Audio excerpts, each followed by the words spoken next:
So the McLaren that we're going to be getting is a 2016 McLaren 650S, and this is a really sketchy kind of buy that I have no idea what to expect. I had the inspection done, like the third-party inspection, and the listing photos and everything from Copart.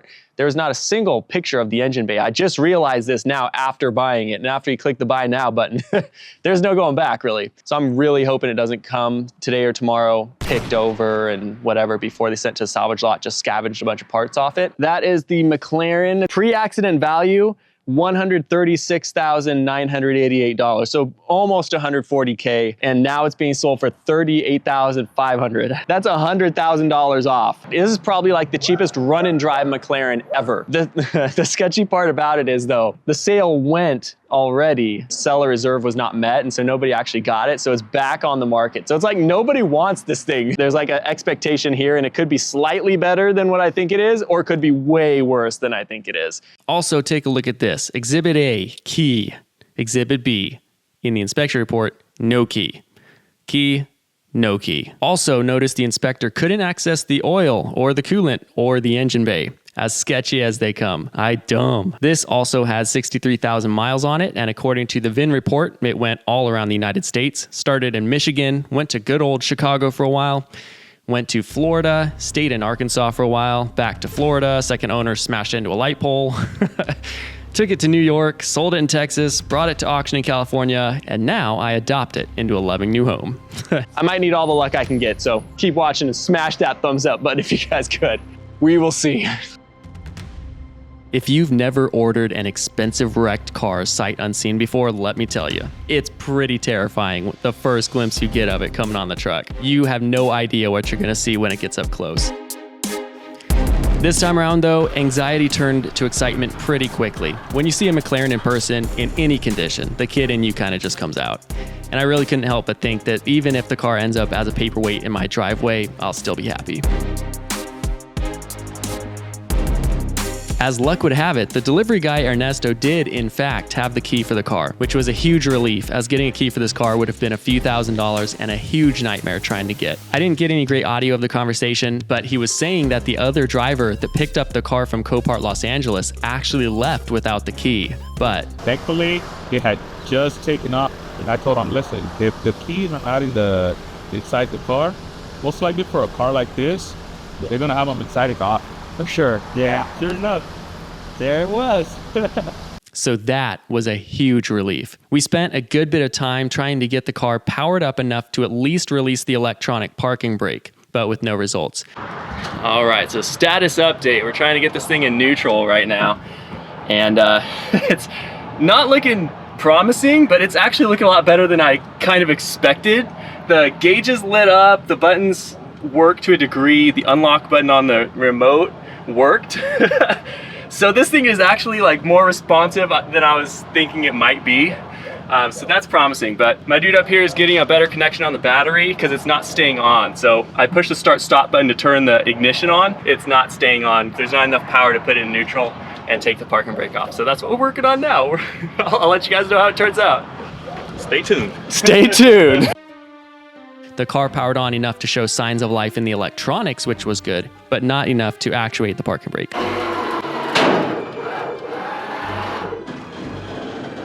Luckily, this wasn't Ernesto's first rodeo, so he just used his winch to drag the car with locked rear wheels off the trailer. He was a really cool dude and got the car exactly where I told him I'd prefer it, which was on the side of my house in the driveway.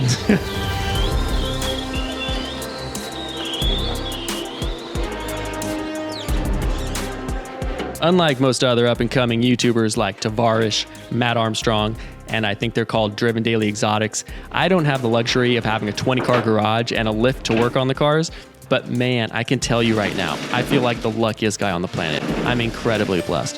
But I mean, as it is, it's totally fine. You sure? If you want to just head out, yeah. As it is. It's up to you. I want you to be happy, man. I'm happy. I'm so happy. Hey, this is more than I expected. We got it off, bro. I know. It's in the spot it was supposed to be in and everything. I'm just happy you were able to do this.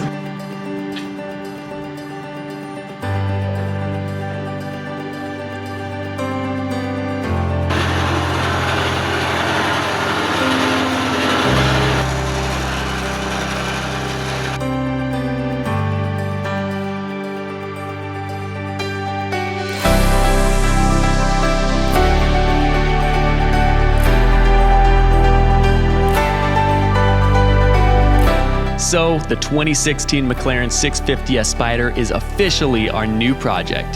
This is a 650 horsepower twin-turbo V8 dual clutch that does 0-60 in 3 seconds, basically as fast as an Aventador for a tenth of the price, 10% of the price. It's a hardtop convertible, which was the selling point for me really, and overall just a freaking sweet car. All right, well, now comes the most important part of the build. It's actually cleaning this thing up to see what the damage is underneath all this dust. I have not even popped the engine bay yet, so I have no idea the actual condition of the engine and the mechanical side of this car. So far, all I know is the front end damage, and I feel like that won't be too extensive to replace the front end damage stuff, but let's get this thing cleaned up and we'll see if it actually runs. I'm ready for this.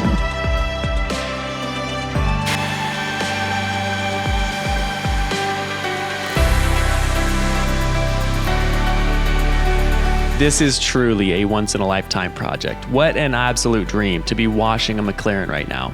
Of course, I hope to get more cool projects in the future, but if this was the only one I get, it's more than enough for me, and something I could never have dreamed of a few years ago. And I know it's a cheap McLaren and not nearly as cool as other projects here on YouTube, but still, I'm truly grateful for this, whatever the outcome.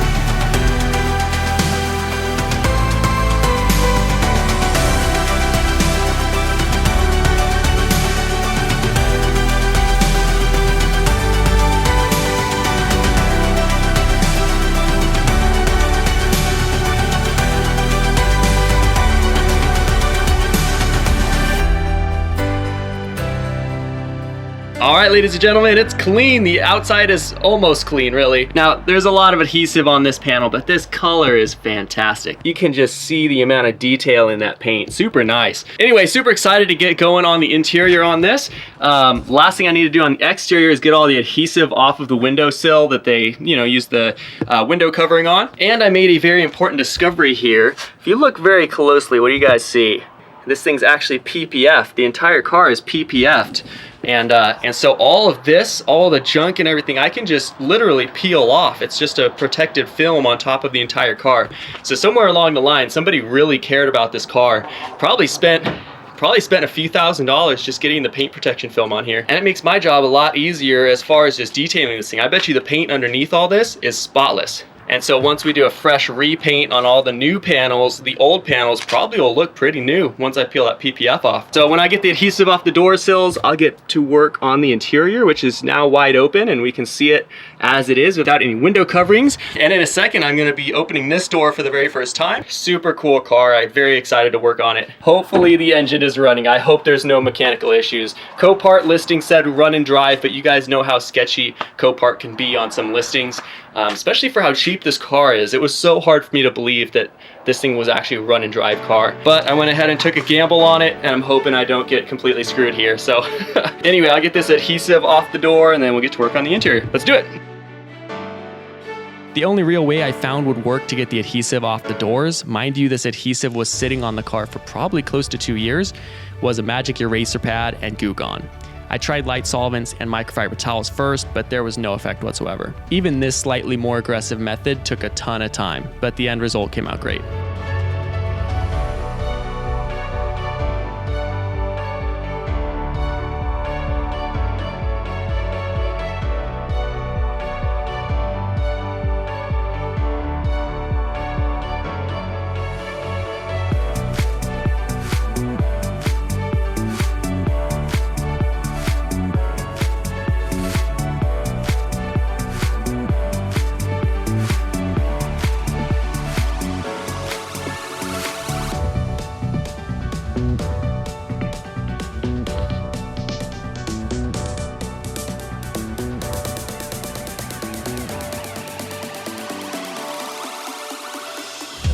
I moved on to cleaning the interior since it was incredibly filthy because I wanted a clean work environment.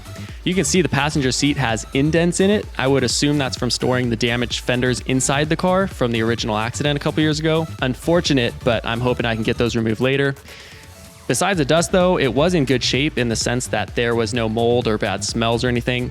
Luckily, the car was stored in California mostly, which is low humidity and dry most of the year, so rust and mold developing isn't really an issue.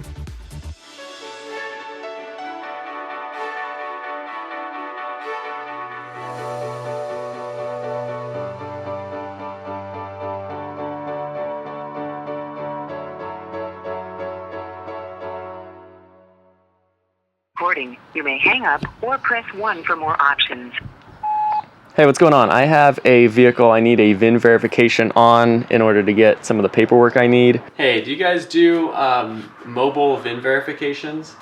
Yes, we do. As long as it's not a salvage title, we are able to do it. Oh, gotcha. Okay, I bought a car from Copart and they were requesting a VIN verification for their paperwork. So the title is not clean? No, it's from a Copart auction, so it would be salvage. Okay. Yes, it's salvage. Gotcha. Do you know? Yeah, then you will want to go to CHP. They're saying you should tow it over? No, they're saying they don't do salvage titles. Anyway, you get the point. Licensed third-party VIN verifiers can't verify salvage title vehicles. What I'm not understanding here, though, is allegedly the car currently isn't branded or titled at all, so it can be verified by anyone. But since I didn't know that right now, I'm telling everybody that it's a salvage title, which they can't do. I just didn't know that yet, allegedly. Even now, I still need to get it done, so I'm hoping that's actually accurate information. Strange situation. Well, the problem is it's a New York title. So this was registered in New York last. And so now that it's in California, before they can actually send me the bill of sale and everything, it needs to get VIN verified. And this is the first time I'm having to do it. So hopefully there's just a VIN verifier in the area that can Why does it matter if it's salvage or not? Yeah, it makes no sense to me. So I'll make a few more calls. They're a DMV partnered company, so they're probably a lot stupider than other people. Yeah. Hey man, do you guys do VIN Hey, I just bought a car. VIN verifications of that nature. I just bought a car from a Copart auction and it was just recently registered in New York and I'm in California. So first things first, as we actually get to work on the car, I have to show you guys, first and foremost, whoever was trying to flip this thing at auction, put a Tesla Model 3 trunk liner in here in an attempt to just cover up as much damage as possible so some sucker would buy this thing. This is not what it's supposed to look like. It fits well enough, but it doesn't fit at all. So anyway, I just wanted to show you guys that. That's what people do at auctions in Copart to cover up and sell at the highest price possible. To a degree, it's very scammy, and if you're not careful, sometimes you can get really burned. And so I went ahead, so I ordered an inspection ahead of time, but even the inspection didn't show a single picture of the engine bay, and there was no engine bay pictures on the Copart listing. So that's why I was super skeptical that this car would come with like a picked apart engine or something, like, and that's maybe why this car was so cheap. But at that point, there was no going back anyway, and I was screwed no matter what. So I'm glad there's actually an engine in there. That's all I care about. But our main concern right now is just taking out this Tesla trunk liner and getting access to the battery and just to see what kind of damage there is in this thing. And hopefully when we connect the new battery and the new fuse and everything, this car will at least have the display light up and tell us what errors it's reading and be able to pop the engine bay so we can hopefully get an oil change and try to fire this thing up.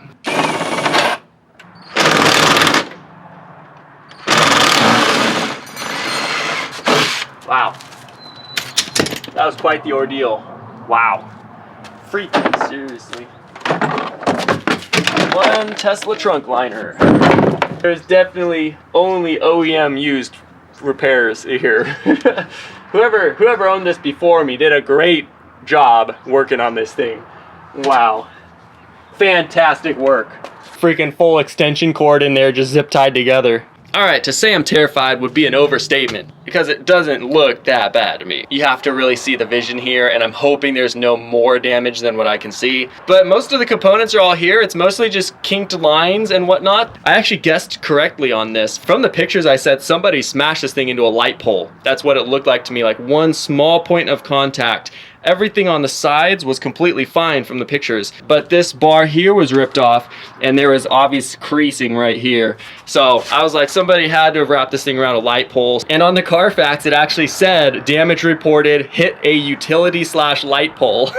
So that was mildly amusing to me that my guess was correct. Somebody smashed this thing into a light pole. I don't know how you do that. I feel like it's pretty easy to just not hit light poles. Who knows? We have our brake pump there. We have a couple other pumps here and there. It looks like the power steering pump is actually intact. How about that? You have your hydraulic pump down there, and it obviously is caved in right here. So almost everything in this area will have to be replaced probably. And that's the damage. Obviously I'm gonna have to get the auxiliary radiators for either side, SRS sensors, parking sensors, bumper, hood, fenders, you know, everything that was on the very front of the car. But overall, the systems look like they're fairly intact, again, as I'm looking at it with my bare eye. So anyway, that's the overview of the damage. Right now I'm just gonna pull this battery out. Whoever was trying to flip this thing stuck a Mercedes battery in here, but it looks like it is the right size, so I'm gonna get one comparable to this size, and I might just order a actual lithium battery to replace the lead acid one I'm going to buy today in the future. But new battery, new fuse. I have a thing coming from Supercar Garage. They're a company that actually sells a module that you can actually hook up to any type of battery that will plug into the McLaren system and read the battery as if it was actually a McLaren battery. And that should be here today. So by the time I have all this swapped out, maybe it'll be here and we can see if it'll fire right up. And for that, I also need to buy oil and give this thing an oil, at least make sure there's enough oil in it. And then we'll try to fire this thing up. Previous owner did some seriously sketchy stuff.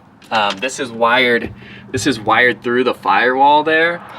I don't even know what this would be. It looks like just power for, I don't know, maybe the radar detector, but it doesn't really go to anything. I have no idea what this would be for. And either a fault of install or something, but these look like they burned. Like the wires, I think, got too hot and they just fried themselves. I don't know if you guys can even see that, but it's obviously toast, you know? It's hard for me to have any kind of respect for the previous owner, but this is living proof that money doesn't buy brains. This is all disconnected. How about that? Hey, we got a pyro fuse here. So anyway, let's get this thing swapped out first, I guess, and then get this battery out of here. Fun fact, it actually does say pyrotechnical on it, so that's a pyro fuse. So it's just, everybody has actually shortened it to just pyro fuse.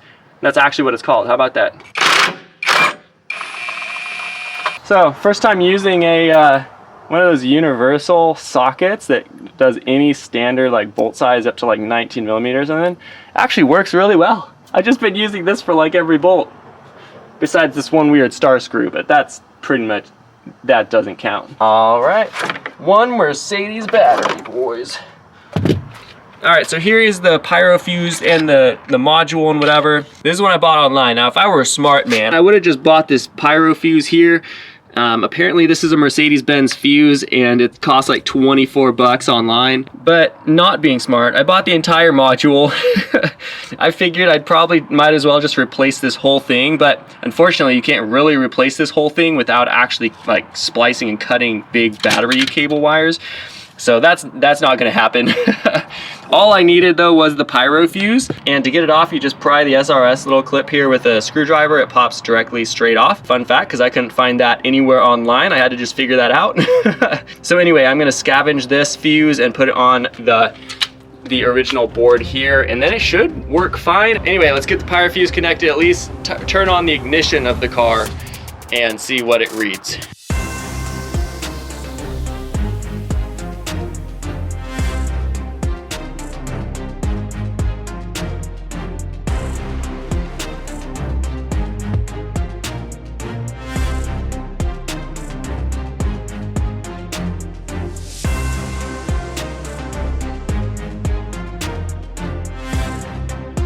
All right, I guess the time has come to just put the battery in here. I cannot say that I'm not nervous. This is the first time this car has had power in over 2.5 years. Anyway, wish me luck. I'm just gonna plug it in. It's gonna have to get plugged in at some point, am I right? So might as well be right now.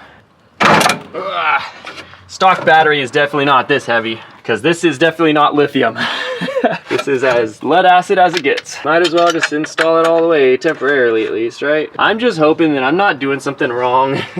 I mean, considering how sketchy the people were that flipped this car, I'm surprised they actually put like a decent size, correct battery in it. Like, this is in fact the correct size for the car. So, man, I'm nervous. Very, very nervous. I hear things starting. Oh, what the freak? Broke the freaking post, though. clamp thing. The frick? All right, let's see if the key does anything. Does not look like it. Push the unlock button. Mirrors just opened. There you go. All right, so it's not staying on. McLaren logo though. There we go. And try just pushing this again. Ignition on. I think it just needs some time on the battery. A couple little lights here and there. Hard to see, but it actually is trying to light up. It's trying to light up. You know what I think? We actually probably have a grounding issue somewhere. Everything's trying to work, but I think nothing is getting enough power as it needs to. I'm gonna check some of the battery wiring. I bet you whoever swapped out the battery probably just didn't do a great job grounding the thing, because they did well to, so anyway, yeah, let's try it. All right, well, coming into here, you guys can see there is a lot of broken wires and they all do lead to a ground, and there is a thick wire here that is still connected, it looks like, that also leads to the ground, but there's also another single slightly thicker brown wire that leads to the ground that is broken. So chances are a lot of that wiring has to do with grounding the interior accessories. The actual frame inside is carbon fiber, so they have to run it to a ground that will work on this metal. Probably a problem here, but I'm gonna just sniff around a little bit off camera. I'll let you guys know what I find. There also is a plethora of disconnected little wiring clips. So yep, and then here's another one down here. So anyway, I'm gonna start messing a little bit with the wiring, see if we can get this thing to have power, and I'll bring you guys back when I find out. What I'm doing right now is drilling a new hole into the battery cable clamp. This clip shows me breaking the little aluminum wing nut that McLaren used as a post clamp. This might seem like a tiny little thing, but it does a great job demonstrating that McLaren adds complexity where it's not needed, just for the sake of adding complexity. The design of this little nut that they used was horribly unnecessary, and it was obviously prone to fail. I didn't even torque it that hard. There's a reason why Toyotas are reliable. It's a simple and effective machine, and it runs forever because of it. The last piece of the puzzle just came in. This right here is the McLaren like BMS battery communication device. Basically it just plugs into the battery, and then this connector here from the car plugs into this, and it communicates with the battery to tell you how charged it is basically.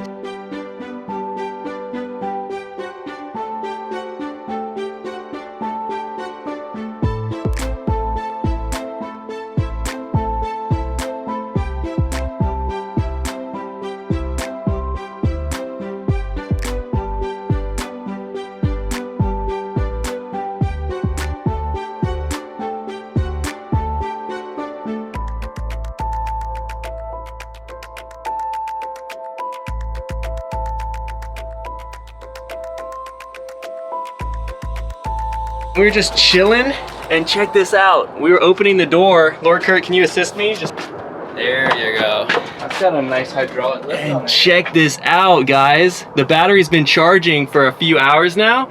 Everything just lights up exactly as it should. That is insane. So I guess it just needed a better charge. This is a lead acid battery it's on, and it's supposed to be a lithium, and fully charged is supposed to be like 13 something volts sitting. This was at 12 volts flat when I was trying it. So maybe that's what it was, but man, I thought it must have been a bad ground, but I think it was just a dead battery, or, you know, not charged enough for a McLaren, you know. Dude, I'm pumped. Are you pumped, Lord Kurt? I'm pumped. Yeah. Hey! The electric latch works.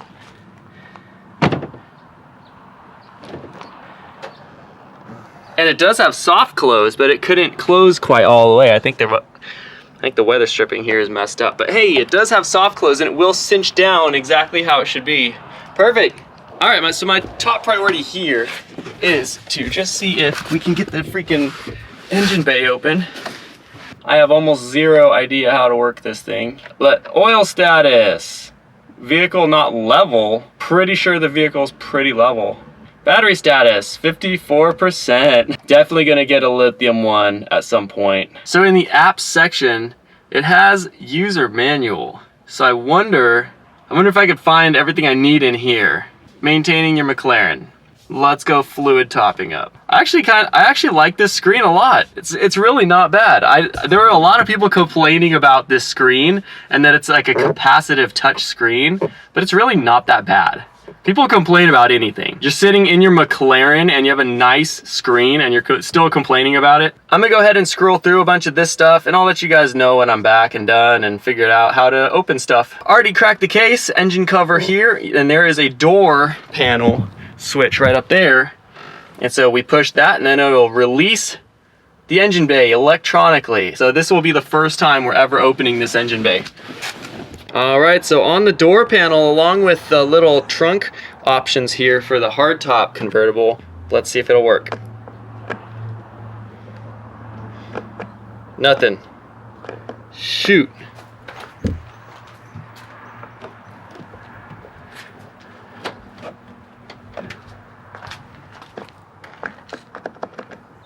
Nothing. Freaking seriously. Under emergency equipment, you guys can see number 4 is the engine cover popping tool. So there has to be a way to manually get in there if there's a specific tool for it. I also looked on the forums to see if there was anybody who knew how to do it, and it's like such an obscure thing to have to pop the engine cover manually. One guy said when the battery's installed, you have to open and close the driver door and open and close the passenger door 5 times and then try it, and then it should open electronically. So I'm gonna see if some voodoo will work first, and if not, I'm gonna find the manual release for this thing. Hey, a self-tapper, how about that? Didn't expect that. Definitely wouldn't expect an 8mm self-tapper here. Before I did the open and close sequence on the doors, I took the time to remove both fenders since they were rubbing on the doors, and I kind of just wanted them off since the first time I opened the door anyway. The official start of disassembly. The headlight actually works. How about that, dude? What the heck? So I did confirm that the running light at least on this thing works, and I can't imagine if that works that everything else doesn't work either. So we probably have a good headlight here, but it's just the people who are trying to flip this thing were screwing all kinds of self-tappers in just to hold it on the car. They didn't care. Luckily I can seal the holes up with silicone, and it looks like the inside of the lens is clear. And to register this thing, they do need to do a lamp inspection, which if this has any cracks on the exterior on the lens, they can't pass it. I think we're safe though with that. So as long as that's working, I don't think I need to buy a right side headlight, which is super nice. I just can't figure out how to get this back open. I'm gonna have to look to see if I can get the latch loosened or something by putting something in there. So anyway, that's what I'm doing right now. I'll let you guys know when I actually have a good update for you. Okay, he'll call you back, okay? Awesome, thank you. That was McLaren San Francisco. Can't even get in contact with the service representative who can help me out finding a manual release for this latch. Anyway, that's the status update. I haven't really solved a whole lot yet. On another note, there's only 8 error messages that it reads. It does say it's in limp mode, like an ESC error. Apparently that's a fairly common thing. It might just need to run for a second and do a little engine check and whatnot. There's only 8 errors on the display though, so we'll see. But overall, like, I'm really excited about the project. I'm exhausted just from all my responsibilities throughout the day, but man, I'm excited to get going on this thing for sure. I want to hear this thing start up, if it will. The engine looks very dusty just through the glass, very decrepit. Hopefully when we get this engine cover popped and I can add some oil or whatever I need to do, hopefully there's nothing significantly broken in there. Let's get this thing solved. Hopefully the McLaren guy will call me back. All right, well, in the meantime, might as well scan for some trouble codes, see if I can reset some modules, whatever. All right, well, I'll just bring you guys back when I have something. All right, well, I have something. Unknown vehicle model. This is fun. Autel Maxicom does not, in fact, have McLaren in its database. Stupid. Forums aren't of any help. Nobody has this in a video anywhere. McLaren dealer won't even answer their phone. So I'm just, at this point, I guess is the last thing I can physically do before I have to contact a McLaren dealer and actually get the next steps on this thing. More than likely what has happened is the control module has just lost its memory and doesn't know to open the deck lid when you're pressing that button. Gotcha. So try opening and closing each of those doors 3 times. Three open and closing cycles on the drivers and then on the passengers. Okay. If that does not restore the deck lid, I'm gonna give it a good old-fashioned shot before I start welding crap. All right, that was 3.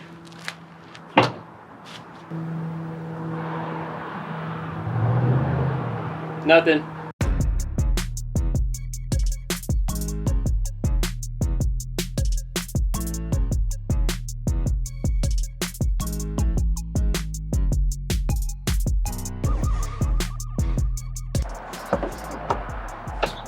All right, well, unfortunately, my McLaren approved little latch picking tool will not work. I mentioned before that in the owner's manual, I saw a latch tool or whatever, like a engine cover opening tool.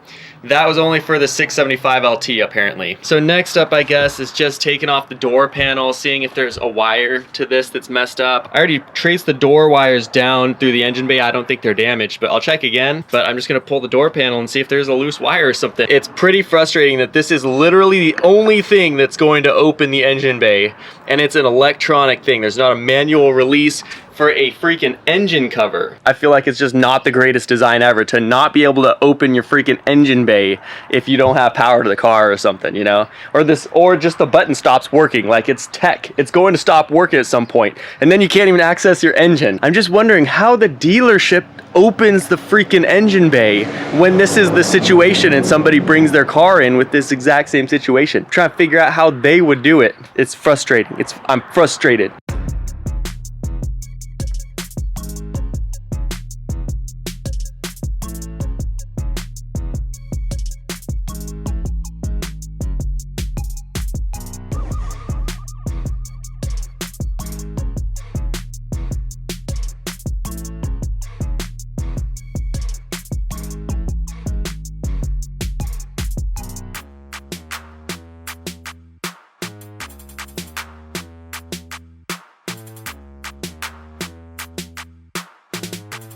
This door panel is the biggest nightmare you can imagine. There are a couple 8mm bolts to take off here and here. This one is a larger, maybe like a T25, T30 star torque screw. And we can see here we have another 8mm there. And then this one's just randomly an Allen head. I don't know what size, but an Allen head. And then these freaking panels. This one was held in by a little tiny screw that you have to access way through here. I had to get a freaking mirror out here to even see the screw. Worst door panel ever. Just to get these last 3 bolts off, I need 3 whole different sets of sockets and Allen keys and whatever. What a ridiculous door panel, dude. This is probably why McLaren charges you like $3 grand to do anything, because they make it so inconvenient for everyone to work on. It's like takes 25 hours to get a freaking door panel off.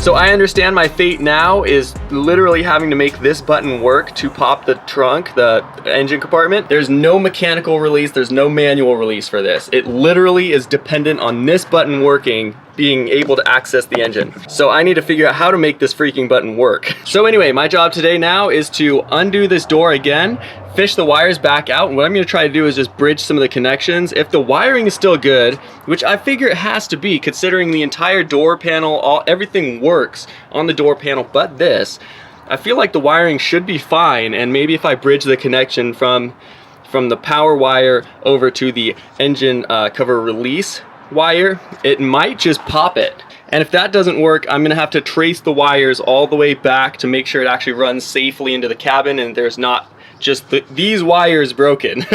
It seems very unlikely that just these wires got damaged. I'll go ahead and speed this up for you a little bit. It's the same thing over and over. The main point of this was to trace wires, verify nothing was broken, that it was getting power and sending signal. While I was in there, I also pulled the window regulator motor to verify that it did work, since I've never actually seen these windows roll up, and all I hear if I'm trying to roll them up or down is a clunk. So I wanted to diagnose why the windows wouldn't roll up while I was in here and the door panel was off. I also tried bridging the engine cover wiring with power to see if that would open it, and a few other things in attempt to get this engine cover open. I even took the tonneau module apart to see if there was any obvious damage to it. My dad also cleaned all the connections with me late at night, but nothing worked. I think I've decided that it's just a bad module. Anyway, that being said, I'm gonna jack up the car and I'm gonna just take the under panels, the skid plate, everything off, and at least I could visually inspect the bottom of the engine, see if it has oil in it and everything. And today, ideally, I'd like to see if the engine will spin. That's all I really want to know before I start ordering parts and stuff for this thing. When you get something for this cheap, it's so hard to believe sometimes that it's an actual working vehicle. So if it's as crappy as the price would indicate, there's really no point blowing 20,000 bucks without, you know, to put onto a horrible base of a car. There's really no point. So I want to at least make sure that the engine will spin, it's not seized up or something stupid. So if there's oil in the car when I start draining it, I think I'll be confident enough to just try to fire it up one time and at least hear the engine spin, and then I can finally order parts and stuff for this thing.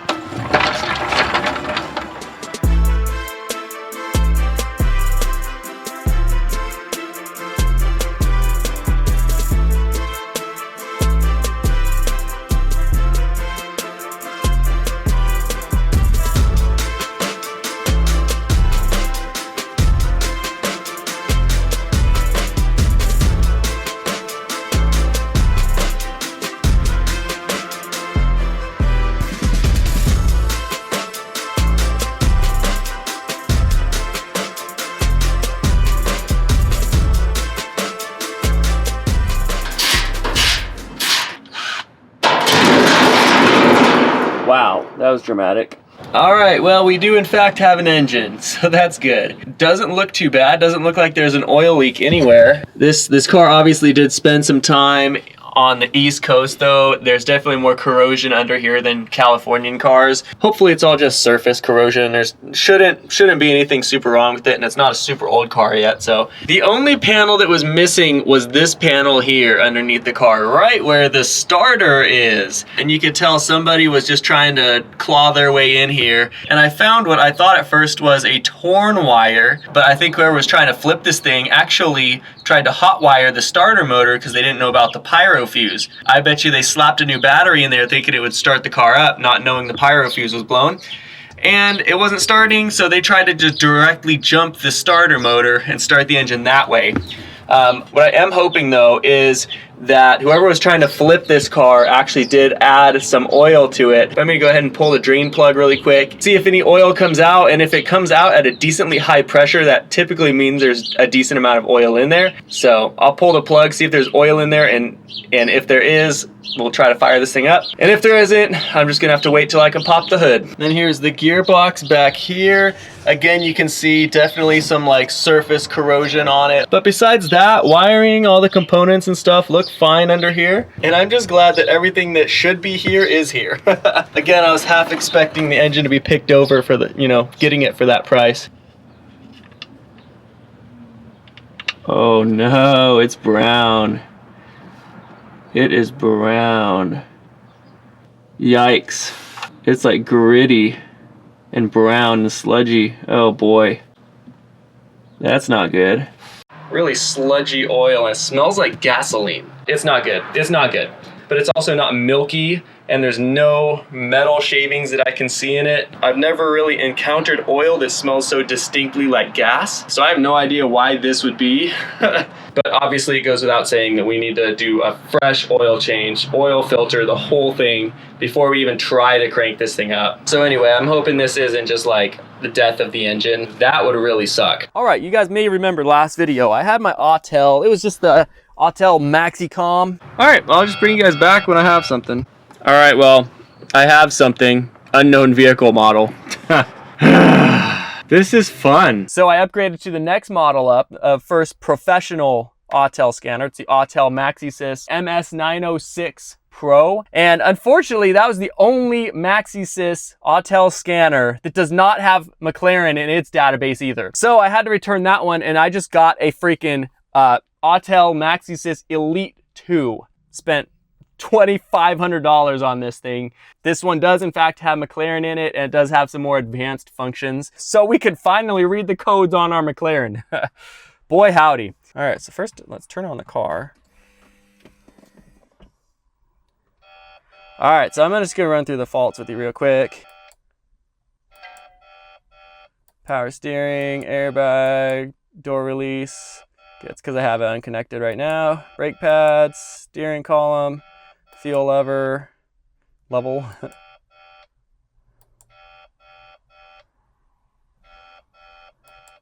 Headlight fault. So that's pretty much the general fault codes it's reading on here. Honestly, I'm just excited this all turns on and activates exactly as it should. Obviously the ECU and everything is doing its job. It's reading what it needs to read.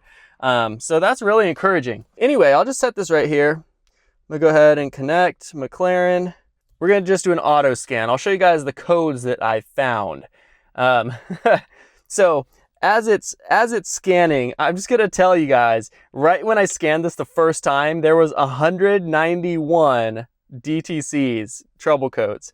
But I did a quick erase, and now there's roughly, I think, like 28 left that we actually have to fix. I was definitely a little worried right off the bat, but now there's only codes in some of the main things that we have to fix. And now we only have 38 DTCs to worry about. So as far as the engine control modules, it's reading 5 fault codes, and that's for a single misfire on basically every cylinder. So I don't know if I'm worried about that or not. I don't think I am yet. And I think the transmission probably needs to just run like a self-check or something, but this doesn't seem like super bad. And then obviously 10 airbag faults, a couple TPMS faults, body control, a couple like shorts to ground, that kind of thing. Then there are all just a lot of miscellaneous little things that will probably be solved when we actually start installing and fixing everything. But besides that, everything else passed fine. Now, the thing I wanted to show you guys about the cool thing about these MaxiSys systems, as far as I know, the MaxiCom don't have this, but you can do active tests on each different module. So this is for the passenger door over here. And you can see you can do active tests for the mirror folding, the mirror actuations, door locks, windows, whatever. So the windows have always been down on this thing, obviously, until now, and they couldn't go up or down using the actual window switches.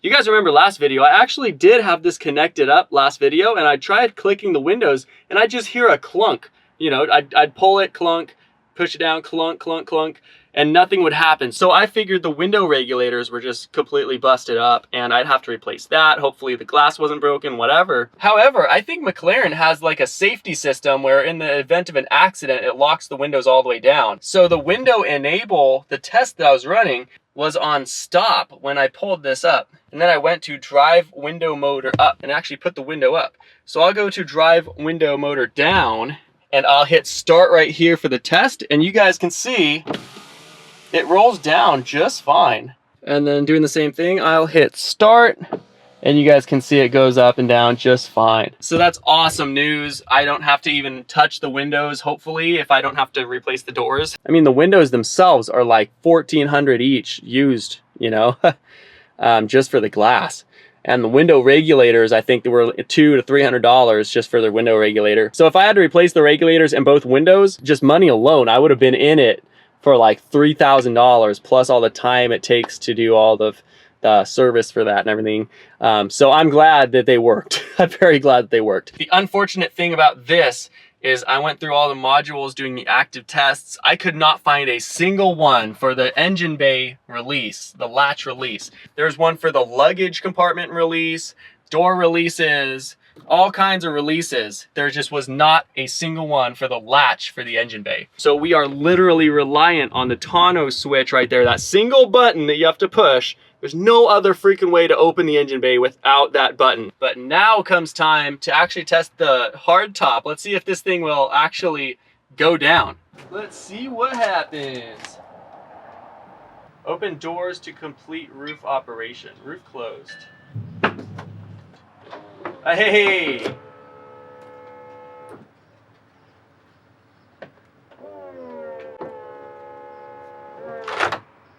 Oh.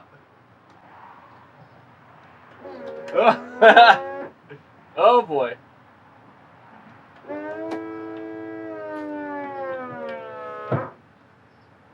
Keep going. Keep going.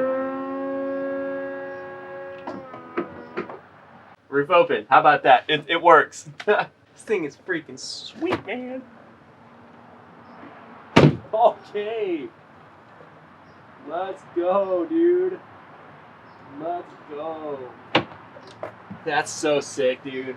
That is so sick. This is like my ideal car right here. I freaking love this thing already. Something smells weird though.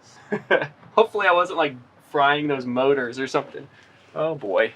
It goes without saying, this thing's freaking sweet. I'm already excited to get going on this project, but I've already spent like a week trying to get this freaking engine bay open. So that is next up. We need to get this engine bay open. We need to get some fresh oil in here. You guys saw last video how awful that oil was. Service life was exceeded by like 21,000 days and 6,000 miles over service interval. So I guarantee you the previous owner that drove this thing 10,000 plus miles never changed the oil in this thing, and it probably came with some used oil to him. And so this oil change probably has 15,000 miles on it, and it looks awful and smells bad. So today we need to get this button working that will pop the engine bay. I did buy a new tonneau module if this module was bad. So once again, I need to take this door panel off, and I also have a mirror for this thing in case the wiring got yanked and actually broke some wires that are necessary for the function of the door. Hopefully that will fix it. If a new mirror and a new module there and everything here working and looking fine, if that doesn't all work, I'm gonna have to start tracing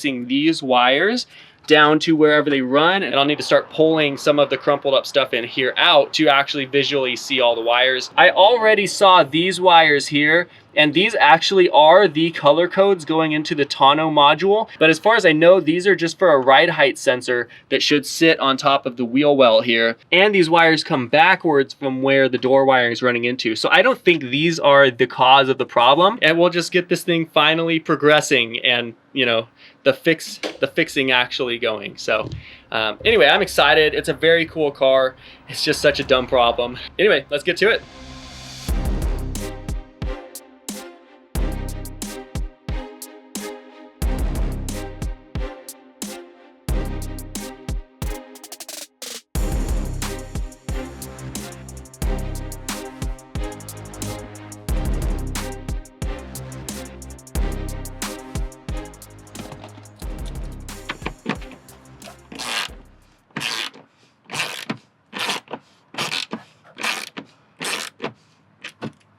Oh, frick. Feels like somebody's been in here before already. I bet you the people who tried to flip this thing probably couldn't open the engine bay as much as I can't. And they probably also tried to diagnose this, and they just effed everything up, dude. That's why they couldn't get inside the engine bay. Wow. Somebody effed something up. A 1-minute task turned into, I don't know, 30 minutes of a task. Whenever I work on projects, any project, mine or anybody else's, I take so much time to make sure nothing breaks. But the guys who were in here and already took the speaker out one time effed things up. They way over tightened these two bolts right here. I'm sure they were just in here with the impact driver and just freaking hammering on these things. So you guys could see, so here's the screw that can't even come out just yet. I need to hold it from the backside. You guys could see the stud that it's supposed to actually screw into. The threads are fiberglassed in from the factory, and they over tightened it to the degree that it stripped it out of the fiberglass. So it was just spinning, and what felt like threads that had just been stripped, it had actually just broken through the fiberglass, so it was just free spinning in there. Like, I just can't believe stuff like this. Anyway, same story for this one. Actually, you guys can see the stud, it's still hot, the bolt is, but it's just free spinning in there. Unfortunately, the only way to get these out was to apply pressure and basically just break these. This one can't even screw back in, even though the stud is technically still through the fiberglass. It's not held in by anything. Anyway, these kind of things just stress me out so much. It hurts my soul to see stuff like this. But anyway, we finally got it out, and there is some good news. Luckily, here is the mirror wiring right here. Fortunately, the mirror wires were not completely ripped out of the wiring harness and destroyed. It looks like it's perfectly in good shape, so maybe somebody even harvested the mirror off of here before they sent it to auction just to sell for 1,600 bucks on eBay. Who knows? And then here's the speaker wiring, and Honestly, looks fine inside the door. These are plastic caps here. I think these 3 need to come off and this one needs to come off, and then you can swap the mirror in and out. And I know it's getting a little dark out here, but that's just how this project is going right now. Yeah, anyway, let's continue on.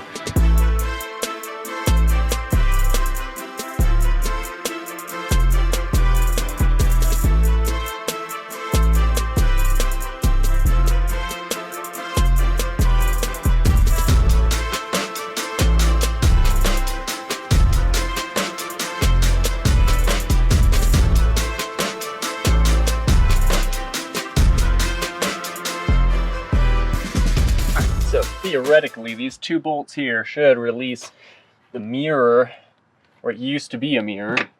Looks like these are the last 2 left. There's one more white plug here, and that I think is actually to hold in this glass. This glass has a little bracket going down that bolts into this one. These 2, and then this one was holding in the mirror, as far as I know. Wow, all right, I'm just gonna do this the easy way, I think. Why do it the hard way, right? Probably actually comes out cleaner with a little bit of extra torque as well. It's got to be nice and gentle with it. Down just like that, a little bit up, right there. Please hold. And I don't know if it's easy, but push it this way. There you go. Oh, a little bit back actually. Right there is great. All right, well everybody, it's raining now. It's winter, now it's raining, so I'm just gonna finish this up. I'll bring you guys back in the morning. The mirror's already installed basically, so I'm just gonna tighten everything down and then close the door tonight, and I'll bring you guys back tomorrow real quick. Thank you, Lord Kurt, for working on the go-kart. We're trying to troubleshoot some stuff right now, but man, it's been a night for sure. So anyway, I'll catch you guys tomorrow. All right, everybody, next day, mirror looks awesome. Now it looks like there's no damage on the car besides the front end, which is kind of nice, seeing it completely, you know, finished in the back. And then this is the only main like trouble concern now. But anyway, mirror is finally installed. And so I'm gonna go ahead and just put all the panels back together. I'm probably gonna leave some of the little clips and stuff out just because I will be having to take this apart again. But yeah, that's pretty much it. I feel like I've been spending way too much time on this door panel and just trying to get this freaking trunk thing popped. Such a frustrating problem, and this is literally the whole content right now, is literally the freaking door panel and checking wires. Not very exciting for me or for you, so I'm just gonna try to get this knocked out as fast as possible. I figured I'd actually start by tracing the wires from the door, so I went ahead and just took this time to begin disassembly of the broken parts on the front end. I pretty much just had enough of working on the door panel at this point and just wanted to move on to something different for a while. These wiper arms were freaking stuck on the wiper shafts. There are very few parts on this car that can rust, since the car is made mostly of aluminum and carbon fiber, but this was one of them. Took a little while, but eventually they came off.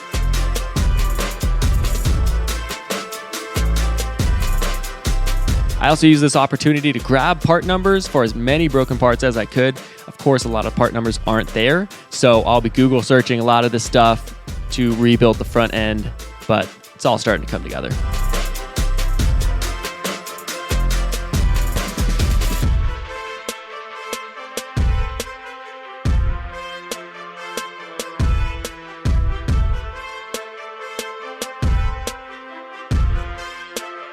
All right, you guys, I think against my better judgment, I'm gonna see if this thing will crank up and run. Unfortunately, I don't have the luxury to, you know, spend $25,000 on parts if the car doesn't even run, and we have to engine swap it later and blah, blah, blah. We're having our second kid in the next couple days. So I just wanna verify this thing's actually going to run before I dump a bunch of money into it. It's got 63,000 miles on it. Oil was really sketchy and still is. And unfortunately, I'm going to have to take this thing to McLaren and get it serviced before I can even get the freaking engine bay open. And they're probably gonna have to do all the hydraulic bleeding and everything at McLaren. If I can verify this thing runs right now, I'm just gonna turn it on and off, make sure the engine spins freely and everything. I will be confident enough to just order all the parts, repair the entire thing before we even get the engine bay popped, oil changed, and actually drive or run the thing at all. So anyway, I'm just gonna see if it'll fire up right now. And if it does, I'll full send, order all the parts, and we'll just get to repairing this thing. And I'll also add really quick, this thing has been run on this oil. Like, whoever crashed this thing into a light pole was running this oil in the engine. And I'm not the first one since he crashed it to be cranking this thing up. So one more crank won't hurt it. That's what I'm hoping. All right, I don't know why my adrenaline is so high right now, but let's do it. Remember how I said I was hoping that we wouldn't have to do an engine swap on this thing? Well,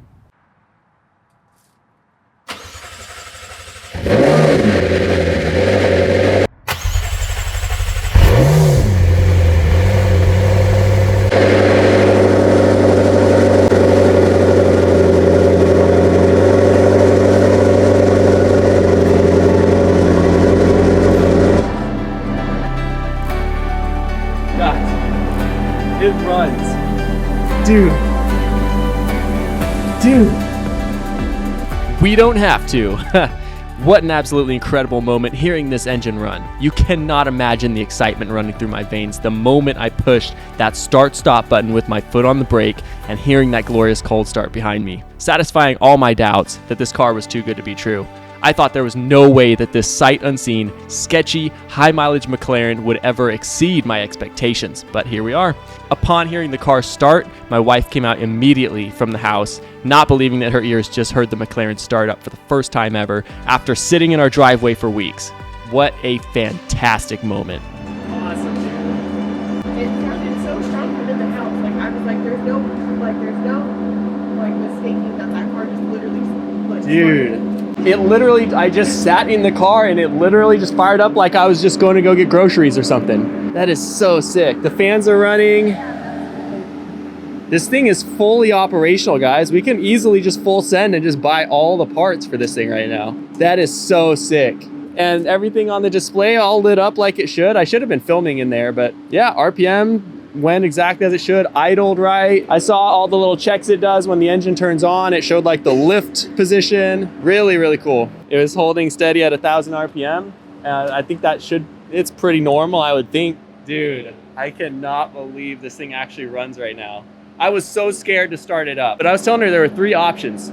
First option is I click it, it starts up and runs fine. That was the most likely option because I knew that the brakes were working, everything, the preconditions were met that the car would turn on. The other option was there was a precondition that wasn't met for some reason, and the car, I'd push the start button, but it wouldn't try to turn on at all. And then the other third option was I'd push the button and we'd hear a frozen motor and just a click from the starter and the engine was bad. which we all know how that Dude. went on before. And Copart has sent us a car that was run and drive that did that. And we had to engine replace the whole thing. I'm so relieved that it was option 1 though, that the car just fired right up like we were about to just go out and drive it. After 2 years of this thing not really starting or running. I'm sure somebody started at Copart, but still, freaking crazy. I'm so relieved right now. So what I'm buying from eBay right now, the main stuff that I know I need, a set of door cards for the interior, the door cards, the ones I have, the leather ones.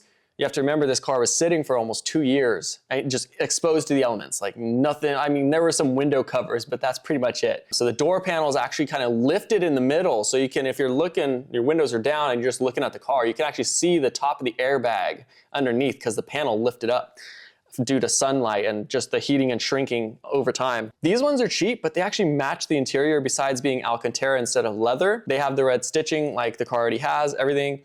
$475 per door card, not bad at all for the color scheme and everything that we need. I have a used OEM hood. I could have gotten an aftermarket P1 style carbon fiber, like legit carbon fiber one, but I'm going to go for the OEM one. The fitment and everything on the hood of an aftermarket one, as cool as it looks and everything, I think is just not going to be worth the headache. I think the OEM style hood with the aftermarket fenders and bumper and stuff that I'm buying, like the 675 LT style, I think it's gonna look good. Just an OEM hood. Plus, I don't have to worry about fitment issues. I have the OEM hood from the car, has the latches and everything I need. I can just swap them straight over. Don't even have to worry about a headache in that scenario. So next up, I do have the full body kit. It's a front bumper and the fenders and the grills. That is $4,800 for those 3 panels to complete the front end. And this front end kit is coming from China. It is an aftermarket replacement. OEM fenders, I can't find any good used ones. I'd have to buy them new, and those would probably be if I had to guess, $3,000 each from McLaren. So I'm getting this brand new aftermarket kit that looks a lot better than OEM panels. It's a 675 LT style, like it's an upgrade facelift for the 650S, and I'm getting this brand new for probably about 1/3 of the price if I were to order OEM 650S bumper and fenders. So I'm just gonna go for it. I'll probably have a couple fitment issues I'll need to do body work on and whatnot, but I'm not worried about that. This is definitely a budget build. You know, it's high mileage, cheapest on Copart McLaren. So anyway, next up I have the left crash bar that I need. The one that's on it is not super damaged, but it is kind of bent and broken on the very tip of it, and that's like $725. Pair of radiators, and last eBay purchase is the headlight for the driver's side. I have the passenger side, luckily. I think I repaired that, and I think it's gonna be good. So the headlight I'm buying here is, with shipping, about $1,600. Oh, you know, new OEM headlight for this car probably would be $6,000, $7,000. So total eBay purchase right now is $9,977.94. I'm gonna go to checkout real quick. We now have $783 due in taxes. How about that? Our new total is $10,761.73. I hope the government puts that to good use. Guess I better just freaking do it. Today we're gonna be taking out the battery and just getting to this damage back here, pulling everything out that needs to be pulled out. The brakes actually work as they're intended to work. The brake pump down here seems to function just fine. And maybe you guys can see back there the steering rack that is also bent. There's a little bit of feedback on the steering still, and it does to a degree still kind of function, but today we need to replace that. So let's just get straight to work. That's enough talk, not enough action. Let's just get to it. All right, one thing I'm not a huge fan about McLaren is they have different bolts for literally everything. This one small bracket has 3 bolts on it. One of them's a 10, 2 of them are 8s. Why? Ah, frick. Gosh dang. I'm gonna go ahead and just bend this back.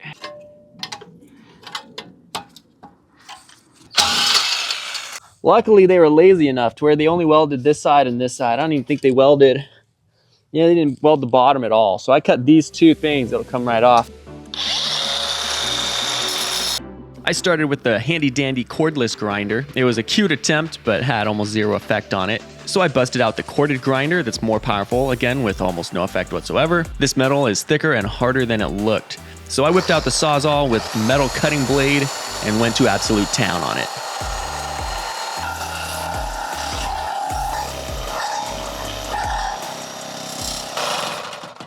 Wow. Whew. Take a rest for a second.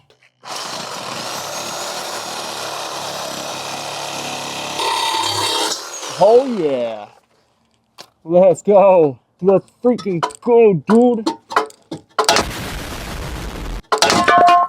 That hurt, but that was nice at the same time. Shows how good their welds were. Wow. Solid welds, bro. Definitely not great welds. Anyway, take a look at this beautiful damage we get to remove now. Maybe I'm too much of an optimist, but this extent of damage doesn't really look that bad to me. Most people see, you know, broken and bent parts, but I see that most of the connectors are still here. I know where things are supposed to go. The structure is still there. You know, nothing's damaged that we can't just swap out for new stuff. At least that's a hope at this point as I begin working and assessing the deeper damage. I heard someone say today that many people don't fulfill their potential because they are so focused on the pain and the challenge rather than the glory that comes through it.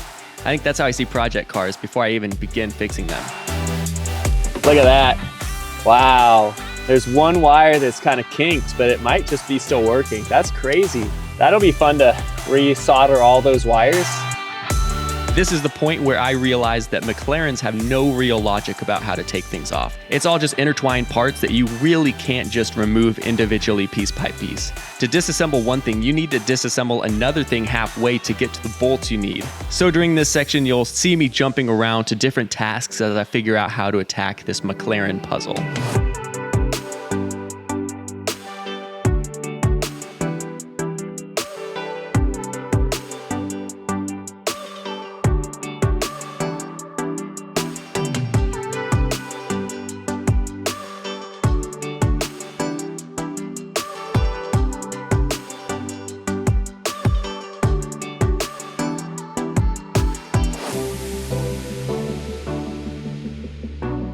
I'm very close to getting this frame rail off. You guys can see it's completely loose and ready to pull out. But guess what? There's one bolt way down here that you guys can see can't unscrew because of the subframe that's on it. Great design there. So I need to remove the whole subframe to get that one screw out. But I do need to replace the subframe. I was on the fence whether I'd replace this one or not, because whoever was flipping this swapped a generic subframe in there, and it's functional enough to where I could make it work. And I figured it was $1,600 less to spend on the project. However, I was searching around on eBay last night, and there was one for $1,400 with free shipping. Slight, scrapes on it. Obviously somebody went over something and it was scratched a little bit underneath. But I offered him $950 because you can do offers on eBay now. And he came back at $1,100. So I went ahead and just bought it for $1,100. That was $300 off of the asking price. So $1,100 for a brand new subframe. I think the benefits of spending $1,100 on a new subframe will be well worth it in the end. I want this thing as OEM and as good condition as possible. The thing is it's just a budget build. Like there's really not any way around that. It's a high mileage McLaren 650S. So I was trying to just cut costs at this point, but at $1,100, I don't think I'll find one cheaper than that. So I went ahead and just pulled the trigger. I want the car to look nice. I really do. It's a cool car. It's just, I'm trying to keep costs down as well. Anyway, there you guys go. I do have, in fact, a subframe coming for this thing. We are swapping this one out, even though it is functional, but they haven't shipped it. I bought it yesterday and hasn't shipped yet. So it's gonna at least be a few days waiting on that. But at least in the meantime, I can put jacks under the car, just lift it up, take the subframe out. I have a lot of the hydraulic hoses already in, but I'm sure I'm gonna need a couple more. I just don't have part numbers for those ones yet until I take it off.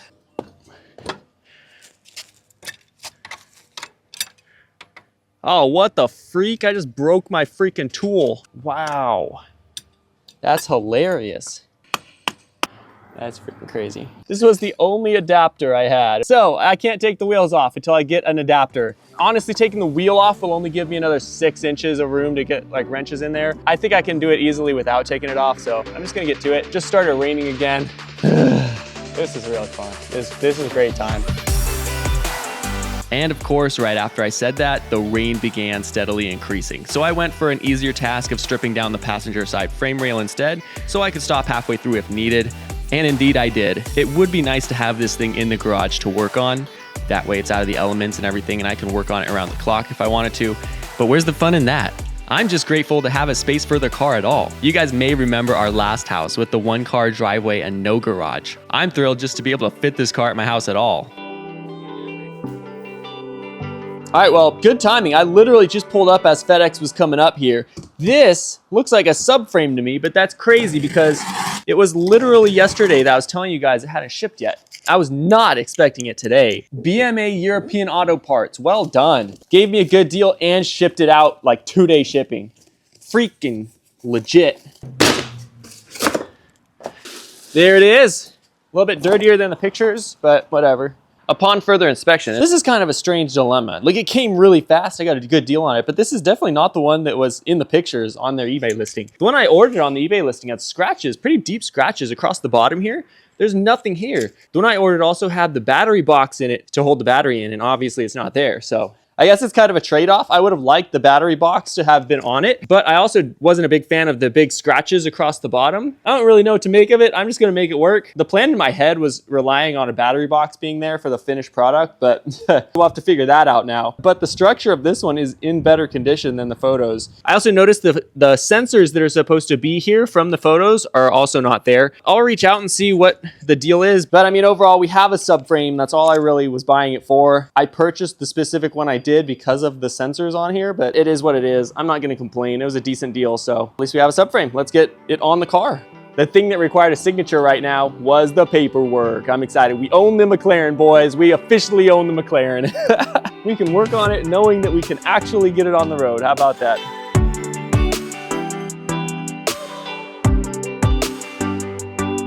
Starting teardown again, it was now time to disconnect the hydraulic, coolant, and brake lines. I'm not gonna say I was scared, but like the hydraulic lines are pressurized, so I didn't know if I was gonna get absolutely hosed with fluid or not at any moment. The risk of that kept the whole thing spicy, if nothing else. But luckily the system didn't have pressure because a couple of the lines were broken, so progress sped up a little bit in that regard.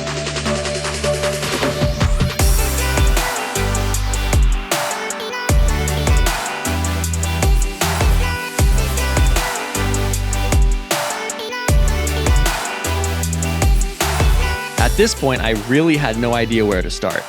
It was all still really new to me, You'd assume you just start with the components that are most visible and prominent, but on those parts, a lot of bolts are hidden behind other deeper parts, or I need to remove hydraulic or coolant lines attached to them before being able to remove it, and a lot of those lines are damaged and really difficult to access the connections for them.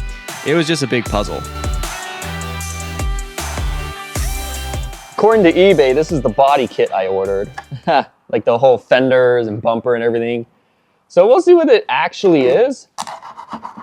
Not what I was expecting, but I need these before I can actually put the bumper on anyway. Very nice. I wonder if the radiators will fit in this, but this is exactly what we need. This right here is for the passenger side, looks like. No, this is for the driver's side. I hope the radiators I have will actually fit in this. That's very much to be determined. I don't think it will. Yeah, if nothing else, I'll make it work. That's all we need. So I'm talking about. These are so hard to find online. It was like, I think it was like $420 shipped new for both these. So as long as they fit the car, that's all I'm worried about. They look decent enough for me. They're not like the greatest quality, but all they have to do is funnel air. So as long as there's a duct behind the actual grate on the bumper, that's all it needs. It'll look OEM. So there we go.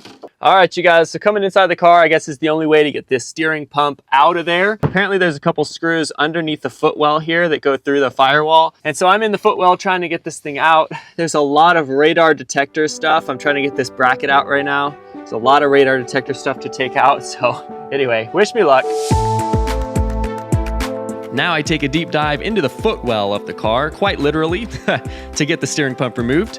If you've ever had to contort yourself to work under the dash of a car, you probably know how aggravating it can be. There were definitely lots of bad language words uttered throughout the course of this event. This is so ridiculous. What else is freaking, are you serious? There's one on top too? Are you serious? There's another one?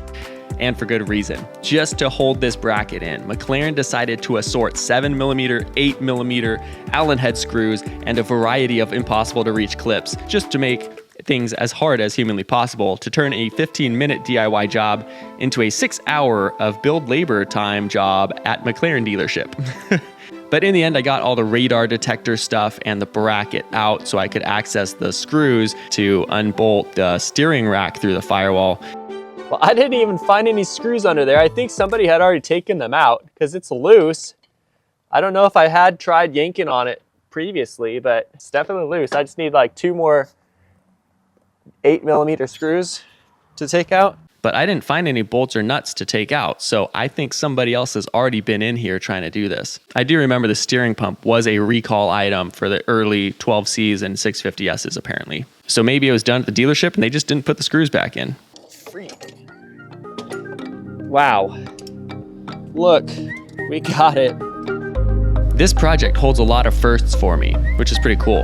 To be 100% honest, I had no idea what this pancake thing was, since I've never needed to replace one before. I assumed it was a steering component, but in fact, this was the brake booster, the part that takes the direct braking input from the brake pedal. It's actually connected. I didn't know anything about it or how to remove it, but found out that this was removed from inside the cabin. You have to disconnect the linkage from the brake pedal and remove 3 screws holding it into the firewall, and at that point, it slides out from the front. It's the first time removing a brake booster from the front of the car. This linkage here to the brake pedal, and then there's 3 bolts here, and then it should come off from the front. It's really tight working in here, but that's just the name of the game right there. So let's just get to freaking work. Some kind of little clip here. Wow, that was the easiest thing I've ever done in my entire life. Wow. I don't suppose it'll be easy getting this off. There's no way this is coming out this easy. What the freak? Wow. That was the easiest thing I've ever done in my entire life.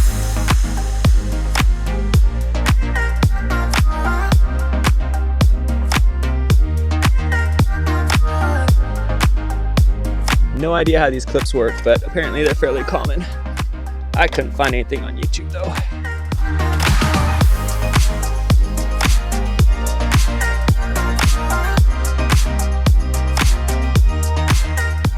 Oh, dude. Oh, there's lots of brake fluid in there still. Wow. Wow. All right. Let's go, dude. First time taking out a brake booster from a car. How about that, dude? This is a moment I've been waiting for a while on this project already. Everything's out of the way. We got everything we need. We can see the carbon tub. We can see everything we need. So all I need to do is undo the last electrical connections from the subframe, undo this bolt just completely snapped off of the steering rack to the subframe when it bent. And this side, we need to unscrew it. It would not surprise me if this side was also on the verge of breaking. And so I might just accidentally have to just break this bolt out. But then at that point, we can lower the subframe out. We can take the wheels off, take the subframe out, take these frame rails off, and we'll have complete open working environment right here. And then I can get the last little pieces. I can swap the steering rack out, replace this radiator, and just kind of diagnose the last couple things. And then at that point, when I have all the part numbers and all the parts come in, it's literally just putting it all back on the front end. And then we have a complete front end again, and hopefully a fully functioning car. So yeah, very, very excited right now. So let's just start unscrewing stuff even further and get everything taken off that we need to. Let's do it.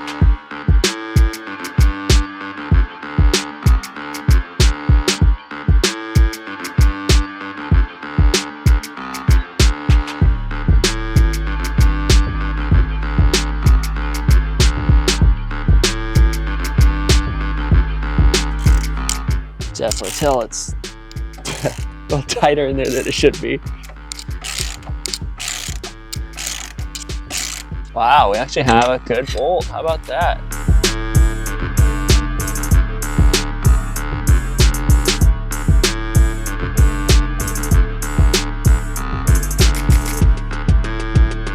First time I'm taking these wheels off. How about that? These things are massive. Whoo, this is freaking huge.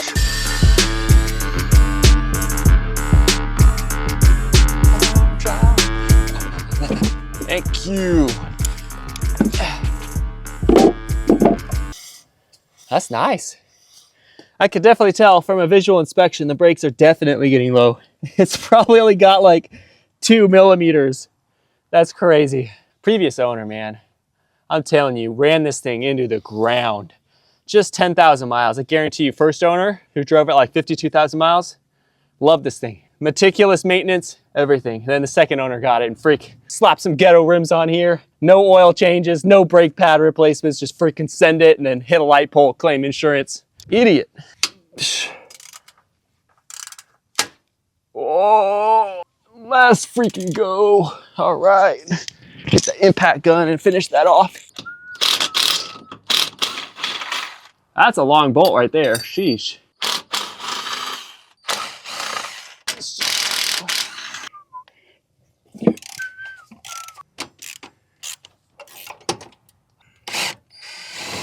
Yeah, there it is. There it is, dude. You guys have no idea how fast it's gonna fly apart once I get these 4 bolts hopefully out. Once the subframe's out, I can also get both frame rails out and nothing's attached to them. They can basically just come straight out. It's gonna go real quick once these are done. So let's get these 4 bolts out and then get to it.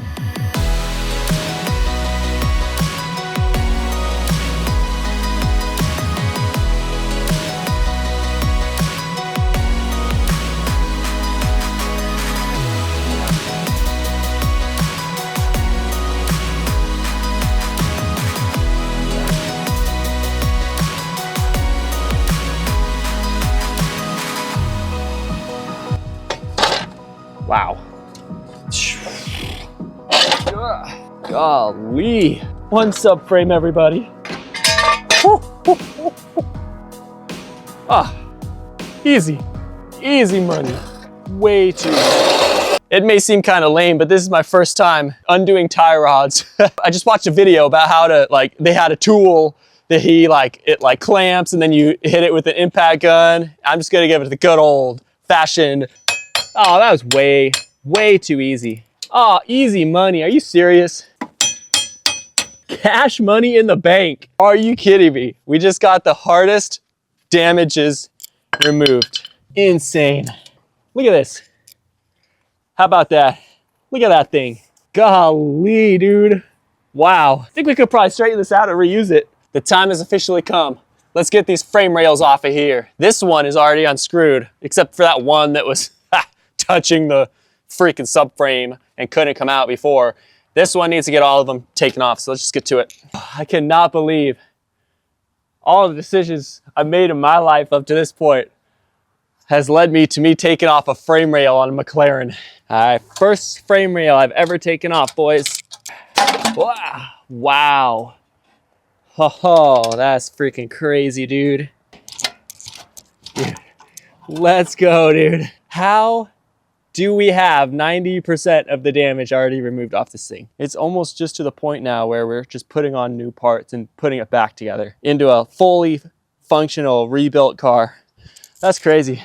All right, so I just took the boot off of the steering column to see what the damage was in this joint here. Hard to see, I know, but the pin just like snapped out. Hopefully all I'll need is like a new pin to connect this joint, but to be determined.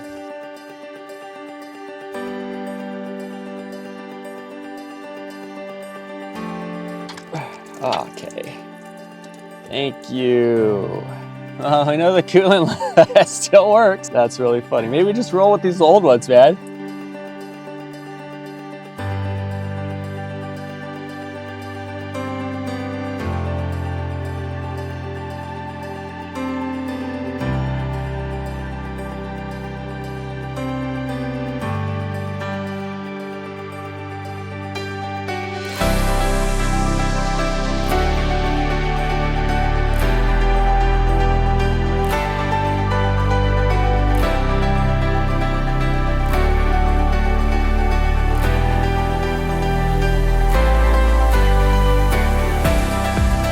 I think you guys can agree with me when I say what an awesome project so far. I can't believe we already have the damaged parts removed and we're all the way down to the carbon fiber tub in the front end. You know what we have over Tavares, Matt Armstrong, and V-Tuned? My McLaren doesn't have a damaged carbon fiber tub. That's one thing that's a major concern with any McLaren build. It means you're more than likely going to have to strip the entire car down to replace it, which all of those guys have had to do. It adds an insane amount of complexity, cost, and time to the project. So seeing that wasn't an issue here was a huge relief. That's why their builds have taken up to 2 years to complete and are definitely over budget. You could see them kind of get burnt out halfway through the build too, so hopefully that's not the fate of this project as well. I don't think it will be based on what we see now. We're a month in at this point with most of the damage removed already, with a pretty solid game plan moving forward to finish this thing up.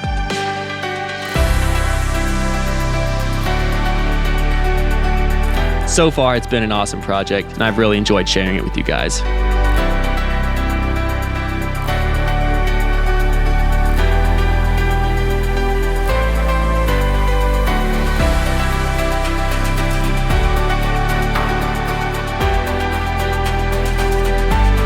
All right, well, I think I'm definitely gonna need a nap after this, man. I'm exhausted. This is gonna sound weird, but it really wasn't like that hard to do. It was just a lot of little stuff to figure out, you know, every step of the way. Anyway, all the sketchy stuff that the flippers did, I have removed.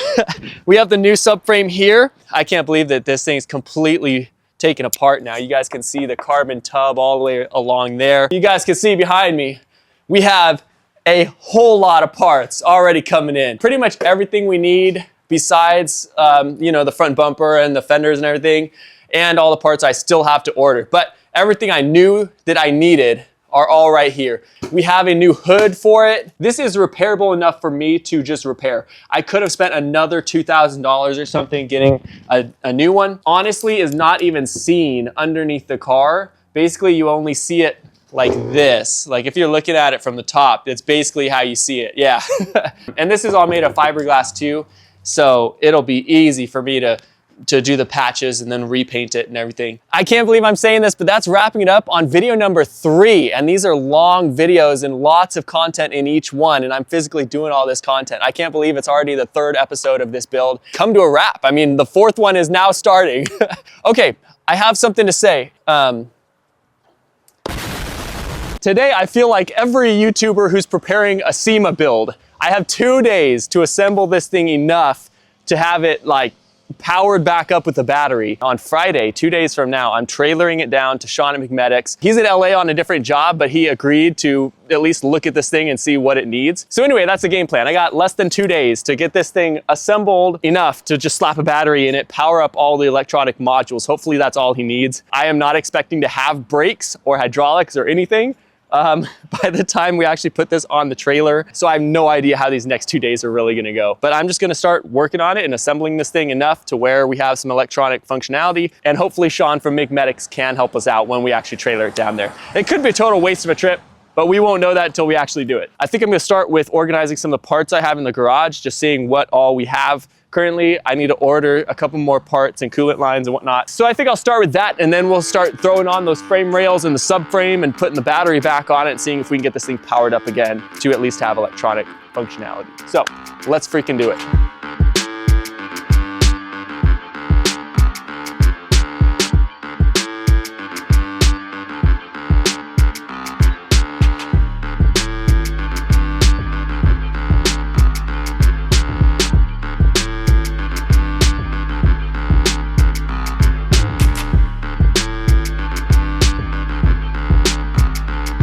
I consolidated all the parts I have into about half the boxes. We have a few coolant lines and stuff in here. Fender liners, a couple of those. Also got the full like body kit side panels for this thing. I don't have the fenders or the bumper in yet. Hopefully that comes soon. One thing I also got in that I'm definitely gonna have to test at some point soon is the color match. Unfortunately, I can't find anybody that actually sells professional quarts or gallons of this paint for me to spray in an actual paint gun. But they do sell aerosol cans, so I can always primer with a professional paint gun and then spray the color coat with a rattle can and then do a professional spray clear coat over it. So as long as this paint match is good, this is what I'll roll with. I'll order another like 10 of these aerosol cans. The unit I was looking for last video, thank you guys all for your input. You guys guided me to the right thing. HVAC inlet is what I was looking for last video, and I went ahead and just bought that. There was one listing on eBay for it for $1,300. I offered the dude like $975. He came back with $1,200, so I got $100 off of the listing asking price, which is cool. All right, so here are the parts that I need to slap on at least temporarily. Got the subframe there. I think while I'm at it, I'm just gonna slap on the new hydraulic pump too. I got the new crash bars and then the new impact bar. It's the first time I'm seeing an OEM impact bar for this car. All right, but from here on out, I'm just gonna get straight to work and get this thing put back together.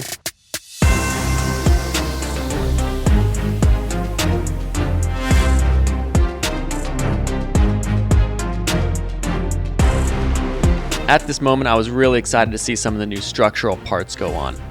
In anticipation of permanently installing the subframe, I swapped all the hardware to the new one and started putting it back on the car. This definitely wasn't a one-man job if you don't have the right tools. If I had a flat top hydraulic lift I could have set it on and jacked it up into place with, this would have been easy, but I didn't want to spend $400 on one. Well, it turns out the 12C subframe is definitely not swappable with a 650S. Are you serious? The bolt sizes are all different. Steering frickin' thing is different. At this point, I was forced to reinstall the old subframe onto the new frame rails. Unfortunate because the new steering rack wouldn't actually bolt onto the old subframe, which meant both front tires wouldn't be linked and they just flop around independently. But I did link them with a ratchet strap just so they were limited in the outward rotation, just to make it a little easier trying to load this onto the trailer later.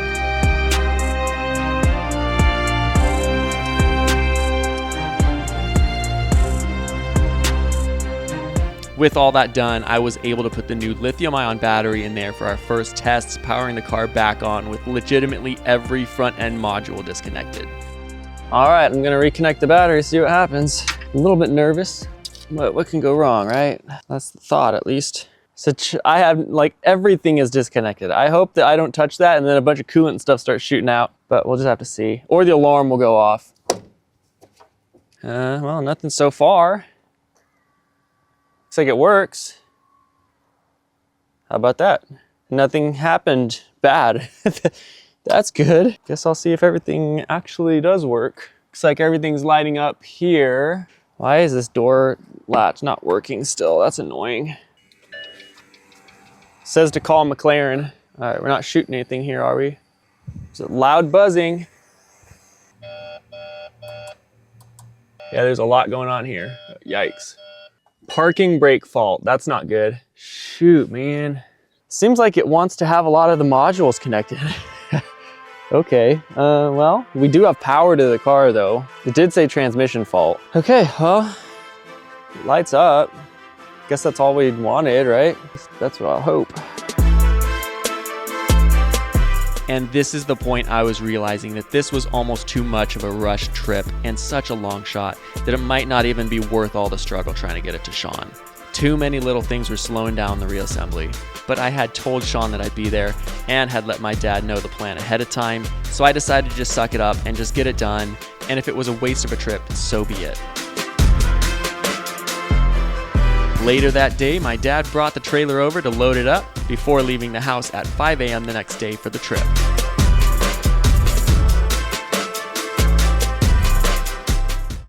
Too far. Oh no. What if I just jack the car up? It's easy to do. Just jack it up and put it on the ramp. Yeah, let's do that. Let's do it. All right, ready? 3, 2, 1. There we go. That's what we wanted. Guess it's worth a shot to see if the parking brake will go off.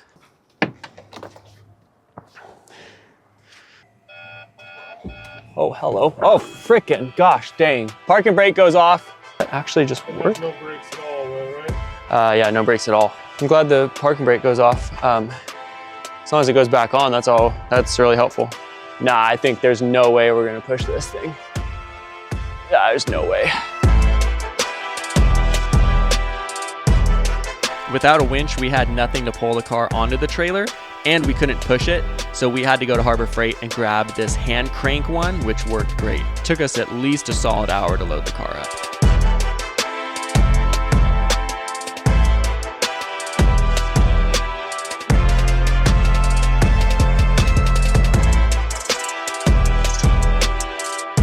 We did it fishing in Alaska. You could take a truck and pull on another truck. You know, the knot will not give, but it will also be easy to untie. So you just tie it around.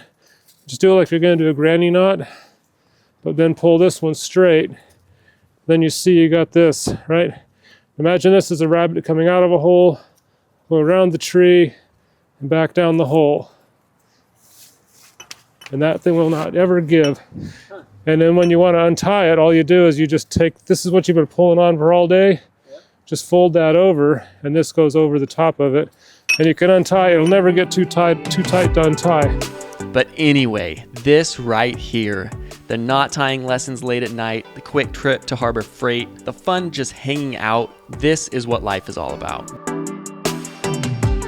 What a privilege it is to have somebody who's always in your corner. If you've followed the channel for any length of time, you know that my dad is always ready to load up the trailer and go with me to get yet another risky purchase. It's moments like these that just make the whole process special. It's rare to have somebody willing to sacrifice their time for your game.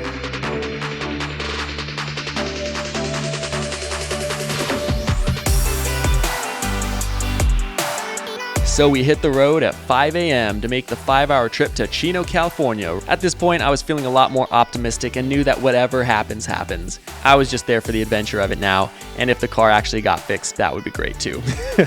And everything went very smoothly the whole way. I just still couldn't believe that we had a freaking McLaren on the back of the truck on our way to meet other McLaren owners.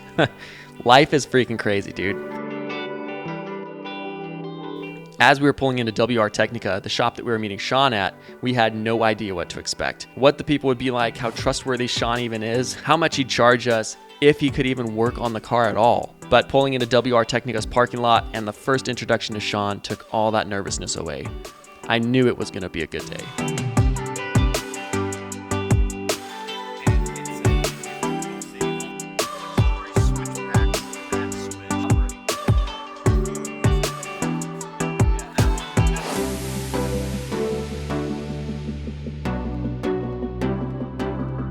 All right, well, we did in fact finally make it over to LA. WR Technica is the place we were meeting Sean at. Sean's working on the car right now. He's just doing all the different module stuff.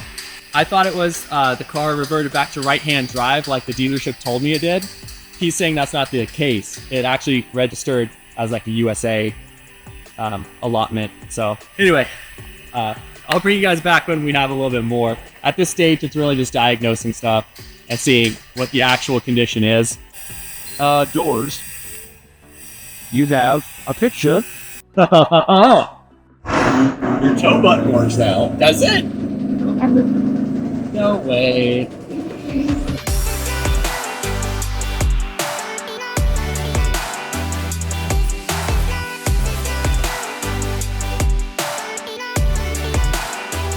So we got back in the truck and started to head out. We were there for a few hours, and man, what an incredible experience all the way around.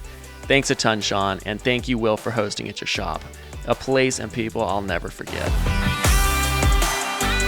It's funny how small the garage feels after being inside such a big and thriving shop only hours before, and talking to people that have such big things going on.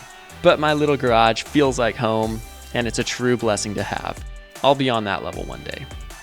By the time we got home from the trip, we were both too exhausted to unload the car, which was perfect because I needed time to organize the garage anyway. Ideally, we'd put the car in there for the rest of the build.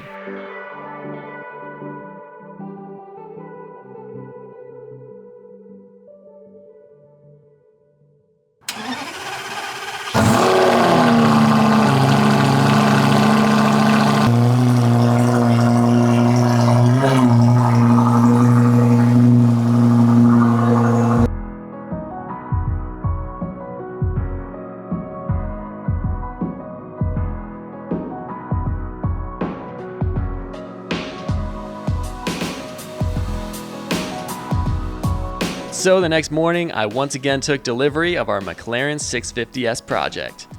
It has come a long way already, but it has a long way to go yet.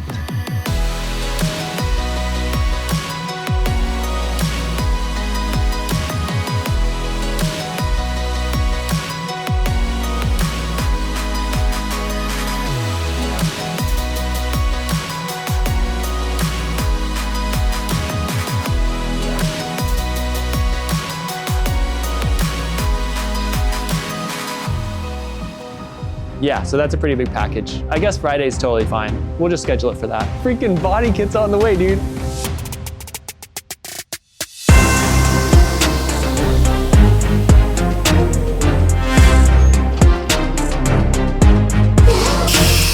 Guys, the draw's gonna be on TV, man.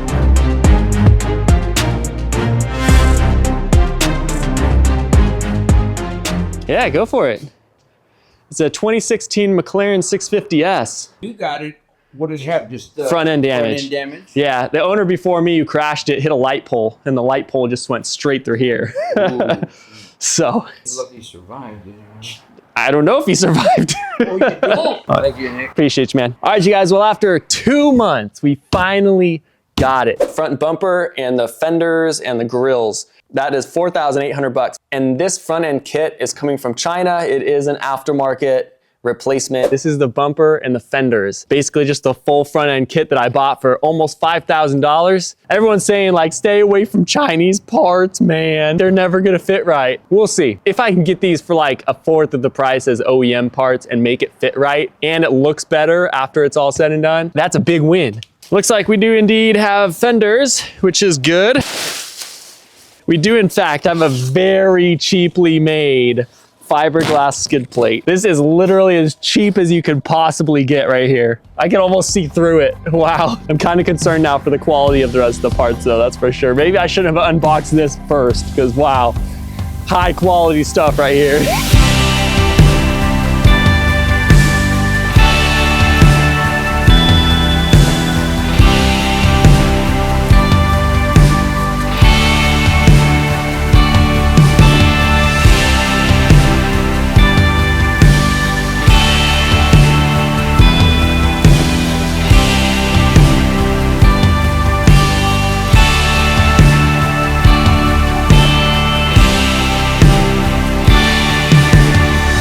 Let's get these fenders unboxed as well. This is awesome. The quality is not perfect, obviously, but wow, it's got the skid plate and everything. Freaking legit. If you've never ordered like a body kit or something, this is my first time. That's probably why I'm so excited. But if you've never taken a delivery of something like this, man, nothing quite like it. Everything basically here is just held together. This is actual metal. How about that? It's a real grate. That's actually more impressive than I was expecting. All right, now the main event. 675 LT style grilled fenders. Ooh, ooh, ooh.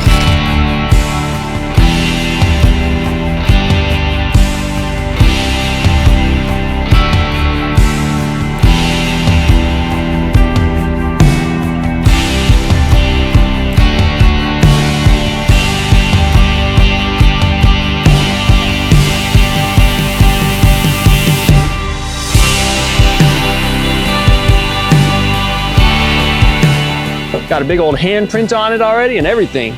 Big old greasy handprint.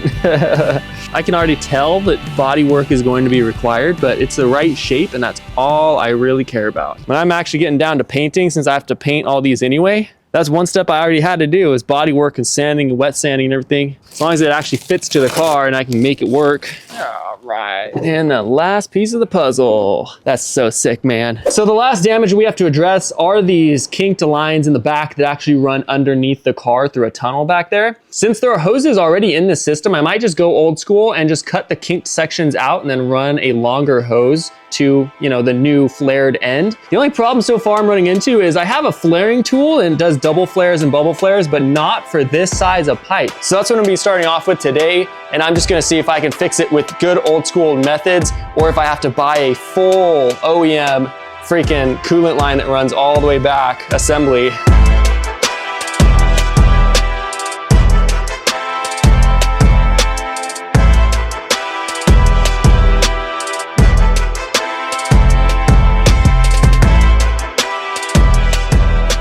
Here's the $1,100 module I had to buy so the car could communicate with the battery. Here it is. The stock McLaren 650S needs to plug into the OEM McLaren battery. Sean programmed this out, so this is up for grabs. If somebody needs it, hit me up. I'll probably let it go for like 400.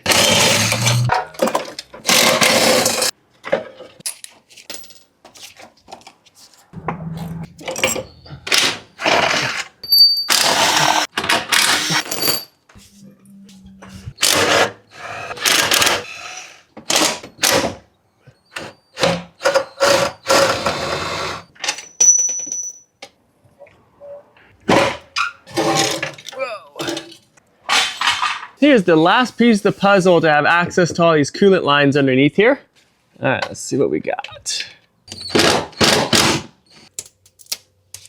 We're already missing a screw here, obviously, and 2 screws back here.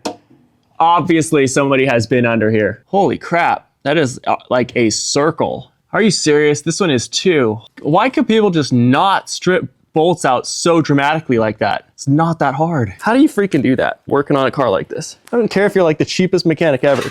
Come on. It's always these one little stupid things that take like 45 minutes to get a freaking little screw out.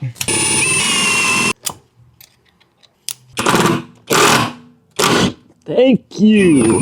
Freaking out how to use a screw extractor.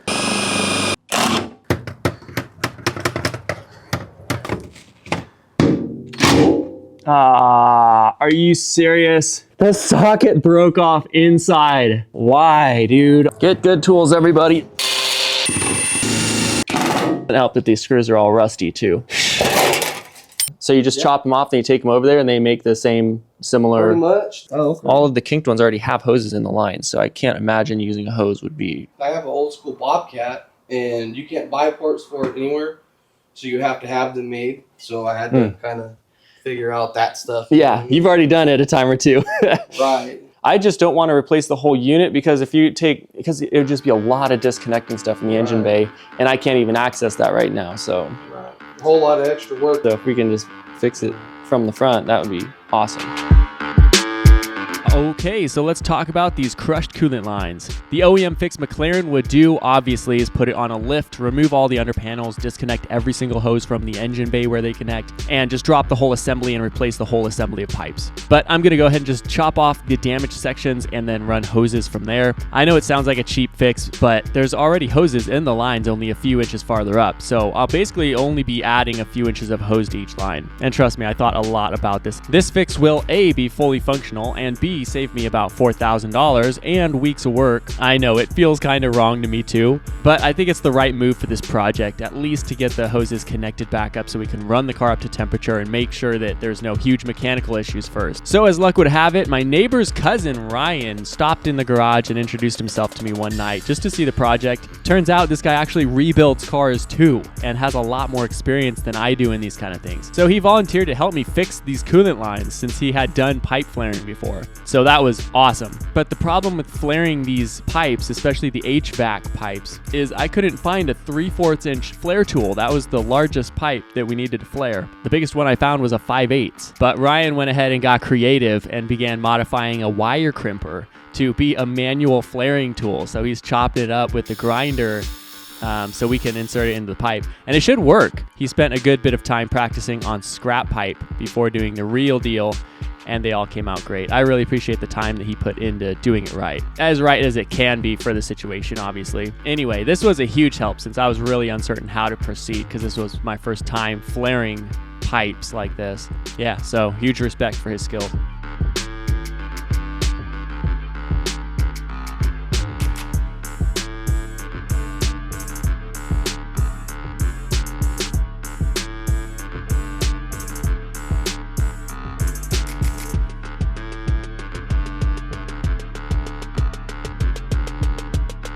All right, well, with these pretty much repaired, I know I'm gonna get a lot of flack for what we're doing here, but dude, it was like, this was the easiest to, at best fix that should be fully functional and should work fine. Super fun fact for you guys. All of the hydraulic lines were completely fine. If even one hydraulic line had been severely broken or kinked to a degree where it wouldn't function properly, we would have had to literally take all of these pipes out to repair just one hydraulic line. None of them were actually damaged. It was only coolant lines that had been kinked. So that is fantastic news. And so that's why we're doing this here today. It should be fully functional, and and if it's not, we'll repair it later. I think this will work just fine.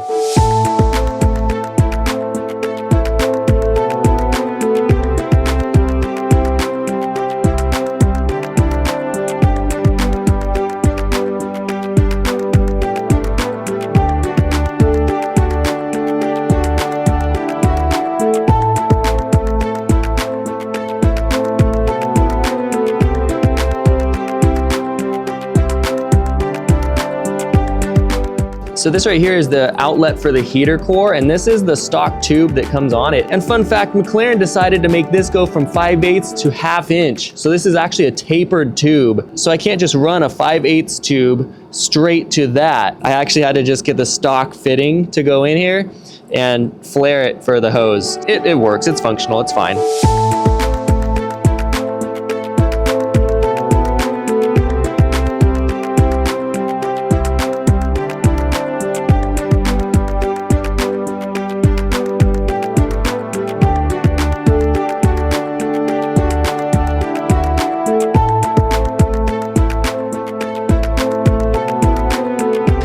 Quick update for everybody. I'm gonna move on to a lot of small things. I've been working off camera on a lot of dumb little things. So I wanted to get the HVAC inlet installed, that big box right here, before everything else gets put on, because it'll be the easiest to access at that point. But I have to take all 4 of these screws out because the box just got ripped off. So there's screws from the box and then there's nuts inside that I have to like clip vice grips to the outside just to have enough torque to actually get the nut off from inside. But anyway, the right side, the passenger side ones, I need to be on the passenger side, but the window is rolled all the way up over there, so I can't open the door until I have battery power. So now I'm just doing what I can do. I put the tunnel, the little coolant line tunnel back on. All the coolant lines are permanently where they're going to go, if all goes well and they don't all leak.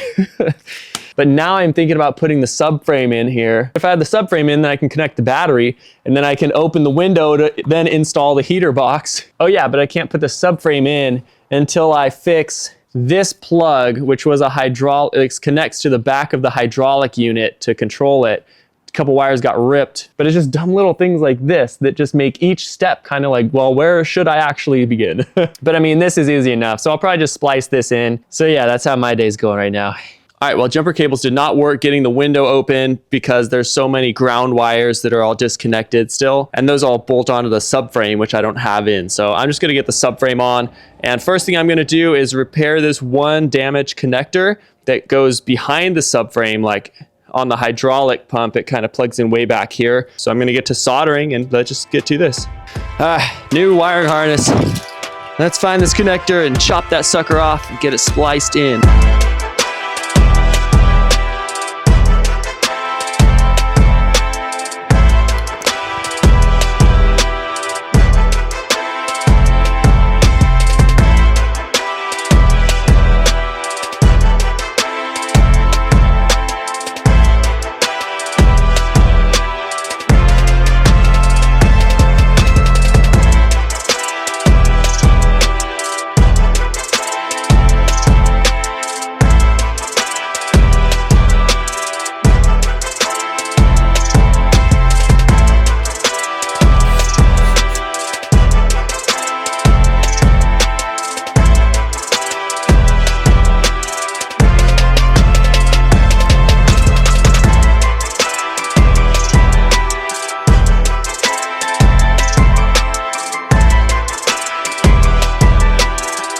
first new connectors have gone on from the new wiring harness. They look very close to OEM. You saw me on the second connector actually sandpaper the wires to make them a little bit fresher. I should have done that on the first one, but I'm just getting back into this. So now that all the cobwebs are cleared out, you know, doing wiring, this is gonna go a lot faster. And I got a new soldering iron that works way better than the old Harbor Freight one that I was using for this first one. But anyway, there's more broken connectors here and there, but most of them are still here. It's just a matter of all the broken wires that go to the front end. I need to reconnect all those wires. And right now I actually get to disconnect this connector that goes to the old HVAC units. It's not a huge thing, but I'm really loving seeing all the old parts, all the broken pieces coming off, and all the new stuff going on permanently. Out with the old and in with the new. And all these connectors go to the heater box. So we're piecing this together, you know, piece by piece. I'm figuring out where all these connectors are going to. All these will go straight up here, and then I fix this wiring here, and all of that will lead to the front. And but yeah, man, we're just figuring this out piece by piece. It's awesome seeing it all come together.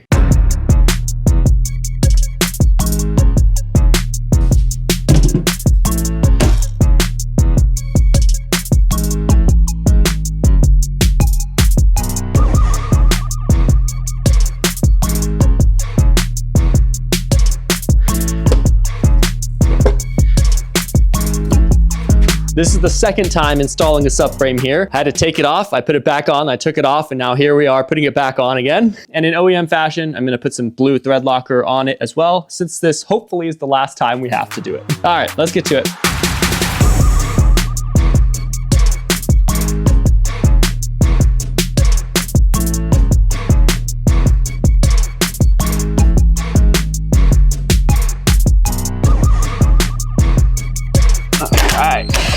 Let's go.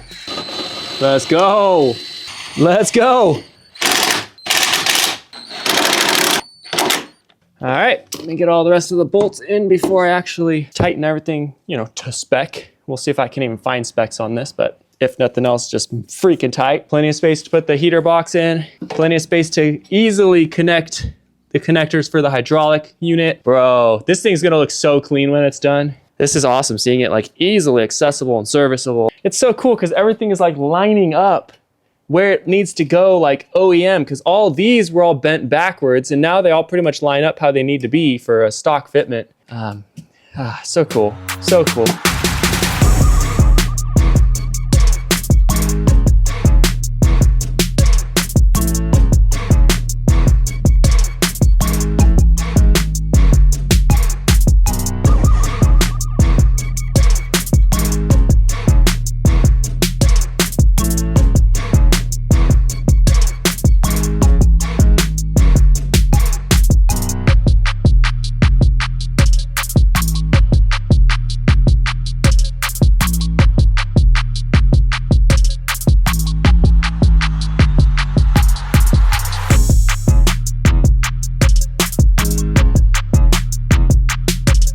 The car is alive, ladies and gentlemen.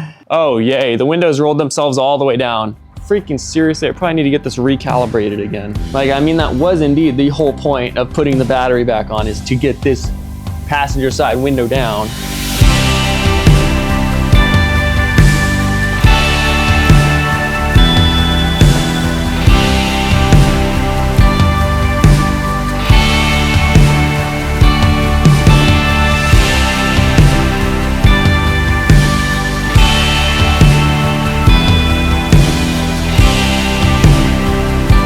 This is gonna be freaking sweet.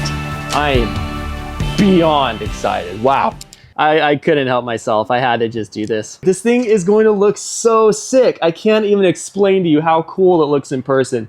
This is the first time I'm seeing any kind of completed, like not damaged panels up front. And dude, I'm so stoked for this. So cool. Hopefully you guys could see the vision. In my head, it's a complete car already, but I hope it drives as good as it looks in the future. Just getting it to look like a real car again is such a big motivation for me right now. It's really cool to see it like this, even though it's still very bare. Almost forgot to mention the windshield finally came in, and this was $1,600, which is probably cheaper than the, you know, OEM windscreen McLaren would send me. Sometimes when it's aftermarket, you don't know what you're gonna get, and unfortunately, we got ourselves a pretty damaged. Obviously, something got yanked right here, and you guys can see the safety tape is definitely torn. It looks like the wires running through the tape are still okay, but honestly, until we install it, I don't know if it'll be functional or not. This was sent by RC Auto Glass. Took a long time to get this thing, and it came a little bit damaged. So maybe they'll resolve it. Maybe it'll work just fine. I'm not worried about it just yet, but that was my experience, so I like to just share everything with you guys. Ryan's coming over for the wiring harness right now. He's gonna start piecing all these wires back together with the new harness, splicing it all in. I'm gonna go ahead and get to work, hopefully on the steering and the heater box while he's doing that. But yeah, you guys saw last video. That's pretty much where we're at. So let's just get to it.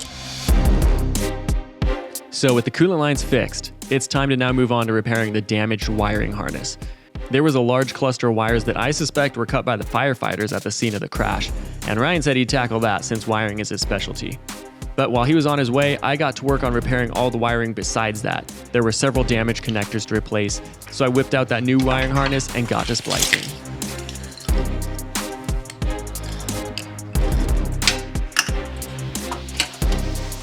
All right, I just got the wiring harness ready for Ryan to repair this mess. Oh man, this is why I need his help right here. The other side I can probably handle myself. It's just miscellaneous connectors and a couple broken wires and stuff. If he's as good at wiring as he says he is, you know, I trust the guy. And so you guys can see this is what it currently looks like, and this big patch of wires right here on this wiring harness it broke right there, and so all of these wires leading up to the front are what's missing. So that's the biggest thing to patch in, and then my task is just kind of swapping out some damaged connectors on the other side. So yeah, I guess I'll just get to work, and whenever he shows up, we'll get this thing rolling.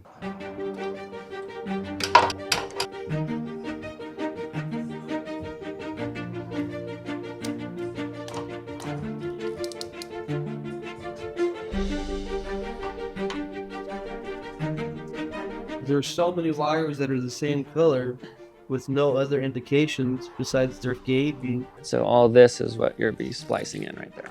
I was hoping there would be like a junction right here that we could put this on. Yeah, I don't even know what those wires would all run to. I don't even know if there's a way to track them all. It's wrong, it plugs in and blows the air back. Yeah. That'll be it.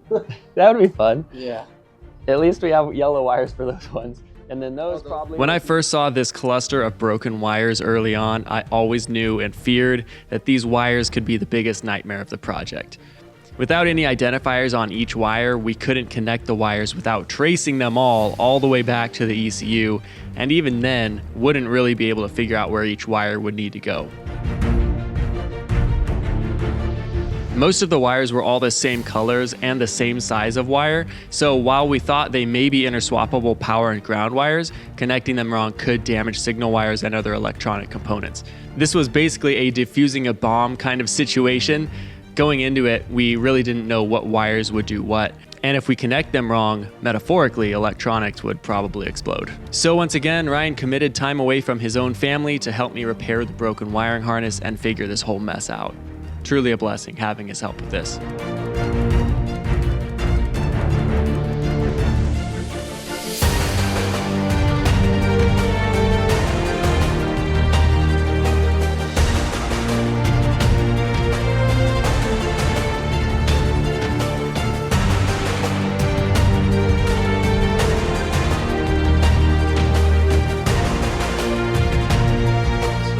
Brakes were all fine, hydraulics were all fine, except this, some of the lines were ripped out of the hydraulic pump. So there was leaking hydraulic fluid right here. Right. I don't know if it would have splashed that high up though. They all match up, all the numbers tell you the corresponding wire. Beautiful. That's a huge relief. That makes me feel a lot better about all that, because then you know for a fact everything is perfect. 100%. You know? Yeah, that would have been tough if there was no identifiers for each wire. Upon close inspection, Ryan found tiny numbers printed on each wire in about 6-inch increments. And as pure luck would have it, they all match the wires on the new wiring harness, except one. So what would have been an almost impossible task turned out to be a pretty straightforward process, requiring only a couple days of work reconnecting all the wires together. The fluid we discovered on the wires, whatever it was, dissolved a lot of the numbers on the car's harness, so we had to cut the sheathing higher to find every number. But in the end, thankfully, every wire but one matched and was reconnected. So Ryan got straight to work getting those wires straightened out, and in the meantime, to stay out of the way, I worked on miscellaneous tasks on the side and inside the car to prepare for installing all the main mechanical components when the wiring harness was finally complete, after staring at all those broken wires for the last few months. It's a big moment, very cool moment. This whole process was a little on and off over the course of a few days, Ryan and me chipping away at it when possible. Kurt also came over a few times to work on our go-kart project, figuring out a couple little things, and he also helped a bit with soldering wires as well. It's such a special thing, hanging out with truly good people, working on cars like this. So many conversations happen that you'd never get just casually hanging out with someone at a coffee shop. On projects like this, you get to see a piece of their heart and who they truly are. And it's just really cool to see. I wouldn't trade it. Hey, yes, good. Correct. I'm just curious if you guys could swap the glass in. I have the windshield. I just need somebody to remove the old one and put the new glass in. Yeah, that's the biggest part, for sure. I got you. But most of it's already disassembled for you. You pretty much just need to get the old glass off, and then everything's pretty much already out of the way for you. Awesome. I will save your number and you will be the shop. And I have the glass, it's just in a box from shipping already, so I didn't even take it out. So it's definitely safe. And when I actually have the car ready to bring in. I had been calling around a lot of windshield replacement shops in my area, and none of them would work on McLarens, nor were many of them even able to provide glass for it. But there's always that one shop that's a diamond in the rough, and I finally found it. A lot of this project has been calling around, trying to find people willing to just give things a shot and help me out. Like the VIN verification a couple months ago, you guys remember. Simple things, but not simple when it's a McLaren, apparently. But so far, things are working out. It's just, you have to put in the time and sometimes get creative with solutions. It's like a real wiring harness, dude. That don't look too bad. That is so sick.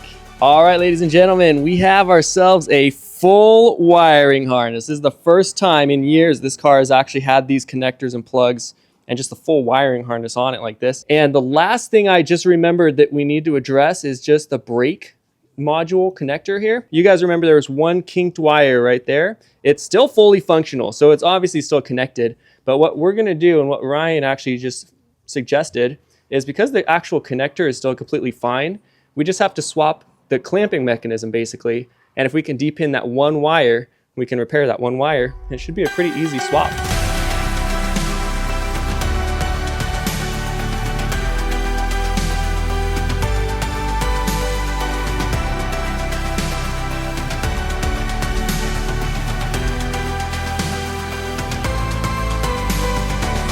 It is done. This was the last thing to fix on the wiring harness.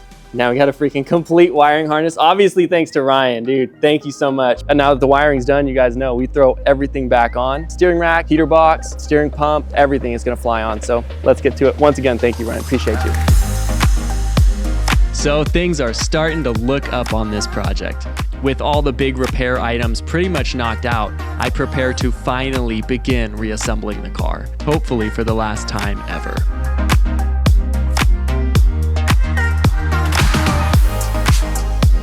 It's time to install the rest of the parts on the front end. So we got the steering rack, the heater box, the steering pump, ABS module, and the brake booster, and a hydraulic pass-through thing. First off, we are gonna need to cut the coolant lines to length. So that is what I'm going to start with. I know I'm gonna need some more coolant lines and stuff, I think, when I actually have everything installed. But if nothing else, I'll just get all the main components installed, get all the modules plugged back in. And I think with the repair of this ground wire on the original harness, I bet you we'll be able to pop the engine bay once we get power back to the car and most of the modules plugged in. This is a very exciting time, and hopefully we can get that engine bay open this video. That is a big goal right now. So let's just get to it and see what we can figure out.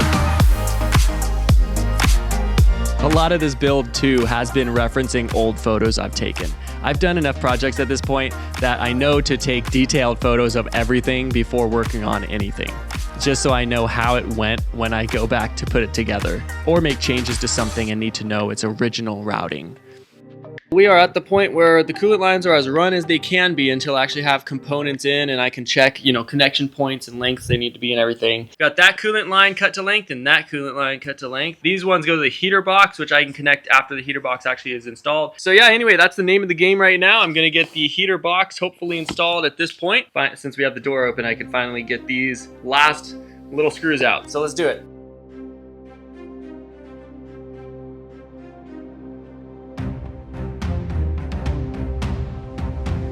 And while I want to think I'm over the hump on this build, there's a ton of work to do yet.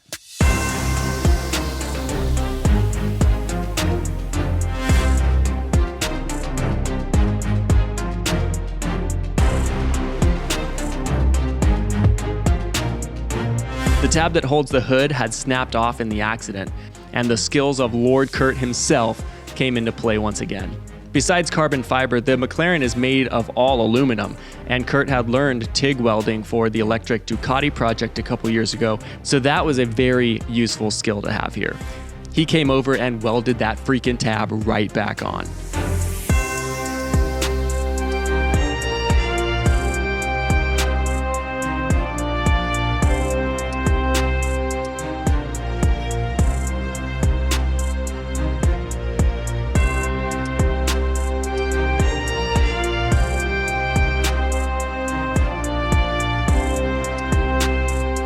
Putting in the steering rack first. The heater box is going to take too much space.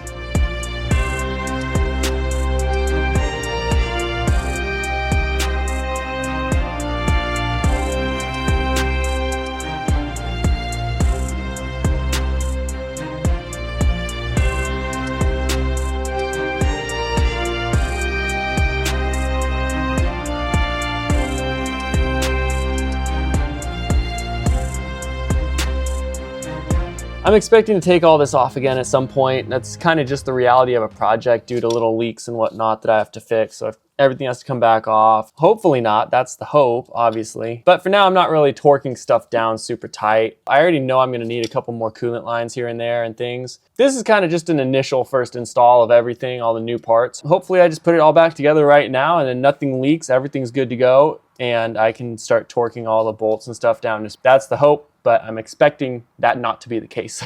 We shall see. But we have the boot installed and everything. Everything looks like it's linked up just fine. Everything fits in here stock like it should. Hydraulic units right here, easily serviceable. It's super cool seeing all this stuff, you know, exactly where it needs to be. Pretty cool. All right, with the steering done, let's get this heater box in for the first time. Officially installed. Hopefully we don't have to keep installing and uninstalling all these parts.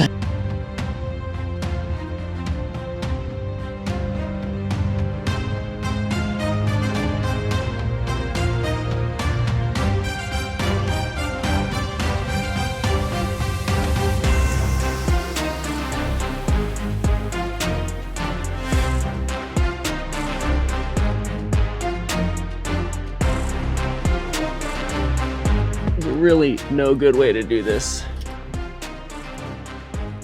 Of course, right on cue, it starts raining now, so I'm gonna have to bring you guys in just a second.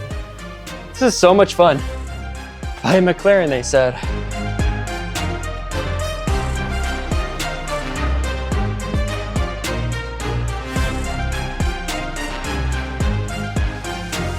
I got to this point just now and I realized these coolant lines that we wanted to look as OEM as possible. This one here running from the heater core all the way down, you can see we didn't really cut that pipe. And this is the coolant line that attaches to it. Obviously I need to cut it way back here. I think I could potentially cut it to length without the steering rack in place. So I'm gonna take that back out and we're gonna go ahead and see if we can get this coolant line cut to length. This is not as fun as it looks.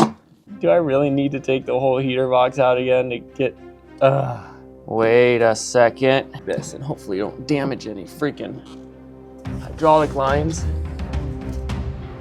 Nothing to it but to do it. Please. I am not looking forward to doing that again.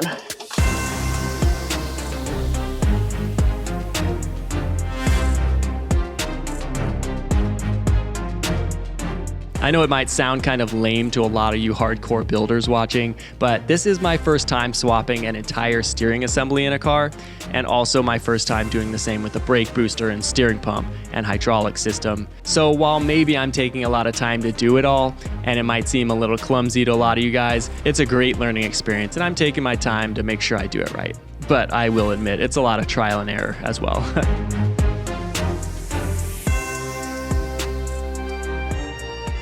All right, sweeping declaration. By the end of this video, I want to have all the major mechanical components installed on the car, everything that the front end would need. Obviously, I say that knowing that I will need some coolant lines still and a couple, maybe a hydraulic hose here and there. I will need a couple sensors we don't currently have to fill the empty little plugs and connectors on here. But when we get everything installed, we will then know what we need, and I can place those orders, get things on the way. And so hopefully by next video, then we'd have all the plugs and connectors and coolant lines and everything filled. And then we could actually drive the car at that point if the coolant system works fine.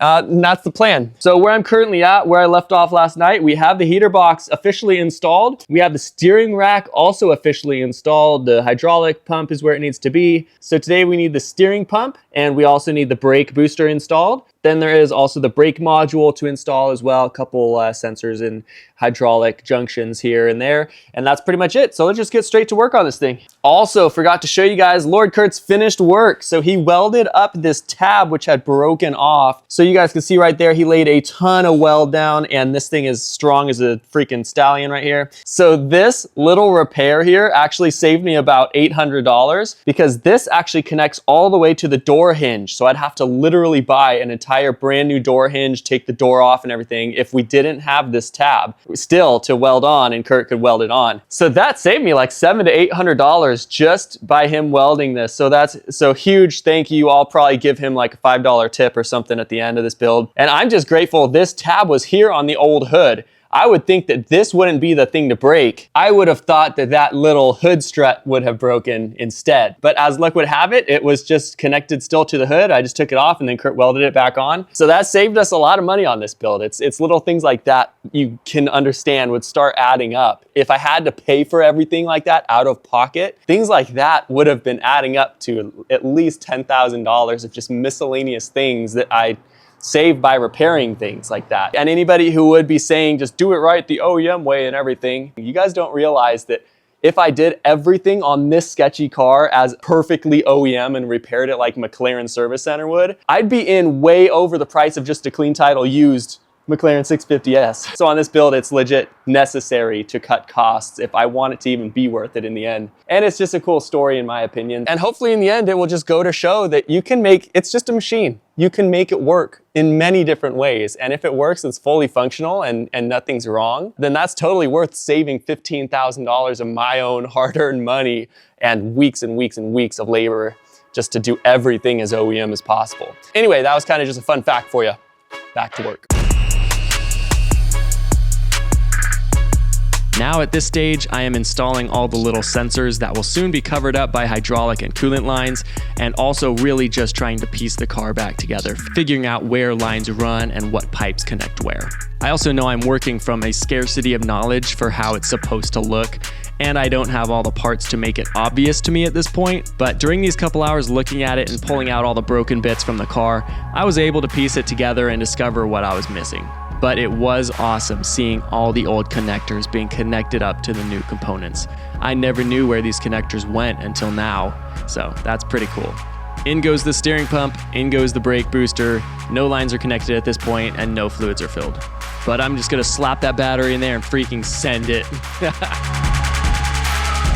Luckily from the accident, we actually have most of the units and the modules that we need. There's very few things we had to replace. The hydraulic module, obviously, the battery, obviously, and the heater box, obviously. But more and more, it's blowing my mind how pinpoint accurate the light pole was that somebody smashed into. It came directly in the center of the car, and everything from the heater box and the battery right in the middle, everything over was completely fine.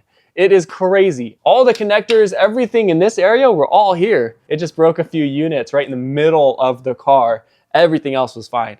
Crazy. But anyway, right now we're gonna mount back up the hydraulic junction that sits right here. The bracket is bent, but we know how it needs to go. so I can easily bend this back. It's like 1/8 inch steel or something. And then the ABS module obviously needs to get bent back so it sits right here. Yeah, so I'm just gonna get to work on that. Pretty exciting that we're almost done with this already. This might actually be a lot easier, hopefully, than I am expecting it to be. I don't wanna bend anything else, but.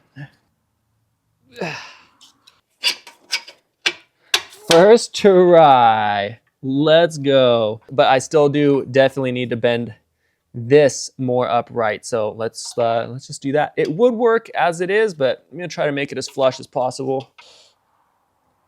It actually might do it right there. All right, that's spot on right there. That is spot on. Yep.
As luck would have it, I was just trying to find coolant and hydraulic lines in my big pile of parts in case I ordered some that I forgot that I ordered. And as luck would have it, we actually just found the passenger side ride height or suspension sensor, and it has the connector still on it and everything. So these wires right here that we didn't really know what they went to, right here, we have it and it's ready. I'm just gonna solder it in and get this sensor installed again too. When builds go on for months, little things like this, sometimes you forget about. Anyway, we're gonna get this installed and everything keep getting put back on. Lots of hydraulic lines and stuff lining up where they all need to be though. Super nice.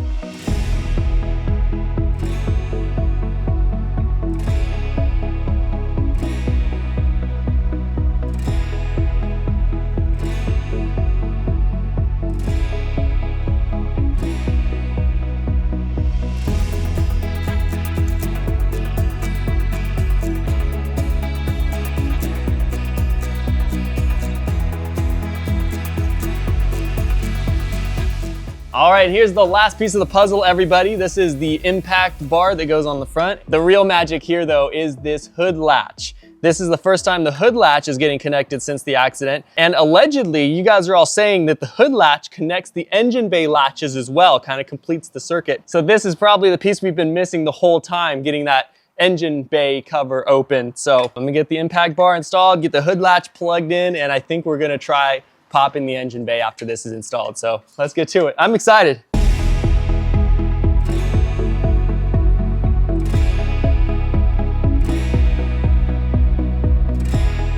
All right, obviously I'm just doing this temporarily because I will be taking this impact bar back off for the rest of the repairs that we need to do. So don't worry, it will be stronger, but look at that. Directly in the center of the car. That is so sick.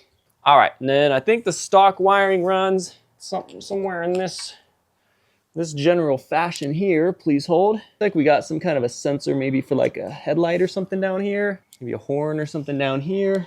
I would think clamps onto somewhere about like this.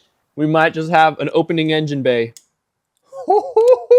I can't believe that. That's so sick. And I literally just got this like an hour ago. This is one of the crash sensors from the accident. Might as well just click it in right now, I guess. No idea how to actually work it though.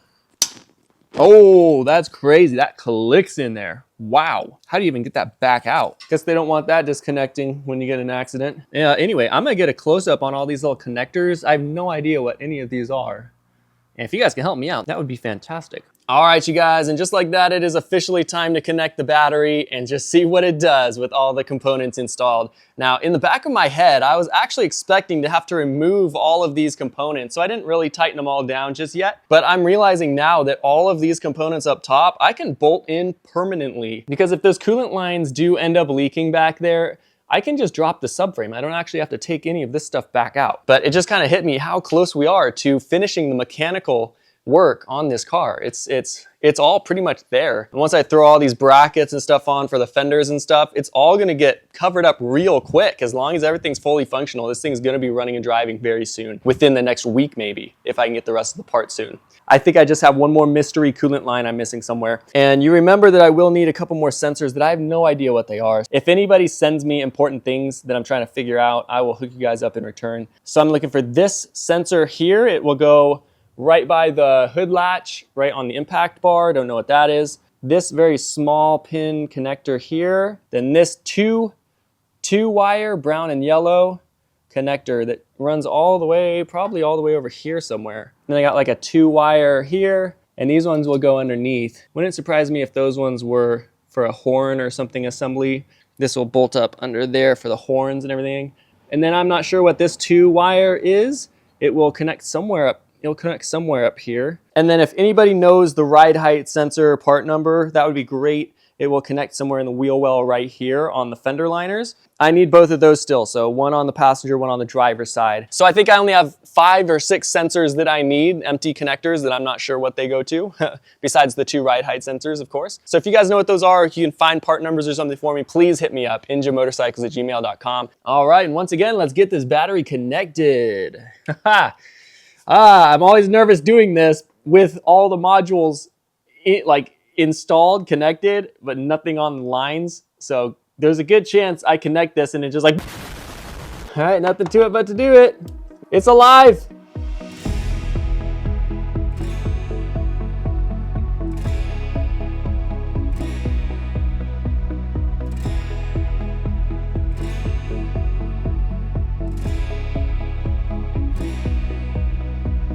All right, I have in fact the remote in my hand. Let's go ahead and try to unlock it, see what happens.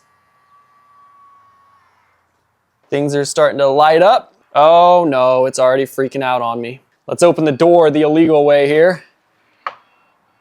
Please don't set off the alarm, please. All right, I am a little nervous, but we're gonna show you guys, we're gonna turn the ignition on, see what actually happens, what it reads now. Passenger door internal release fault. Are you freaking serious? This is the first time I'm sitting in this. Oh, freak, I'm on jack stands right now, and that was not a good sound. Let's turn the ignition on. Why did everything turn off? Why? Okay, turning the ignition on now. I get the sense that I need to let it stay on the battery a little bit longer. I'm just gonna roll this in the event that it actually does work. Unlock the car. 3, 2, 1. Nothing. One of the main reasons I suspect the engine bay won't pop for us right now, so I need to actually flip this clamp around before we can actually connect the ABS module. And because the ABS module is not connected, the interior buttons for the tonneau and the front latch and everything, if you push them, it'll actually pop up a message saying reduce vehicle speed. So obviously the wheel speed sensors are not being read, and I think that the car thinks it's moving. So it's not opening the tonneau cover, and it won't do any of the latches and exterior functions.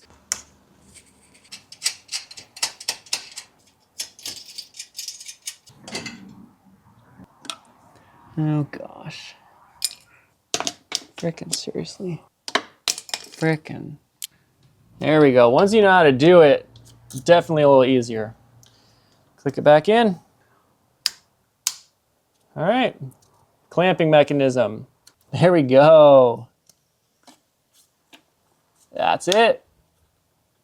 ABS module is linked up. I don't think that'll have fixed anything, but no harm in trying, you know, kind of step by step, see what actually fixes it.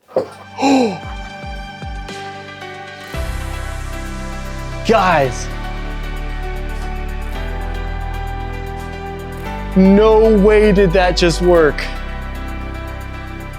Oh my gosh. Guys. Oh. I just can't figure out how to get this back open. Nothing. That was McLaren San Francisco. Can't even get in contact with the service representative. Forums aren't of any help. Nobody has this in a video anywhere.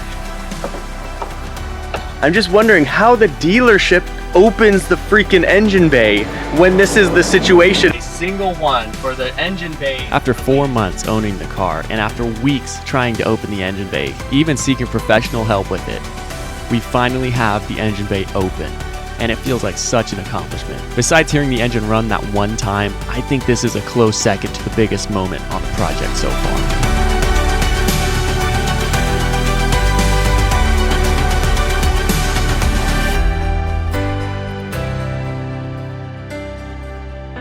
We have an open engine bay. No freaking way. I am speechless. I cannot believe this right now. Real quick. What the freak? Do you see that? I told you it was the wheel speed sensor that it thought it was in motion. But all the wiring's fixed, so I figured that might solve this, and it did. We can actually do an oil change on this right now. Well, not right now, but we can do an oil change on this thing and actually get it running. Look how dusty it is, though. Look how small that is. Oh my goodness. That's just the intake, yeah. The engine's huge, it's just the intake. I can't see past it. Yeah, you can see the engine way down there. I'm too short. It's probably the first time in 2 years, 2.5 years, this engine bay has ever been opened. Last service was in 2019. That's probably the last time this engine bay was even open. That is freaking crazy. I'm sure there's a better analogy out there, but I feel like when you're picking a lock, you can hear all the tumblers clicking, and then there's that one last tumbler that clicks and you hear the little pop and the lock opens. Not that I pick locks or anything, but I feel like this was that. Like this is the last tumbler clicking to where we can get this car actually running and driving and on the road. Still surreal to me having this engine bay open. Crazy. But before we get too far, I'm just gonna clean this engine bay up. It has probably not opened since 2019, its last service. And the oil, how we saw it, was very indicative that this probably has not been opened for service since 2019. Anyway, let's get to cleaning this thing up.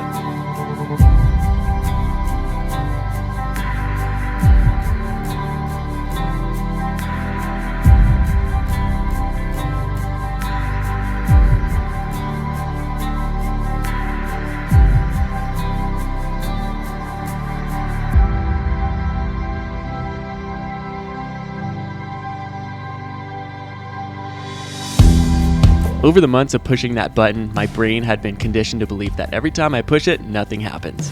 But this time I pushed it and I heard that satisfying click of the latches opening, which was so cool. And cleaning the engine bay was the ultimate satisfaction for me. This was the very last part of the car that was in its former condition, just taunting me through the glass, knowing that I couldn't touch it. But here we are with an accessible and clean engine bay.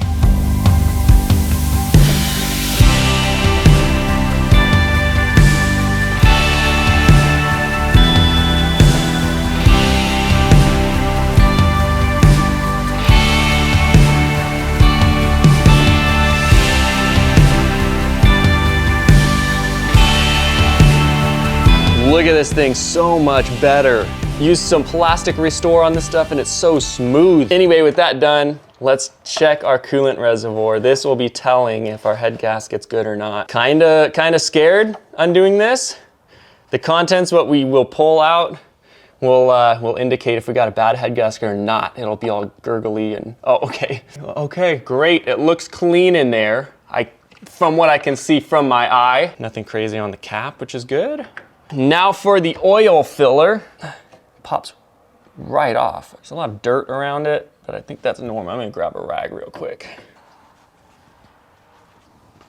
Come on now. This is just a long filler neck. It's not really much we can, some like shards or something in there. I'm gonna go ahead and just pop this sucker off. See down into the reservoir well enough, because the car is too tall right now.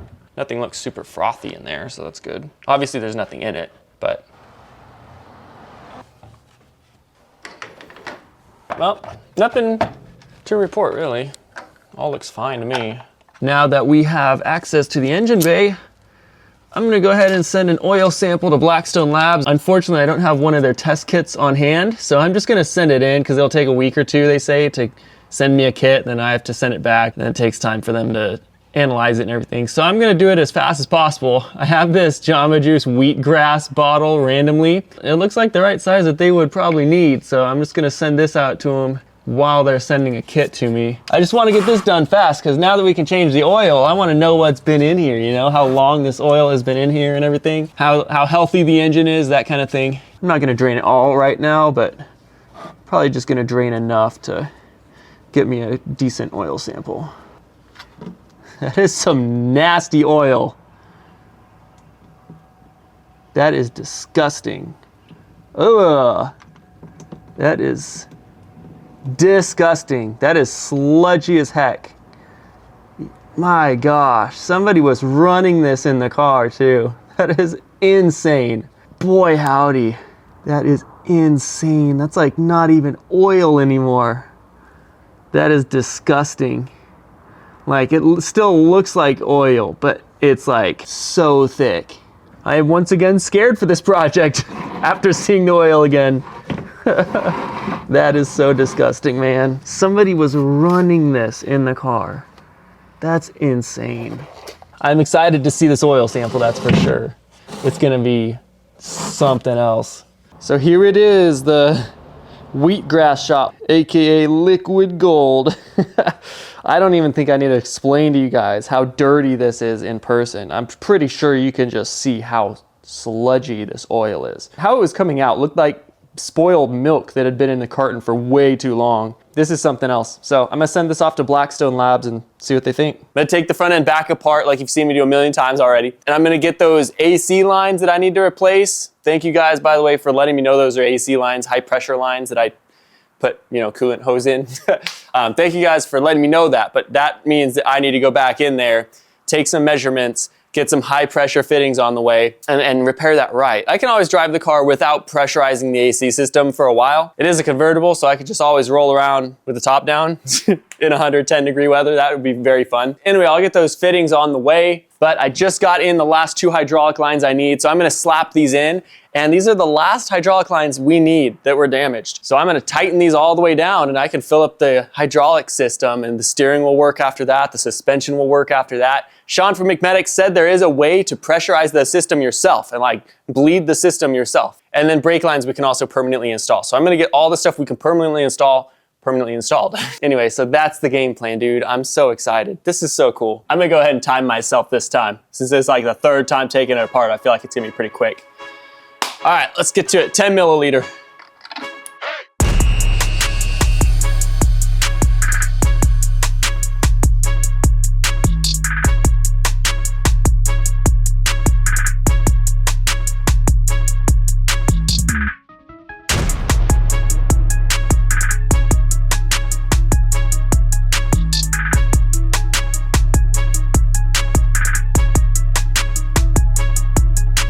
We're gonna go ahead and pivot just a little bit here. We're still waiting on those high pressure AC lines to come in. They should come in, it says Wednesday to Thursday, which is tomorrow is the earliest I'll probably get them. First off, I want to take inventory on stuff we actually have to do. I have a list created, and I need to start checking stuff off and adding a couple more things on since we are knocking out more stuff. Second of all, I want to take care of the, what I call sketchy things on the car. The original door panels to this car, from weather and just heat and sitting for so long, they actually started lifting up. So if you look through the window, you have the window down, you can actually see the top of the airbag because the door panel warped over time with heat and everything.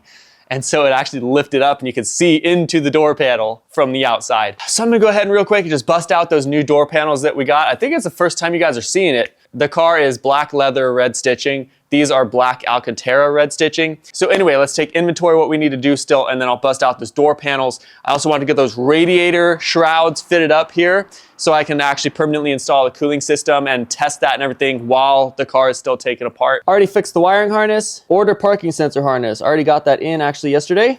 Remember to bolt the steering column together, got that. Install heater box, we're good with that. Windshield replacement, I already have somebody that's gonna do that. Install auxiliary radiators, we're doing that today. Install brake booster, I had to take that back out, so we're gonna leave that. Install steering pump, had to take that back out, which we just literally installed a couple days ago. Install coolant and hydraulic lines, we will get to that when the AC lines come in. Fix hood hinge point, we got that knocked out. Install hood latch, we got that knocked out too. Check air conditioning lines and hose pressure ratings.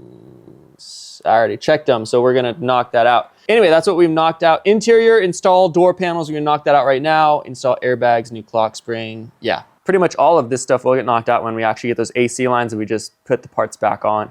Most of that is what this is. So there's really not that much left to do. It's all stuff just putting the car back together, which I've already done like 3 times. Should take me like a day to do.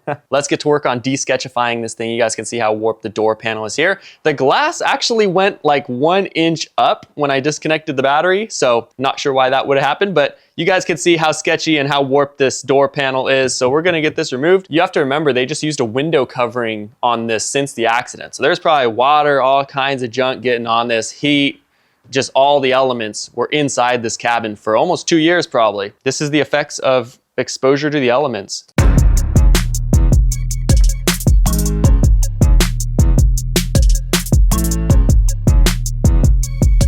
All right, and just for good measure, I'm gonna go ahead and do what Sean said. Even though I don't think it's an issue anymore now that the engine bay actually popped. Plug them both back in. There we go, just for good measure.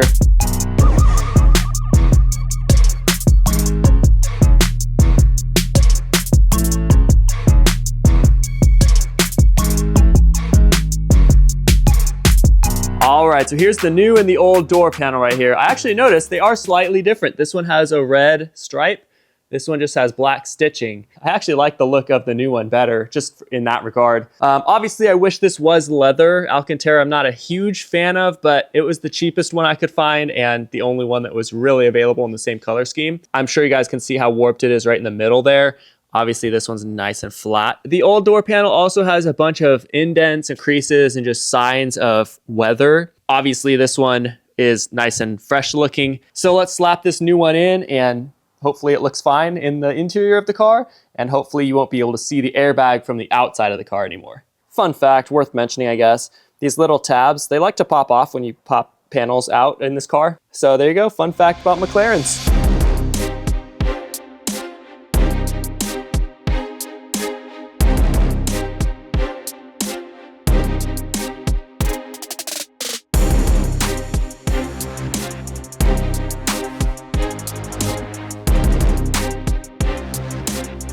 One down, one to go. All right, well that doesn't actually look all that bad. The pillar is actually Alcantara too. I didn't notice until now. So that actually ties in quite nicely. Not bad. I love the red stripe on the door that the original panels didn't have. Looks super good, super good.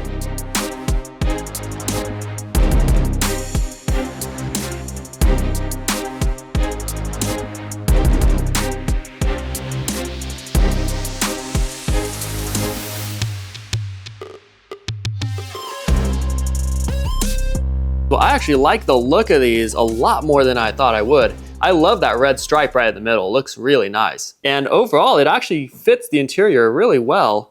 The pillars are Alcantara, so it actually blends right in. And then obviously you still have the switches and everything, which are carbon fiber, which match the middle as well. So it really doesn't look as out of place as I thought it might. Plus you have the carpet down here, so it all kind of just blends in all together right there. Anyway, I'm really happy with it. So with the door cards replaced, I'm gonna go ahead and get to work on fixing these little, I don't know, they're not mud flaps, I guess like door guards. Both sides are actually broken, and I got 2 replacement ones. So I'm gonna go ahead and throw this in. I'm gonna take the old broken fender liner out, working my way through getting all the sketchy things removed still. Once all this stuff is refreshed, it's gonna feel like a nice car again. Because as you've been looking at this car the whole time, there have been broken bits just randomly scattered throughout, which made just the overall appearance look like a really rundown, trashy car. But getting these kind of things replaced will make it start feeling like a nice car again. And it looked to be an easy 4 bolts to take it off, but nope, we have 1 millimeter of plastic that is around the door strut. Thanks, McLaren.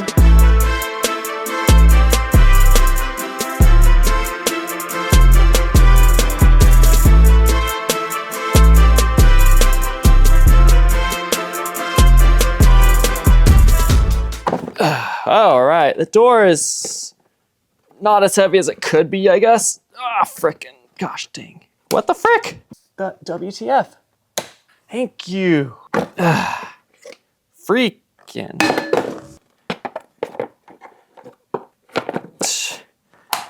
We're good. Easy money. Oh, there's actually things that are supposed to hold this. How about that? Wow. Oh man, look how beautiful that looks. Look at that. Very nice. Also, fun fact, this jack like lowered one night. I came out here, it was sitting on the jack stand. So Daytona, like dual action ones, you know, it was like brand new, 200 something bucks. I personally won't get another one probably. Nice jack, but if it's gonna lower the car on you, then And a screwdriver to pop the strut off. All right, let's swap it. It's not too bad. Not too bad. Oh no! Yeah. There we go. Money.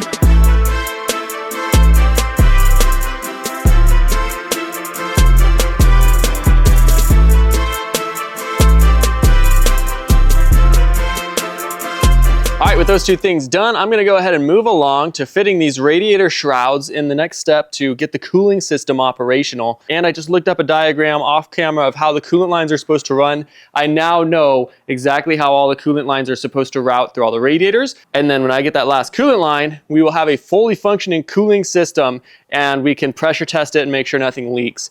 And that'll be great. And hopefully we can do that before we actually get this whole thing buttoned back up, just in the event one of them does leak and I have to go repair that as well. But today and in this video, I want to get these radiator shrouds put on the frame rails where they need to go. So to do this, I'm actually kind of shooting from the hip a little bit in the sense that I don't know exactly how it's actually supposed to go. I have a good idea because I saw a diagram on the front end of all like the parts, you know, kind of like a part on each component. As far as I know, this will just bolt straight to the frame rail up top and then 2 bolts on the side. The bolt holes definitely do not line up as they should, being Chinese fiberglass, but it's close enough to where I think I can make it work. I got both fender liners. One was actually damaged just a little bit, but I got it for dirt cheap and I can easily repair this. Let's see, this might actually be the one we need right here. I guess I'll just line up these bolt holes and see what we can do. This stuff will go up here. Not sure where this hose actually goes. So this is where the fender liner is going to be permanently. It's up there and then, yeah, I mean it generally, so I guess this must bolt onto the fender. And then I do see, oh, I see. I'll figure something out, but looks like it lines up as it needs to.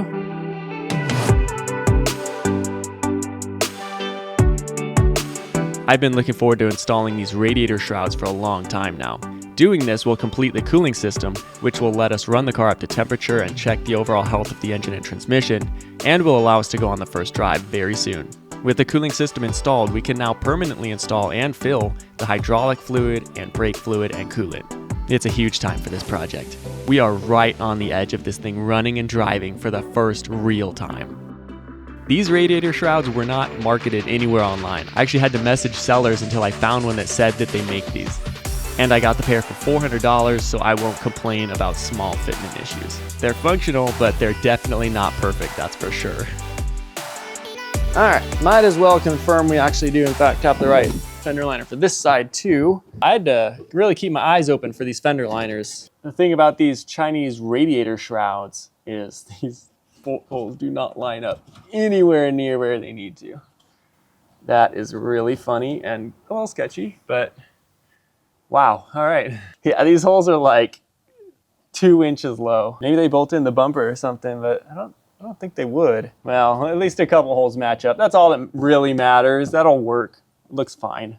So these are the radiators that will slide into these radiator shrouds, something about like this. There's an opening at the bottom where they'll just slot right in so you can access them from the top and from the bottom. It actually fits up okay as a stock fitment for the McLaren 650S. Considering both these were sold by different Chinese sellers, I did not think that they were actually gonna fit. Like major modifications would be needed, but they actually just fit in right as they should. Not often that happens. It's the small things on this build that count. It's the small things that keep me going. Now that they're fitted up, that's all I really needed, so I can slap them back on whenever. I just need to do the actual fabricating to get these things mounted up. But I'm gonna have to take off everything again when I'm fixing the AC lines next video, because I'll have to drop the subframe and it'll be easy, take these off, and much easier to drop the subframe when those are out of the way. Starting to look like a real car again. This is awesome. When all this is installed and the steering rack and everything is installed right here, it's going to look completely like a stock 650S, from if you took off the bumper and fenders and everything. So I want to see if the fenders will mount up and how those mount up. I do have the old brackets in the pile of scrap parts. So I'll pull those out and we'll see how those fenders look on this thing. I also do want, I want to get the hood fitted too. We'll start with that. I'm going to do this right here because I can. Easy enough, looks easy enough. All right, all right. As far as I remember, I don't think I've actually pulled this thing all the way out of the box. This was from a private party sale from eBay. Just a seller who got an aftermarket hood and was selling his OEM one. Said it's in good condition, pictures were in good condition, but you never know really what you're gonna get. Obviously a different color from the car, but I think I'm gonna wrap it carbon fiber anyway. So why does that matter at all? Clean hood, big money, let's go. No damage, let's go. It's good so far. We got the McLaren badge and everything. How about that? Even got some 2x4s, let's go.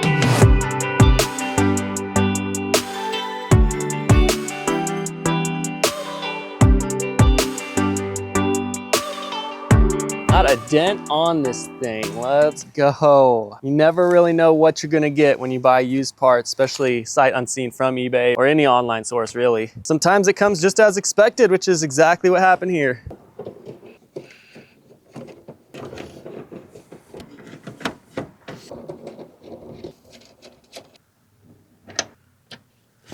Okay, I'm sure the proper method of mounting this is not how I'm doing it, but screw it.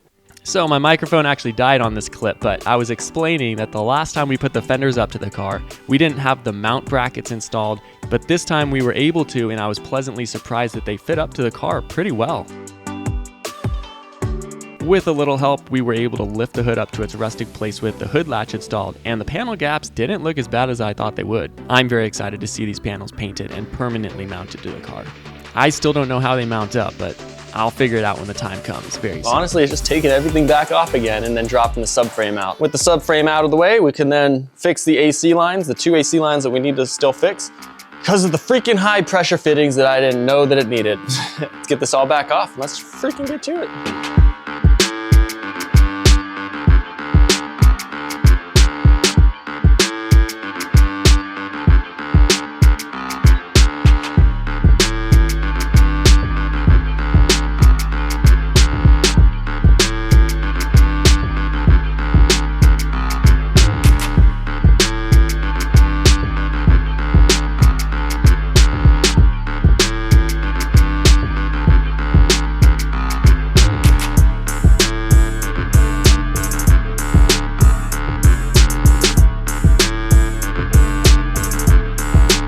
So these are the high pressure AC compression fittings that I was telling you about that I ordered. So allegedly how these work is you put this all on the pipe and then it kind of crimps it down like this. And as you thread it on, it'll actually kind of crimp it together onto the pipe. And so when it's tight enough, it should basically be like a bonded joint. Anyway, that's the theory.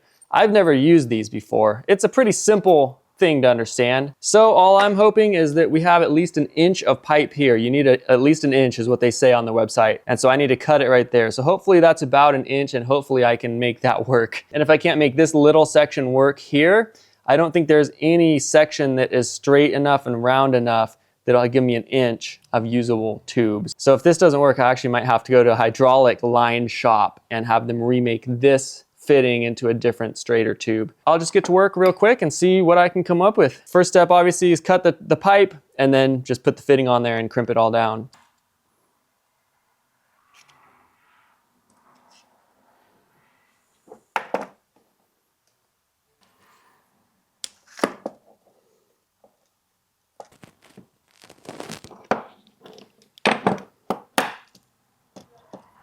That does it right there.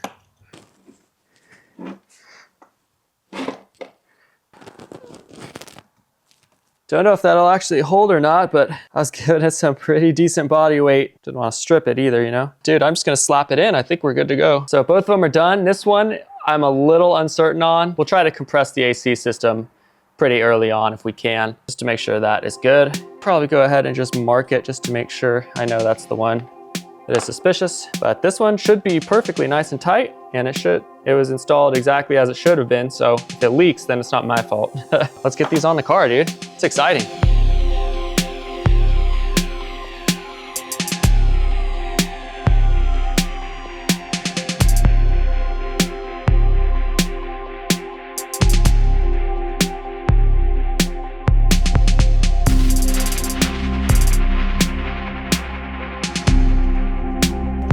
gotta do.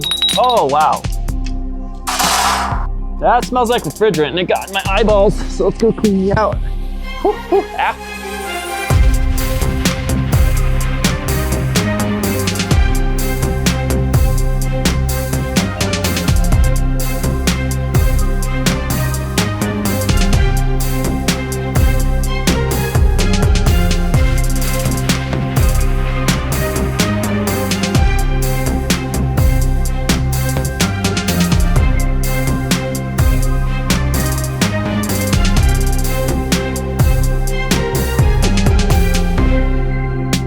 No idea how tight it is. Good gracious. It's leverage, I'm telling you, all about leverage.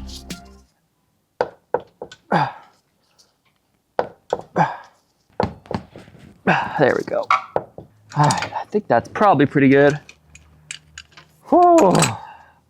Wow. That seems like it should hold. My shoulders hurt now, but they're installed, dude. That's all that matters.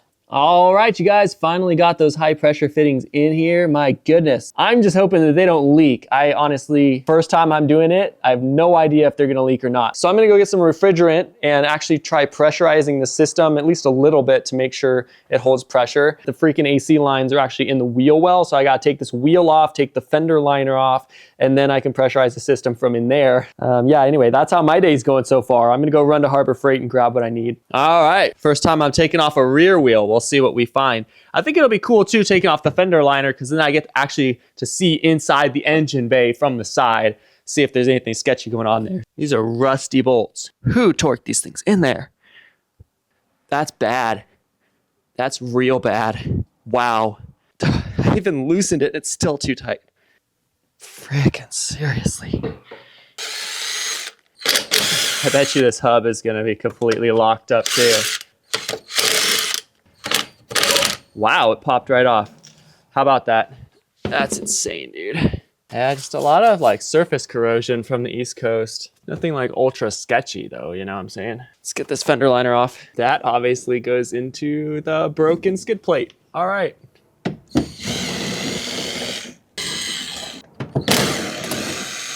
We are missing a couple screws here, so obviously someone's been under here at some point. There's a lot of bolts holding this on. Wow. Wow, it's like excessive. Bro, 10 millimeters, there's star heads and there's Allen heads. Like just pick one, frick. The frick. Gosh dang. Ugh, nasty things floating in the air now.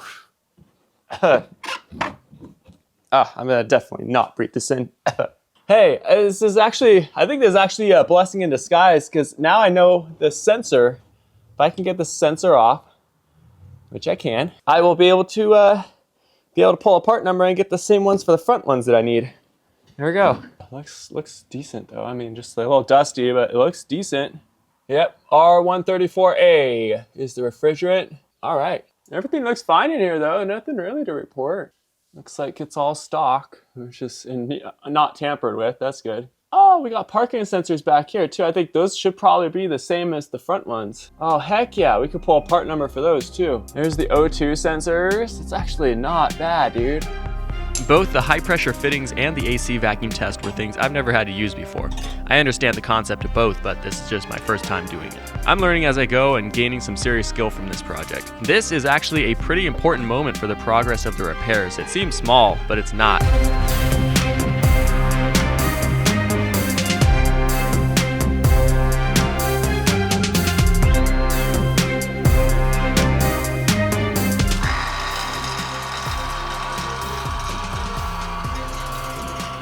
If the AC system holds pressure, I can officially begin reassembling for the final time and get this car driving. And if it doesn't hold pressure, it's back to the drawing board for a solution and another week waiting for parts if I can figure something out.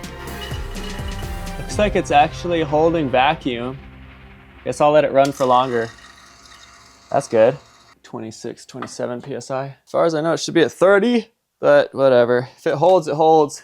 Just add some of that stop leak additive. It worked good. Been close to an hour and this thing is holding steady right at 26 PSI.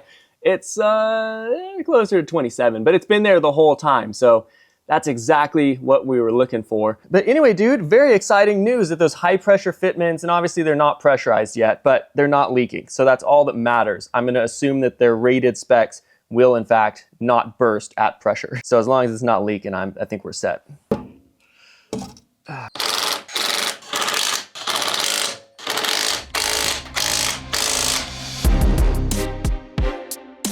Back into the car once again, I had to connect the high pressure fittings to the pipes underneath the car, a much tighter environment to do this in. But finally, once these are completed, it should be the last time I have to work on the lines underneath the car unless there's something leaking. One of the main problems with these high pressure fittings is that they take up a lot of space and they don't bend very far. And when we're trying to fit them in between other lines with very little space, I don't even know if they're going to fit in little tunnel with the rest of the lines.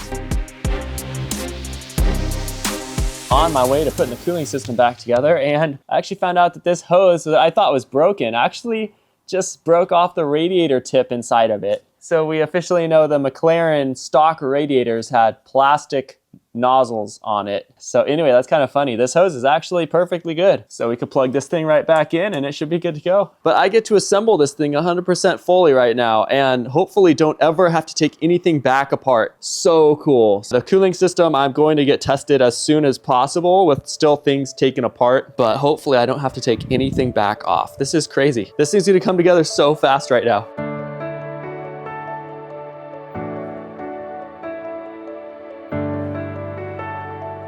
With the AC system fixed, I was finally able to move on to the cooling system, which was the last system to troubleshoot. I can't emphasize enough how long I've been waiting for this moment. This is the last system needed to have this car fully functional and be able to get this car fired up and hopefully driving very soon.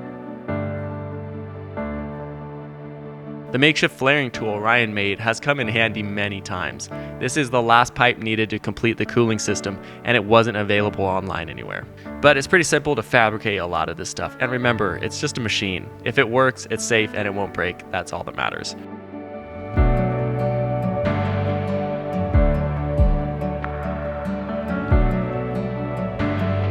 This middle section of the build has all become a blur. There are so many little things to fix, so many little things to troubleshoot, and a lot of the same stuff to do repeatedly. I've taken the subframe in and out of this car to access the tunnel under the car 5 or 6 times at this point. I've just stopped counting. It's gonna be a fantastic day when half my life isn't laying under this car anymore.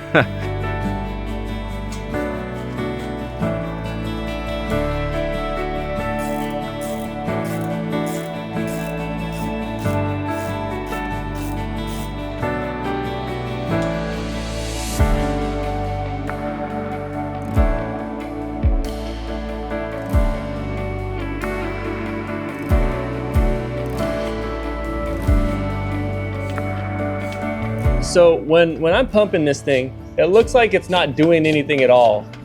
But I'm pumping like a madman right now, and it's actually pressurizing it, and it's actually holding. I did not expect that. There's one coolant line that I have no idea where that thing goes to. I can't find a fitting anywhere to connect it to. Obviously the front end is still taken apart, so all the parts aren't on it. Maybe there's a coolant line that goes some random part. At least it's holding pressure. That's really the biggest thing. So any small leaks we can probably take care of. Something's leaking from under the car where I don't want to have to unbolt again. All right, I have identified the leak. It is this hose right here. Could just be that the flare that we put on this pipe was not ideal or sufficient, or there's a little gap in it or something. So anyway, I'm gonna go ahead and just freaking drop this tray again for the millionth time. At least it's only like one leak so far that I've seen. So hopefully it's just this one. We'll see though. Spent a lot of time laying under this car. It's a long chop. I'm just gonna see if tightening the freaking clamp definitely was not as tight as it could have been. Just gonna go pump it up, see if it leaks again. I would say so far tonight has been successful. Like just as far as diagnosing if the cooling system will hold pressure or not. Dude, that is so legit. Oh, and for scientific purposes, I forgot, we're gonna take this tape off of the sketchy coolant line that I don't know where it goes to and see if it will release the pressure in the system. But as far as I can tell, all the cooling diagrams I'm seeing on this car, this pipe does not exist. But where it connects actually looks like a coolant pipe. So I'm gonna go ahead and set you guys on that tripod over there. You guys watch the gauge. I'm gonna take this tape off and we'll see if it releases the pressure or not. And here comes the tape. Nothing. Where does that freaking line go to? What the heck? It's a new day, everybody. And this thing has been holding pressure for like 2.5 hours at this point, and it's still holding pressure a little bit. Probably a leak in the system somewhere, but it's good enough to at least put the car a little bit back together to run it first, make sure something's not completely effed up, and then fix any small little leak here and there that we need to. But I'm gonna throw most of the front end together right now so we can at least run it. I need to do an oil change, and then we'll get this thing fired up if we can, and just see the overall condition, if it will go into gear, if we do in fact have a bad head gasket or something stupid. But that's the plan, so let's just get to it.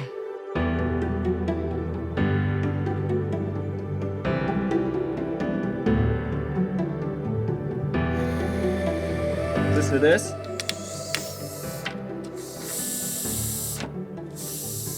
It's obviously leaking pretty good right there. So let's patch that up and see if that will fix our coolant leak that we're having, the very slow leak.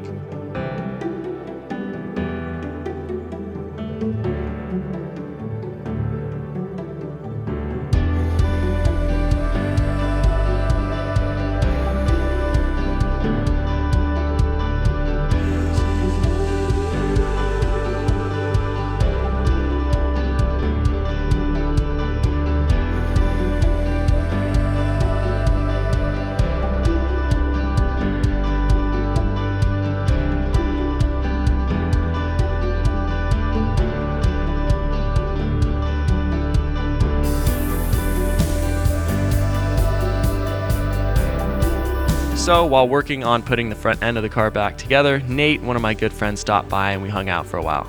Not only did he give me a much needed helping hand mounting some of this stuff up, he also gave me some amazing news for him and his family. We kind of just stopped working after that and just talked. Some things in life are just so much more important than work. A huge congrats to him and his family.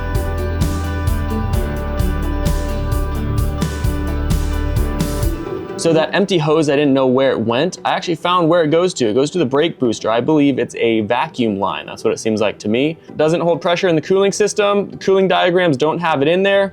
In other news, this hydraulic line needs to go under the hydraulic unit, and I didn't realize that you actually have to put it in before the subframe goes on. So now I need to lower the subframe down at least a little bit so I can slide it underneath the hydraulic unit. It's just too tight to snake it underneath.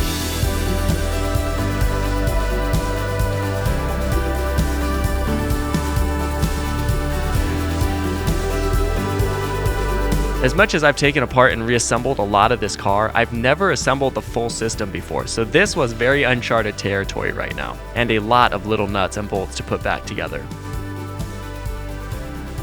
Each line and pipe of this McLaren are bent in a specific way to fit in a specific order, so it was a lot of brain work understanding what to put on next and where it routes in relation to all the other pipes. But of course, it was just a matter of time before it came together.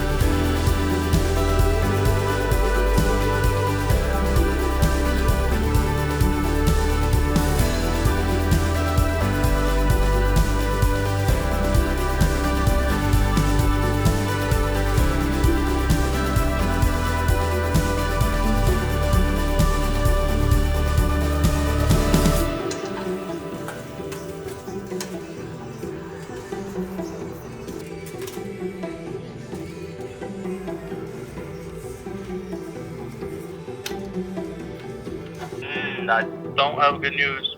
My system is not allowing me, doesn't even list anything for McLaren. Like, oh, gotcha. Do you happen to have, I think it's DOT 5.1 brake fluid? Do you guys have any of that? I believe I do, actually. Let me see. Okay, sweet. And then power steering fluid, all I know is it is green. So, honestly, just so you wouldn't get the wrong one, I would recommend going to the dealer, especially with I got you. Yeah, for sure, I got you. Okay.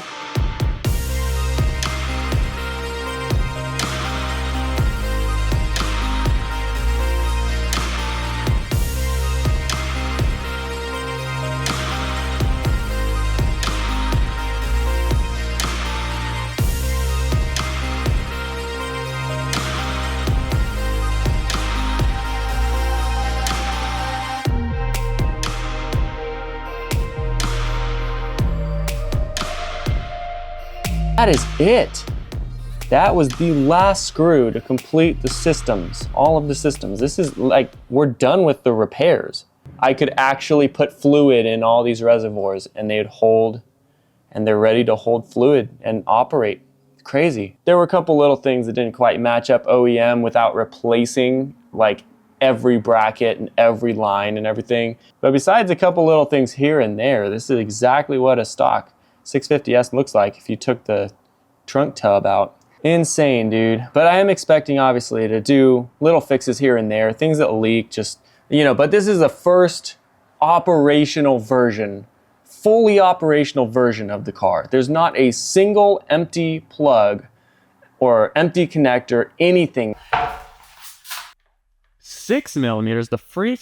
All right, first look at the air filter. Hey, not bad at all. How about that?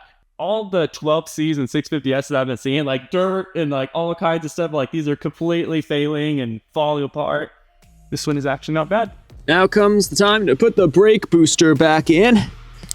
Okay, there's again really no good way to do this.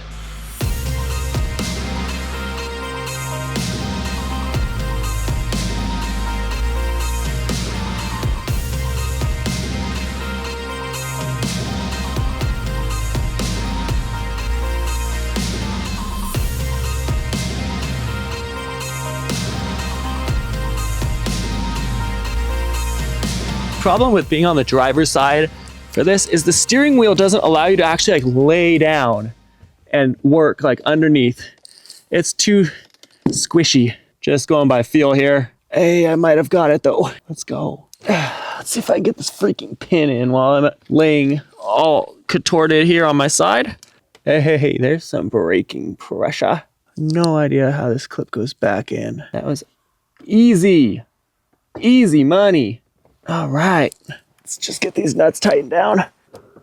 The time has come to officially fill up the fluids in this car, and I got all the fluids right over here to my right. And so I'm gonna show you guys every fluid that goes in the 650S as far as powertrain goes. All right, so here are all the fluids that I will be putting in the 650S. Yep, pretty much changing everything out. This is definitely a lot to do, so I'm gonna take it just one thing at a time, figuring it out as I go. Very surprised that Napa actually carried this. And here we have our hydraulic fluid, which also doubles as the steering fluid that we need. This definitely is more expensive than your normal brake fluid. And also I'll probably add some fuel system cleaner. I'm sure it could use that as well. This sitting in front of me right now is like $1,000 for all this stuff. This freaking stuff is $55 per quart. All right, let's just start off with some good old-fashioned power steering fluid. I did in fact confirm this is the exact stuff you're supposed to use. In the McLaren manual, it said CHF 202 only or call McLaren Service Center. I'm always just so nervous actually pouring things in for the first time because I don't know all of the exact specs of everything for this car. It's like figuring it out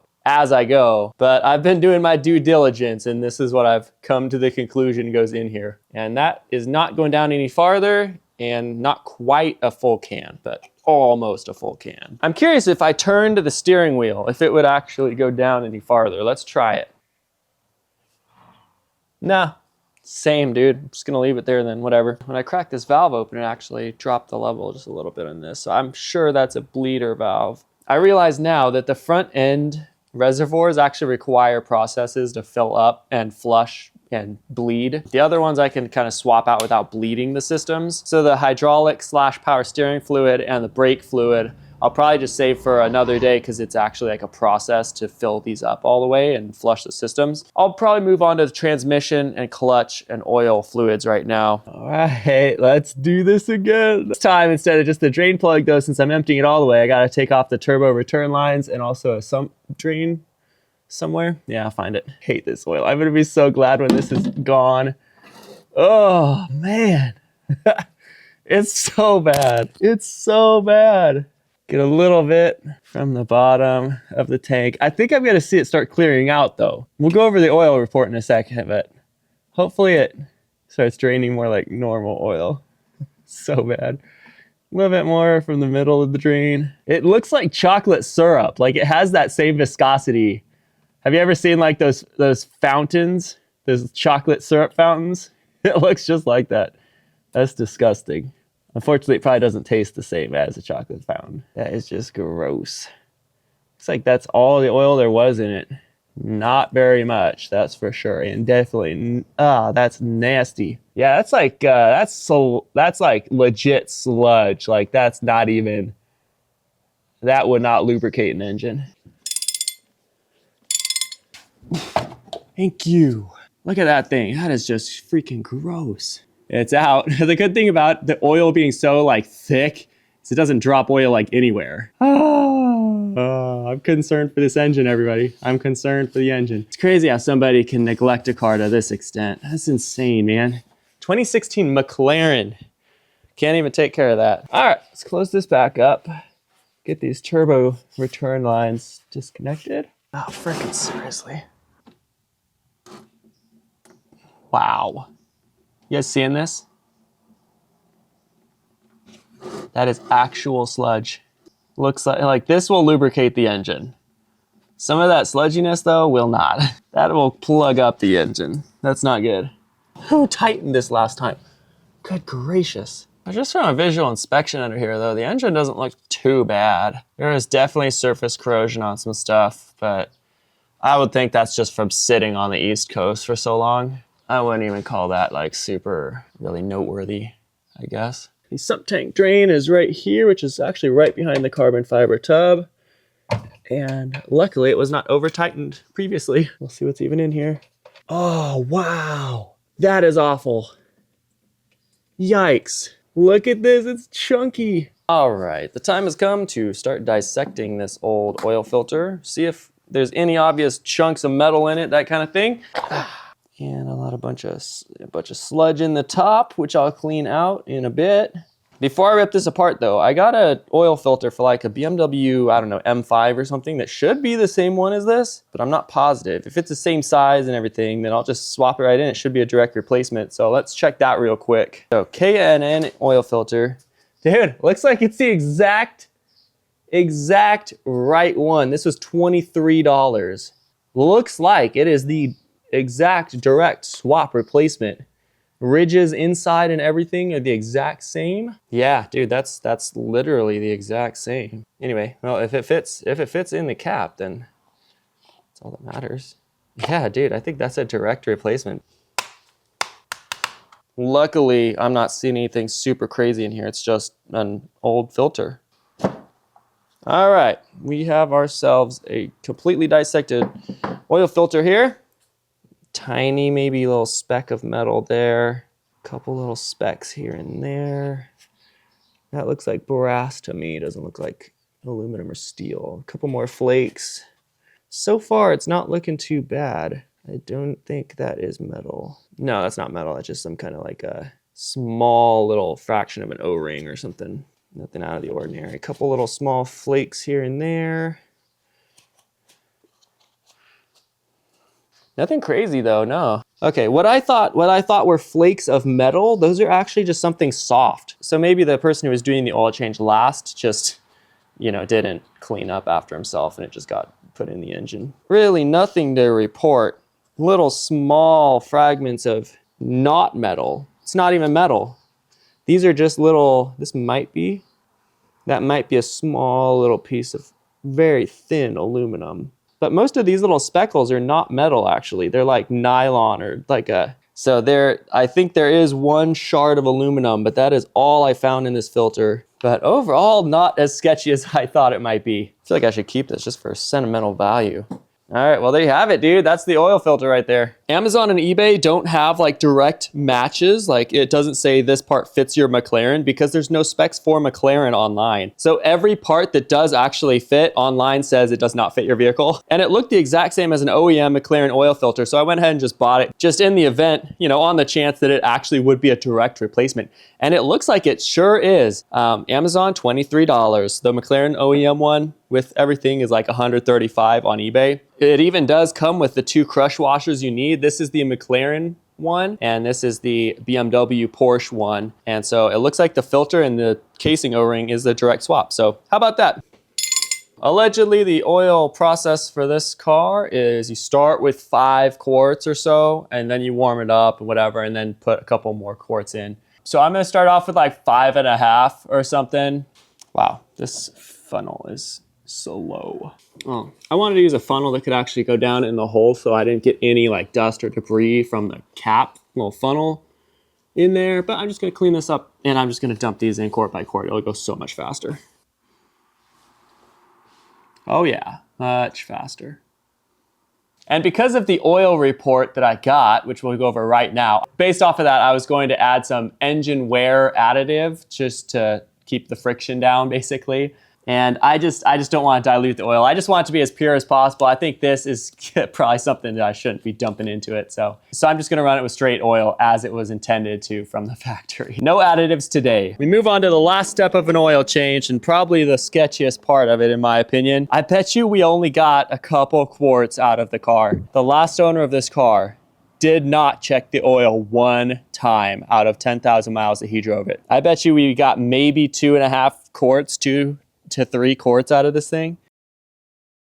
I'll say we got 4.5 quarts. I got a half of a water bottle out of it as well, and like a 8-ounce oil sample. Still though, 4.5 quarts, that's significantly lower than what it should be. The oil capacity on this car is 8 quarts.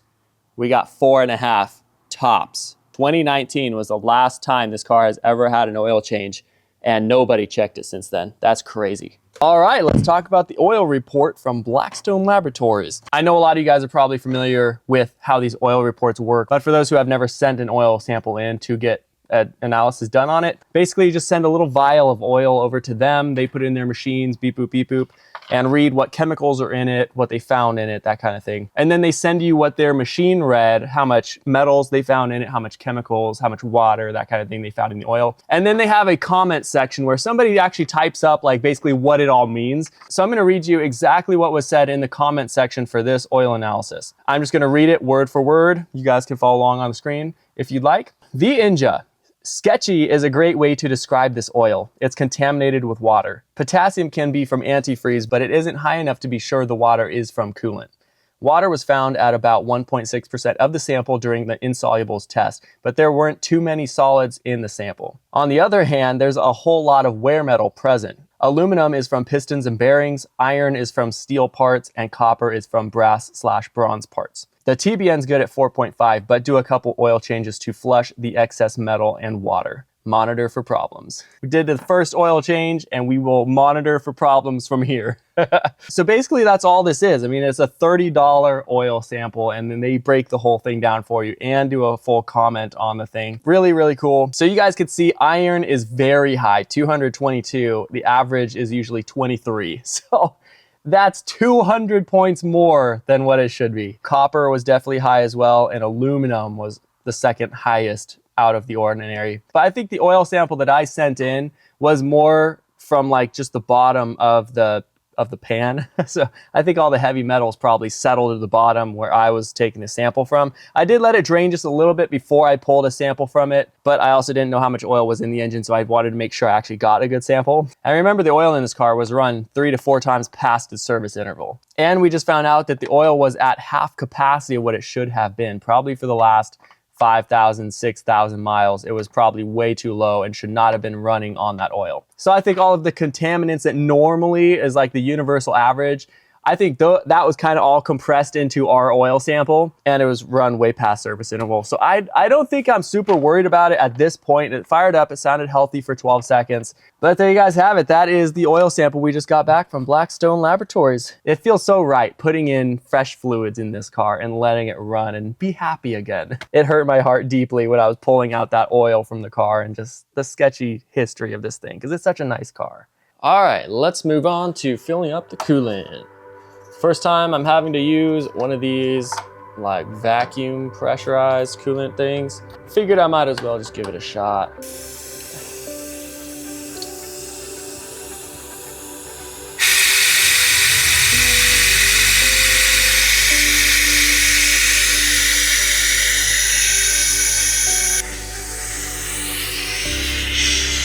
Pretty dang steady.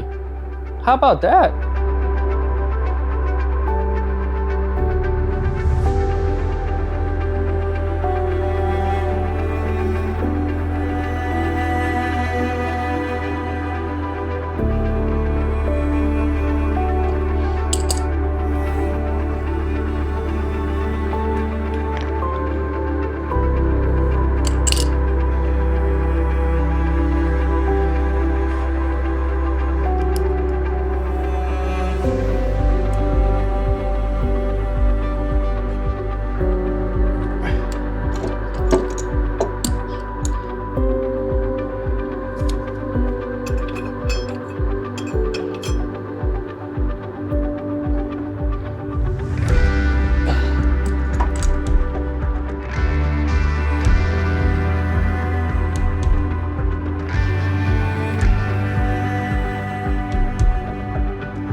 All right, time to move on to the transmission fluid. There's a drain plug right here, fill plug right here, and then the filter is on the side over there. So let's get to it.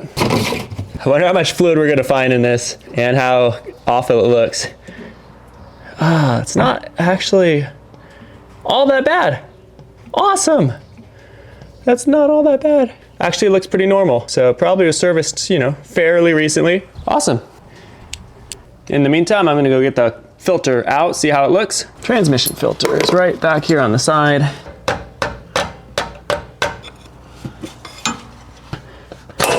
Ow, thank you. All right, I just wanna verify that the filter looks okay. Filter looks fine, I'm just gonna put it right back in. I'm gonna love it when I don't have to land at this car anymore.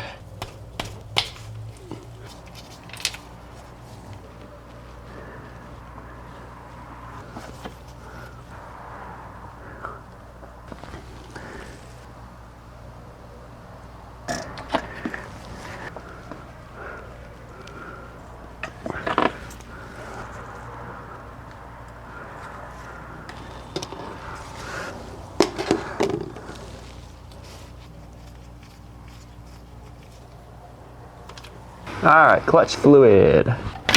Ow. Hey, it actually worked though. How about that? That's actually really clear still. Dude, I'm not even gonna worry about it. I'm just gonna make sure it's full. It must have had a pretty recent clutch service. That looks new almost. That basically looks new.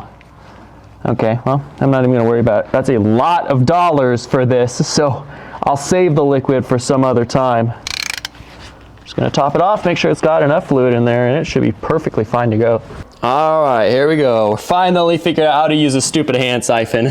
While the clutch fluid is filling itself up very slowly, I'm going to go ahead and see if I can get this broken stud out of this lug thing. I feel like it's not rocket science to not break lug nuts off in your McLaren, but the frick? It's like an actual 10mm bolt. What am I looking at? What the heck? I've never seen that before. What the heck? I am so confused. Oh, dude. My little dude must have put a little nut inside one of the lug holes trying to fix the car.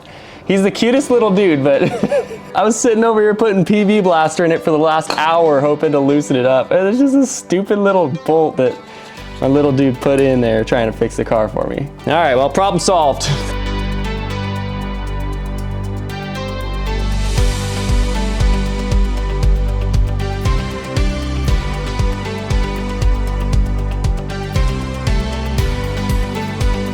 I forgot how low this car is. Oh my gosh. It feels like a supercar again.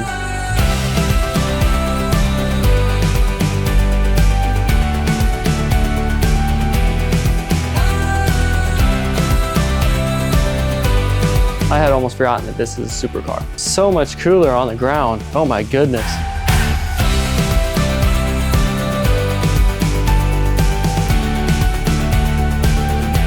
Remember how this thing looked a few months ago?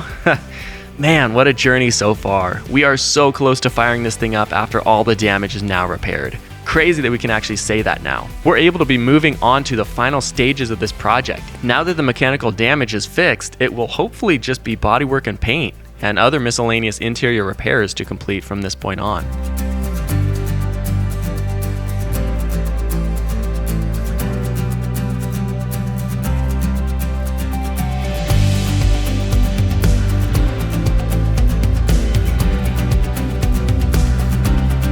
Excuse, what did you just put a tool on the car? All right.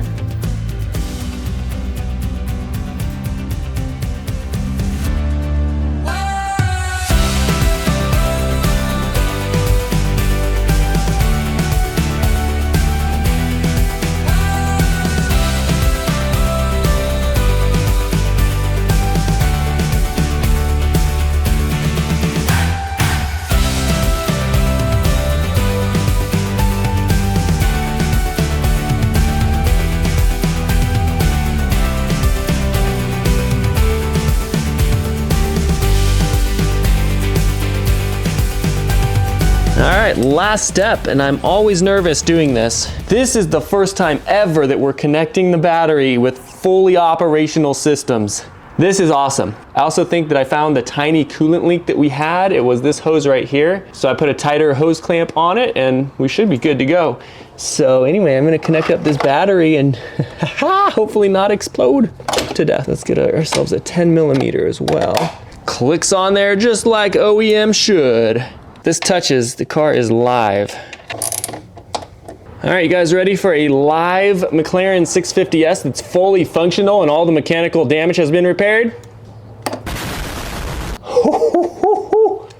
All right, you guys, she's fully functional. All right, let's fire this thing up, shall we?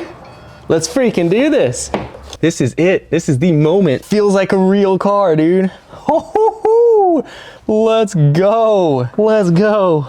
This is the first time I'm actually seeing these climate controls active. Really cool, dude. This is the moment we've been waiting for 4 months. 4 months, dude. Let's freaking go.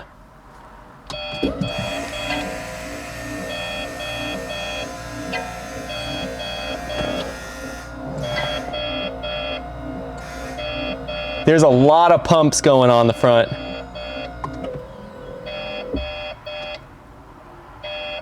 These brakes ain't gonna bleed themselves. Let's freaking get to work. All of the hardware that's steel on here is completely rusted. I have a seeking suspicion that I'm gonna have a difficult time getting all these bleeder valves open, but we'll see. Let's get to it. Hey, actually not too bad at all. As far as I know, because this car has an ABS module, we bled through my Autel scanner here because it's electronic. I've been having to learn a lot on this project. There's a lot of first times for a lot of stuff on this project. The ignition may need to be on for this, unfortunately. So I'm gonna set you guys down right here and you guys can listen to all the nice noises it makes. Oh, that's the windshield wiper. I'm an idiot. Wow, I'm stupid. How about that? At this point, I once again run into the most aggravating problem of this entire project. Does it not have freaking McLaren in its service database? Are you serious? Even with my $2,500 Autel scanner, there were no McLaren service functions it could perform. I guess that's why McLaren recommends you tow it to their dealership all the time.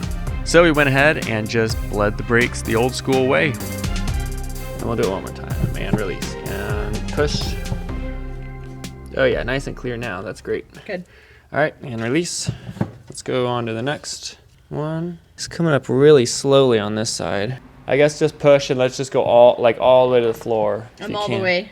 Like there's no air bubbles in it, but it's just coming out really slow. It's gonna unscrew it all the way and see if. Go ahead and push it. Oh, that felt more. Yeah, see that? Okay, so this bleeder valve must be plugged. Oh yeah, little pieces of sand and pebbles and stuff coming out of it. And push. Yep, works now. And release. Go ahead and push the brake. Oh yeah, that stops great. I'll save you some time and speed ahead the process of the rear brakes. A couple notes about bleeding McLaren brakes specifically is that there's actually 2 bleed valves per caliper. The front 2, I didn't realize that, so we had to go back and bleed the last 2 on the front again. Also, the valves are a bigger size than a standard car. I had to find a larger diameter hose to fit onto them. Fun fact, these carbon ceramic rotors and calipers are massive. So yesterday we went ahead and bled these brakes the old-fashioned way. Luckily that was easily done. I don't know why everyone's so stuck on doing it with a scanner electronically as if that's the only way to do it. But those brakes are rock solid now. With the consideration of driving this thing today, there is a sketchy thing I need to show you. But before we do that, I'm gonna add an additive into the engine oil and we're gonna do a full engine flush on this thing first to get all that sludge out. By the way, I said the door latch was going out and it's actually working again. So it pops right open now. I don't know what would cause that. It's probably gonna be an intermittent problem if I had to guess. One of my favorite things to do on this good green earth is pop that freaking engine bay. I'm gonna go ahead and do an engine flush first. So I'm gonna be spending a lot of money on oil right now, but this is absolutely necessary for the condition of the oil that we just pulled out. So this is synthetic engine flush, and basically all you do is pour it in the engine oil, and then you let the car idle for like 10 minutes, and then you flush all the oil out and do another oil change. And this will hopefully break up all the sludge and the deposits and everything in the engine that the old oil was creating. I'm still just hoping this engine actually runs right. That's a huge if at this point still, but I'm doing everything I possibly can to make it run right, you know, and not have to engine swap this and just save the car as it is. So anyway, let's get to this and then we'll fire this car up. So let me turn the actual ignition on. So we're reading the codes for the first time after the actual repairs. So this should be exciting. Should have a lot less codes on it, hopefully, than it did before. So I will say, as far as the steering angle sensor, I remember V-Tuned when he was rebuilding his 720S, he took it over to Supercar Garage and he actually showed how to fix the steering angle sensor position. So I'll look at doing that soon as well. But I just want to run this thing, flush the engine, make sure everything actually works first. And then I'll get into all that little stuff. So we have 100 DTCs. We go ahead and quick erase all this crap. See how many we actually have left. Steering angle sensor pass no fault. How about that? So maybe we can actually fix it. But the clock spring, I'm sure, is completely effed, I would think. Engine control module, misfires detected. Powertrain and chassis control module, 8 faults still after clearing all the codes. Gear reverse and 4, position sensor rate high. 3 and 1, position sensor rate high. 5 and 7, position sensor rate high. 2 and 6, position sensor rate high. Vacuum pump relay drive circuit open. Downshift switch signal high. Active. What does that even mean? Upshift switch signal high. Active. Lost communication with electrically powered hydraulic steering module. Active. I can actually check to make sure all that's plugged in on the steering pump module. Make sure that's all good real quick. Instrument cluster, 2 faults, but it says please refer to service manual, so probably nothing really there. Tire pressure sensor fault, no communication with the rear antenna, which I know actually the skid plate that the people just ripped off trying to work on this thing before me, that had a TPMS sensor on it, and of course they took that and didn't put it back on. So I need that under panel with the TPMS sensor on it, then that fault will be gone. Body control, vehicle configuration inconsistent. That's not good. Body control module has missing messages and a couple of different little things. Unit not configured. That's the second unit not configured. I wonder what that means. There we go. My only concern here is with the powertrain. So we'll just have to get this thing fired up and hopefully a lot of this stuff goes away. This thing has not been run or operated for more than 10 seconds in, you know, a long time, 2 years or more. So that's the codes we have. Let's just fire this thing up at some point and just let it run. I almost forgot to put the most expensive fluid in here. So as far as the fuel door, I can't seem to actually get it open. I don't want to like force it. It looks like something's stuck pretty good in there. This is one thing I wouldn't want to have to replace. So I should be able to just pop it open, but I can't. Can't imagine there's something electronically holding it. Just should be a hinge now. I'll research off camera again real quick. There's a pretty extensive forum post that this actually is lock actuated with the lock and unlock of the actual car. A lot of people who are unlocking the car, this still doesn't unlock. So the dealership said to just push down on it and toggle between lock and unlock until hopefully it opens, and if not, tow it to a McLaren dealership. We'll try that. So I'm gonna roll the windows up first just to make sure the alarm doesn't start going off. Passenger side doesn't. Why does the door module not work on the passenger side? What the heck? All right, this is gonna be a bit loud probably. Yep.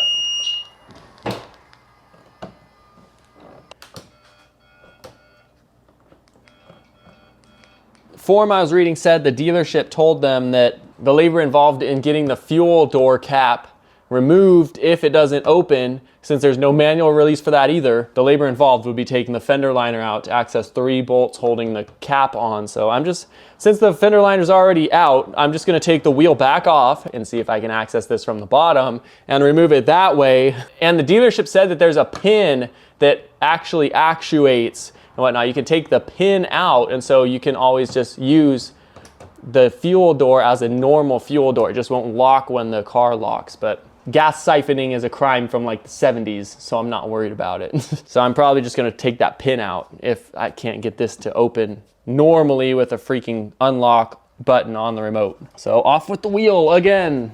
Another dumb problem like this, really. Okay, there's 2. WTF, where's the third one?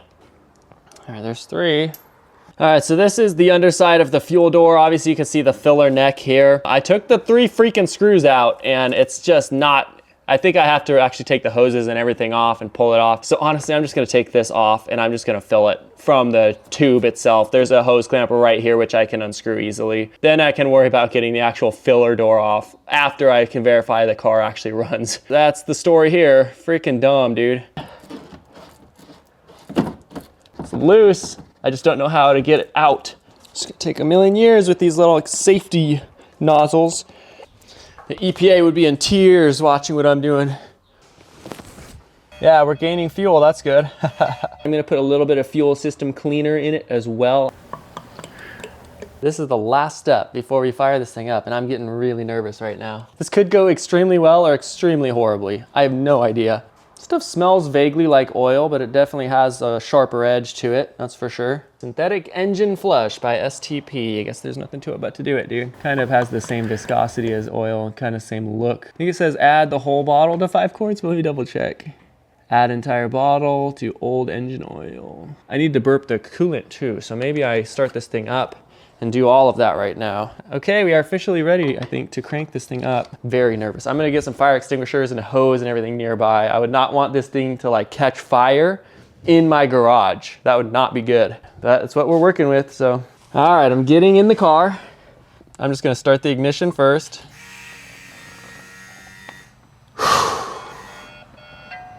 You guys can see we have more fuel than we used to have. Bunch of codes. Oh. Man, am I nervous, but I'm gonna go ahead and just hit this start button. We have lots of good brake pressure. All right, here we go. 3, 2, 1.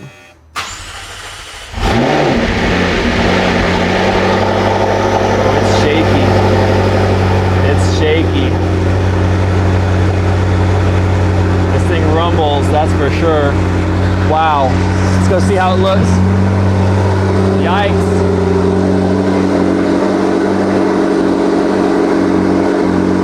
Yikes. The coolant looks good.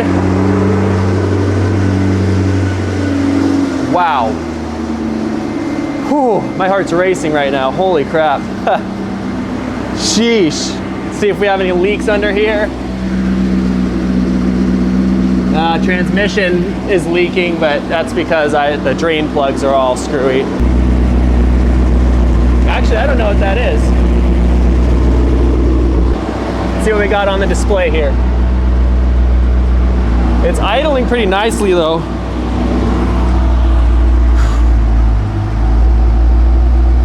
I don't see anything super alarming here. While it's on, PCC fault, stop vehicle. I have no idea what that means. It's gonna click through pretty much everything here. Battery management active. There's a lot to take in right now, that's for sure. At least the thing started up. The engine didn't lock up. That's all I care about. Oh, let's take a look. All right. Everything looks normal. There's a little bit of smoke, but nothing crazy. Kind of what I was expecting. Looks like it's idling all right. The engine seems strong still. Sounds good. Looks like the coolant is probably all burped up, so I'm gonna go ahead and just put the cap back on. It seems like it runs pretty smoothly though.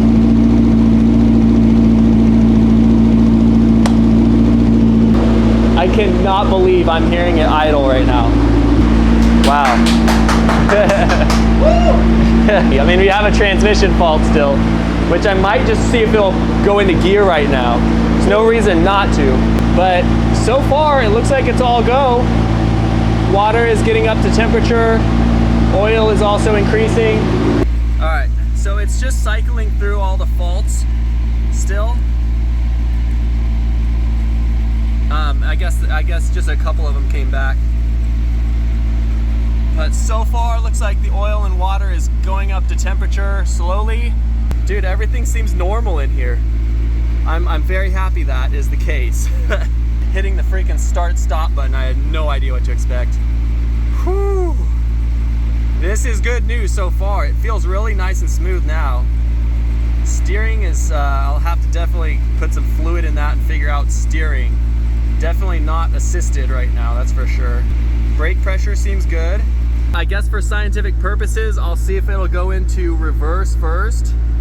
Here we go, 3, 2, 1. Sure did. And drive. Uh-oh. Okay, yeah, I guess we're good.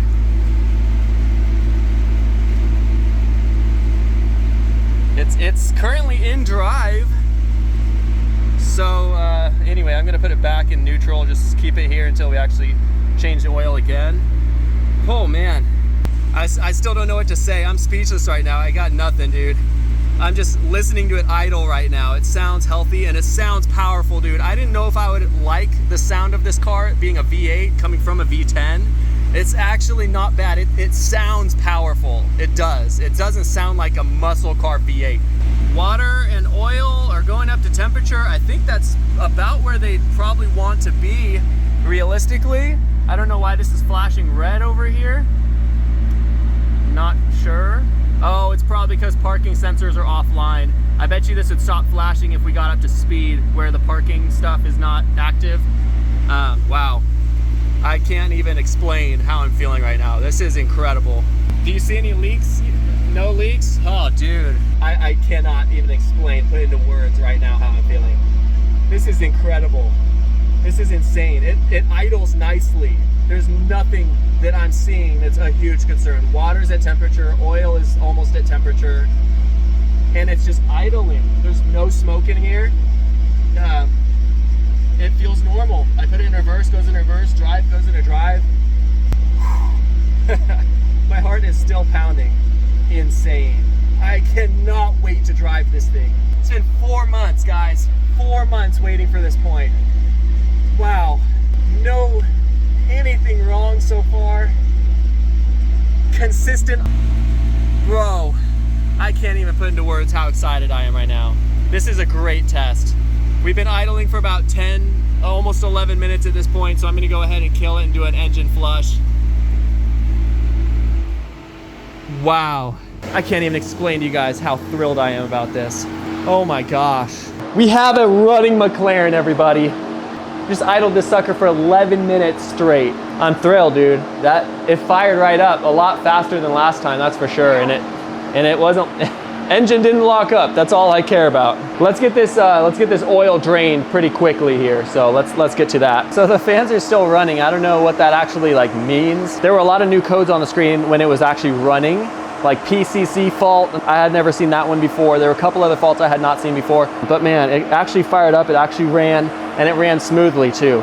What a relief. And it went into reverse and drive. I bet you this thing runs and drives, dude. I'm so excited. So right now we'll change the oil again, and then we'll look into some of the codes and see if we can get this thing actually figured out, why things were happening and how to fix it.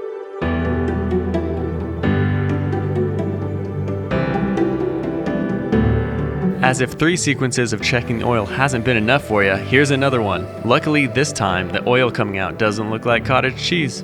All right, take 2. Let's see how this oil looks. Yeah. Oh, wow, yeah, that's, that's dirty. That's how oil should look. That's freaking nice. First turbo return line, let's see how it looks. Oh, great, looks just like normal oil. Little sludgy for sure, but yeah, it's a great thing we did an engine flush, that's for sure. Let's go ahead and pop this sump drain back open as well. Yeah, nice fresh looking oil.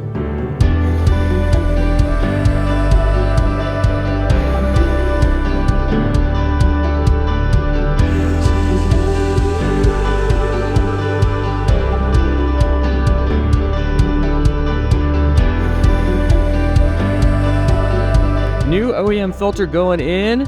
Found what looks to be some kind of milkiness, like water mixing with oil. It looks like, in my opinion. I don't really know what to make of it just yet. It could just be from the engine flush additive that I added. That stuff actually has diesel fuel in it and all kinds of other stuff. And so maybe it just creates this little light layer in the oil. That's one thing to note at this point, I guess, after the first oil change, but the rest of the oil looked okay, so I'm not worried about it just yet. Anyway, in with the new filter.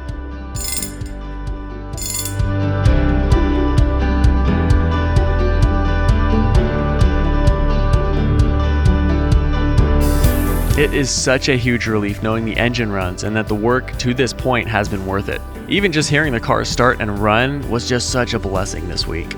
I took this time to refill the engine once again with oil, add some synthetic oil treatment, and sit on the couch with my coffee, reading the fault codes on the car.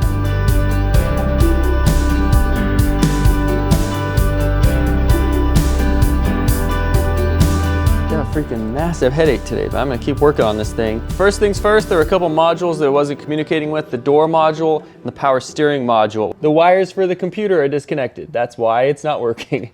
Well, easy fix. But now that this car actually runs and we can legit fire it up anytime we want to and do any maintenance and service on it with the engine running that we need to, we can do this kind of stuff. So first things first, let's just get to repairing the things that we know it needs and we can easily do, like this power steering pump, and then I'll look into the door module and getting that reconnected back up. So the car wasn't reading the steering pump module and I found the connector unplugged. I know I plugged it in, so maybe there was just too much tension on the wires and it popped back off. Who knows? I couldn't quite get my hands in there, but my wife was able to get it pushed back on and it worked just fine after that.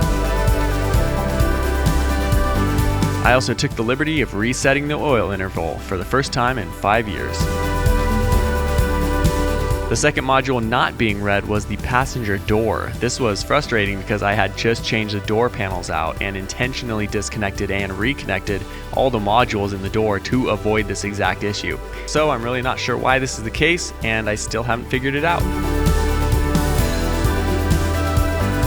And I just scanned the hydraulic pump and it reads just fine, and it has one code and plausible signal received from the steering angle sensor. Obviously because somebody effed the clock spring up on this car before I got it. So the steering pump is working fine.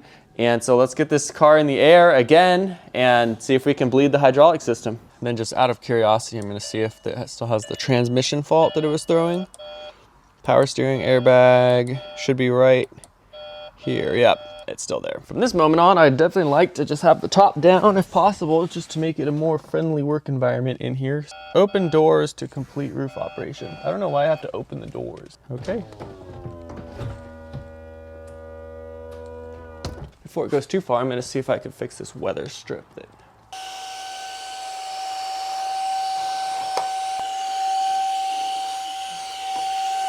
gonna throw some double-sided adhesive on it temporarily at least. Crazy how much of this car is just glued together.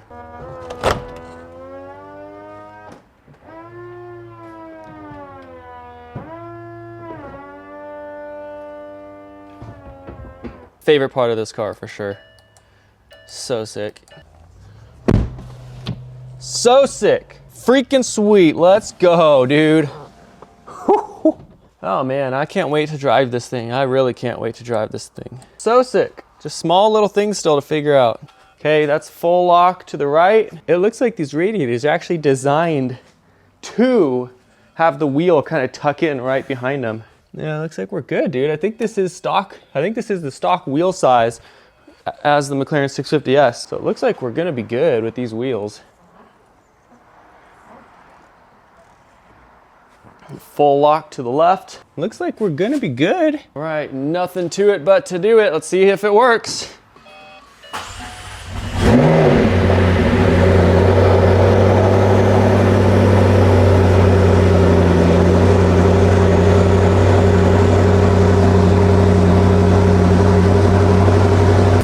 Yeah, the fluid level is going down.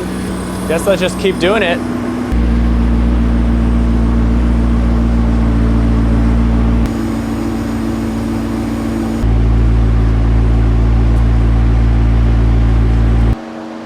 Oh wow, what the freak? Now it's overflowing. Current situation, you saw me doing back and forth and whatnot. It wasn't really going down. It went down at first, but then it just remained level and it wouldn't go down anymore. It looks like there's a bubble or two coming out of here still. Yeah, there's a bubble or two coming out of here. Now it's going back down a little bit.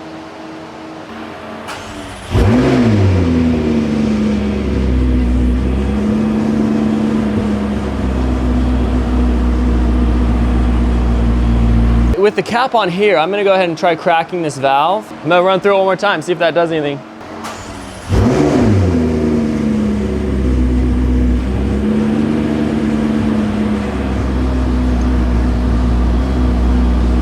To bleed the hydraulic hydraulic system, allegedly you're supposed to also go through the different hydraulic system functions. And so we currently have aero and drivetrain. And so I'm gonna go ahead and just try to switch. Then it says PCC degraded, which is a hydraulic system allegedly. Then it just shuts off all of the aero and active like suspension controls. I'm definitely gonna have to figure this out at some point, that's for sure. I think I'd feel a little bit wrong if I didn't give you guys at least a few revs before the end of this video. It fires up so much faster now, I love it. So much better. All right, here we go.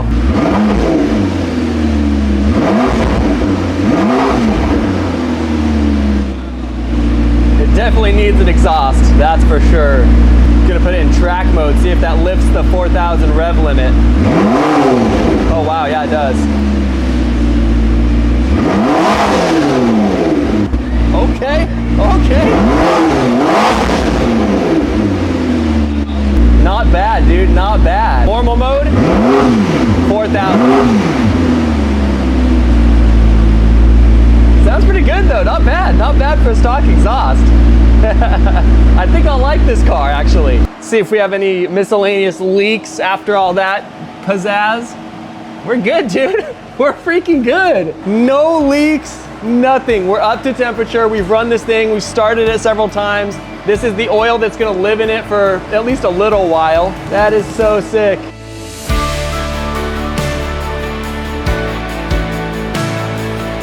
This car is shaping up to be one of the coolest redemption stories. This car was abused, totaled twice, and neglected for years until it found its way to my garage. What an awesome journey so far, taking such a beautiful vehicle in such a poor condition, and hopefully getting it back on the road in the next couple weeks, looking even better than it did before it crashed. Although it still has every big fault on the display that I could imagine. It's only a matter of time before I'm in the driver's seat making this whole adventure worth it in the end, and be a testament that anything and anyone can bounce back from the worst situations.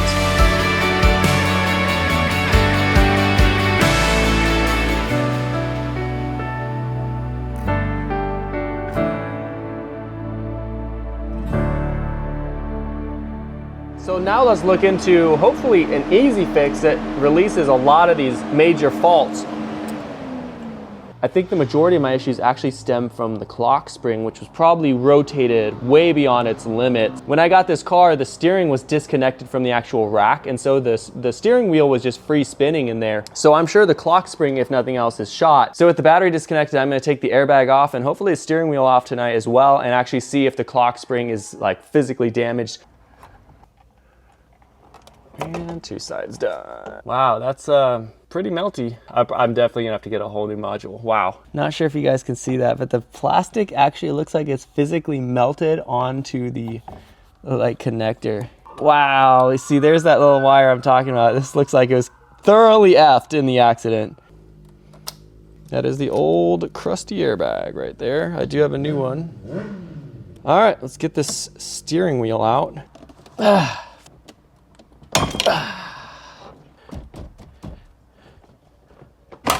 So right now, today, we're gonna start scavenging this clock spring, put it on that car, and hopefully that'll solve most of our problems. So the only thing I'm uncertain about right now is if we can actually pull the clock spring out separately from the whole unit. But let's get to pulling this thing apart right now and seeing what kind of connector is holding it in. And if it's an easy disconnect, I can slap the new clock spring into the car. But if it's not an easy disconnect, I'm not sure. I'll have to probably, yeah, I don't even know what I'll do. We'll see. All right, here goes another episode of If This Doesn't Work, It'll Be Another $1,200. I'll preface this whole section in the video with there is literally no content online disassembling a McLaren steering column to this extent. I've been referencing two videos that address McLaren steering columns at all, from Alex at Legit Street Cars and Omar's Garage. Huge thanks to both of them for actually posting that specific of a project online. But my point is, it's mostly trial and error, and since I'm doing this as cheap as possible, it's not just direct swap with a new part. It's buying parts-only items to scavenge what I need for my existing 650S part. There we go. Of course, this isn't a clock spring like any other normal clock spring. It has a ribbon connecting the internal parts to a connector that's like way back deep in there. Normal clock springs just have connectors on the back that you can literally just unplug and take the thing out. Freaking stupid. Looks like I'm gonna have to run with the 12C steering column. If there is a bad turn signal, I need to swap that with the 650S one. But it looks like the clock spring can't be detached from this actual steering column unit. And this is the part where I jump ahead in time and tell you this isn't necessarily the case. Next video, I'll unscrew basically every bolt on this thing and swap the clock spring into the new one, but I'll explain in a second why I had to do that. eBay seller definitely wasn't honest in his listing. Really quickly, I'll show you guys. I took apart the steering position lever. Any way you push it, it has two little tabs that it'll push up or down. And those little tabs it pushes up or down will actually push some of these buttons depending on which way you push it. Then obviously that signal just gets put into this 4-pin connector. That moves your steering wheel up and down and front and back. I actually found in here, one of these was completely out of its socket and kind of crooked. So I think now that I lined it all back up and put it back together, it might just work.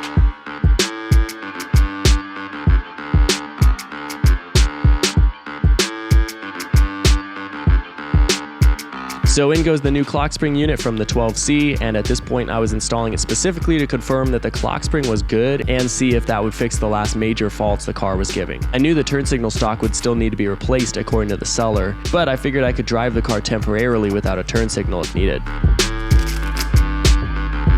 What I was banking on though was the menu stock working, which it didn't, and he didn't put that in his listing. So guess what? I can't check the oil level now. Nice. The listing said that the turn signal was going out, but everything else is good. Turns out the menu control stock also doesn't work, so that's a huge bummer. So as much as I want to, I can't cycle through the codes at all. But in other good news, it's only throwing 2 faults now, airbag fault and also tire monitoring fault. But it's just switching between these two. You guys remember before it was cycling through the PCC fault, limp mode, transmission fault, like all kinds of big faults, but they seem to be all gone. I already did the full lock left and full lock right on this thing. Obviously it doesn't mean that the faults won't come back, but for now it looks like they're not there. With the ignition on and everything, it was throwing all kinds of codes. Listen, there's no beeping at me anymore. It's like it's a happy car again. Airbag fault and tire monitoring fault, which I already know how to clear the tire monitoring fault. I got a part on the way for that and it'll be gone. Yeah, I think it's first drive time. Mentally preparing myself for the moment to come was the hardest part. There were 5 months of questions running through my head. Did I check that? Did I connect this? Did I connect the entire cooling and hydraulic systems correctly? Will this thing explode when I put it in gear? Will it drive at all? Remember, we have not so much as released the parking brake on this thing yet. The transmission remains the biggest concern on the project right now. If this thing drives though, it's a dash to the finish line as fast as possible on this project. Guess there's nothing to it but to do it, dude. I'm so nervous for this. It's like, at this point in my head, if I did one thing wrong that I shouldn't be driving on and it snaps something and this whole project just goes downhill from here, I'm just so nervous, dude. I'm gonna go ahead and just make sure it goes front and back first and the steering works and the brakes work. That's what I'm gonna for sure figure out right now before I actually try to drive this thing at all.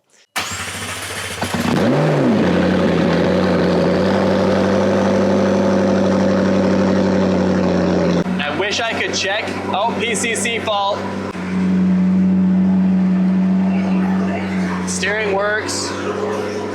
Feels maybe a little heavy, but it feels like it's assisted. That pump is really working though, I'm curious. First time I'm taking the parking brake off of this thing since really the parking brake is in fact disengaged. Feels like I have brake pressure. We are in first gear. We are in first gear. Oh, it's going forward. Let's go reverse because I have to reverse this thing into the garage again. Dude. Oh my gosh, it works. Holy crap. I'm gonna just do one last check. Parking brakes on. All right, last check. Dude, I think we're all systems go. Check engine light is still on, so I think it's probably the spark plugs in the ignition coil, if I were to guess. Oh my gosh. All right, I guess I'm just gonna send it, dude. No freaking way. No freaking way. What an absolutely incredible moment. 5 months of working on this thing and wondering if it'll even drive. In this one moment, feeling that car move forward and backwards even just slightly, I knew all the late nights and all the long days were gonna pay off in the end. And all the big concerns I had when pushing that buy it now button back in November were all checking out for the best. So sick. But man, was my mind about to be blown. I am driving the freaking cheapest McLaren. First time I've ever driven a McLaren. Oh my gosh! This thing desperately needs an alignment. Wow! No freaking way! No freaking way, dude! Oh my gosh!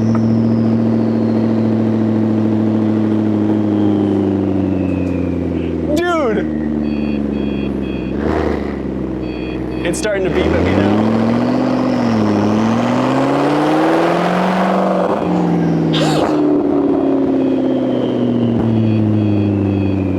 Oh my gosh. No freaking way. I think we're on limp mode again.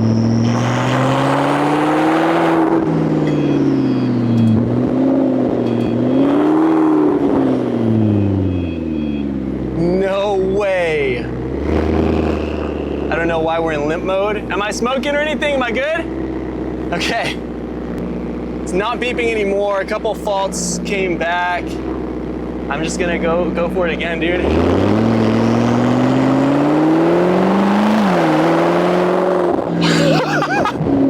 Dude, the shifts are so fast in this thing. Oh my gosh.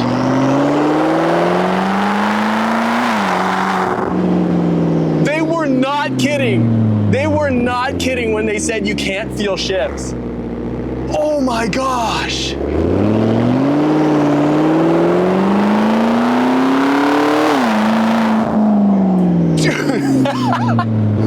No freaking way.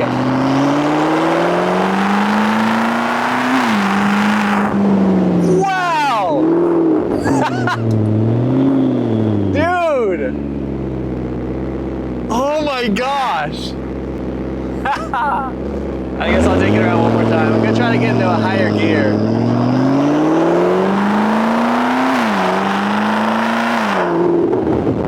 Wow! I can't believe this is life. This is reality right now. I'm smelling a little bit of smokiness. I'm gonna go home.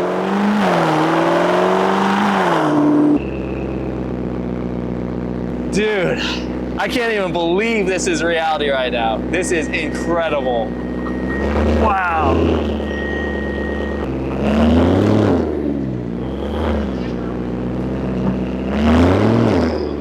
I can't see anything. That's a huge win. Dude, this is a huge win.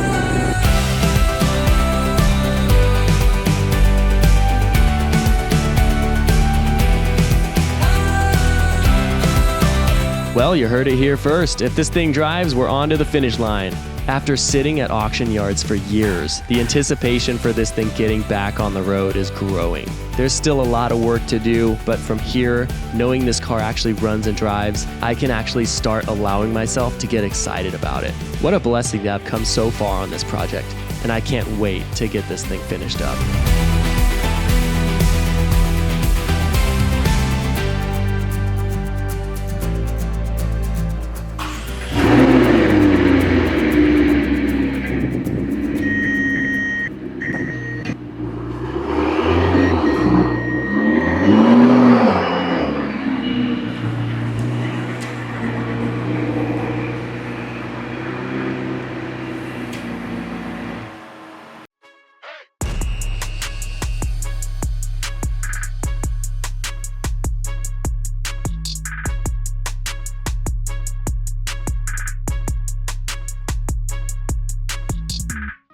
All right, we're gonna start this video off by addressing a potentially big problem, but probably a little problem. Actually, two problems. First off, this This car is smoking a lot now.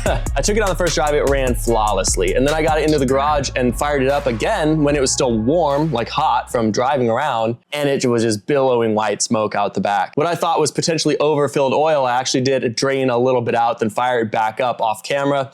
Still smoking. We'll have to figure that out. I don't expect it's anything big. Everybody's having this problem with their McLarens right now for some reason. And then secondly, the levers on this steering column don't work at all. You guys remember I put the 12C steering column in here and I knew that the two levers on the left side weren't working. So I went ahead and actually just disassembled both units completely. I went all out and just took everything apart. The clock spring was wired in by a ribbon to the circuit board, but it was able to be popped out. So I went ahead and threw all of the good levers back into the 650S steering column just in case they were wired differently.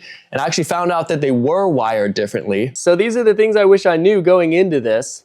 This is the original 650S, the donor part that I swapped into the new unit that had a functioning clock spring. And I wish I knew that you could pop this back off and remove a small circuit board from the clock spring assembly and then just take the clock spring off, because I would have swapped it all into this, which I knew was fully functioning besides the clock spring. Look at all these holes that are filled with solder and all the various connections here. While they do look very similar, you guys can see there's a lot less holes filled in with solder here. So I'm sure there's various connections that this one does not have. The 12C probably does not have the lift function that the 650S has on the stock. So anyway, I'm gonna swap all the components back to the 650S one now. Let's put this all back together and get it back in the car. Okay, it works fine, yay! I could finally check the oil. That was a long time trying to get this thing to work, but go team. I removed maybe 1.5 quarts of oil from this thing, so let's see if we can get the smoke to clear out.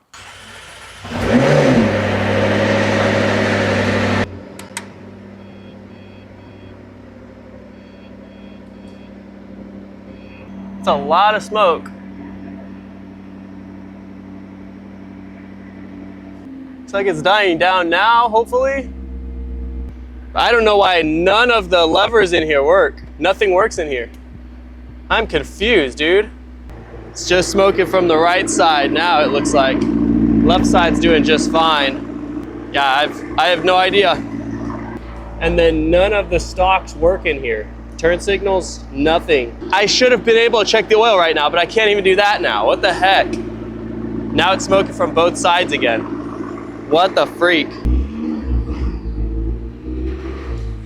But now it's giving me the fault codes from a bad clock spring and none of these levers work. I think the car might be blowing fuses right now. The door module went completely dead one day and now all of these went completely dead. So I think there's probably some fuses being blown. I don't think it's a grounding issue because I put it back together and I don't miss that kind of stuff. There seems to be a ground wire that was just not connected. So I went ahead and checked all the fuses with this continuity tester here to rule out that being the problem. And while I'm not a professional at this stuff, the best way to learn is really just by jumping in and doing it. All right, so I checked all the fuses and there was not a single fuse that I could find that was blown. And I reconnected that ground wire in the footwell that seemed to be loose. It actually seemed to help out a lot. The menu stock and all the different stocks work just fine now. As I said before, I'm gonna do another oil change and then I'm gonna fire the car up and see if the stocks and everything work with the car running, because they were working fine and then I started the car up and then they didn't work at all. So I drained and filled the oil again for the third time, and at this point I'm not too worried about the smoke issue since the car does run fine. So I jump ahead to our next task. All right, so I'm gonna go ahead and start throwing body panels on. The smoking issue is gonna take care of itself, all right? Like even if the engine was a total dud and I knew it was locked up, right now we're at the point of no return. Whatever is broken, we're gonna just have to fix it. Financially, that's the only thing that makes sense right now. Let's get this body kit thrown on here. I'm doing this mostly because I need to get excited about the project again. It's been sitting like this for like 3 months in this same spot. So let's get some body panels on. On goes the hood first so we can check panel gaps as we're bolting stuff in. If you guys don't remember this OEM hood I bought from eBay for $1,500, I was pumped that it came with the McLaren emblem on it, which is like $200 just on its own. But of course it didn't come with any of the other hardware. The hood latch luckily I found on eBay after watching for one for about 2 months. And the hood hinges I scavenged from the wrecked hood that came with the car. I also have the hood struts that will be installed later to complete the car when we 3D print the trunk tub as a last step before final reassembly.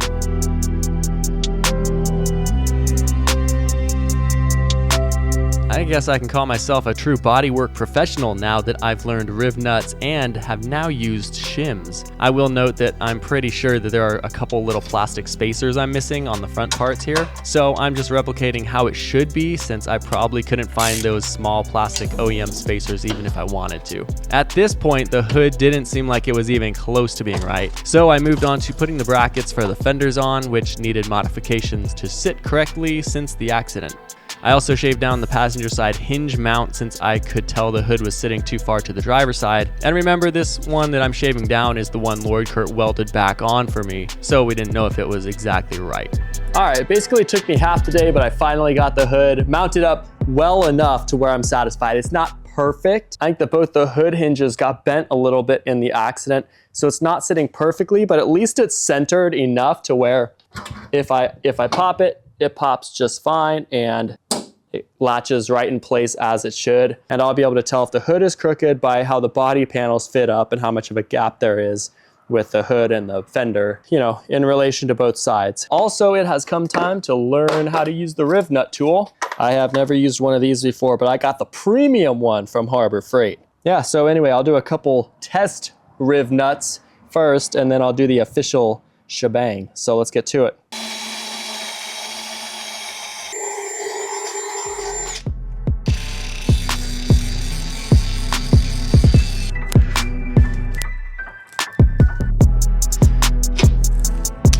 Normally, these fender brackets would have been held on by panel bond, just glued in place from the factory. But since that wasn't an option right now, obviously, I went ahead and threw a riv nut in there to screw it down.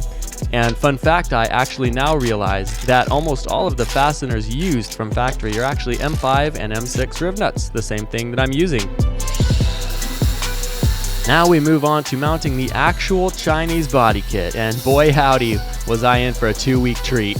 I had no idea how much cutting, drilling, epoxying, sanding I was in for. Overall, obviously, I'm very grateful for this experience, but it turned into a classic case of thinking the job should only take a day or two, and then a week later, you're only like 50% done after 5 setbacks. Like mounting any other body kit, it required putting it on, pulling it off, sanding, cutting, putting it on, pulling it off. But as far as the kit itself, the bodywork and the surface of it looked great sitting on the car. But there were so many structural differences with each panel, and there were basically no mounting points at all. Most of the passenger side fender mounts actually had little sheets of metal fiberglassed into them that were good for drilling into and strong enough to use a riv nut or self-tapping screws permanently to hold it on. But the other mounting points, they just forgot to put metal in, so I had to literally just make my own mounts for it.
So the headlights were both used and damaged. One actually came on the car, if you guys remember, with all 3 mounting tabs broken off and self-tappers just holding it onto the car to make it look like it had a headlight on it. Good times. The other one I bought used and lightly damaged as well to save that money. So both required some repairs, but the lenses looked great and both were fully functional as far as I knew. What took the most time mounting the headlights though was the fact that they mount to the radiator shrouds, which in my case are Chinese knockoffs that do the same thing but aren't formed as well as OEM and didn't come with mounting tabs like OEM does, which meant of course fabricating my own.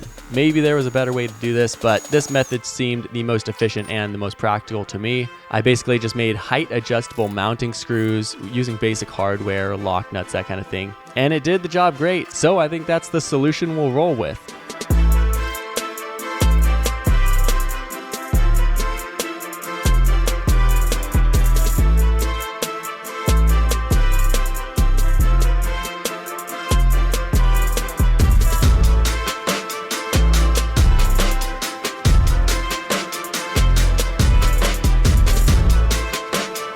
Last but not least, the bumper was the same story. A lot of putting it on, pulling it off, shaving, putting it on. But overall, probably the easiest panel to fit up. Nothing really to report here. In the end though, the whole kit just looked awesome. And every hour working on it paid off when I got that first look.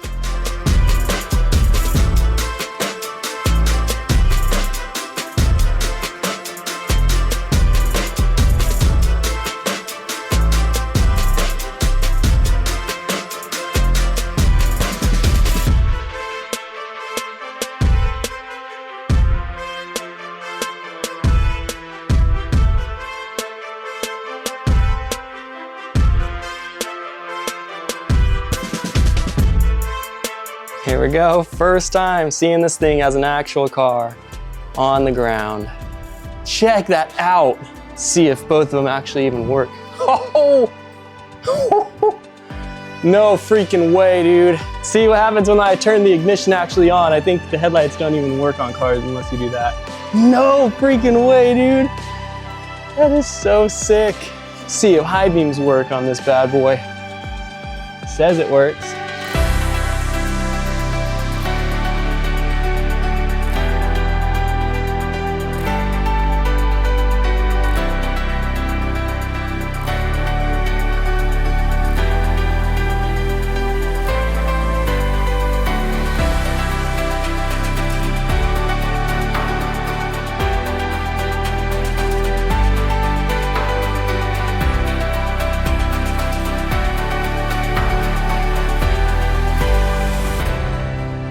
Just to remind you guys, I got this kit for $5,000 from China. This was the only feasible option financially for this build that would make sense. And it will look so much cooler than stock when it's all done. Stock 650S doesn't have like some of the more aggressive features that this kit has on it. This is a 675 LT style front bumper, but you guys know body panels ordered from China are always a huge hit or miss. It took a ton of fabricating, but it actually turned out okay so far. This side lines up very well. Panel gaps all look pretty good. This side was definitely a little bit of a different story. Didn't line up great there. And then this didn't line up great there. But a little bit more body work should do the trick on those two things. Generally, it fits up okay, but obviously I had to do a lot of modification and a lot of fabrication just on mounts and brackets and stuff just to get this thing to sit right. But overall, it just looks so good. It looks awesome, it really does. I cannot believe we're looking at a fully assembled McLaren 650S with functioning headlights in front of us. I could literally get this thing registered right now if I wanted to. I just have to get a brake and lamp inspection, a smog done, and go to the DMV. It's really that close, guys. It's really that close. It was quite the journey getting this body kit on. You guys just witnessed. Man, this was one of those classic cases of it should take me a day tops, like it's not that hard to do. And then a week later, you're halfway done with the job. That's basically what this whole thing was. But I do have somebody in the works for bodywork and paint. I'm probably just gonna let him do most of that. I will say the guy who's helping me out with this is cutting me a good deal. He just, you know, he wants to be a part of the project. He likes where it's headed. But I told him it's a very budget job. Like, I will do it myself if I have to, okay? If it's gonna cost more than a few $1,000s of my actual hard cash, And the body shop guy I'm talking to owns a shop 2 miles down the road, actually. He doesn't have any employees as far as I know. It's kind of a one-man jam, but he does specialize in collision repair and paint matching and everything. So it's exactly what we should need for this job. Today's task is getting the SRS module and the seat belts out of the car so we can send them off to Safety Restore so they can reset the SRS module to clear the crash codes on the car and get the seat belts, 100% operational. Empty connector here? What the frick? I wonder if that's for like some kind of a seat function that this didn't come equipped with. First time I have ever removed a seat. Let's see if I can. Frick, they're heavier than I expected. Oh, frick, I'm gonna throw my back out, dude. In this case, pulling a seat was definitely well worth it. I'm gonna show you guys how dirty this is. Wow. So I guess, let me ask you a question. Why is it that so many transgenders, so are you implying that the transgender group? There we go. Huh, someone has already taken these seats out before. These lines are all off.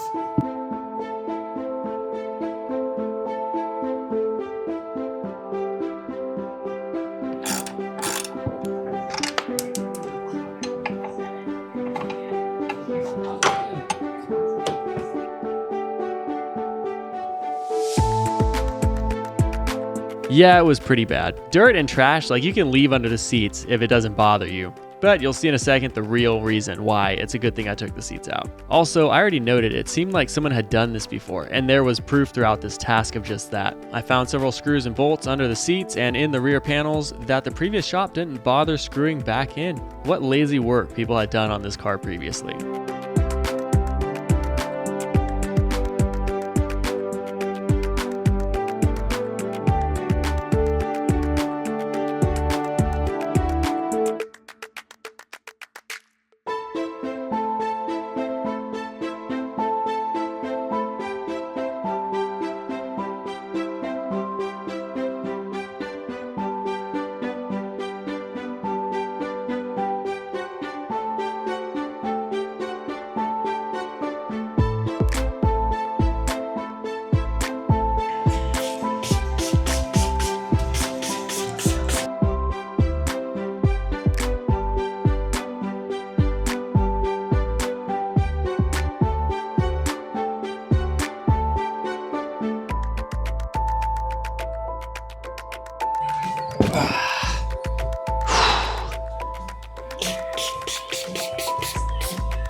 This video, I'm going to cover something that nobody asked for, and that's replacing the airbag module.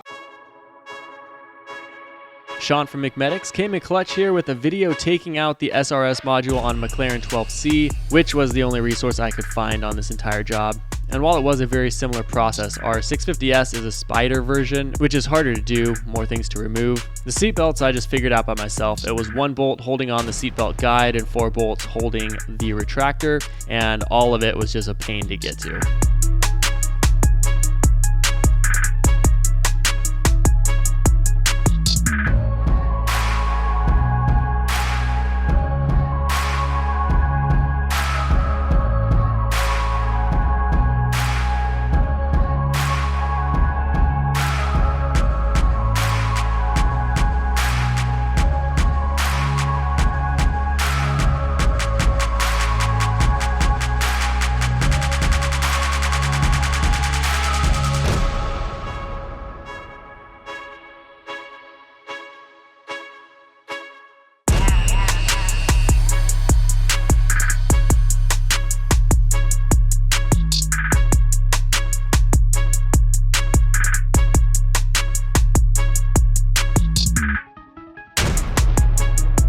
So finally, the SRS module was out. I packaged all 3 items up to send off to safety restore. At this point in the video, I was about a week out from the date I set with the bodywork guy to get the car over to a shop. So with 2 days shipping it to safety restore, a day turnaround for them, 2 to 3 days shipping it back to me, I should get it all back the day before I have to take it to the paint shop so I can reassemble it in that time. That's also why I decided to do the SRS module now, because the paint was a week out, so I'm kind of just getting things done in the meantime since it has to get done anyway. And crazy enough, it's actually one of the last steps to get this car on the road, hopefully. So it's a few days later, I actually got the SRS module and the seatbelts back already. Let's get everything back in the car as fast as we can. We need to have all this done today because tomorrow this thing goes to bodywork and paint. I am so excited for this.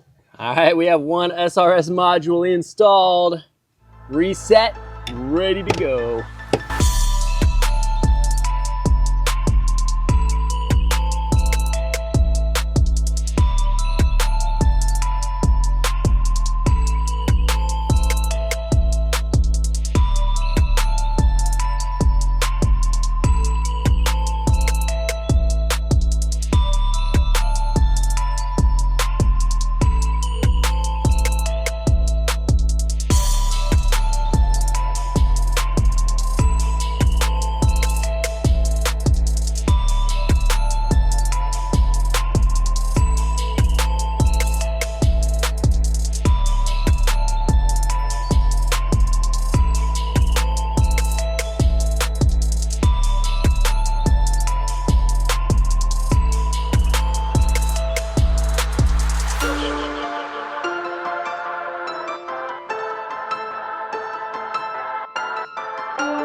I'm gonna scan the car for some codes right now real quick and then fire it up, see if we can figure out that smoking issue. Let's get that done. All right, just finished the scan, 115 DTCs.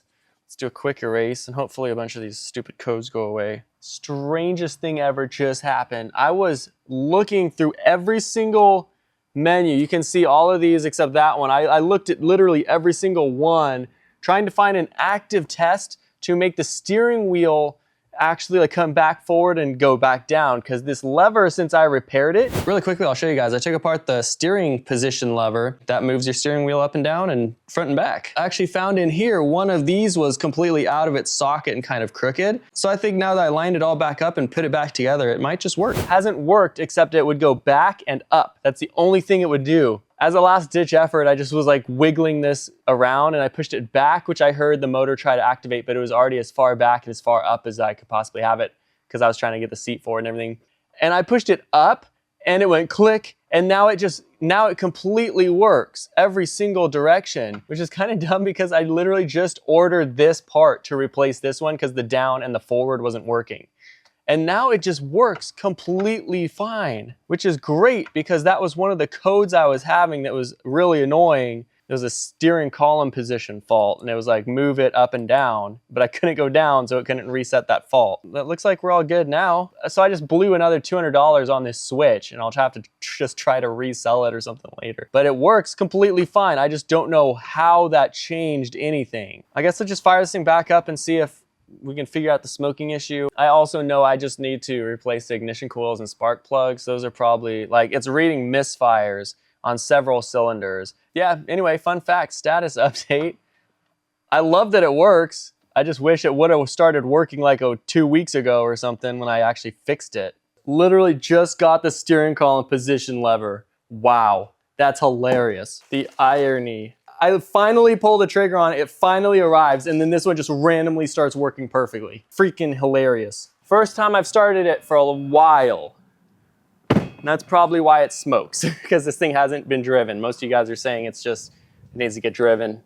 Every McLaren does this allegedly every time it sits for too long. Comfort entry available. Pull left stalk or press clear.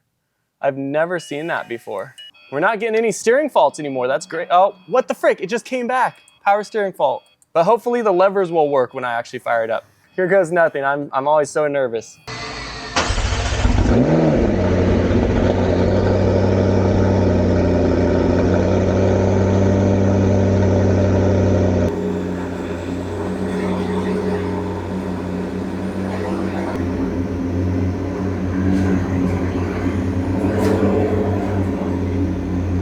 no check engine light currently, which is a good sign, I guess. All right, let's see if the stocks will work. PCC fault, all the faults. Driver not belted, I've never seen that before. Freaking seriously, I gotta be belted, I guess. So the car runs fine. I'll assume nothing is wrong. Battery management active. All right, please work. Okay, great, it actually works. We can check the oil. Do you hear any weird sounds or anything? The smoke is dying down though. It's still smoking lightly, but it's not smoking as much as it did. Okay, awesome. It's starting to clear out pretty decently. All right, I guess I'll take it around the block one time to just get it kind of warmed up and get everything flowing. Power steering's assisted, which is good, but I was still getting the PCC fault. It seems to be idling fine. It's a little shaky. It definitely needs new spark plugs and stuff for sure. Low engine oil pressure, what the frick? And now it stopped. Okay, now the fault went away for oil pressure. I'm confused. I'm a little worried, but I'm a little confused. I guess I'll just go up and down the street real quick.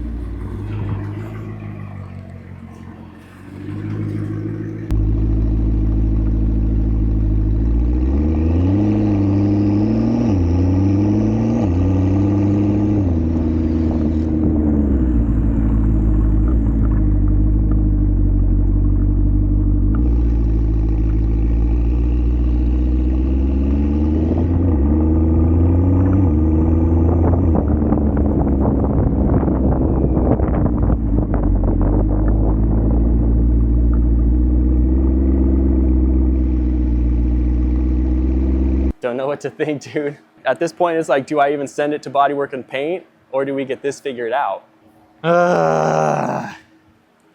Why? Makes no sense to me. All right, I guess I'll go clean out the garage really quick, then we'll pull it back in. I guess we'll just send it to Bodywork and Paint. That was the plan. But it's like, I don't feel good now starting it and driving it onto, and starting it and driving it in and driving it everywhere if we're not getting any oil to the engine. I think we don't. It's got to get painted. We had the plan to get it painted today, or at least get it to the shop. But I also don't want to drive it if it keeps saying low oil pressure. All right, well, I just decided to tow it to the body shop. It's either I fire it up with low oil pressure and move it into the garage, or I fire it up onto a tow truck to go dump at the body shop. It makes more sense to just dump it at the body shop while I figure out what potentially could be wrong. What a day.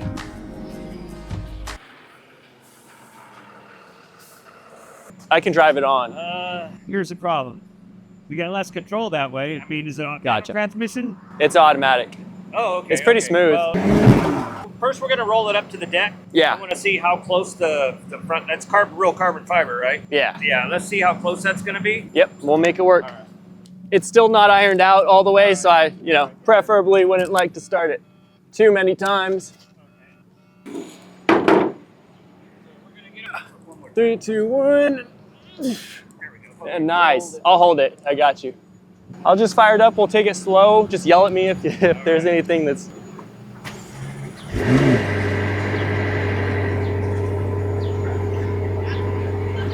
that normal? Yeah. Okay.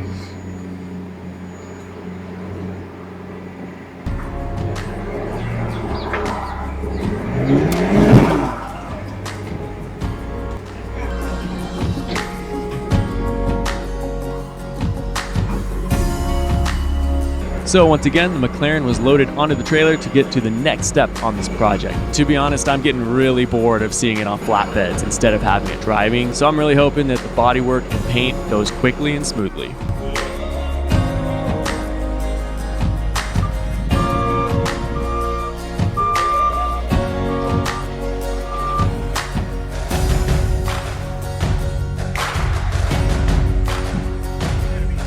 Okay, I'll just let her go slowly.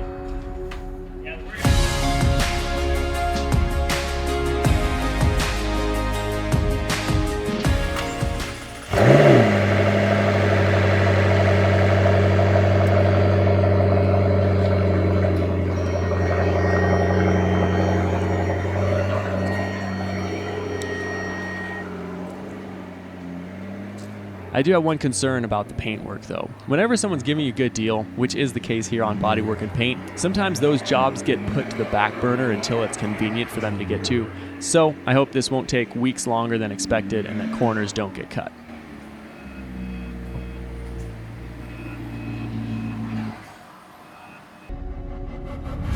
Well, the McLaren's officially out of the garage, and it feels totally wrong having this much space in here. So in the meantime, while he's prepping to get it worked on, I'm gonna go ahead and fix the other miscellaneous parts for the car that we have. Even without the car here, there's still some stuff to do, so let's get all that done. Okay, first things first, we have this windshield here that I'm getting tinted tomorrow. Right now, I'd like to get this fixed. This is the rear diffuser you guys know was completely destroyed in the accident. Wasn't completely destroyed, but you guys can see how much damage there is on this thing. So here's what it looked like when we got the car. Broken, yes, but structurally intact, and it's barely visible when the car is sitting on the ground. It's yet another damaged part we can save from the original car, all the while keeping the money in our pockets and having a good story in the end.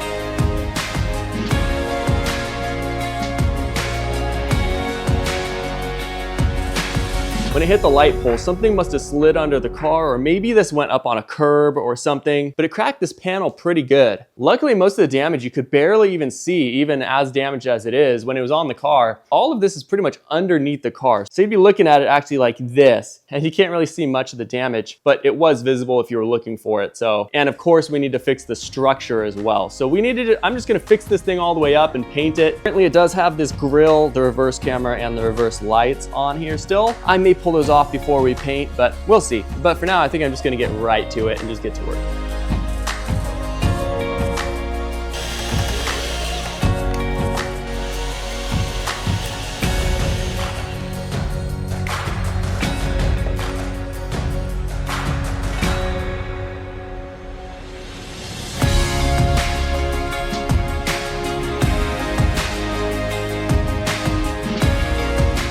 Fiberglass is definitely not the most glamorous job to do or the most fun, but on the other side of that coin, it's a very valuable skill to have and very easy to learn how to do. It allows you to fix fiberglass body panels that normally you'd have to throw in the trash, and opens up the possibility to even create whole new panels out of thin air, like you saw us do on the electric go-kart project. I'm no expert at it yet, but I got the hang of it now and it's very easy to do. It's also pretty cheap. All it really takes is mixing resin with hardener, putting the fiberglass fiber where you need for the repair, and pouring the resin onto it. The trickiest part of fiberglass really is just doing it quickly enough so the resin doesn't harden before you pour it on.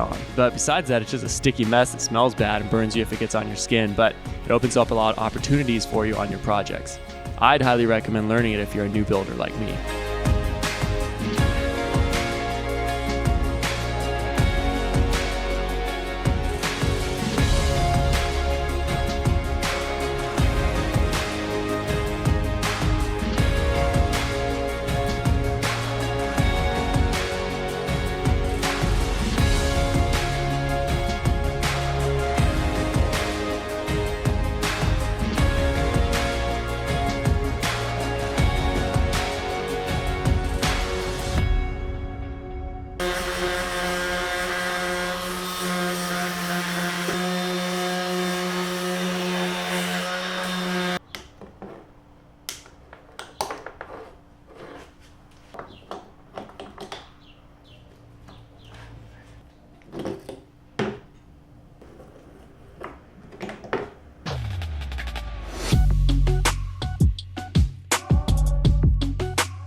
biggest fiberglass mistake I made on the go-kart project was not laying the resin thick enough, so I compensated this time around laying it a lot heavier, which I now have to sand back down to a relatively flat surface to get it ready for primer and paint. I tried just sanding it first, but whipped out the grinder with the flap disc when the sander wasn't doing the job quick enough.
It actually looks pretty dang good for such a big repair. This panel was completely effed. I mean, obviously there's still little tiny spots here and there that will be obscured even further with a thick coat of paint. Remember, you're looking at it like this on the car. You won't see any of that stuff. And remember, I'm just trying to do this as free as possible. So I didn't want to drop another $2,000 on a used one that will look the same in the end. And honestly, I didn't like the gray color it came in. I think a fresh coat of pearl black that I have for it is actually gonna make it look really good. So this is a great opportunity to do this, A, for free, and B, to make it look even better. I think that's a win-win. Let's get this thing painted. And I did forget to mention that we need to wet sand this still. So let's wet sand it. And this is like high build primer. Actually really cool. I don't think I've ever really used high build primer. And the guy only thought I needed 1 can, and I could have probably used more than 1 can. I bet you 2 cans might have been perfect for this. But really just on the spots that needed some love, I really went thick on that. And then everything else, I kind of just missed it over 1 coat. So I'm just gonna wet sand the whole thing, and hopefully it'll smooth a little bit more of these defects out.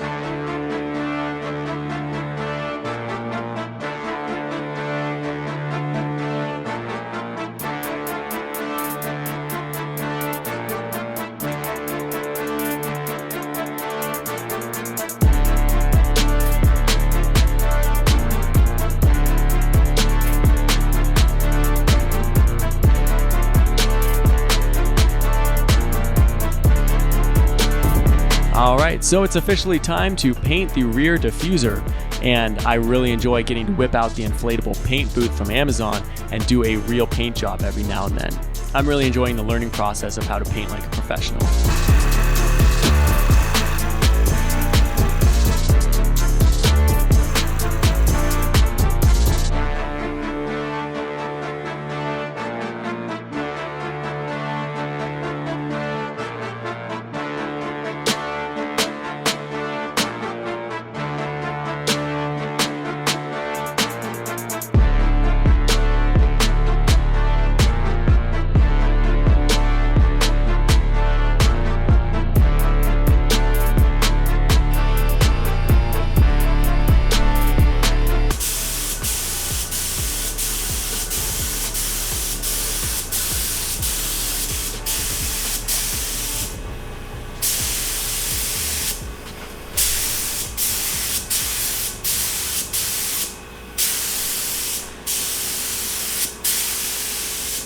The base coat and the clear coat both laid down great, but I made the dumb mistake of using clear coat that had been sitting on the shelf for several months. It was brand new, but it was old. As I was pouring it into the paint gun, I noticed it was thicker and yellower than I remembered it being several months ago when I used the same stuff on the go-kart, but I just said YOLO and just laid it down. It definitely ended up being pretty cloudy when it cured, so lesson learned.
The very next day, I loaded the windshield up to take it over to the tint shop before we get it installed on the car when it's back from paint.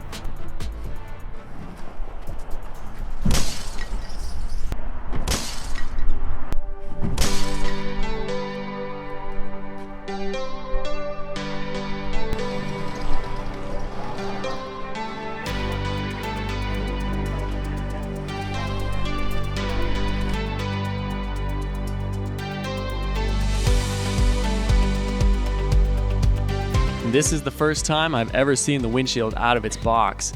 I had never seen the full glass or had it inspected up to this point, and if the glass was damaged at all, they wouldn't be able to tint it, so I was extremely relieved when he found no defects.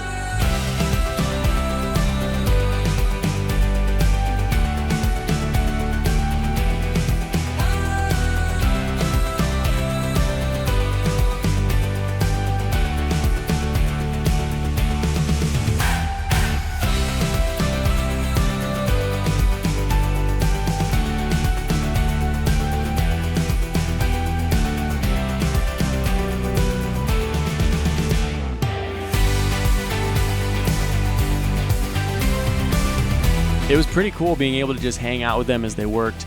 It was awesome seeing the step-by-step and just being able to film the process to share here. The windshield came out great, and honestly, what just makes it special for me is just that they're good people and they do great work at the same time. Huge thanks to Daniel and the team. Yeah, no, absolutely, I'm completely fine. Yeah, absolutely, I'd be happy for that. I can't wait to see it. Dude, appreciate you guys. Yeah, see you later, thank you.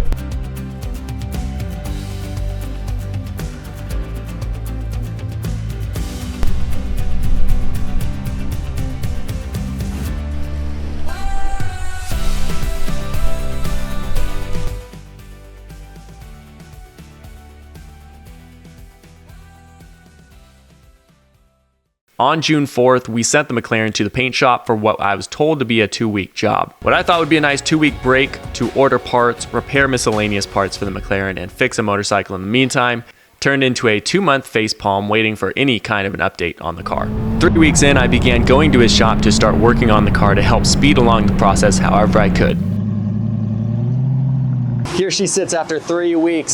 So anyway, my main goal today is to cut out these holes for the bumper, the parking sensors, and I also need to get the door panel off so I can get this trim off, take the mirror off as well, and have this door ready to get sanded down, repaired as much as it needs to be, and then he's gonna spray into the door as well. I'm also hoping to solve these small panel gaps that aren't perfect from my installation with Mike. Hopefully he can help me out with some of that stuff. And we still do need to get the hood straightened out just a little bit as well. It's not awful, but it does need to be tweaked to be, just right. So let's get to work. Guess I'm gonna start with the door panels. Might as well just knock that out first. So let's get to it. See if this thing still freaking works.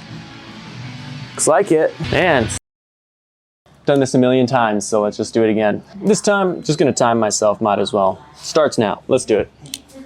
Also, I forgot to tell you guys, it's like 110 degrees today. Not the most fun working environment, but is what it is.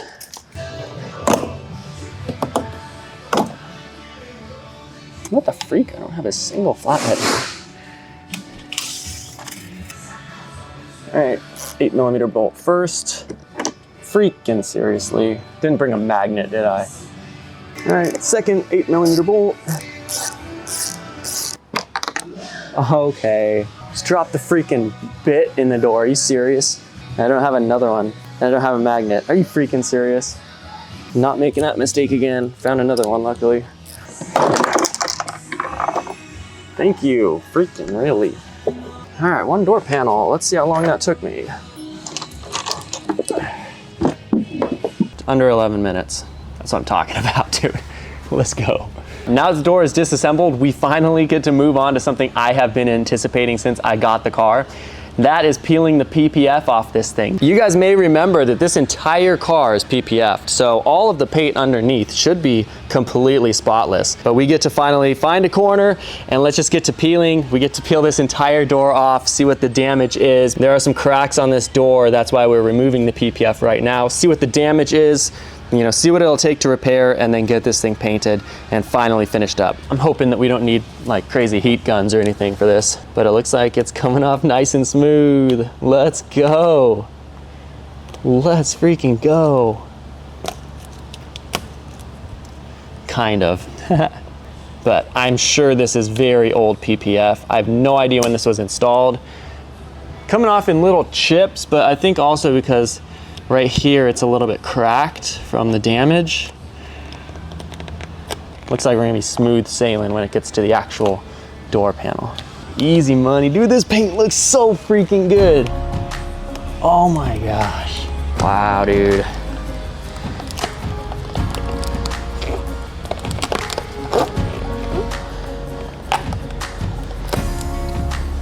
Look at that.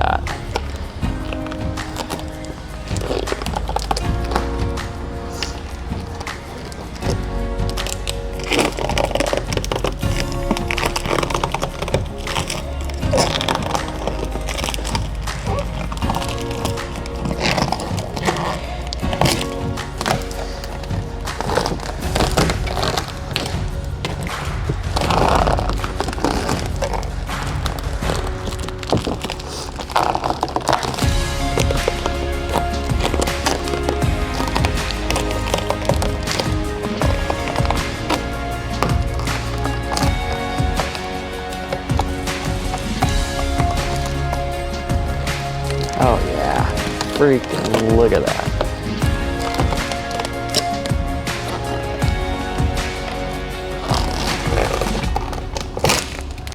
All right, so this is the spot that has the most damage on the door. It's definitely cracked, you guys can see. Hoping that's just paint. I don't think that's like serious fiberglass damage.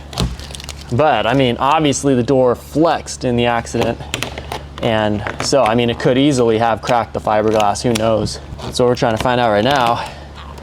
See if there's any structural concerns with this door. It's just a fiberglass shell. It's reinforced underneath. So as long as it looks good and structurally it can hold a little bit of weight, which it obviously can, which makes me think none of this is actually cracked and there's no bad sounds or anything when I push on it. I think we're set to kind of just sand this down, maybe throw some resin over it, a little bit of body filler, and I think we're set to paint this thing. But let's hope we don't need a new door, that's for sure.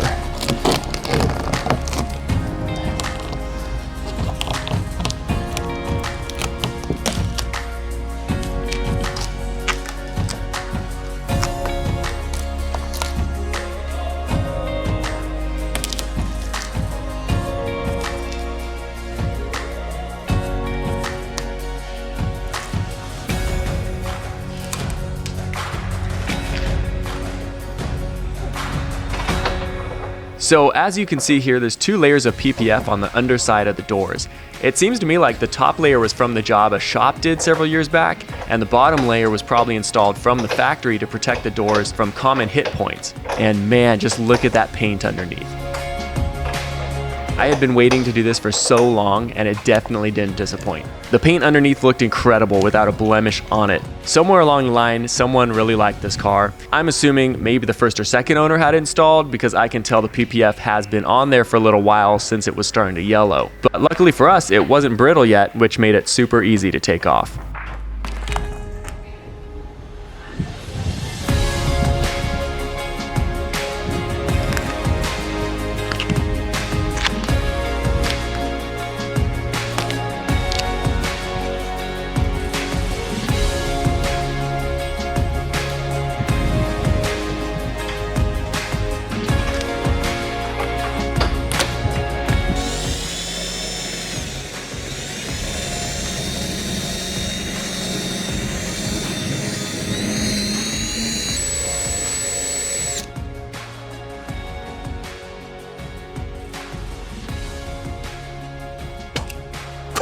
Let's freaking go.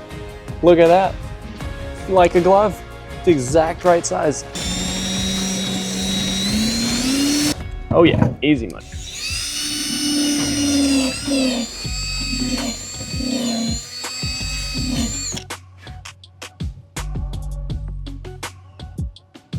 Like a glove. Let's freaking go. I had to get the holes lined up as much as I could. I had to vice grip the two panels together, and then I drilled, and then the drill just right through. And it was thin right here too. I was not expecting how thin that was. The drill basically just went straight through it. Yeah. The little stuff, it honestly doesn't bother me. I know it's not gonna be perfect, and you know, there's a story behind the car, you know. It's like, I rebuilt it, basically DIY in my garage, you know. I'm not expecting crazy results, like perfect show car. That one was... That would have been very noticeable. That would have been like, That was not yikes. as noticeable as it was. Yeah.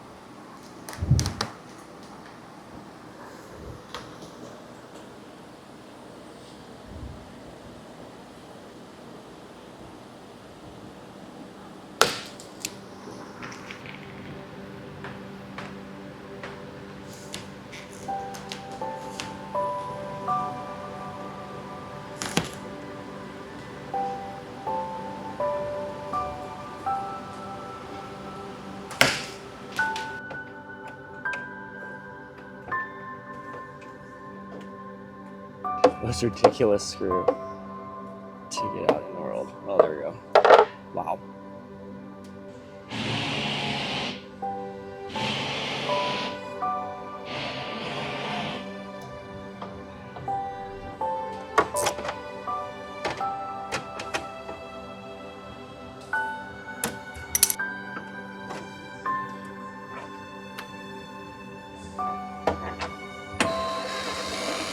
So right now in the video, it's easy to lose perspective on how much time is actually passing between these clips. I had sent him the car pretty much ready for prep and paint, but what you're watching right now is deadline after deadline being passed up and me taking a couple hours here, a couple hours there to just go to the shop and speed the process up however I can.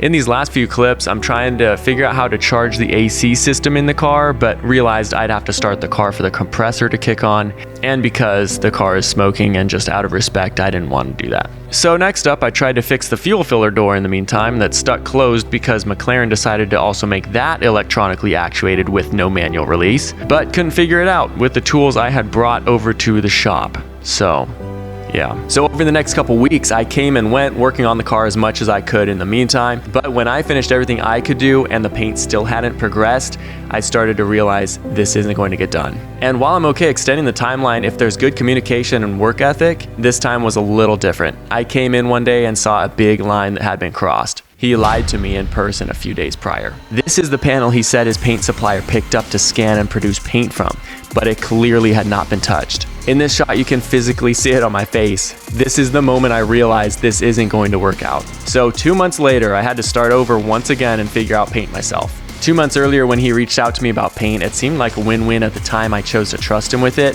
This whole time I gave him so much grace, extending every single 2 weeks he said it would be done. I was hoping he'd just take a day and knock it out, but at the end of the day, I think, as the phrase goes, big hat, no cattle. Dude isn't replying to my texts. He also lied about the paint sample. Probably just gonna have to drive this thing out of here and find a new paint shop. Last things that I have to do so far on the checklist is paint, fix the gas cap, recharge the AC system, install a windshield, wrap and install the rear diffuser, install all the fender liners, swap out the spark plugs and ignition coils, patch up the airbag holes that for the knee airbags, have to install the exhaust, install the rear wing if I am going to, check oil level, reassemble everything, checking ground wires, and hopefully a ground wire will fix the rear or the passenger side door is unresponsive for some reason. Nothing powers on in the passenger side door. I do have a new door module for it, but it was working just fine before, so it'll take several days to do all that stuff. I'm just really waiting on paint. So yeah, in the meantime, I'm just gonna make his shop a like a service center. I'm just gonna start working on this thing, getting everything I need done. Car week is in 2 weeks. I wanna bring this freaking thing there, but it's just been sitting here for a long time. So it's just a huge rush and I'm just waiting on this thing to get done. So nothing I can do at this point. It's just that time, dude. I can't work on this thing till it's freaking done here, so.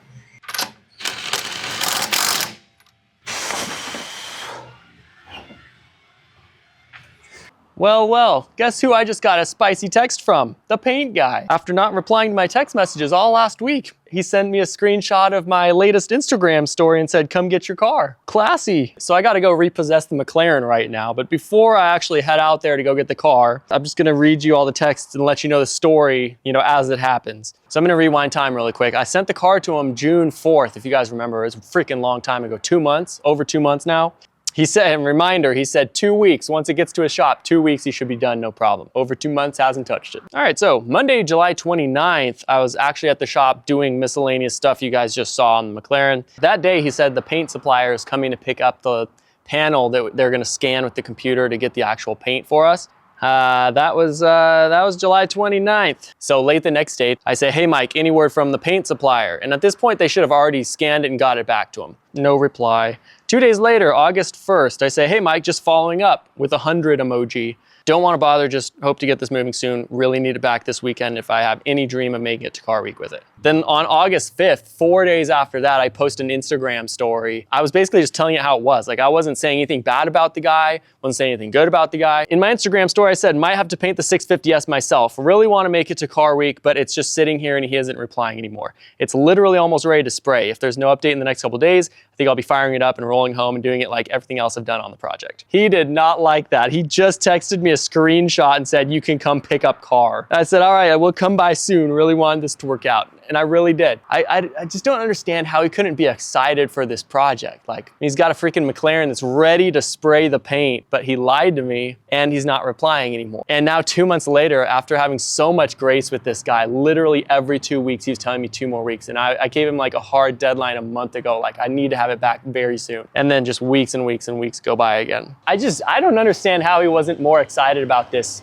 whole opportunity for both of us. Like, he gets a very good public rep if he does a good job in a decently timely manner. Even if it wasn't a timely manner, like I never say anything bad about anybody ever unless they do an actually bad job on something and like really tick me off in the process. I'm speculating right now that he liked having a McLaren in his shop just for customers that were coming and going. He flexed the McLaren on TikTok already, and I think he just liked it being in the shop. I mean, cheap cars were coming and going in and out of his shop, and the McLaren was literally just sitting there doing nothing. And he knew that it was a paid project too. I told him twice, 2 separate times, like, hey, if I need to like give you money now, like that's totally fine. Just let me know. If I can incentivize you somehow to prioritize the project, I just need it freaking back. That's like what I told him twice, 2 separate occasions. It makes no sense to me why he wouldn't just finish the job. It was less than a day of work. It just boggles my mind that he wouldn't want to just finish it up and have a happy customer that he knows rebuilds cars and needs paint all the time. Like, and he gets a good public rep on the public YouTube series on this project.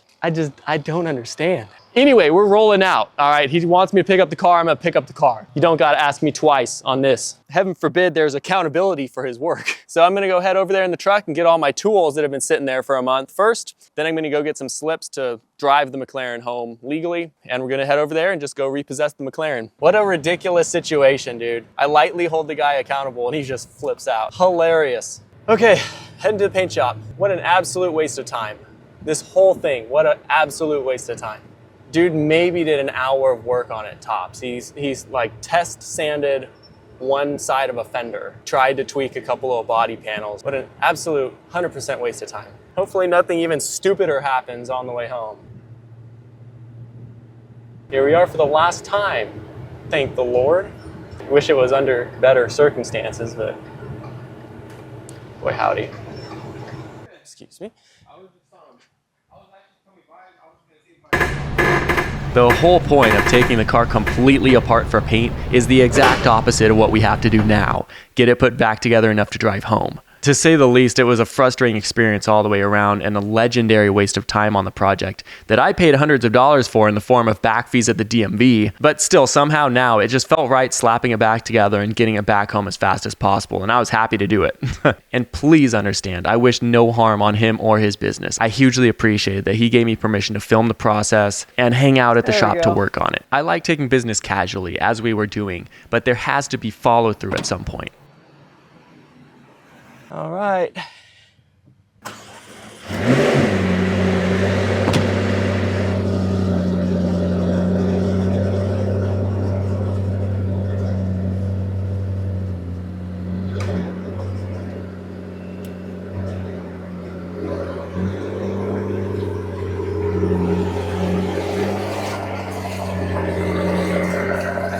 All right, well, wow, you guys can see how incredibly dirty this thing is. But we're gonna try to get it home, and if not, we're just gonna have to tow it if I don't feel like it's safe to drive. But we've already driven it a couple times, so I think we'll just send it, and I'll just assume that smoke is from the fuel additive. Probably is, so we'll just take it slow. Everything sounds normal, but you just never know right now. I'm just gonna take it really slow. I'm gonna just go down the street with it to make sure everything's good before we actually get going. Okay.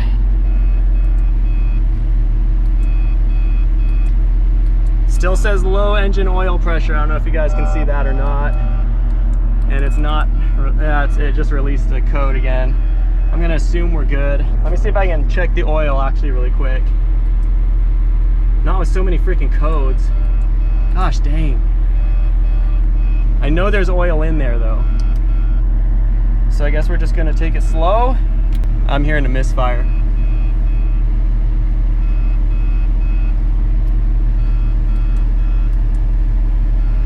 I'm just gonna get down off the street. Honestly, I'm just gonna get off the street, or to the street.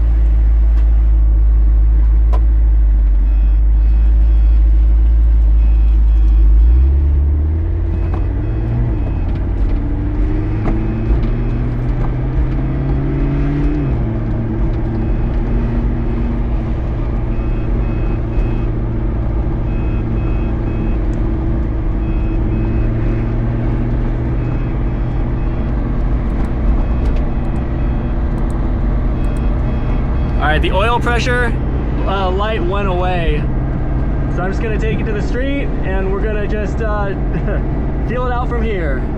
There is a check engine light and I did feel a misfire. I saw the RPM drop for a split second. All right, I'm gonna pull off right here real quick.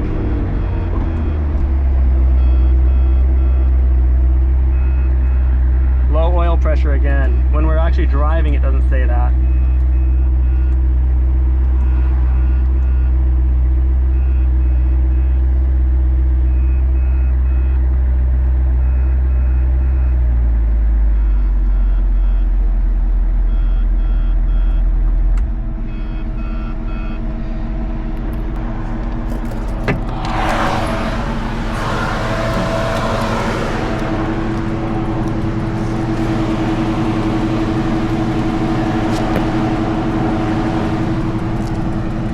All right, I'm gonna get you on speakerphone. Can I have my wallet?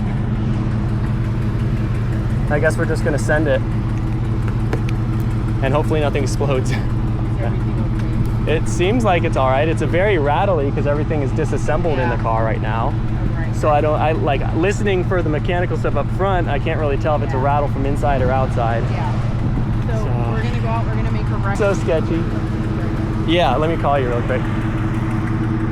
If you see something concerning besides smoke, just honk at me and like flash the headlights at me. I don't know. Okay, yeah, but if just immediately, if I can't hear you, it's gonna be loud in there with the windows down and everything.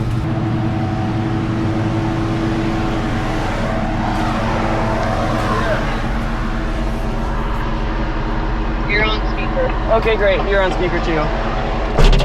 Oh boy, frick, seriously.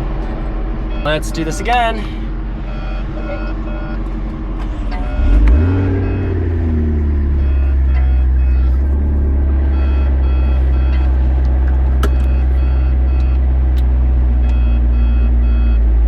All right, we're in drive. I have no mirrors. That's fine, I'm right behind you. Gosh, man, just so nerve-wracking driving this thing anywhere.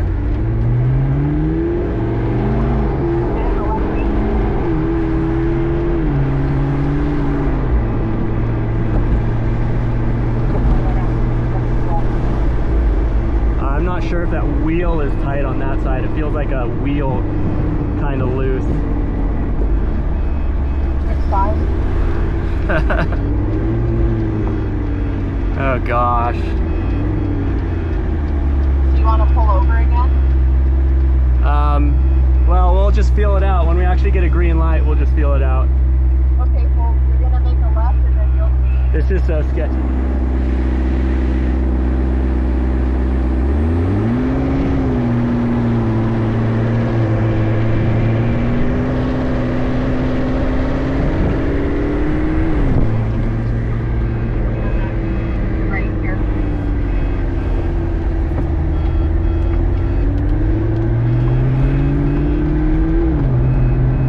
Oh boy, yeah.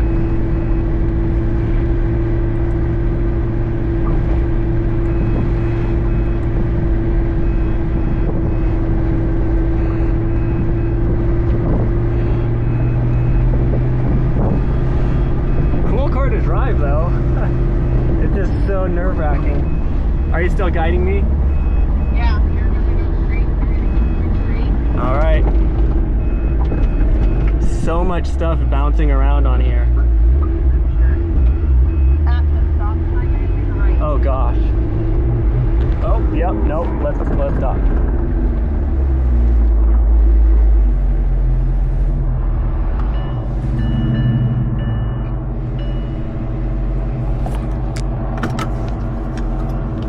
What happened? Car started jolting and was not running correctly, so maybe we just call a tow now. Huh? All right, let's do it.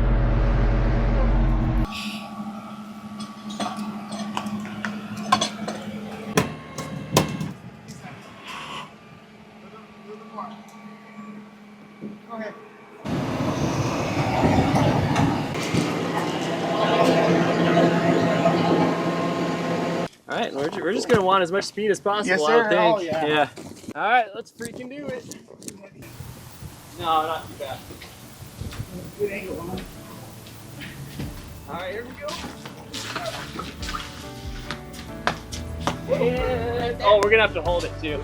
All right, perfect. Oh, how about that? It just parked itself. That's hilarious.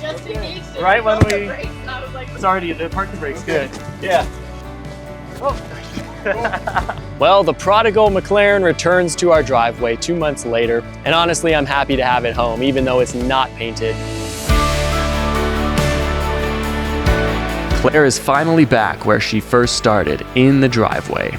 Of course, I really wished paint would have worked out, but this is probably for the best. Based on the amount of effort he put into the project, the paint probably wouldn't have been his best work anyway. I needed the project to keep moving, and it wasn't getting done. To his credit, a lot of other cars came and went from the shop, but not the McLaren. Maybe he was in over his head, I'm not sure. In the end, I'm sure this is a blessing in disguise somehow. Maybe it's just God's way of saying you started the project, you freaking finished the project.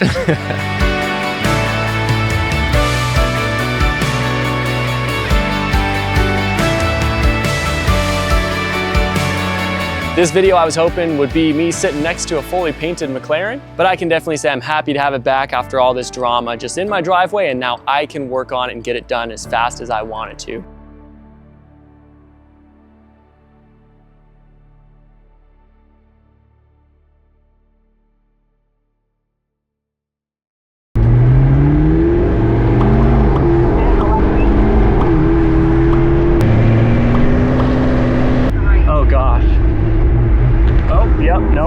Let's stop. It's sad I give it to a professional for a month and a half over what he said it was gonna be, and it came back worse than when I sent it to him. I guess that's just a lesson learned for me. And that's why I'm kind of just prone to always do everything myself. Obviously, I'm not a professional at pretty much anything on this, but at least the freaking work gets done, you know, and at least I put some effort into it. And I learn a lot along the way. I think that's one of the most important things on any project you do, character development. Learning how to do the hard stuff and sticking to a project until it's done. It's a good skill to have. I texted Ryan, I want to get a lot of stuff knocked out as fast as possible, so he's gonna head over here, help me change the spark plugs and ignition coils. And once that's done, hopefully we can get this thing mechanically sorted. There's a low oil pressure warning. This thing has been consistently throwing. So I just want to have Ryan check that over and make sure there's not some crazy mechanical problem going on here, you know, before I start it up and run this thing too often. And then I want to get on to paint, and then there's really just miscellaneous stuff to do besides that. Then just basically reassemble the rest of the car and it should be good to go. All right, but before he gets here, I'm gonna go ahead and just wipe this thing down again, get this thing back to the condition I sent it to the paint guy in. It's almost like I take pride in what I do.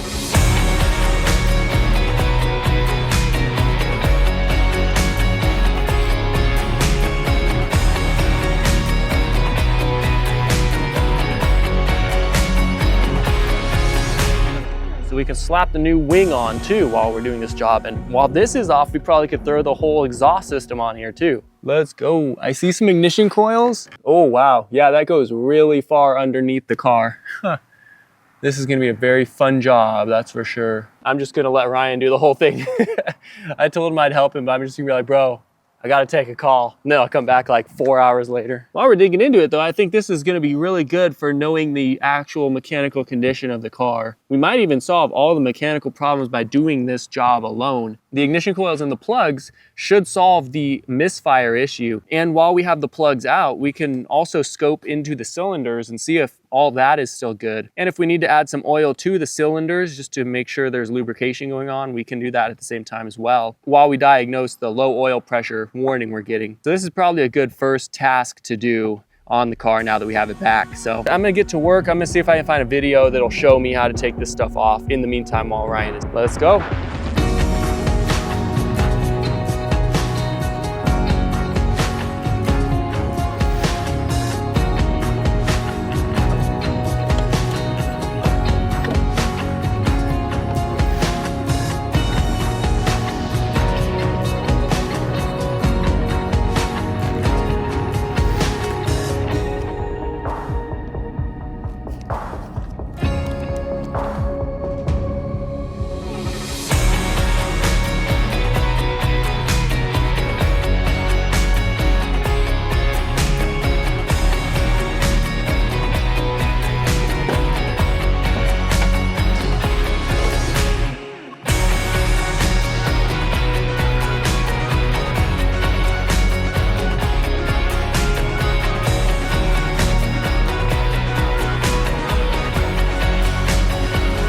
All right, I'm actually making some decent progress on this thing. Now, all that's left to do is get the actual like rear hatch off, and that'll actually expose the full exhaust and everything. We can literally just swap that out. Ryan's running behind, so I'm just knocking out a bunch of stuff in the meantime, which will help us along the way when he actually gets here and reduce his time and his hard labor hours on this project. I wanna just make it as easy on him as possible. To get the hatch off, there are actually 2 bolts underneath the sides that you have to access from the wheel wells. There were a couple people who actually showed how to do this on their videos, which is awesome. I appreciate all the help and everything, but like those guys were complaining how hard this job is to do. It's the easiest thing I've ever done. I don't think they've ever rebuilt a whole McLaren themselves because this is freaking easy. So I'll bring you guys into the wheel well to show you where that bolt is.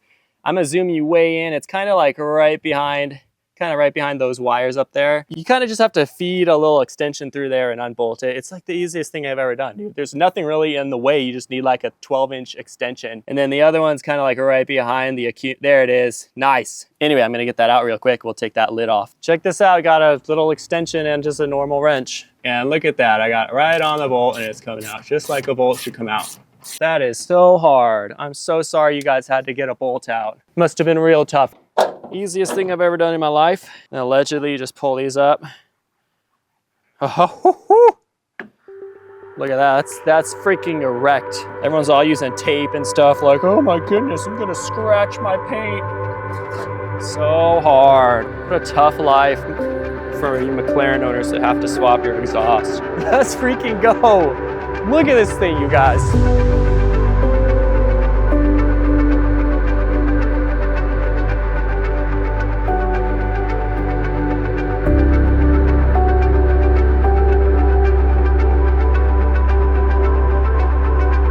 Guys, we got the full exhaust uncovered. We can swap this out with the new titanium pipe we have. Something I just noticed about maybe the smoke issue we're having, it's obviously wet right here. The only thing I think will penetrate like that looks is probably oil. And it does seem one side is running heavier smoke than the other. This one's more wet than that one is. I now suspect there may be just oil in the exhaust somehow, be it overfilled oil or something with the turbos leaking oil.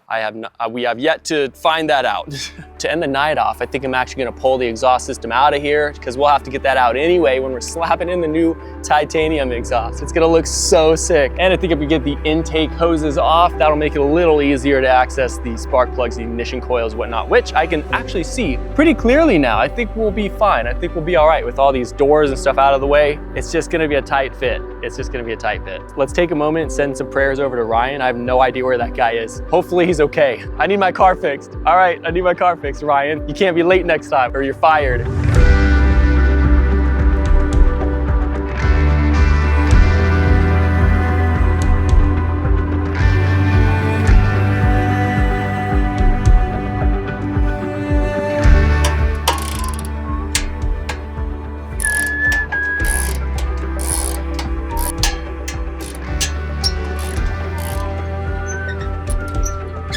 That's definitely oil. And it's still wet too. Oh yeah. Guys, let's freaking go. Sheesh. Look at this thing. Oh yeah. There is clearly oil in the intake. How would that even happen? All right, we've made an important discovery. There is oil in the intake. I've heard of that happening before. I can't remember what the cause might be. And this oil here is just from the intake tube sitting there. So pretty substantial amount of oil in the exhaust and the intake systems. So no real idea what that would do. But we're making some serious progress on this thing. Ignition coils are next, and then we can install the full exhaust system. And hopefully it's nothing big, you know, why there's oil in the intake. Wow.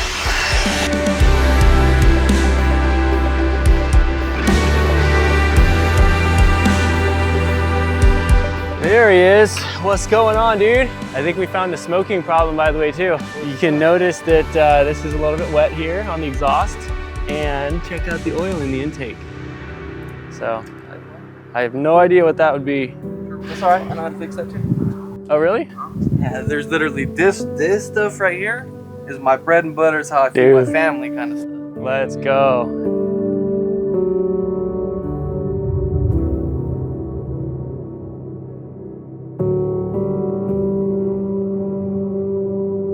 Really curious why it would randomly blow the turbo seals, because when I got it, there was no smoke at all. And then I drove it around the block one time and then fired it up. Next time it started smoking like crazy. I figured because of the timing of the smoke, it was the fuel additive that burns a bunch of white smoke that I put in the fuel. You know what, dude? I trust whatever you think is best. Yeah, I'm gonna let you take the lead.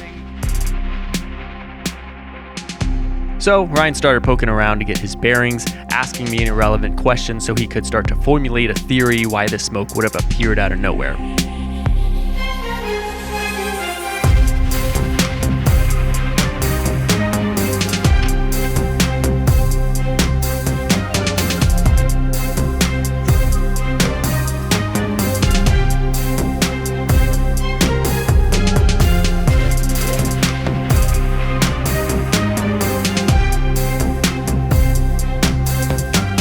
This segment of the video could be a make or break for this project as we diagnose potential engine problems. And I had no idea the condition of the actual engine going into this. First plug out. Let's see how she looks. Actually, it looks like it was just replaced recently. Interesting. Huh. Oh yeah, I think those are actually aftermarket ones. I think those are the exact same ones we're putting in, which are not the OEM ones. I mean, it was definitely ran with these plugs. Not like somebody just put it in and Yeah, only but it doesn't started look horrible though. No, it doesn't look horrible. And it doesn't look like the last owner put them in, found a problem, and then was like, oh, let's get rid of it. It just looks like they were used. Gotcha. Not very much. Yeah, I can't get it in there any further than that. We'll look when we get to the next cylinder, so the piston's down, we can actually see more. That piston's all the way up. So. Like, it don't look bad to me, it just looks like it's burning some oil. So, but I don't see anything shoot it. Normally when you see like oil and stuff, you see pistons that they're all dinged up. That tip of a spark plug fell out in there, or somebody dropped something, and there's a bunch of indents and like marring all over the gotcha. piston. I don't see none of that. So valve cover's gonna have to. Oh really? Oh snap! I see it. Yep. That's just gonna make it worse and worse. It's just gonna get worse and worse, and that could have caused your misfires coming on, because these tubes down in here, they fill up with oil. Yeah, it drains in. But it's not all the way up here yet. So if it was completely saturated up here, I would say that was your misfire. Gotcha. But it's not. But this is going to be a problem, so note that. Valve cover gaskets. Yay. That's gonna be a fun job. Yeah, but I mean, if you're trying to do it on a budget, dude, if I was just every 6-8 months based on how little that is. Check it. Blow it out with some air and put it back together. Yeah. You know what I mean? That's how I was gonna do it anyway. You should replace this. You should replace it. And I have to say, you should replace it. What I do. We'll note that mentally. Ryan's the man, rolling over at night to knock the job out and staying way later than expected. And while it was nice to have someone to help and just to hang out with while we did this, the guy also knows engines. To wrap this section up, I'll just say that we didn't find anything crazy worth mentioning here. We worked late into the night, about 2 a.m., didn't quite finish, but at least we just got all the holes plugged so we could finish it some other time. A couple days later, we got back to it. So this is what we're looking at. This is what a McLaren that's $38,000 should look like, all parted out, not operational. I'm still so surprised I even got this for $38,500, but of course it is a twice salvaged, high mileage McLaren. Not saying I got a great deal on it or anything. I'm just saying this is what I expected it to look like when I took delivery of it. So far, everything internally looks pretty good. I haven't found any signs for concern as far as like scoping the cylinders and looking down on the inside. There really hasn't been anything too concerning about that. We did find some of the tube seals. They were actually leaking oil, so that's going to be a concern here in the near future. But besides that, everything is looking pretty good. Some of the spark plugs did have oil on them. The two closest to the throttle bodies on both sides did have oil on the actual electrode inside the combustion chamber. So I'm thinking that either we're having some kind of problem with the turbo seals or it's overfilled with oil. I want to look and see how the positive crankcase ventilation system works on this motor. Kind of get an idea from there of what the most likely culprit is. But I don't think you have any problems with any piston rings or scarring on the cylinder walls or any kind of damage to the valve seals, the valve stem seals. So yeah, I think you're pretty good. We just got to make sure that it's not these leaking the oil. Hopefully it's just overfilled. That's kind of what I'm hoping. I think that might actually be the culprit of the smoke. Besides that, everything's looking good, and it's really difficult to get into these little tight spaces. And in order to get these spark plugs out, we kind of have to make our own tools. Like drop this one in first because it won't actually clear in there if they're put together. So you got to put one in, then put the other one in behind it, and then loosen it, and then separate them, and then pull them out with magnets. It's a difficult job, but it's definitely doable. I don't think the motor has to come down like I think McLaren wants.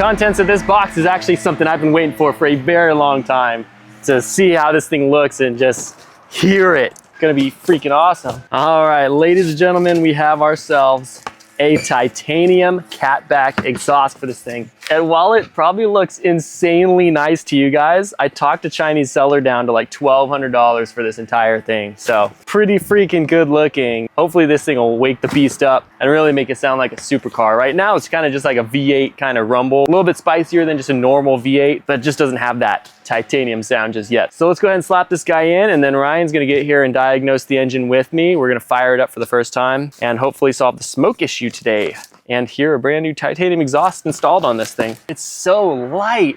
This thing's gotta be under 5 pounds. It gotta be like 3.5 pounds maybe. That is insane for like 1,200 bucks. A McLaren exhaust.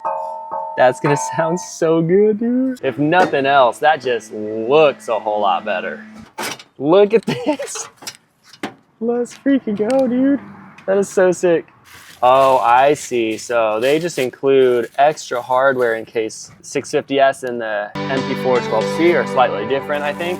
So they probably include brackets for both just so they get less complaints and less return requests. And these probably only cost like $1 to make, so that's really interesting. If you need the MP412C ones or these brackets for some reason, let me know.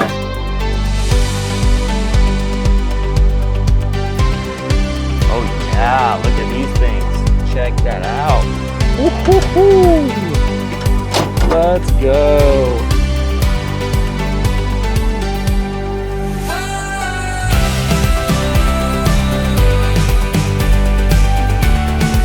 I know this moment may not seem like a huge thing, especially here in YouTube land, but earlier this year I was just trying to get the engine bay open for months. Back then, with the excitement of just having the freaking engine bay open, I never could have imagined installing a new titanium exhaust on this thing. Watching this footage makes me feel like we just time jumped to the end of the project. I don't know, it's just kind of a cool feeling of accomplishment seeing how far we've come.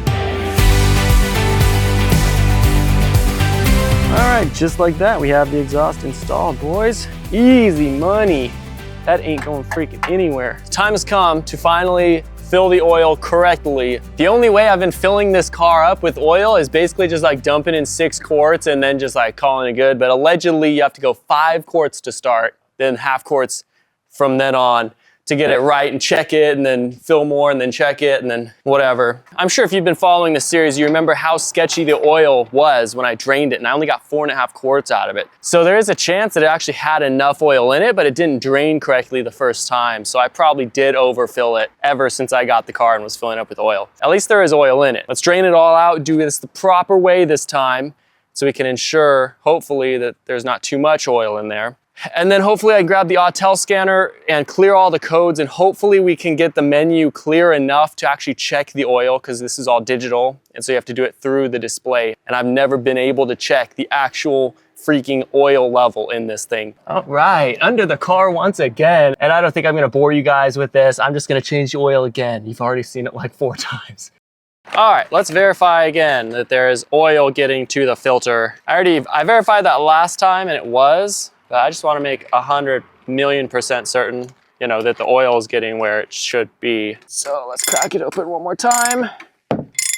It doesn't look super wet right now, but it's probably just because it's been sitting, but there's oil in there. Oil's drained, looks like we're getting oil to the filter. If I were a smart man, I would have bought the STP just right off the bat for every oil flush. And especially knowing that I was gonna be flushing the oil, I should have just got the cheaper stuff. This was like $7.99 a quart.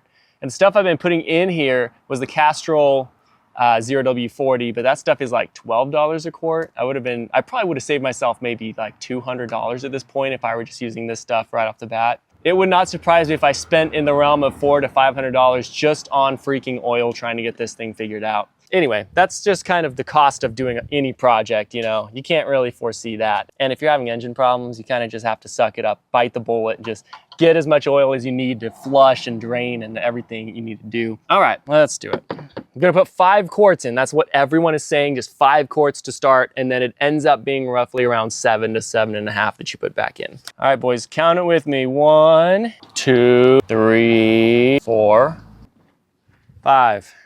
Minus a few drips, so it's like 4.99. Can't be overfilled now. So we only have 66 DTCs. When I first scanned 66? it, yeah, when I first scanned it, it was like 199, 191. Whoa. So we only have 66 now.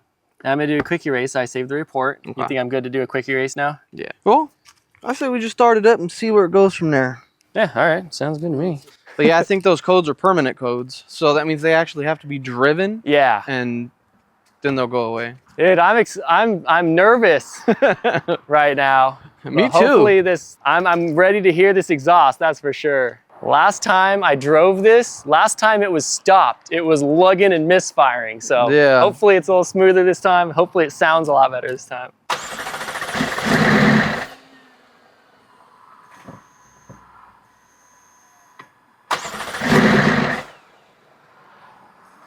You want me to keep cranking it? Yeah, crank it again. It's not cranking again. Okay, we'll have to clear the codes to get it to crank. I think there's the mass airflow sensors are inside the actual intercoolers. Okay, let's throw those charge pipes on real quick. And the mass airflow sensors, if they don't get signal properly, then the car will do this exact thing what it was just doing. You know what? Before we put these on, let me unplug these sensors right here. If they're not plugged in, it'll run off of like a base map. No, we're gonna have to put those on. Yeah, we're gonna let it run for a little bit. We pulled all the plugs out and we looked down all the cylinders. None of them were really super saturated with oil. Like they weren't full of oil, you know? Yeah. So this oil right now has to be coming from the manifold.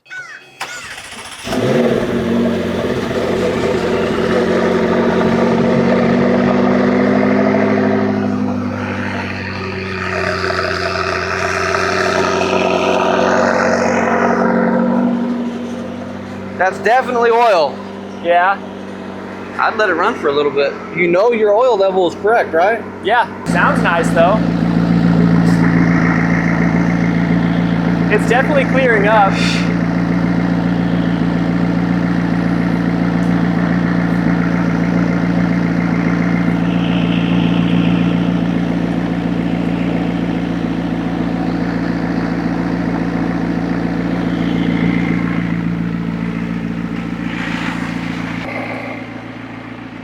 Give it just the tiniest amount of gas, just a little bit. And sustain it, hold it. Yeah, about 1,000, 15. Okay. You're good.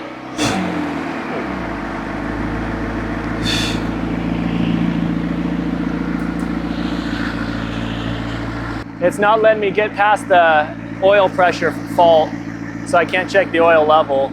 Your oil pressure switch is saying 0. That's typical of like a faulty switch and not actual low oil pressure. Okay. If it was actual low, it would show a low value, not just 0. And I think these cars are known, if they actually have an oil pressure problem, they'll actually shut off.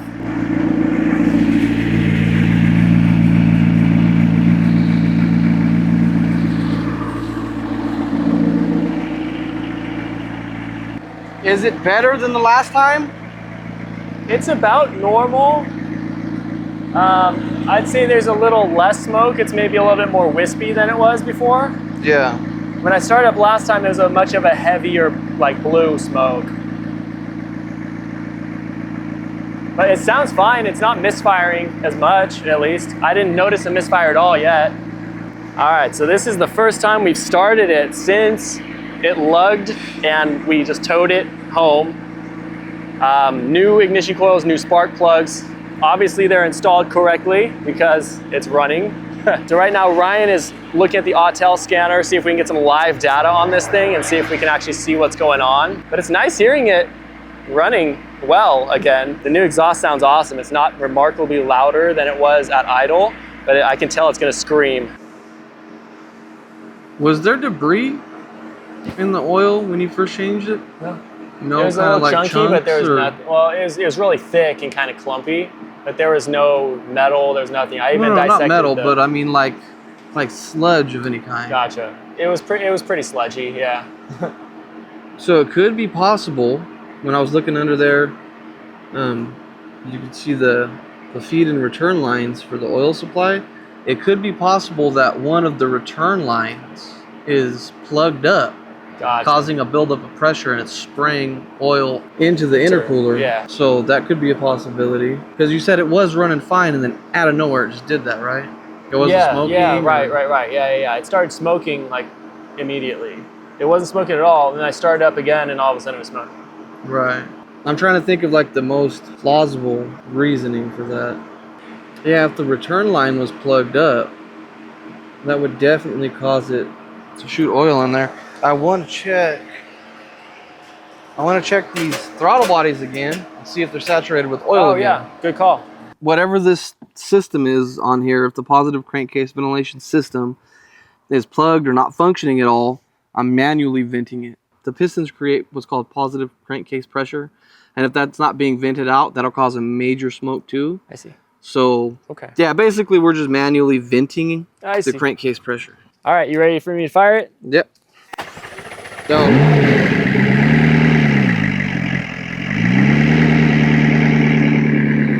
It's not smoking at all. Oh yeah, nice. But I've also got this charge pipe off too. So let's go ahead and shut it off and put this charge pipe back on.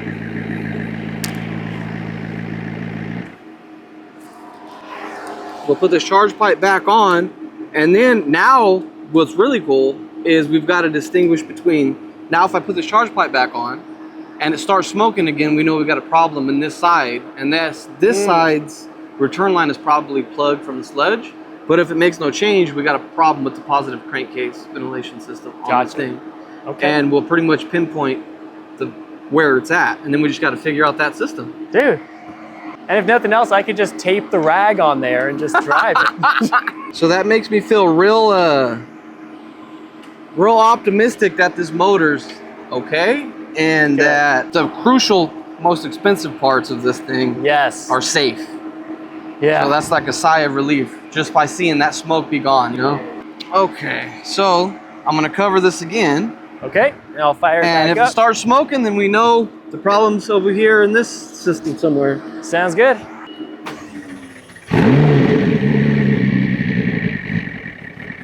Crank it up again.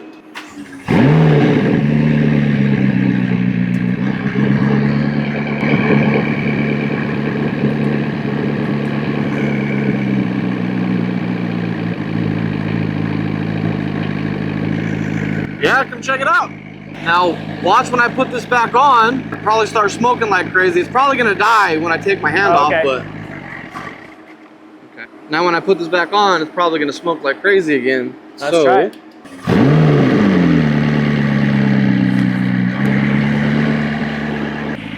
Well, that's strange. Try giving it some gas and see if it... All right.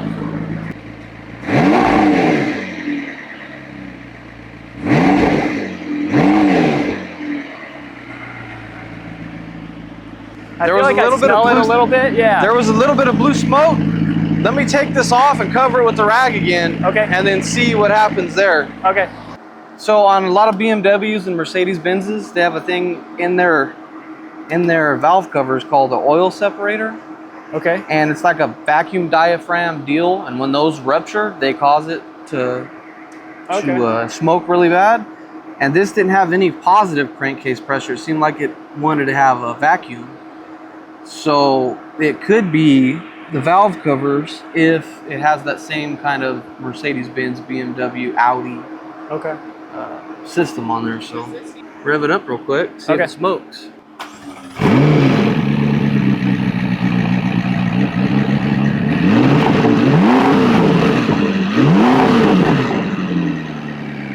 Do it again. Hold it at about like 15 to 2 for a minute or two. Throttle's so touchy.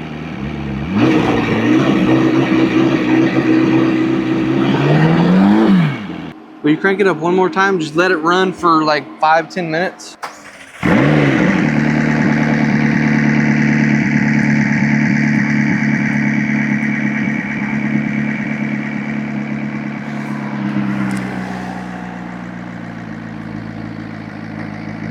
Can you turn the engine off real quick?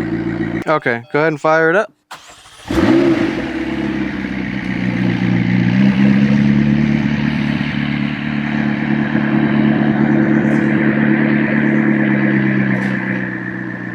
That's running a lot smoother.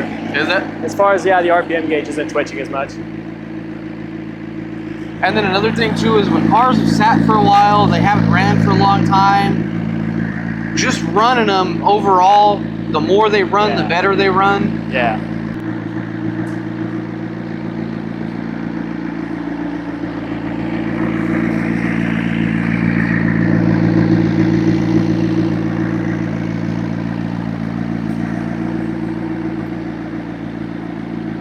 It does have some of the old fuel mixed in it too. I couldn't siphon the gas tank when I tried adding it.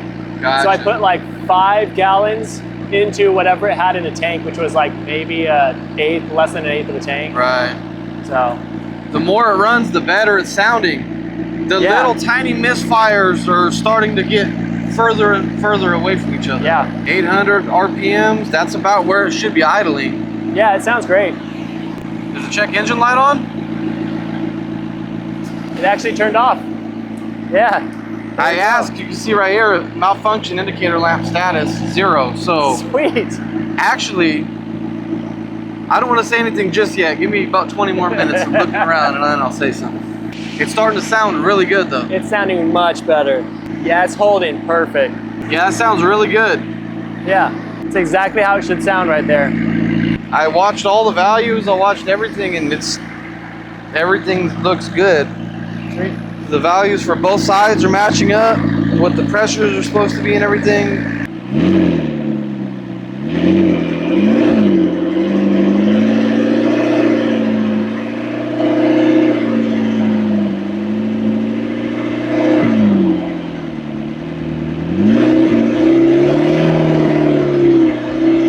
Okay, that's good.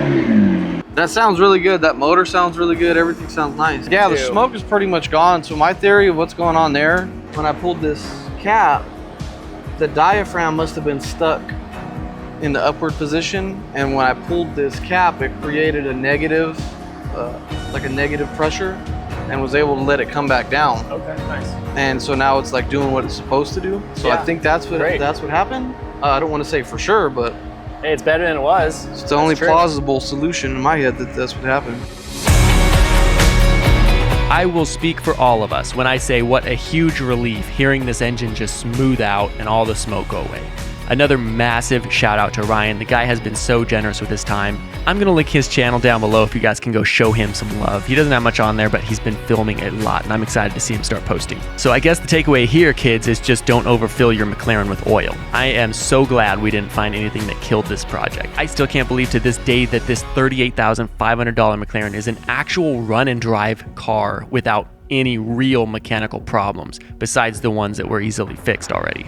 Once this thing gets painted and ironed all the way out, it's going to be an absolute honor to get this thing back on the streets once again, give it a new life, especially with just such a cool story behind it. I am very much looking forward to the day we put a license plate on it. So freaking sweet. Brand new, very good day. Now that we know that it runs correctly and there's no more smoke really, it is now my job to button this back up now that we have everything done that we needed all these panels off for. So let's get to that. Let's slap it all back together. All right, let's get the intake cover on. I think I fixed this in episode like 6 or 7. This freaking heat shield is deteriorating, and pulling this thing in and out and smacking up against this made it come loose more. So I'm gonna absolutely destroy this thing with spray adhesive right now. But I do wanna fix this well enough. Obviously, a fix for this would actually just be buy a new one, but I want this to look good enough because I actually had somebody come up here the other day and ask if this was a fire damaged car because they saw this, and like, it's a fair point. It's just the heat over freaking 60,000 miles driving this thing in this high performance engine. We're better than it was. Screw it. All right, let's see if we can get some grommets on these things. All of these besides one are all gone.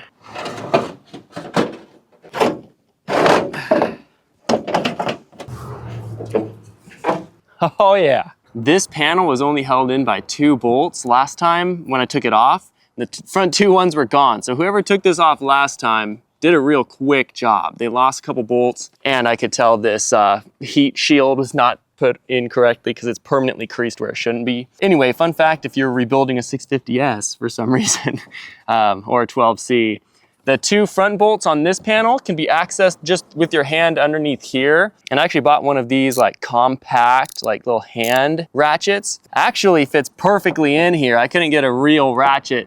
I could have probably snaked some extensions from underneath up here, but this, I mean, it's perfect. Perfect size for one of these little compact ratchet things. Anyway, easy enough. I don't know why everyone was complaining about this job online, how hard it is to get this cover off. I'm about to install the wing, the new aftermarket wing I have, and here's the damage that I mentioned last video from shipping. Obviously got hit or cracked or dropped or something. So I'm gonna see if I can put some windshield repair resin in there and make it a little better in the meantime while I try to get some form of a resolution from the seller. As far as I remember, unfortunately though, I already reached out about this damage right when I unboxed it the first time, and they basically said that's just too bad. So anyway, I'm gonna slap it on the car, see if I even like it first, and then I'll try to work out some form of resolution since the thing was literally cracked straight out of the box. And this thing was like $800. So it's not like it was just some $100 aftermarket wing and it's just like too bad. It's like 800 bucks for this thing. And it came like this. Oh, that's actually working great. How about that? I really did try to make this wing work, but it was just riddled with damage and fitment was way off. So I ended up just putting the stock wing back on, at least for the time being. Chances are I never get a new wing from them or even a refund. So that's probably $800 down the drain, and I just end up running the stock wing. I freaking hate wasting money like that, and I wish Chinese sellers acknowledged their generally poor quality control in these situations and would offer some form of a freaking solution for their crappy service. And this was all through eBay, and I still didn't get any kind of resolution. All right, I'm gonna move along to fixing the clock spring codes it seems to be throwing again. When I got the car, the clock spring was bad. It was completely shot, so it was throwing ESC fault and limp home mode. Then it gives you a power steering fault and it gives you a suspension fault because all of that is read through the clock spring and the steering angle and everything. So I replaced the clock spring and all those went away, but now they're all back again. I have no idea, but that's what we're trying to figure out right now. And then this thing is basically 100% mechanically sorted. I'm gonna jack up the front end so it makes it easier to steering angle sense, and then we'll see if we can figure this out.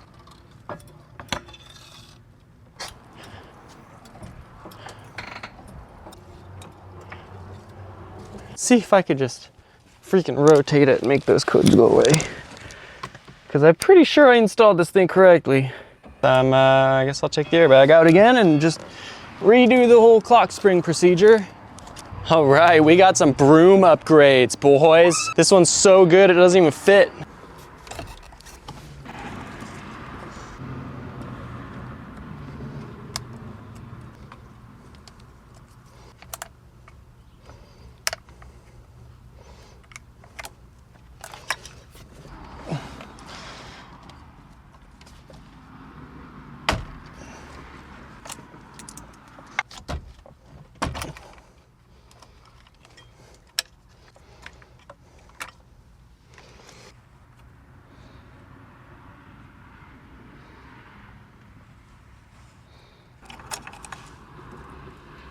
All right, we're still getting the ESC fault limp home.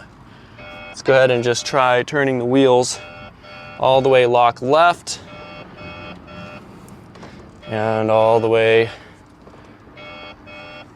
lock right.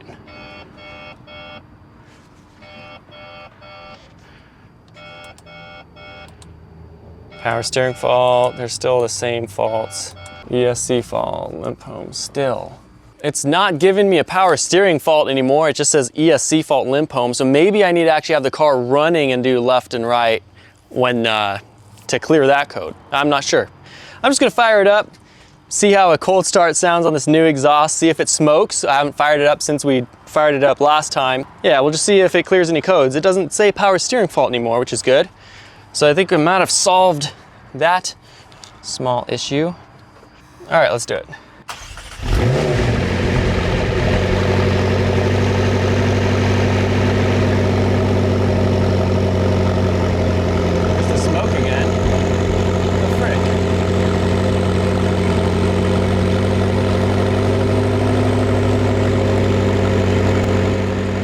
PCC fault, battery active PCC degraded. Yikes, what the frick?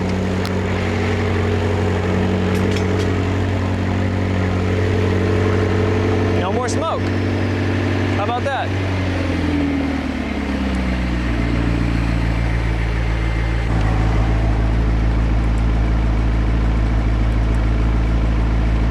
Low engine oil pressure again.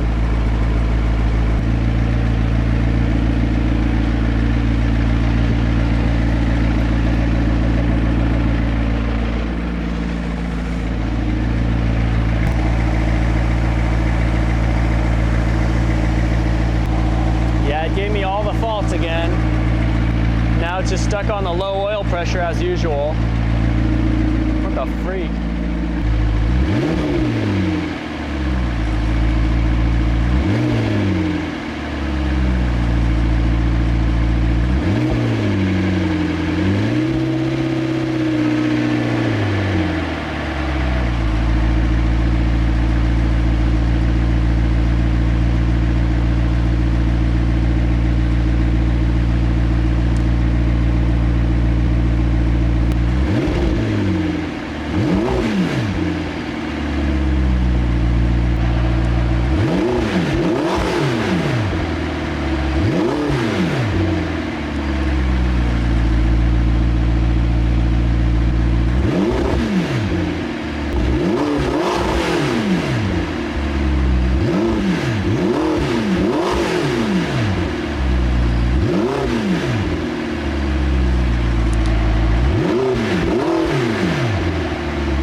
So my dad came over the night before the trip to help me load the car, and sure, the car still has some things to work out, but there's not a ton I can do at this stage with the car completely stripped down from paint and a lot of modules disconnected.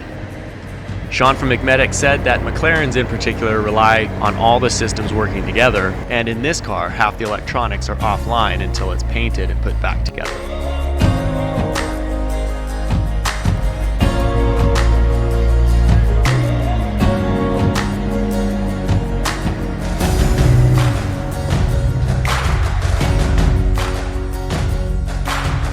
Yeah, ever since I disassembled the entire freaking car for paint, it just doesn't, things are just weird. The easiest way to mechanically sort this thing is just to have the stupid thing painted so I can put it fully back together.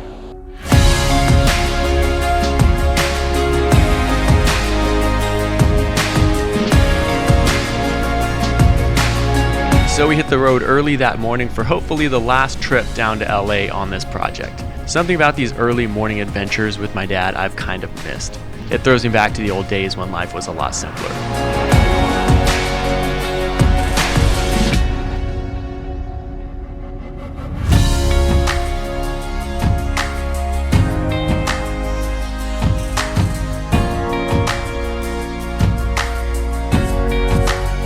So we made it to the halfway point, and if you're in California, you probably know this spot really well. This is the Tejon Outlets at the base of the Grapevine, and a natural stopping point for travelers coming and going from Southern California to Central California. I remember this place when it was just 2 gas stations and an In-N-Out burger. Anyway, at this point in the journey, I couldn't help but wonder if I was making the right decision. I was putting my trust again in a paint shop that hit me up on Instagram, and even though their shop had good reviews and a good Instagram following, it was really hard for me to be 100% sure they could do it fast, cheap, and good, like they said they could. All 3 of those usually don't go together.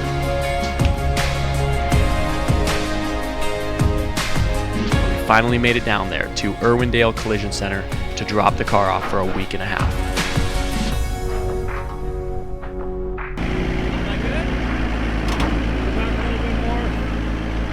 Yeah, stop. I'll check the other side.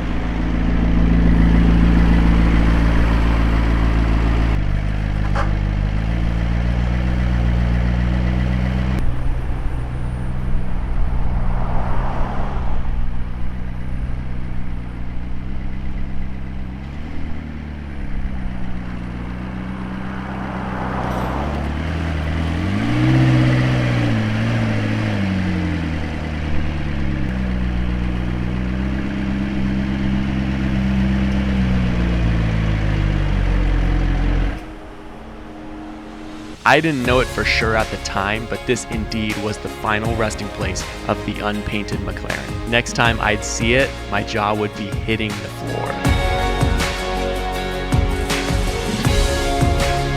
After meeting the guys there, the trip back home felt like a weight had lifted off me. If this paint shop could follow through on their word, it takes the entire headache of paint out of the equation to finish this car up.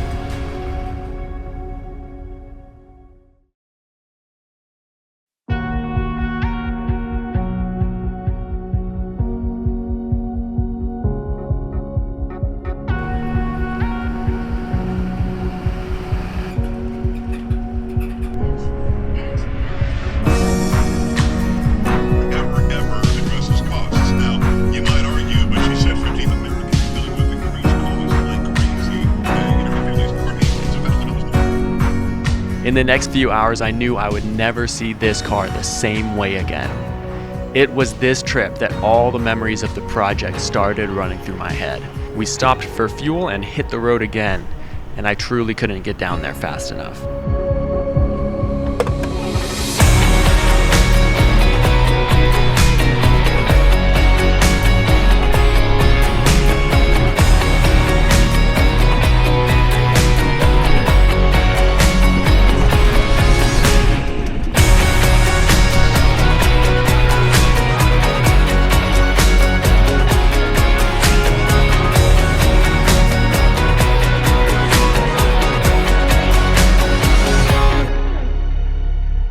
Taking delivery, the first start, all the hours spent stripping the damage, building the front end back out, receiving the Chinese body kit, repairing the wiring harness, cooling system, hydraulic system, the first drive, everything. This car is going to be a real car the next time I see it. We just made it. Yep. Are you ready to see this thing? Yeah. I've already seen a picture of it. I'm anticipating, oh wow. Even from the back, it looks so much better. Whew.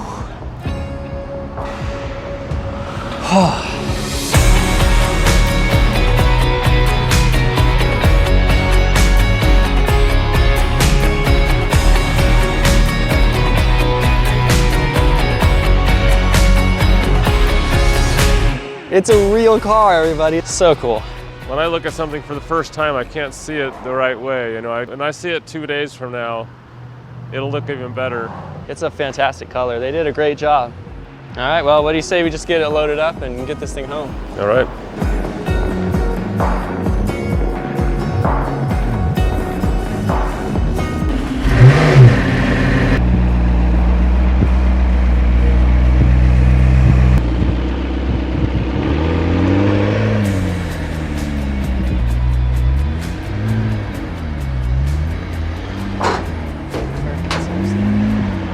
Okay, let me get off these ramps. I can take us to a safer place to do this.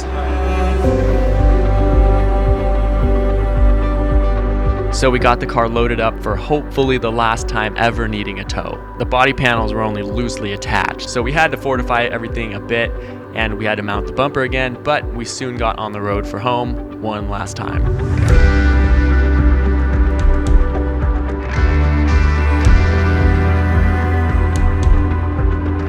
Last time we brought it down to LA was earlier this year when Sean from McMedics helped get the electronics straightened out, and Will, the owner of WR Technica, the shop we were working at, took a look at the car and invited me personally for a track day when it's finished.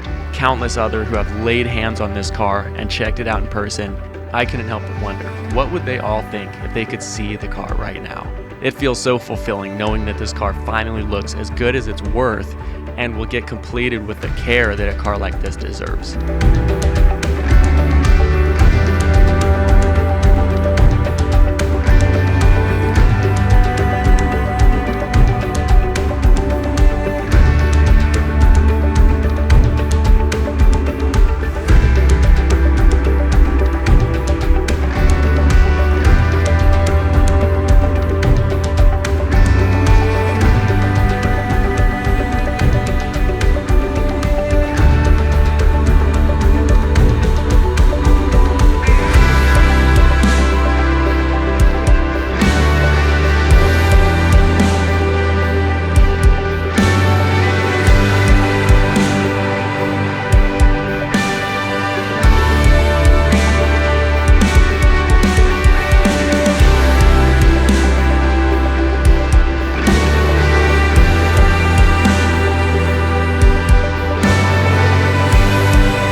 about to do it. Keep going, you're doing good.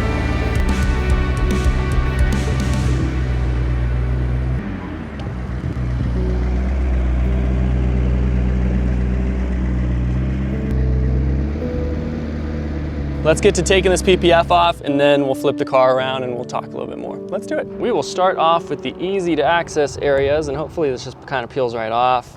So satisfying. I can feel, it's just night and day texture difference.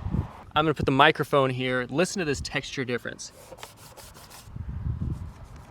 You can't even hear it. Like the paint is very smooth underneath, but you can tell this PPF definitely yellowing. Put it against the little black spot there, definitely yellowing. It's just bringing such a deeper color out. All these panels have been dirty and scratched up, banged up for the entire process of rebuilding this car. So this is how I've been seeing it this whole time right here. And this is how it looks underneath. Just look at that. That paint looks brand new.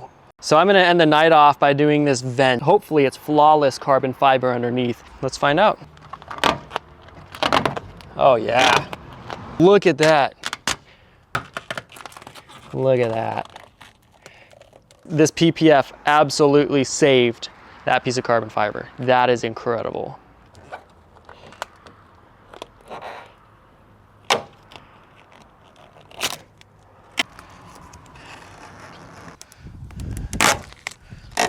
Let's get this thing flipped around.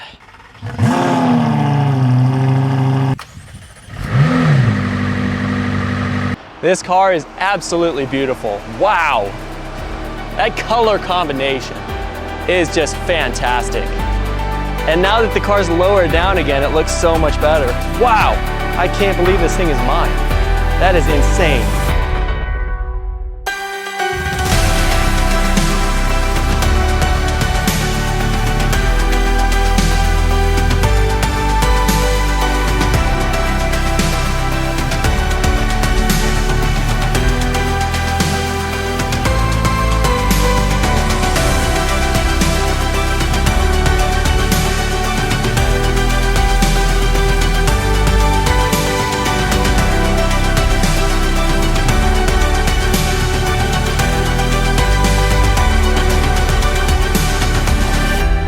Here it is. What a journey to get it here. You guys cannot imagine what I'm feeling just looking at it right here as it sits. But they did an incredible job actually blending into the door and everything, and you would never even know it was painted really unless I told you. Another thing you probably didn't remember is this side in the door, there's a fat hole in the fiberglass right there. Like you would never know there was a big hole in this door unless you knew.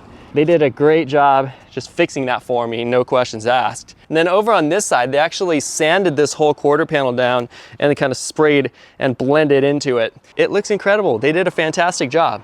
And they literally stripped this all down and repainted that one spot so there wasn't a tiny little hairline crack right here, which didn't bother me that much, and I told him that, but they did anyway. And then this whole driver door had to get sanded down and there was some cracking in it from the accident. So they actually re-fiberglassed a lot of this, body filler, all the whatever they do, and it looks like it was never damaged. They did a fantastic job. And even on camera, you guys can tell just how incredibly smooth that is. And let's talk about the hood. I literally told them, don't worry about the hood because it's gonna get carbon fiber wrapped anyway. It's a quick, easy way to just make that hood work and everything. And he was like, let's just do the hood because it's gonna look a whole lot better. All the joints where the bumper meets, everything, they masked off so well. And they clearly just went above and beyond on this. Really good work. Irwindale Collision Center. I hit up so many other shops because they saw a McLaren through their screen. They were just tacking zeros on at the end just because it's a McLaren. And the guy at Irwindale Collision Center, he knew exactly what he was dealing with. I told him this is like low budget stuff. I need a fast turnaround if I'm even gonna let you guys take it because I need to get this done after 2 months of sitting at a different paint shop. He knew the assignment, like he read the situation and they just knocked it out of the park. These guys literally did this whole thing in 1 week. I always get nervous starting this thing up. I know the engine's fine, at least the live data, that's what it said. But still, the smoke gives me anxiety every time. Let's just back it straight on up. Woo-hoo-hoo, this is sketchy. I can't even see through the smoke. Wow. just another day. So this door panel sustained some damage during the crash, and the shell of the door actually ripped off from the structure underneath. So the footage I don't have, what I was doing was putting panel bond underneath this panel, and I clamped a bunch of clamps onto the door structure to hold it overnight. And then I came back the next morning and the panel bond was all dry, and you can tell the door closes really nicely now. No rattling, nice and solid, exactly how the door should feel. And another thing you won't be seeing is putting a lot of the interior together. Anyway, sucks that the footage is missing. It was actually really interesting stuff that I wish I would have just for my own memory's sake, but yeah, such is life. Let's move on. All right, well, I'm hoping this window doesn't have fiberglass all over it. We shall see. This is the first time I'm rolling up the window since probably 3 months ago when I disassembled this thing for paint. Ugh. Oh, frick. Oh, I see this part is stuck. That's fine. There's windows strip over that anyway. Weather seal. Oh yeah, oh yeah. There's definitely resin on it. Please don't have stained the window, please. Oh, it looks like it's gonna peel right off. Oh yeah, looks like we're good. That had me worrying right there. Quick wash and this will be good to go. But dude, the door panel looks fantastic. I haven't seen it. Very nice. All right, I found the weather strip, but this means I have to take the door panel off again. All right, well, let's get to it, I guess. The window is a little bit off too. I think this is the track that the window slides in, and it wasn't rolling up and going inside the weather strip. It's going over the weather strip. So I need to adjust this window somehow. I'm gonna take apart the rest of the door, adjust that little tiny window 1 millimeter. Previously for paint, I loosened this small window thinking that I needed to take it out, but I didn't realize this window actually doubles as the window track that guides it to the top and seats it under the weather strip along the roof line. So now when I roll the window up, it's misaligned so it isn't seating the window under the weather strip, but over it. Obviously not what we want here. So I have to adjust the window to a position that it will guide the window to its proper position when rolled up. It's just a bunch of small adjustments, and I ended up needing a small shim in the end to make it sit right.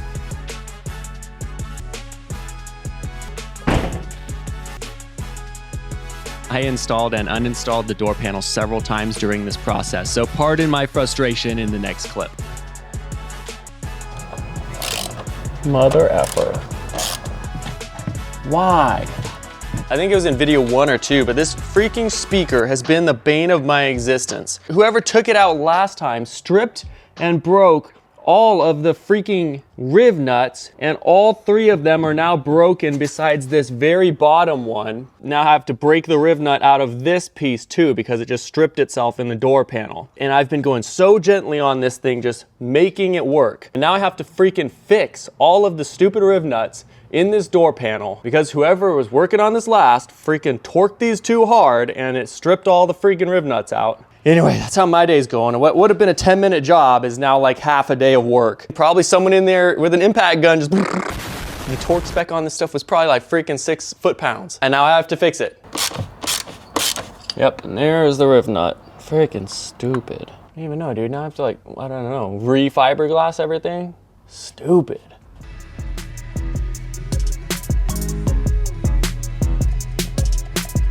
To state the obvious, yes, I've had enough trying to work around sketchy work somebody else did in the past. It's really annoying. And while it is frustrating, I accepted that it's probably just better that we knock this out now so there's nothing rattling or breaking in the future when I'm driving it. You know, and it gives me a chance to upgrade my fiberglass and riv nut skills at the same time, which will be quite useful for our next project.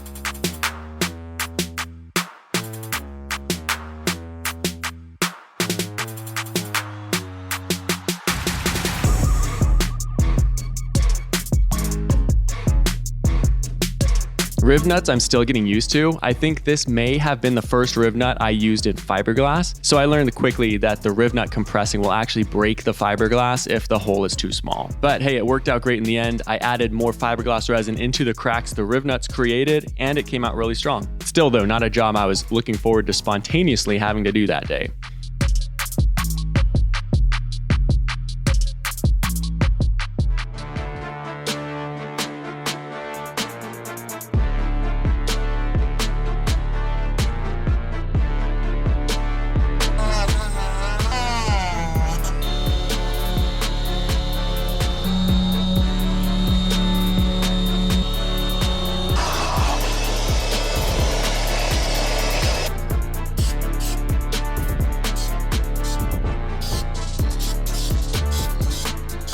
All right, well, here's the finished product. Anyway, now with that stupid project done, let's get to putting the door panel back on and continuing with the actual repairs.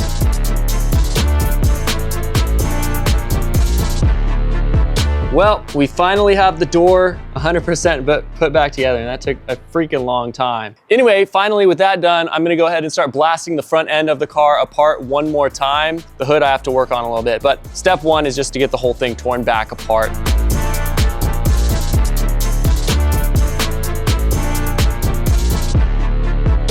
A couple minutes of lollygagging, but what do we got? 17 minutes so far? Not too bad.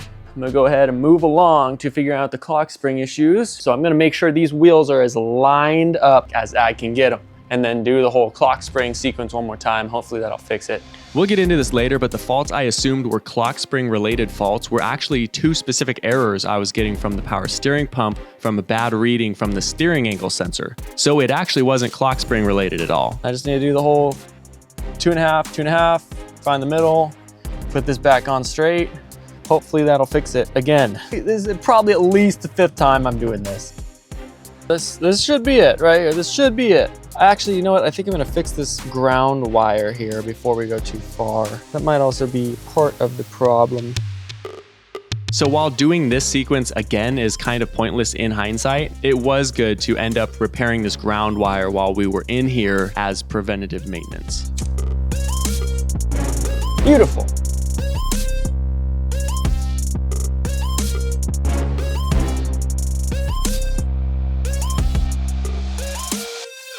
How am I still getting those faults? Seriously. Note to self, do not roll the driver window down all the way. Frickin' seriously. No. Note to self, just don't roll down the window ever.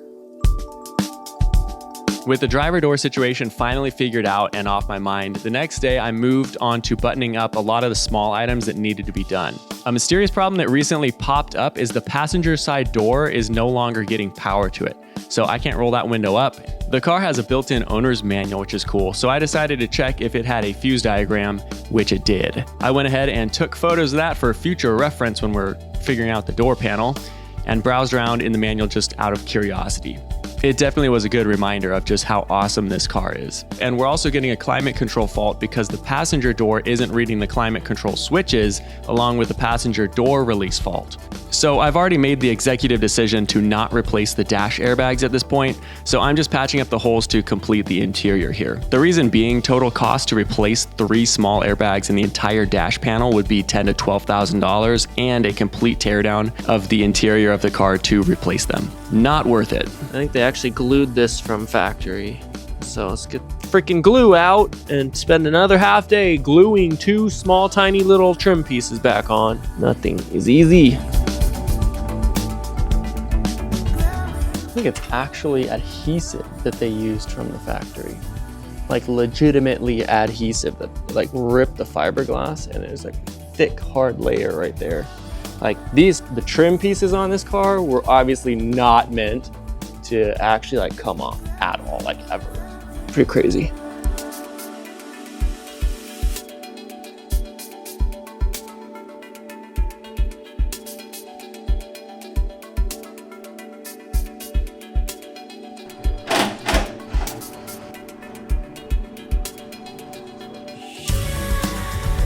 As I mentioned earlier, this is when I figured out the power steering fault. The Autel scanner gave me a general power steering fault, so I decided to check the connections on the actual unit. All right, I was poking around off camera a little bit. I loosened up the power steering pump and I tried to reconnect the connector again, and it actually looks like it is kind of in there now. So I think the problem connector is actually connected now and giving the signal as it should. So I'm gonna put it back in, then we're gonna scan the car and see what else we can find out. All right, and because this is hopefully the final reassembly, the last time I have to do this, hopefully, I am going to give it a nice fresh wash, a little bit of a degreasing in these areas, just kind of make it look newer. Lots of rocks and stuff already coming out of this. You know, maybe I should have just cleaned it before, but I wanted to make sure the car was actually gonna drive, you know what I'm saying? During all this miscellaneous work was the point where the project stopped feeling so much like a project and more like a real car. Now that all the major mechanical issues are fixed and I'm on to doing the finish work like trim and final reassembly, I'm so much more motivated to just get all these little tasks done, which will really have the biggest impact visually in the end. The paint guys at Irwindale Collision were kind enough to give me the last bit of paint from the job in case I needed to make touch-ups, which was perfect because the parking sensors still needed to be painted. I went ahead and just dipped them in the paint instead of spraying it, and they came out great. So my main task here was finishing out the shell of the bumper by installing the side wings and parking sensors, and also running the wiring for the parking sensor harness.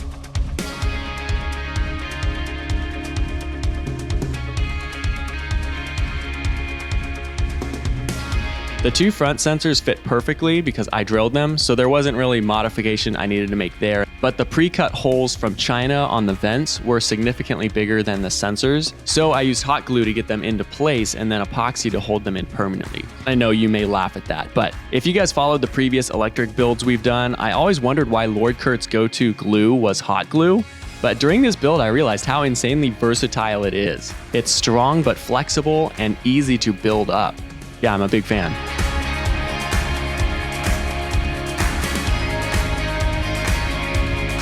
So after the bumper was finished and looking incredible, it was time to move on to restoring the headlights. Both of them were pretty messed up. The headlights and the broken windshield are the only two remaining visible damage from the accident. So once the headlights are restored and the windshield is replaced, this car will finally look like it was never crashed.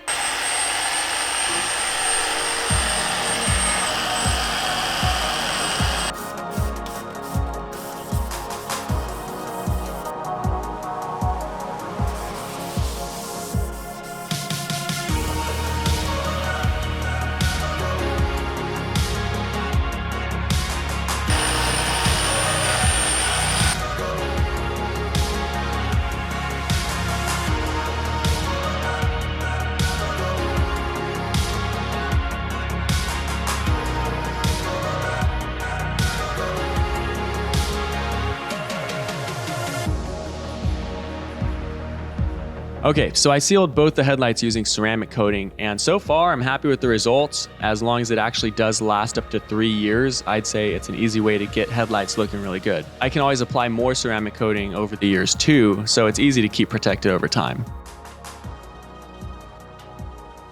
Before, when I was reading the power steering fault, it just said general power steering fault. So if those wires are connected now and they weren't before, we should get an actual power steering code we can read. Yep, here's our new power steering fault. Implausible signal received from SAS. So I'm gonna go ahead and go into that module.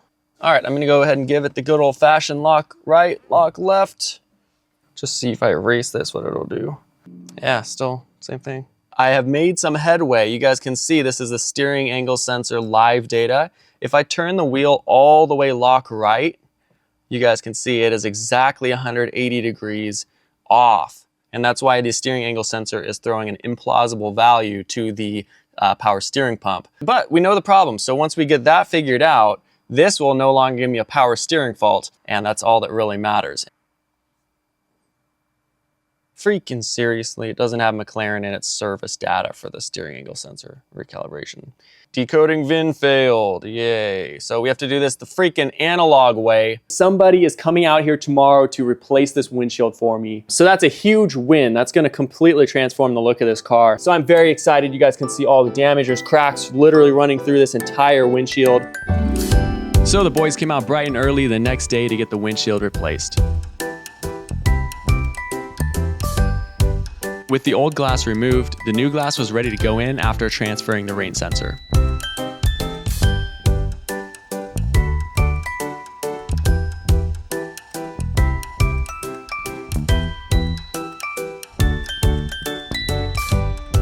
The whole process took maybe an hour and a half and overall went pretty smoothly. And man, what a huge difference it made.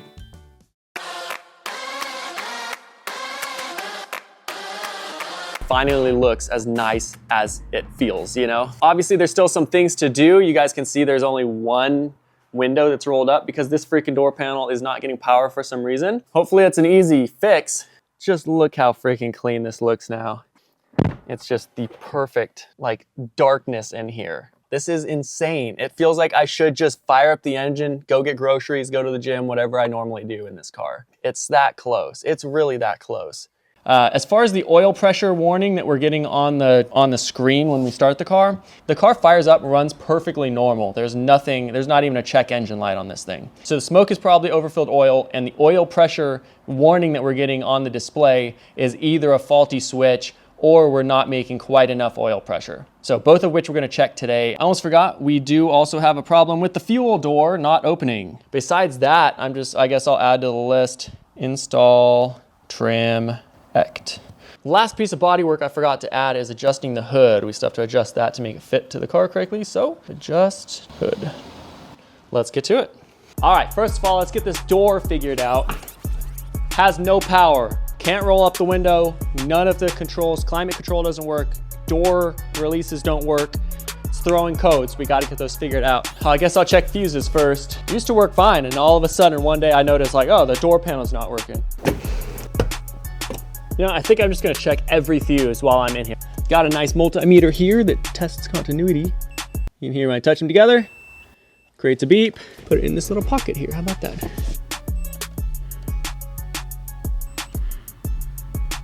Okay, so these are fine. Let's check the other fuse box, I guess. Then coming into the passenger footwell is the not quite as fun one to do. Oh, how about that? Look at all these modules back here. I never knew these existed. Video number 1, you guys saw me perform some McLaren voodoo. I pulled the fuse here and then closed and opened the doors 3 times, driver's side and passenger side. We'll see if that fixes it. 1, 3, and 4 for good measure. 3.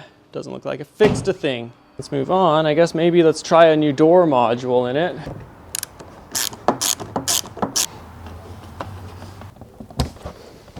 All right, new door module. New as in used. Let's see if it'll work though. Nothing still. It's not that the module is bad, it just must not be getting power. I'm not seeing anything actually concerning. So I have to find whatever power wire is going to it and make sure it has power. Everything looks fine in here. It was working great before. I'll assume it still is.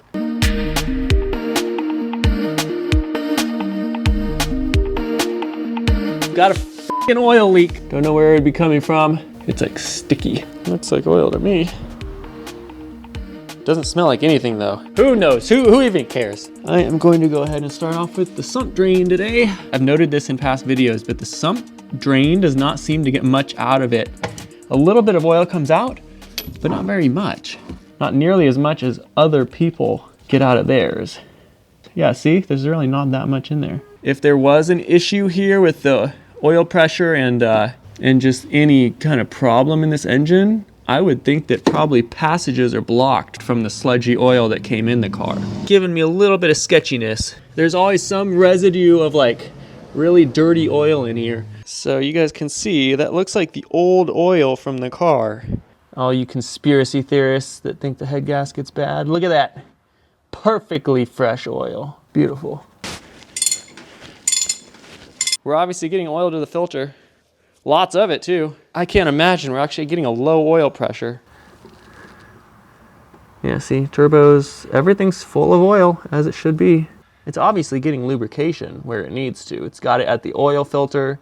It's got it in the turbos. Oh, freaking seriously.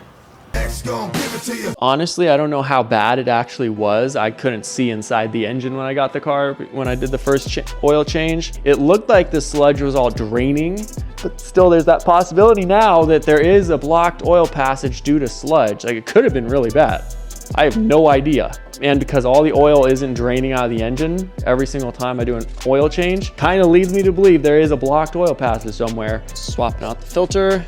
Nothing suspicious at all, dude. It just looks like fresh oil. We've idled this car for like 20 or 30 minutes with this oil in it and driven it around a little bit here and there. Nothing sketchy at all to see here, but we're gonna throw a new filter in here anyway. All right, looks like we have a similar amount of oil from what we put in.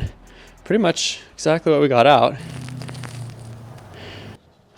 Yeah, there's definitely like a carbon looking residue in there. And that's just from dumping it through the fill neck and letting it drain out straight through the sump. Interesting.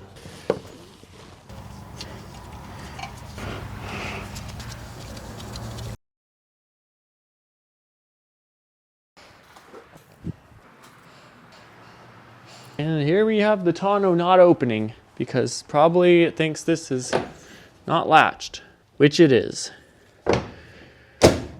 Thank you. Well, now we know the trick. That's all that matters. All right, let's get this sensor figured out. This just in from Kevin at Supercar Garage. He said that if I raise the tonneau cover and take this out, there's a service door down here under the carpet that I can access the oil pressure switch from. Wow, there actually is a service port under here? What the heck? You freaking just now tell me that, Kevin? I never thought I'd see the day that McLaren actually designed something into this car that made it more convenient to work on. But yeah, I wish I knew about the service cover a while back. I did have a couple stripped out riv nuts from the previous technician accessing it, which took a while to get out safely, but it still would have made doing the spark plugs and ignition coils much easier since you can access the front two hardest to reach ones through here.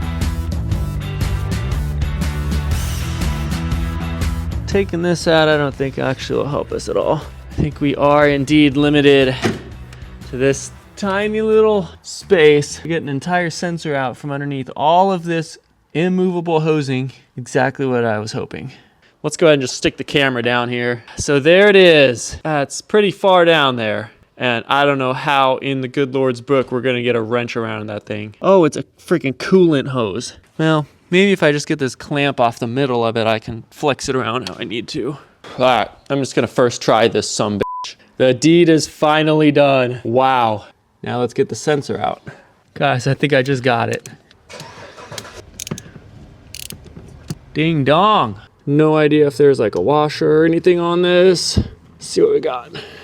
Smells like fresh oil. It's jobs like this that when you do it the first time, it's the most difficult thing to do. If I were to do this again, it would go a lot faster. That's just the way of life, I guess. Another good sign is the sensor actually has some fresh oil on the threads. So it means there is oil getting into the topmost part of the engine. The filter is lubricated, the sensor up top is lubricated. I can't imagine the engine is not lubricated either.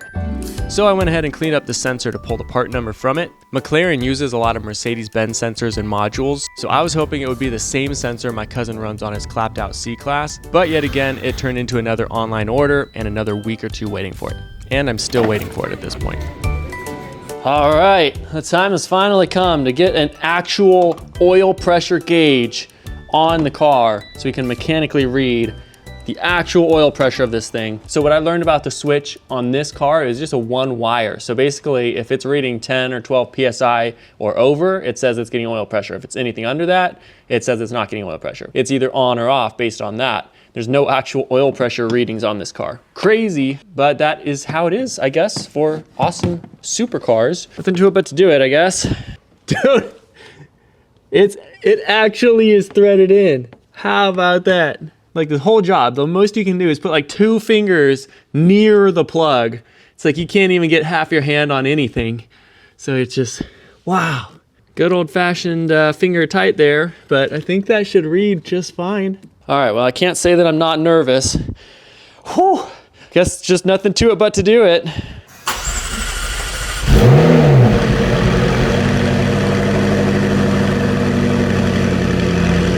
Let's go.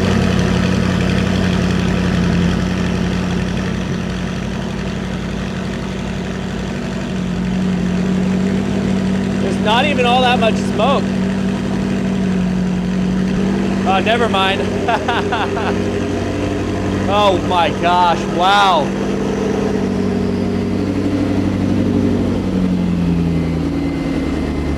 Yeah, it's really heavy out of the right side, but the engine sounds great, as usual. I'm just gonna let it run for a little bit.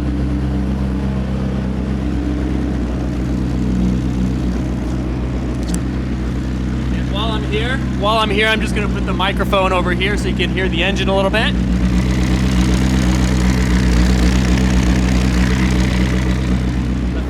The fans are blowing. Smoke is dying down.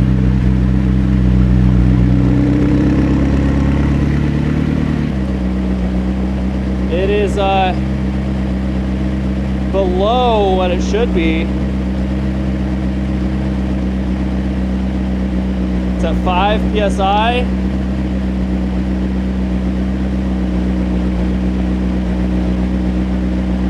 see what happens if I push the gas a little bit.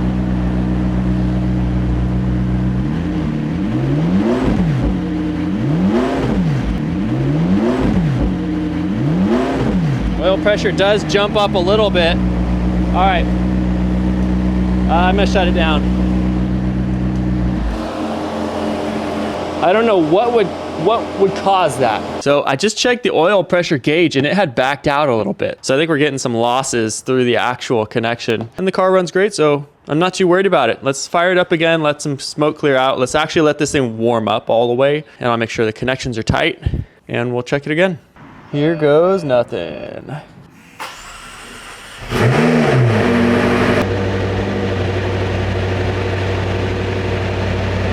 The frick?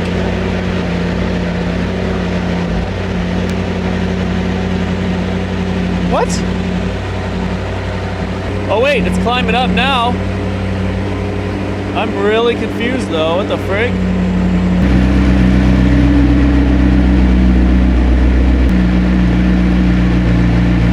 Yeah, I don't know. It says it's not getting any oil pressure. I'm getting a check engine light. Again. A little sketched out now, but I'm gonna see if I can check the oil level. Conditions not apply throttle. This is the first time I've ever checked the oil. See if we can even do it.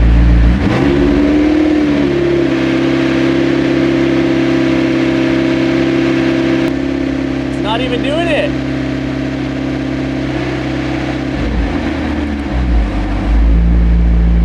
Okay, I have no idea, dude.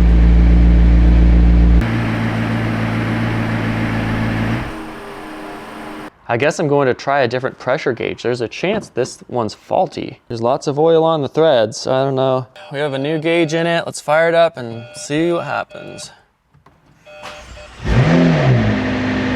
We actually got some oil pressure reading now that I added another quart. So maybe we're just a little bit low on oil still, and it can't build like enough pressure. We'll get it figured out, but it seems like the whole system is kind of working as it should, so I'm not too concerned about it just yet. It still idles fine. A little bit rumbly here and there, but it's probably just because I haven't actually let it warm up like ever. Next morning, see if we can just let this run up to temperature. I gotta leave in like 25 minutes, so let's make this quick if possible. Here we go.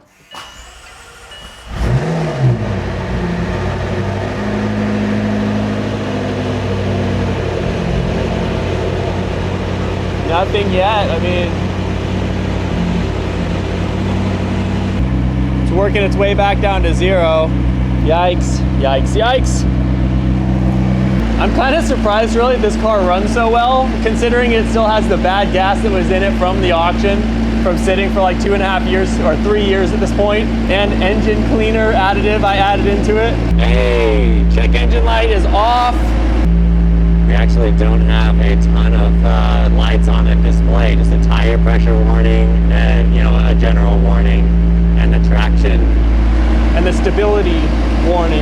And 2 of those will be solved with just getting that stupid clock spring, the SAS sensor recalibrated. All right, so we're still getting the random misfire detected crankshaft speed fluctuation codes. We've been getting that the whole time. I don't know if I'm worried about that just yet. It says it's cold. So that's good. You can see there's no check engine light currently on over here, but it's idling great. It sounds normal. I just don't understand why we're not getting any oil pressure on the mechanical gauge. It feels like we should. I know the engine's getting lubricated. I'm just like, I'm just really worried right now.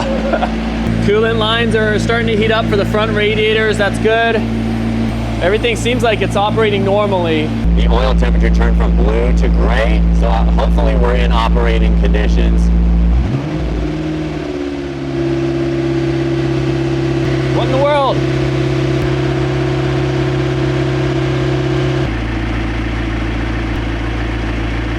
Come on.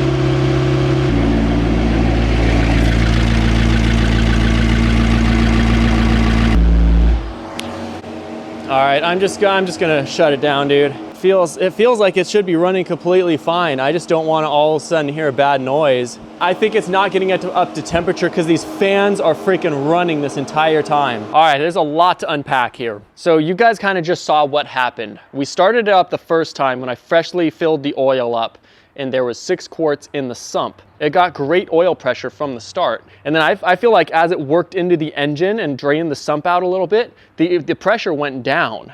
And you guys saw it started slowly going down to 0, and then it kind of remained at 0 up until the point we added another half quart of oil into it. And then the next startup, it got like 20 PSI and then slowly went down to 0. And then I added a quarter quart more, and then it went up to like 10 PSI and went down from there. And then the mechanical gauge was just hanging out at 0 for the rest of the time. And I know these mechanical gauges have tolerances, like they're not gonna be perfectly accurate every time. So the gauges were working. I just don't want to believe that it actually was at 0 and that those gauges were off enough where it was actually at like 10 PSI of oil pressure, but it was reading 0. That doesn't seem like the case. I feel like we probably are getting low oil pressure, and I just don't know why that would be. But it has crossed my mind that this car may have been thoroughly abused before it was wrecked. Someone could have been running significantly thicker oil than what is recommended for this car, just because clearances are a little more than they should have been. And obviously when your engine's going bad or it's kind of shot, you put thicker oil in there so it can build better pressure. And the freaking radiator fans are blowing at high speed non-stop. The freaking car can't even warm itself up within like 45 minutes that I was running it. It should have been at operating temperature for like 7 to 10 minutes of running. Laser Sterling is here, all the way from Colorado. He just flew in. So you want to just run him through real quick what we're going to be doing? Yeah, great. We have our own projects where we do 3D printing on some supercars. I'm also doing a McLaren. It's a 600 LT, but it's different than the 650S. So I had to find a model first of all to do a 3D print for your surround. The model didn't come at the right wheelbase and track width. And so I had to adjust for that. I took those into account, and then I 3D printed 20 parts. And then if we need to make those adjustments, I'll print you a new one and try again. We'll improvise and we'll make it work. It's the beauty of 3D printing. Get some hot glue in there. Yeah. All right, let's get to it. Hot glue. It's time to make these pipes and the mechanics of this car finally disappear. The trunk tub I picked up in LA last month, but I couldn't find the actual trunk trim to finish this area off. That's where Laser Sterling comes in. He found this exact 3D model of the exact part we needed. He tailored the model to the parts that we needed, and he 3D printed it for me. And obviously he even flew out here to help me assemble it. It fits exactly right. Curvature and everything is right on. Wow. We got to work organizing and shaping the pieces with tape before actually assembling it the next day.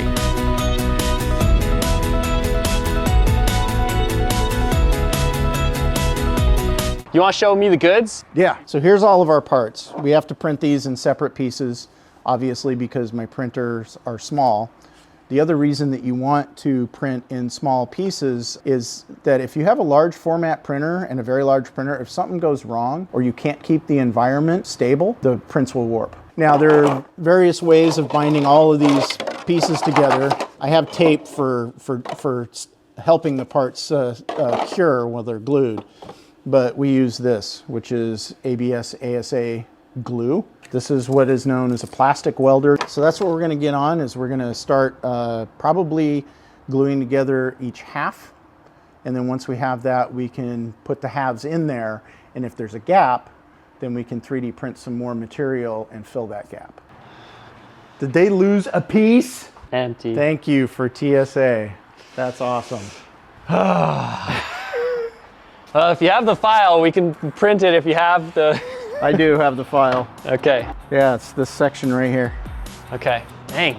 So in case you just missed it, his checked bag at the airport got opened up and inspected by TSA, and they lost one of the pieces we needed, which obviously means we couldn't finish this, and it was pretty much a waste of a trip for him in that case. So thanks TSA, but maybe don't be freaking stupid next time. But luckily I actually have a 3D printer, and he had the design file for it on his computer, so he sent me the file, I printed it overnight, and we got straight to work in the morning.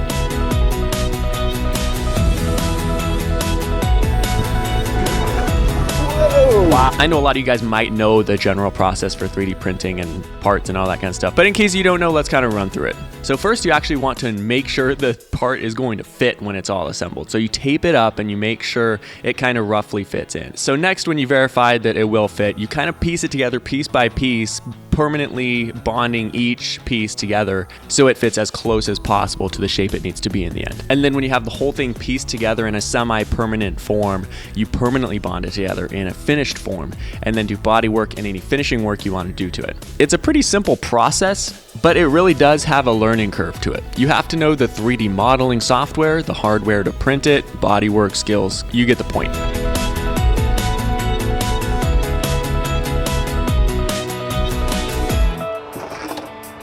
There it is. Voila. We got to hang out for several hours doing this, so I got to know him a lot better in person. I'd been following his channel for a while before this, and we had emailed previously on, other projects. So I was thrilled to be having him out and making this connection in person. Sterling is the kind of guy who I can tell has a soft heart and a warm personality because of the experiences he's had to grow through and build his character through over time. He's a husband, a father, a veteran, a teacher, a 3D printing, laser shooting, Lamborghini building son of a gun. And just from the time I spent with him over this weekend, I can tell he's sharp, talented, and overall just a great guy with a lot of life experience. I highly recommend checking out his channel and project, and I'd love if you guys can go show him some support on his channel. Over our time together on this project, he kept joking that his videography skills aren't as good as mine, but in my opinion, his love of his craft and his heart for education in this space more than make up for it in his videos. And what a blessing it was that he was willing to use his skills on our McLaren project over here in California. Yeah, you did fantastic work, dude. That just fits perfect. So what you can do is you make a cut with this guy. Yep. And then, down here, and then fold it out, and then fill it in with plastic. Yep. Or hot glue. Arts and crafts time for me tomorrow. That's right. There she is. Installed. All done. Tighten that down, and that'll. Yeah, it fits great, man. That'll perfect. Be perfect. That's incredible, just how close it is. So I think this is probably a little taller than it. Normally would be. Nice. It's in there. Yeah. A little bit of hammering on it. Yeah, I think it's going to take a little trimming. Yeah. No, that's close enough, dude. I can take it from here. That's all that matters. Seeing it like this without seeing all the mechanics underneath. All the ugly. Man, I can tell you I've been tired of seeing all those pipes in there. And just like that, this project was done, and I've implemented a new rule on this project. That if you help on this project, you sign the dash. It was a huge privilege having you out, dude. We'll definitely have to go for a ride when the car's done. This whole McLaren project obviously is taking a little longer than I wanted it to, but I've kind of accepted it. I'm kind of okay with it because we're making a lot of awesome friends along the way, and it's becoming an experience that I'll never forget because of that. We just got the 2 sensors we need from Supercar Garage. First and foremost, most important thing right now is the ambient air temperature sensor. We'll actually have some controlled radiator fans after this, so the car can warm itself up to temperature without the fans blowing the whole time. Like, comment, share, and subscribe. Supercar Garage and the Inja. So I'm very happy to support him and his channel, Supercar Garage ATL. And I'd like to get this installed before Ryan gets here. He's headed over here right now. I still feel kind of dumb running this with no oil pressure, but I'm not an engine mechanic. I had a false sense of security since it was running so well and everything. Almost every time this thing's run, I did like a fresh oil change, and so it had oil that it was sending to the engine pretty much on every start. So I'm hoping we're all right. Hopefully we find some oil passages that are blocked by sludge and we clear those out, and then the engine operates as it should. Still really stupid that this engine was so sludgy. I can't believe somebody didn't change the oil for 15,000 miles on this before they crashed it. Crazy. Let's get this air temperature sensor installed if we can find it real quick. He said it was right here. He told me it was freaking right here. And it's not. Unless it's this guy right here, which I highly doubt. On like the horn assembly? That doesn't seem right to me, but maybe we'll just plug it in and see what happens. What's going on, man? Oh, but then why would it spike to like, it spiked to like 100 and something, right? When it Yeah, first started? it was like 70 to 80 kind of there, and then you saw it spike and then go back kind of down. Yeah, that's what tripped me out. I'm curious if, let me search really quick to see if I can find like an engine diagram. I don't expect that I'll be able to, but.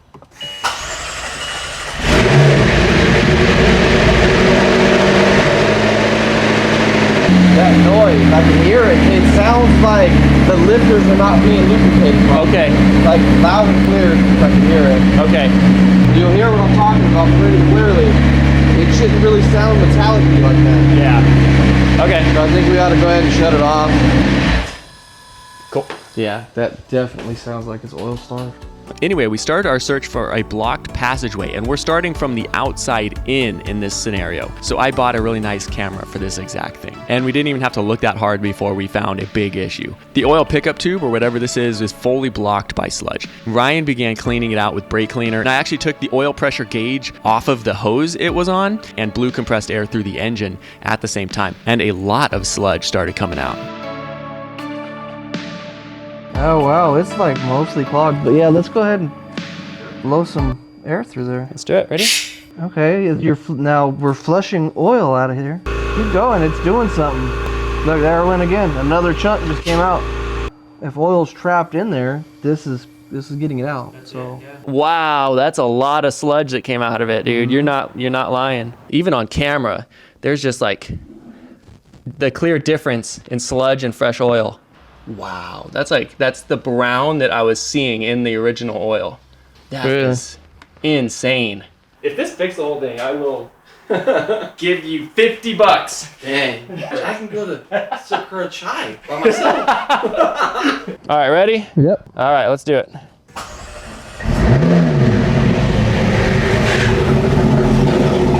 Oh God.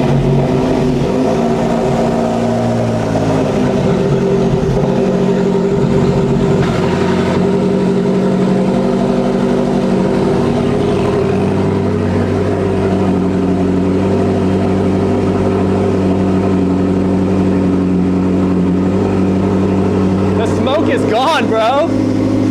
The smoke is gone.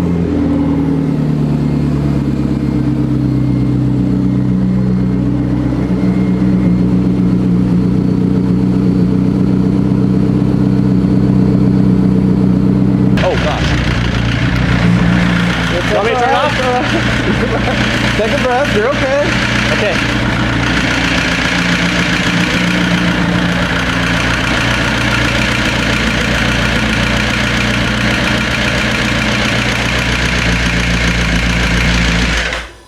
All right, throw some more oil in it. Now oil's staying steady though. Now, okay, now the oil hasn't had proper oil pressure in a long time. So things are adjusting, things are moving, things are acting different right now, right? Right. That sound right there was more of a rattle. It wasn't up. Yeah. There's a different sound when motors are blowing up. So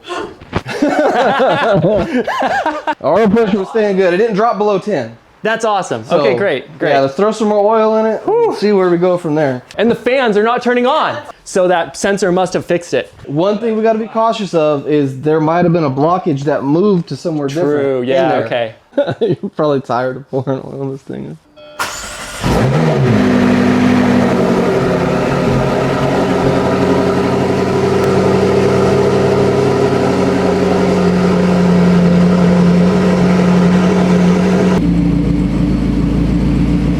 That's getting a little shaky.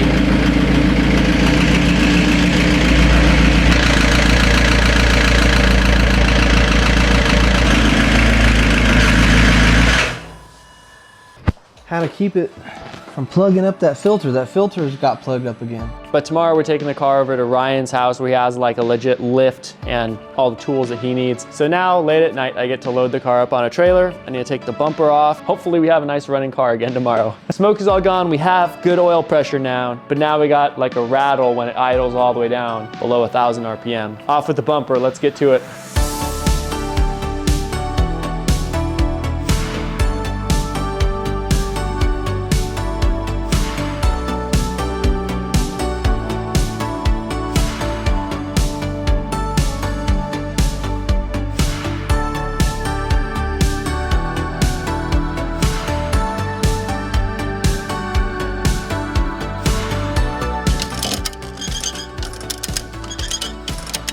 Oh yeah, this is easy. You'll start almost, I'll just wheel you on. Okay. Don't worry about it, I can control you. Just let me know when to brake. And brake. Thank you. And we'll go a little bit farther forward. And let it off slowly. And a little bit more, a little bit more, a little bit more, right there. Perfect, I think that's it. Yeah, hopefully tomorrow it's actually like you can start learning how to drive it.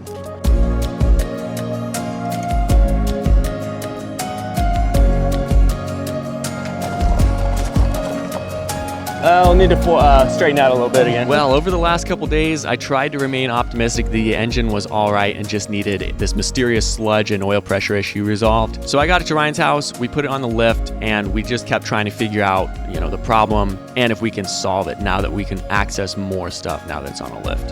Haven't quite seen it like this yet. That's pretty cool. That's really cool.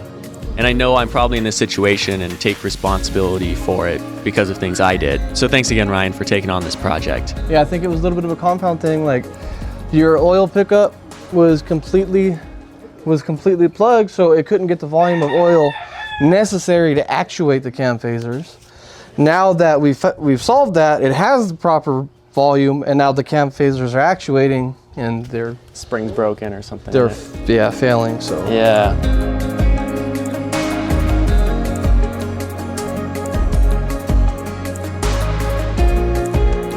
I have no idea the actual condition this engine was in before I got it. But this is the moment it was kind of setting in that it's now on me to majorly repair or even potentially replace this engine. And I know it's probably a long, dark road ahead full of huge financial hits. I'm hoping not. And while I'm always up for the challenge and finishing every project I start, I still got that sinking feeling that, you know, I let my family down with this financial burden.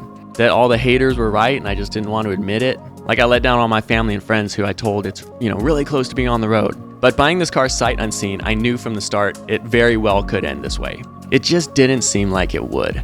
So we'll make it work, and we'll make it work as fast as possible. Hopefully I'm wrong and we can still save this engine, but it just seems to be getting worse and worse over time, no matter how much we do to fix it. Honestly, I probably would have crashed this thing into a pole too. All right, ready? Yeah.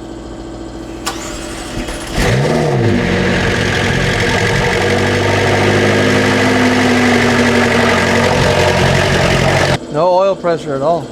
That sump is completely empty. Let's put like 2 quarts in it. Okay. I know it's super sensitive to oil, but it's worse to have no oil. No oil. Too right? much So oil. let's put a couple quarts in there.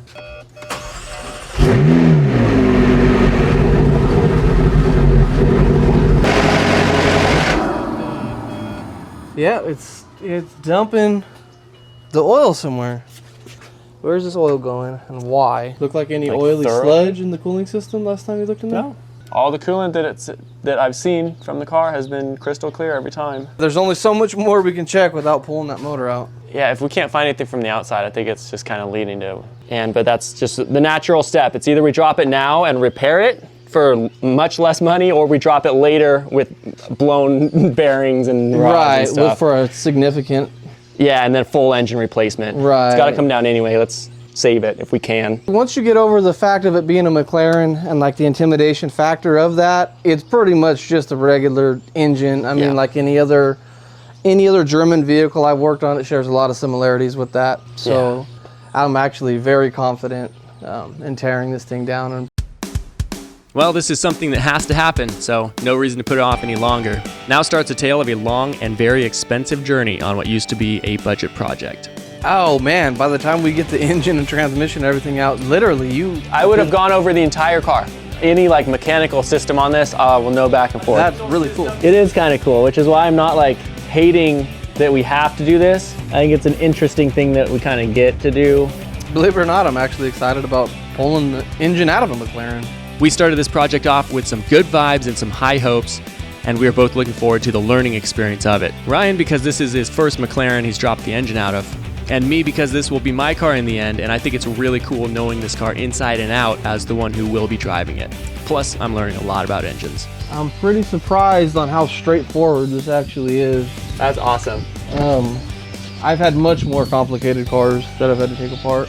And I'll note here really quick once again that Ryan being willing to jump on this project on such short notice is a huge blessing to all of us. I get the car up and running much quicker this way, you guys get content faster, and Ryan seems to be genuinely excited and enjoying the process. You guys can see basically the entire structure of how the engine sits, the suspension setup and everything. Very cool, and we're about to do it right now. So the nerves are definitely high. We'll see what we find. We've got all the cooling lines disconnected, the whole wire harness disconnected, electrical connections disconnected for the starter, and we should be able to just drop it out real slow. Catalytic converters are disconnected. But yeah, pretty straightforward, and we're not far away from getting this motor out at all, so.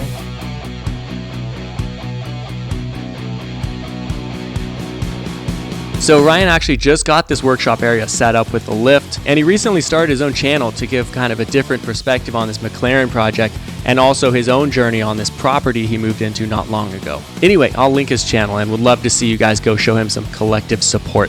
He definitely deserves it.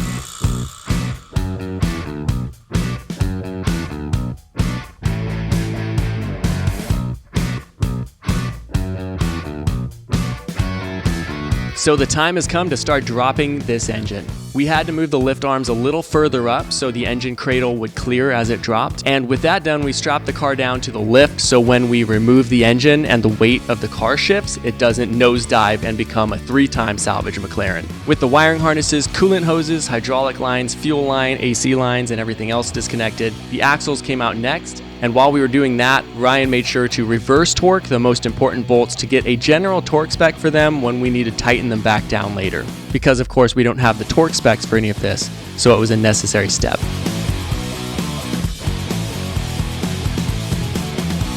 So I started doing what I could to help Ryan, but since he's the one with experience in engine replacements, I also wanted to give him the space he needed to do the job his way. Having to drop an engine is a first for me, so this is really cool.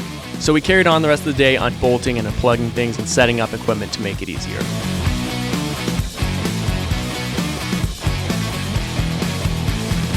So this transmission bolt was the last thing that we needed. It's kind of tricky to get in there. I'm sure McLaren has some, or maybe they just assembled the shocks or something, but you have to access that bolt with that hole way back there, have a bunch of extensions, and it's 21 millimeter, and just unscrew it.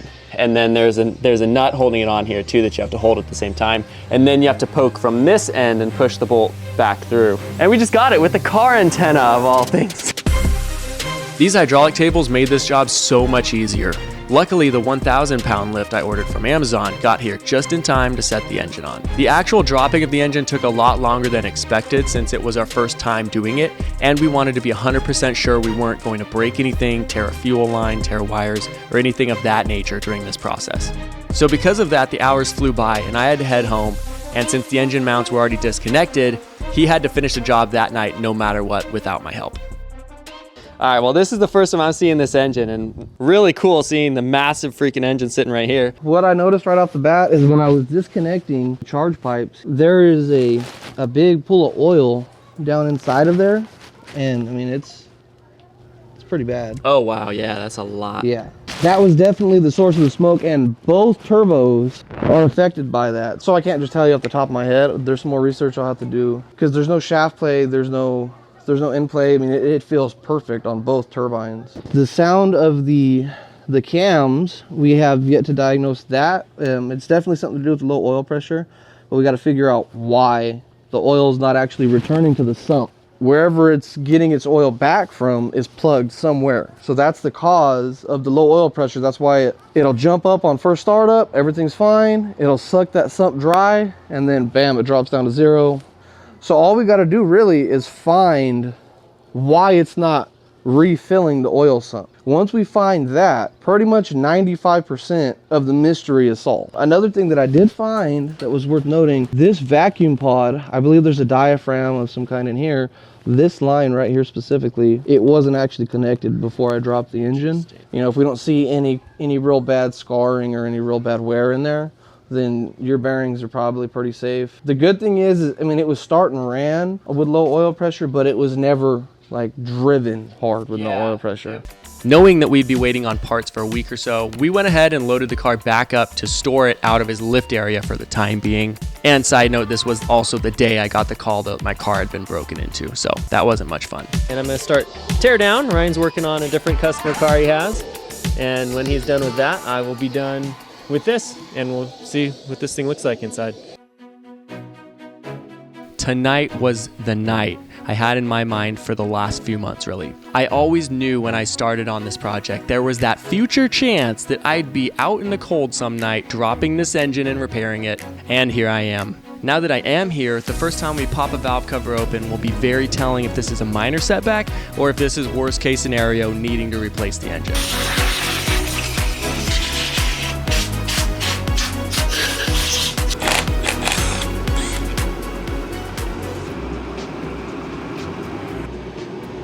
Moment of truth. Okay. Whew. I'm gonna need to take a breath here for a second. I'm excited to see. I'm already seeing some little bit of rust on these cam phasers here. I'm definitely nervous. First glance, it's looking less sketchy than I might have thought it would be. There's a little bit of rust in there, don't get me wrong, but this is not looking bad, man. Good. These are gonna tell us the real story right now. You can definitely tell there's sludge in there. It doesn't to me look like coolant mixed with oil. It just looks like sludge. That's how the old oil kind of looked. The old school guys say if you can't catch your fingernail on it, it's probably all right, and I'm not feeling it catch me at all. It's better than I was expecting for sure. And then this is what I was telling you guys about the rust I was spotting. This one cam phaser, the other one looks perfectly fine, but then this one cam phaser here is nice and rusty. So I wonder if... Oh wow, I didn't even see that, Nick. Do you suspect, because you had actually found that this engine might have been dropped before, because a lot of the OEM lines were not matching on the bolts. Right. I'm curious, if somebody replaced the cam phaser at some point, maybe just the one to cut costs. Maybe one had gone out earlier in its life. I don't know if they're different part numbers or not, but... Well, somebody's been in here because there's tooling marks. So you can see if you look at this angle, you can kind of see where from the factory, they're made so precise and so perfect that they don't leave marks. Oh, interesting. So if you see little marks inside of there, it's an indication, like little wears on the edge of the bolt or like little scrapes like there is right there. That tells me that somebody has been in there before.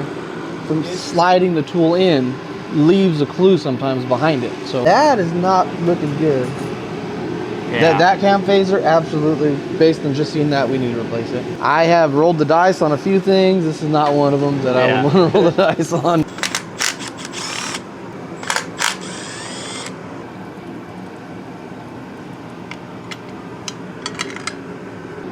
There was water inside of this engine for a prolonged amount of time. You can see the rust, a little bit of rust on the edges. Yeah, that doesn't happen overnight. This side and this side, they're like sisters. They're supposed to mirror, like twins, you know, they're supposed to mirror each other. And this is super tight, and this right here is super loose. So I've got, look at that guide. Look at that, it just came apart. Oh, snap. Look at that. This was real close to catastrophic engine failure. So thankfully this actually, we went this route. That's not good. That's not good at all. I mean, the first time you hit 4,000 RPM, snap. That's it, done. All the valves contacting all the pistons, motor's gone. So yeah, you're definitely gonna need a whole new timing set, phasers, all that. Yay! Only $8,000 more. This right here for sure was not you doing that. Like this happened over time. This wasn't an oil starvation problem. Whatever this is, you didn't cause that. And it had to come down anyway. So really, you're kind of in the clear on that. I guess we'll have to go with a couple upgraded precision turbos. Make 1,500 horsepower. Hey. You know? Oh, and also this will be a good time, if I didn't mention it already, to put the OEM spark plugs in. We accidentally went one step colder last time. That was on me. It ran fine still, and I don't think it would have really affected performance, but it will be nice to put the actual plugs in. All right, so we got the camera out. I think let's just go one by one. I'm just gonna check every single one. And this one we can actually flip backwards to check out the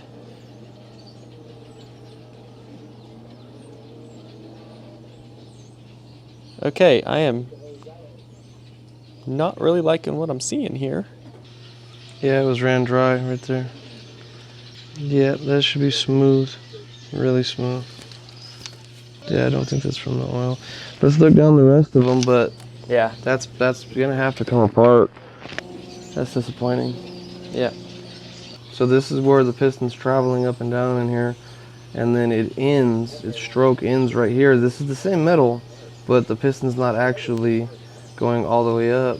to this, so you can see the difference. Well, there's always a solution to every problem, right? So you got to figure out what to do. It's called money. That's the solution to the problems. I think it was just destined to be this way. If this didn't happen, the timing chain would have got you. It would have been a much more catastrophic thing.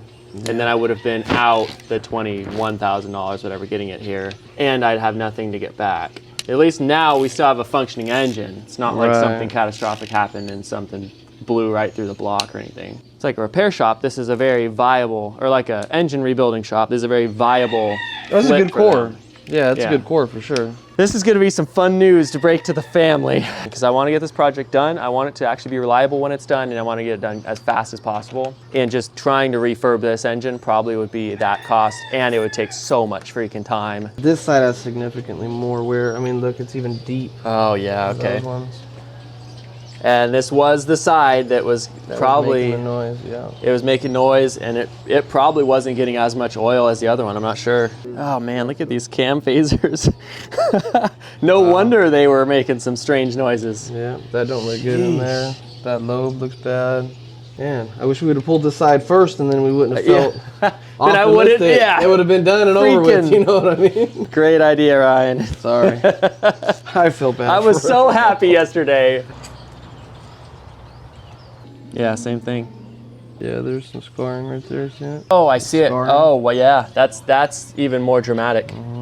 All right, well, that's what has transpired. Now you guys know the full story and what we found. And obviously off camera, me and Ryan were kind of talking about logistics and how we can make this build work and what engine to use, because we could try to refurbish this one. But by the time, months and months and months in the future, that shops were rehoning cylinders and rebuilding the turbos and sending the parts back to us and everything, months and months in the future, we'd get all that stuff back, and we'd be out at least $20,000 just to rebuild this 63,000 mile McLaren engine, when we could right now get a McLaren engine with 9,000 miles on it for $20,000 to my door. And we could get this done in like the next week. So that's what we're gonna probably do.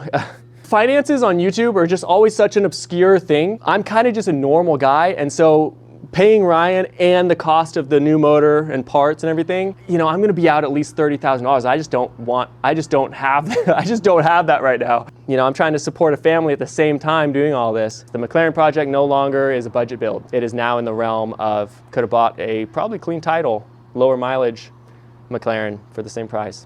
Well, anyway, the verdict is in, unfortunately not in my favor. Now we just have to make it work somehow, and somehow make it work quickly.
Freight to inform you the driver has arrived for delivery to the Fresno, California address on file, but he said that no one's there. Let me call Ryan really quick. He should be able to help you unload right now. Just give me a second.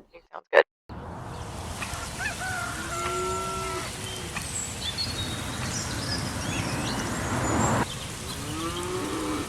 The engine delivery was scheduled for 8 to 10 a.m. that morning, but I got the call at 7 a.m. that the driver was already there. So I rushed to Ryan's house as quickly as I could and got there just before he got back with the engine. The semi-truck couldn't pull into the driveway, so they went to a town close by that they could use to transfer the engine from the freight truck to Ryan's truck. Super glad Ryan could get that handled and that it all went smoothly, since it kind of took both of us by surprise this morning. But I couldn't believe my eyes that this freaking massive McLaren engine I just ordered on eBay was now right in front of me waiting to be unboxed. First time ever taking delivery of an engine, man. Whew. Wow. Good way to start the morning, I guess. Well, here it is, the $21,000 eBay engine pulled from a crashed McLaren in Colorado that I couldn't confirm actually runs before I bought it. What an absolutely insane moment this is, not just because it's really cool just in general taking delivery of a McLaren engine, but actually insane because I just emptied my bank account for this engine and now I'm hoping and praying it runs well in the super sketchy McLaren that now we're way over budget on. But while this whole situation absolutely sucks, let's make the best of it and just see what we have in the box. No risk, no Rari, right? This thing weighs how much? 500-ish. The guy said the BOL said 640. I think those cables will hold 640, right? I'm not worried about the bed, I'm worried about the motor. Wouldn't want to have to replace these cables on your truck, man. That would put us over budget for sure. All right, down.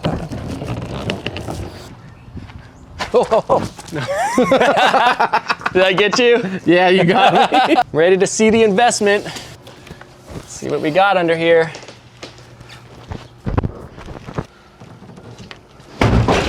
Wow. Did they send us the wrong engine? Is this the wrong one? Oh, might be. Hopefully we don't find anything sketchy. 'Cause if we do, that'll be a really bad day. McLaren 650S Spider, 2015, 3.0, twin turbo, V8, automatic transmission, color orange, 9,000 miles. Let's go. Here sits a 9,000 mile, 3.8 liter twin turbocharged McLaren V8. That is the exact same engine my car came with from factory. So given that it actually runs as the eBay seller claims, it should be a direct swap in and out. And at first glance, it does really look nice. Nothing broken that we can see and really clean. And it was packaged really well too. We could tell it definitely was removed from the donor car and shipped professionally.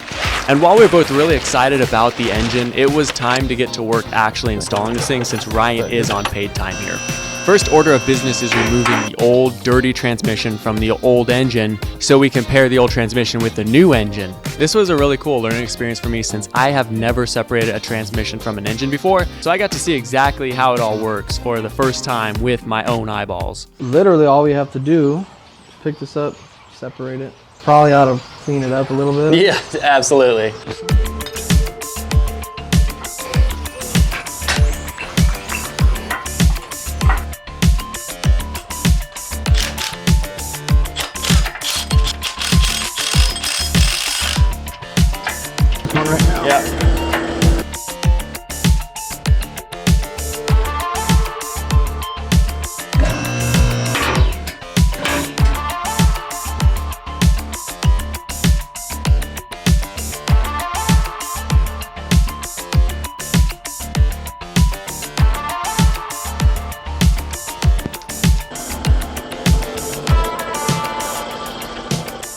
There it is. That's it right there.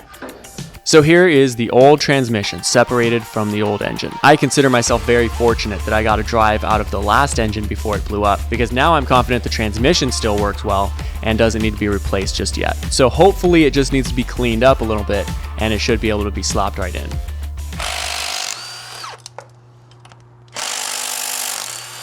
For science, let's see what's under here. This is the old motor, driveline dampener. Yep, that rear main's leaking, look. Oh, man. Not a lot, but enough to cause all this. Yeah, grime. The next day, the new $3,000 driveline damper kit arrived, so this means we're ready to upgrade the new motor before installing it into the car. There were a lot of other suggested upgrades to do to the engine while it was out, like upgrading the cam phasers and timing chain, whatever. But for my budget, suggested means optional. So the DLD, the driveline damper, was one thing I splurged on that was a common failure point that I could easily put on a credit card and worry about later, that I thought actually could be a problem in the near future if I don't do it now. So here's a clear shot of the old style DLD. You can see the springs are exposed on this version, and those springs are known to break and send debris flying straight into your starter gear, which sometimes will cause a no crank kind of situation with your engine. The new style is enclosed, and it is actually a touch heavier than the stock DLD to make the power transfer to the transmission a bit smoother. Today's the day, boys. We are getting this engine prepped, at least today, for installation in the next couple days. You know, tomorrow we'll probably start actually putting it into the car. Just got the parts that we really need. I wanted to replace this sump because we have no idea the actual condition of the one that's in the car currently, and that is what we were having problems with, you know, getting plugged up with sludge. So better to replace it now than later. Ignition coils that I had previously bought, and we just got the brand new OEM stock gapped spark plugs. And obviously we have the new DLD with the seals. Currently we need to just mate the transmission, and so obviously a DLD replacement first, put the transmission on there. So what do you say, Ryan? Let's get started? Yeah, let's get after it.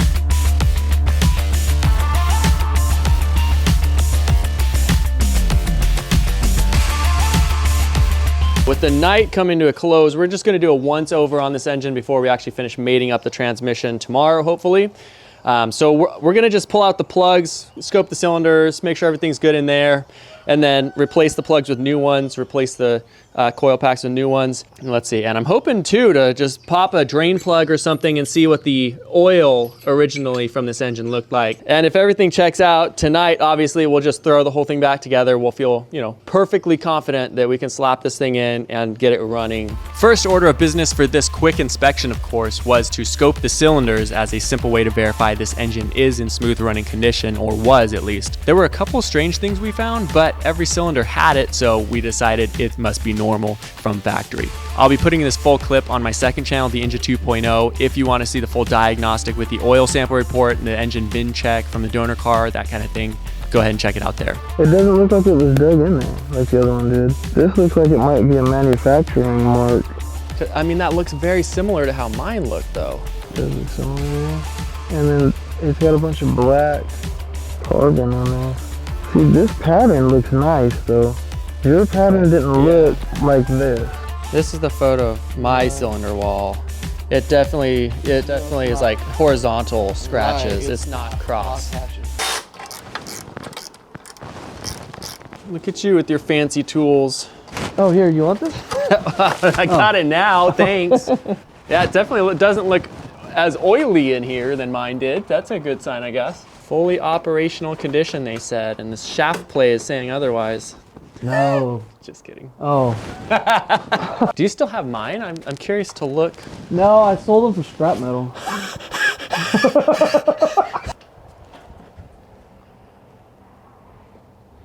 There definitely is oil in there.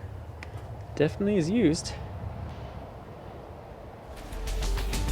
But everything checked out fine, so we put the new OEM spark plugs in and torqued them down.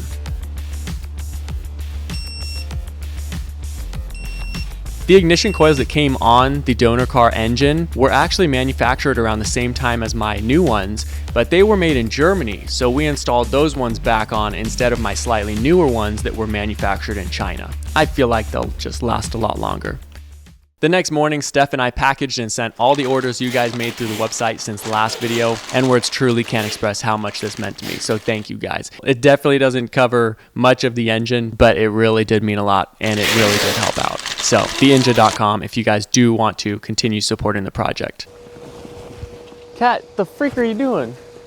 It's just so low to the ground, it's hard to get an angle on the steering wheel. So back to Ryan's house I went, and my main goal today was to help get everything onto the new engine to get it ready to install. I started by replacing the oil pressure sensor.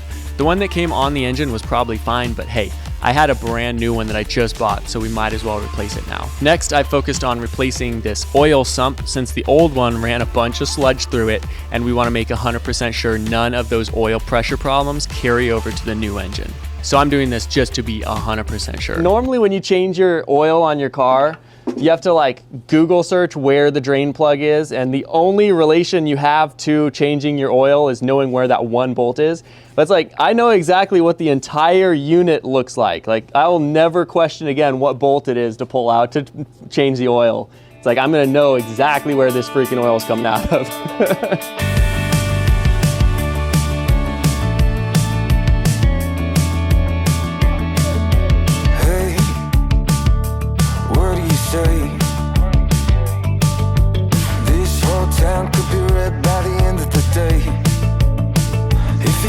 Next up, Ryan installed a new driveline damper along with the new style DLD bolts. The old ones are actually slightly different.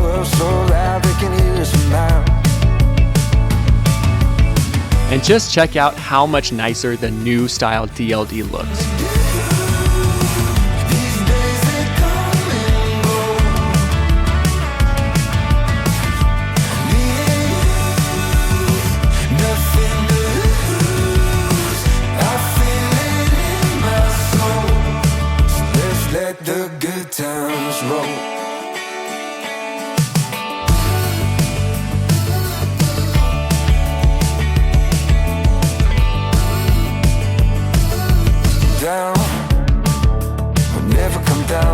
Next, he replaced the rear main and various other transmission seals the kit came with, and then we both got to work mating up the old transmission to the new engine. And sorry in advance for not doing a step-by-step kind of thing for the engine replacement, like I've kind of been doing this whole series so far. Keep in mind that this is a paid project for Ryan, and he's doing a lot of work off camera when I'm not there, so I couldn't really show you guys everything even if I wanted to.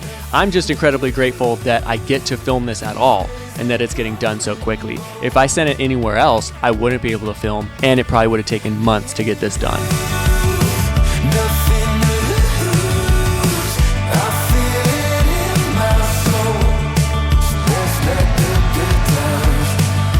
The new engine paired with the now clean transmission looked so good, and I couldn't believe that it was ready for final installation into the car. The hope here is after this is all done, the car is finally a good running and reliable car that I don't cringe at every time it fires up.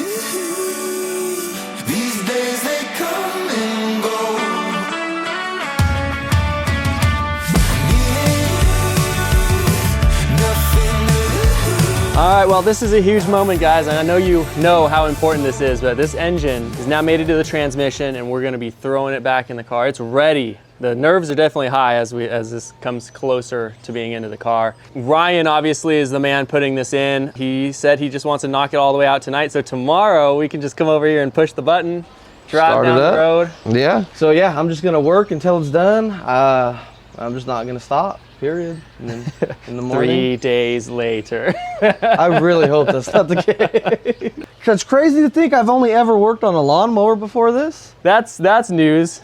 I always thought you looked a little confused. Yeah, I just was like, huh, where's the carburetor at? Don't know. Hey God, it's me again. I know it may seem insignificant in the grander scheme of things, but the McLaren engine just got installed last night, and we're doing the first start today. God, you gave me a spirit of courage. You made me tall and handsome, with huge muscles and high IQ, far more so than Matt Armstrong. But God, if I could just ask for one thing today, if you could just give me 1/10 of his views, just 10% of his views, I think I could maybe potentially afford this. Hold on, God. Hello? Hey, thanks for taking my call. This is Kevin from YouTube. Of course, buddy. Of course. What can I do for you? Hey, so I'm calling about your channel. I have it pulled up right here. Yeah, so normally we don't even reach out to small-time YouTubers like yourself, but Lord knows you could use some more views. I can see here. A quick critique, if I may. The reason why your views are down right now is because you're just not that good looking. You know, somebody's got to say it. You know, I'll be the one. And for that reason, realistically, I don't see long-term success for your YouTube channel here. But we recently noticed your McLaren series seems like it's doing pretty well. Congrats on that. Thanks, man. I'm really proud of this whole project and just, you know, how far we've come. Yeah, that's nice. Anyway, we've been talking here at YouTube headquarters. If you can finish the project within 2 weeks, we can guarantee the full build video you'll make us gets at least 2 million, 2.5 million views or so. And trust me, we all know here how poor you are. So chop, chop. You know, get to it. So yeah, I'm just gonna work until it's done. I'm just not gonna stop in the morning. 3 days later. I really hope that's not the case. 3 days later. Anytime I do an engine swap, I'll start with like one straight line, like the front part of it, right? And make sure that that's all done. Then I'll go to the next side and go straight down that and make sure that that's all done. Basically a whole square. If you think about it as like a whole job and you're like, man, I gotta do this, I gotta do that, it'll feel kind of overwhelming.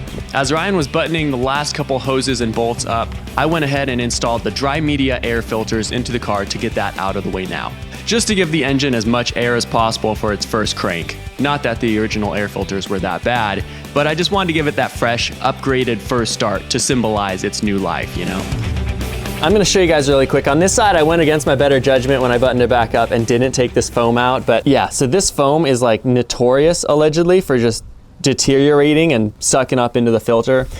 So anyway, I'm taking the foam out. I did on the other side. Really nasty stuff. And it's so light that it'll literally just deteriorate. You guys can see that and just fly right into your filter and clog it up over time. Oops.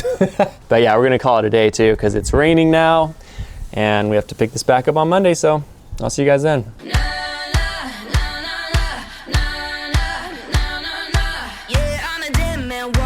The next day, Ryan started off by doing the final inspection on his work and installed some of the various accessories and final screws that it needed. And while he did that, I did the last maintenance items and just made sure the fluids were all full. Hey, without the coolant reservoir in there, it makes it so much easier. Wow. Oh, to get in there? Well, yeah, it takes all the headache out of it. That's nice.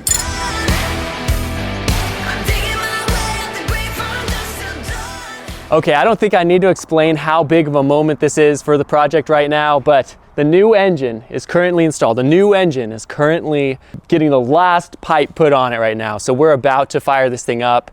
My heart's pounding, but I don't think I need to even explain how big of a moment this is for the project. This is kind of a make or break deal. And while we've triple checked every single connection on this engine, it was kind of an unknown condition. It was claimed to be operational condition from the eBay seller, but it's an eBay seller, so anything could happen. Whew. All right, just went ahead and saved a whole report. I'm gonna go ahead and do a quick erase on everything and see how many of these codes come back. 5 faults, that's less than 13 at least. Has that always been there? It's been there, yeah. Same.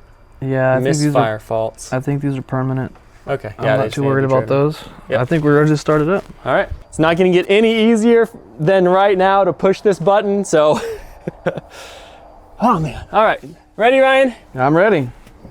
And yell at me if I need to turn it off. I will. Here we go, 3, 2, 1.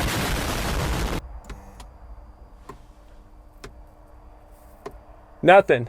Oh, I need to clear these faults, 1 second. Please switch off ignition, it says. All right, ready? Let's try it again. All right, I'm ready. 3, 2, 1. Nothing. Let me just reset like everything.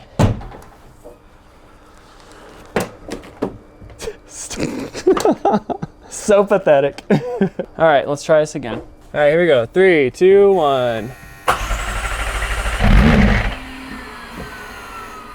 That was a good sound. You want me to try it again? Yeah, do it again. All right. I was expecting that, yeah. It might have to be started 2 or 3 more times to get the proper feel to it. Yep, for sure. That was a great first sound though. It sounded really good. All right, here we go. 3, 2, 1.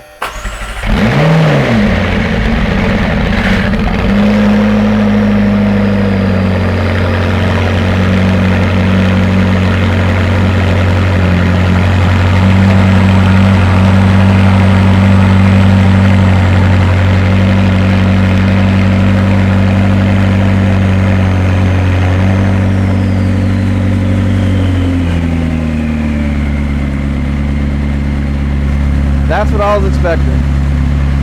Beautiful. Sounds good. Dude, well done. Wow. Oh, that sounds good, man. It sounds real good. Oh, listen to that. First start. That was my man. Oh, man. So far, so good. It sounds fantastic. It sounds great. Oh, what a weight off my chest. Let's just make sure we're still good here. ESC fault, airbag fault.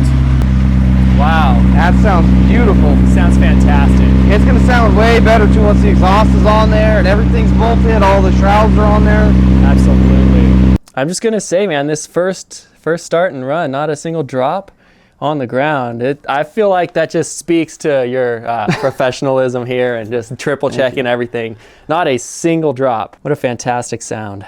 Good morning, guys. Next day here. I can't even tell you how many times I rewatched the first start clip last night. It's just so freaking cool. I'm so glad it all worked out great so far. So off camera last night, we went ahead and filled the coolant, and there is indeed one coolant leak. So there's an O-ring on that coolant hose right there that is leaking, and it was suspicious already, so we thought, you know, we'll install it for now, and if it leaks, it's super easily accessible. So we're gonna swap this out, and then we're gonna refill the coolant, and hopefully 0 leaks after that.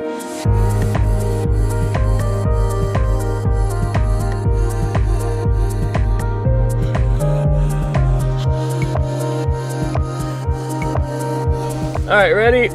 Yep. Here we go, 3, 2, 1.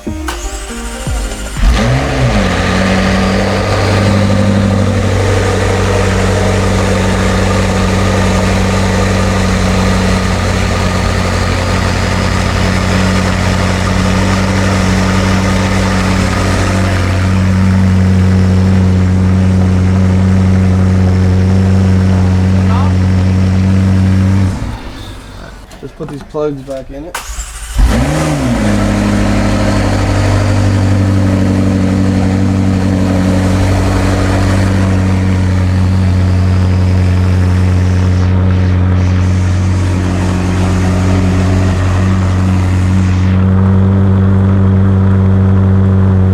Yeah, nothing concerning, no check engine light at all. This is the official first check of the oil level. Last time we were doing this, it was a total disaster. And so let's go to the menu, settings, not setting. There it is. Boys, it's counting down, no way. This is the first time I've ever seen that after a year and 2 months of ownership. Level 2 low. All right, let's go ahead and shut it off. It actually checked the level. It actually checked the level, man. That's exactly what I was expecting. You put 6 to start, and then it says too low, and then you add quarter quarts from there. It probably just needs to get on a good drive. That's what it is, honestly. When these motors sit for a long time, there's little dry spots and little areas all over the place.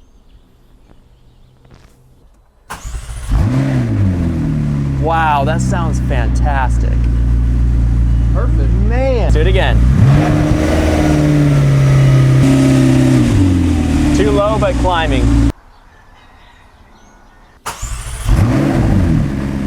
Wow, that sounds fantastic. Freaking seriously.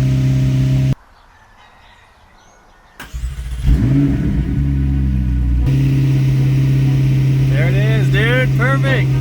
So the testing went great, but we did find one oil leak from the top of the engine near the intake manifold, which made us suspicious of the oil filter housing, also known as the V module on McLarens. But we ended the night off on a high note, so we'll diagnose that tomorrow. The V module is not a fun job to do, so we're hoping that's not the case here. So the next day, before Ryan could join me outside that morning, I drank some coffee and listened to some podcasts while I went ahead and started work, putting it back together in anticipation of the first drive today. Good morning, everybody. Today, I am working on getting this panel back on for the bumper. The bumper's complete. And so after I'm done with just this, which I didn't actually need to take off, but that's why I didn't do the other side after I realized that when I was taking it off. But once I get this on, I can start throwing in the heat shield, the exhaust, engine covers, exhaust covers, that kind of thing. And this whole side of the panel is held on by 3M tape from the factory. This isn't a DIY thing, guys. This is actually like from factory, this is what they do. More and more I'm learning that McLarens really are slapped together as far as like body panels go. It seems like powertrain stuff is pretty meticulously built, but like body panels and stuff, like definitely not. It's all tape and glue and riv nuts that strip themselves out everywhere. That's pretty much it. Let's get to this. Freaking, where did my knife go?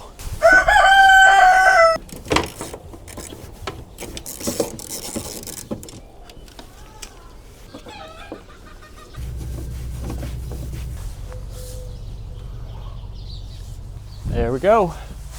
All right, well, we did find one oil leak yesterday, and it could be an O-ring in the oil filter, or it could be also a cracked V module. So let's just see what we find with the actual camera.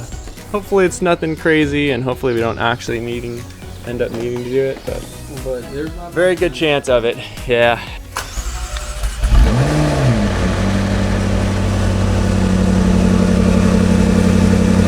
We are about to go on the first drive, hopefully, And so I'm just gonna drop a little bit of this oil out now that we've warmed it up to operating temperature a couple times. Just wanna make sure this oil is like perfectly clear and there's no debris or anything floating around for some reason, just to triple check everything.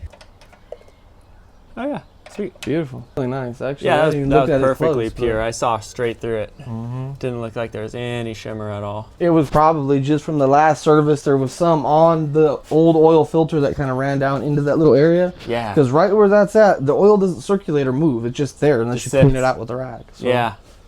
Yeah, the only reason I'm really doing this, by the way, is because on top of where the oil filter housing is, like there's a little tiny pool of old oil from the original owner, and there was a little glittery.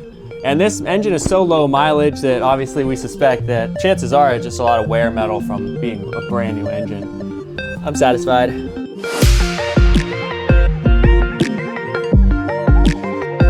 Final drop, hopefully. We are about to take this thing on the first drive of the new engine. I'm hoping this goes well. I'm really hoping this goes well. But as of right now, I think it's been a successful engine replacement.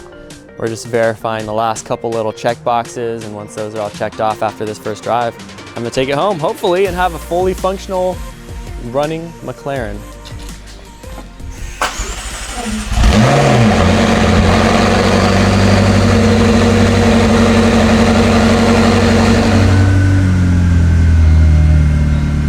First time putting this thing in drive. It's in drive.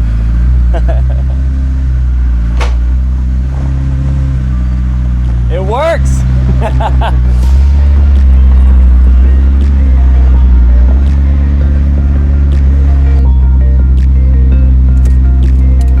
You gonna take the roof off? No, we're gonna take the roof off. We can hear everything. That's amazing. It feels like so long since I've actually felt this car driving under its own power. Wow. With an engine that I'm confident actually runs well.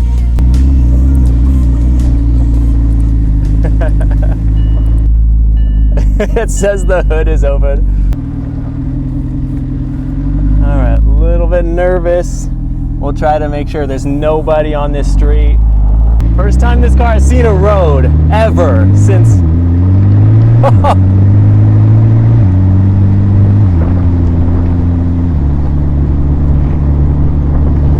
Dude, we're cruising at 31 miles per hour right now. No crazy vibrations yet. I'm gonna just pick it up a little bit to a normal cruising speed.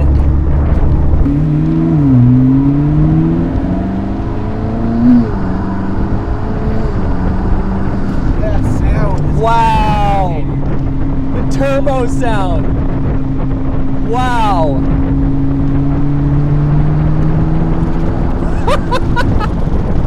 No freaking way! Oh my gosh!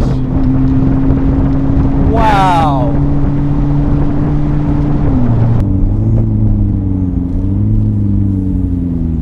Yeah, dude.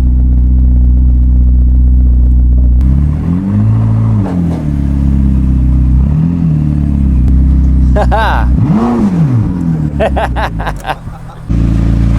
See a couple little drips right here. Coolant looks like. Looks like, yeah. But the good there's news oil leaking from it too. Yeah, yeah. That. I'm gonna look at that right now too. But from that drive, man, we are right there. I mean, it's close. It's so close to being done. We ran it again before we started it. I sucked all of the oil out and I drained it. See, I was pulling up right there. Oh yeah, wow. I sucked all that dry and I sucked it all dry underneath the oil filter housing. And if you look, you can see it's completely pulled up. It's back there again. Yeah, I can see it. Yep. Yeah, we'll have to replace the V module, but that's the worst of it, man. I mean, yeah. Hopefully that's like the only oil leak and that's the problem. And right. We'll call it fixed. We just now have to diagnose any miscellaneous leaks and stuff. Right. The one thing that almost killed this project is now done. We finally have a good running McLaren 650S Spider, $34,000 and one engine replacement later.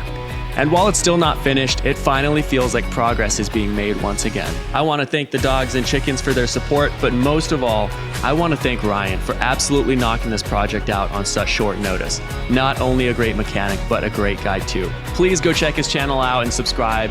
I'd love to see this man hit 1,000 subscribers before the weekend's over. So I went and grabbed the trailer and headed back to Ryan's that night, intending simply to pick the car up. But when I got there, he was pretty determined to find that oil leak before it leaves his shop.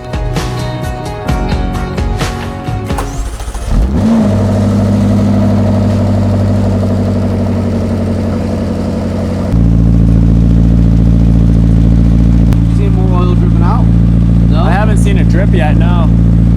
Let's try checking the oil level if we can right now.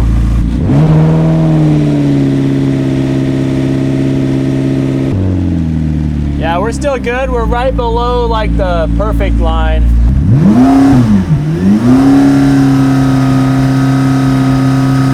Yeah, so from that cap that I'm looking at, it looked like there was oil coming out of there. I don't know what that's for. Pretty sure that's the wheat pole for the transmission.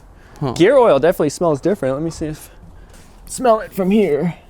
Stuff that actually is on the ground. Yeah, that's definitely gear oil. That's gear oil. That's not motor oil. Oh man, dude, that's a relief. We might.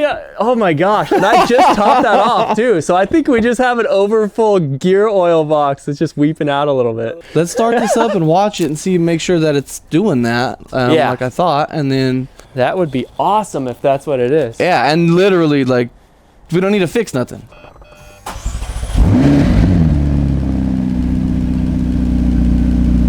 Okay, go ahead and rev it again.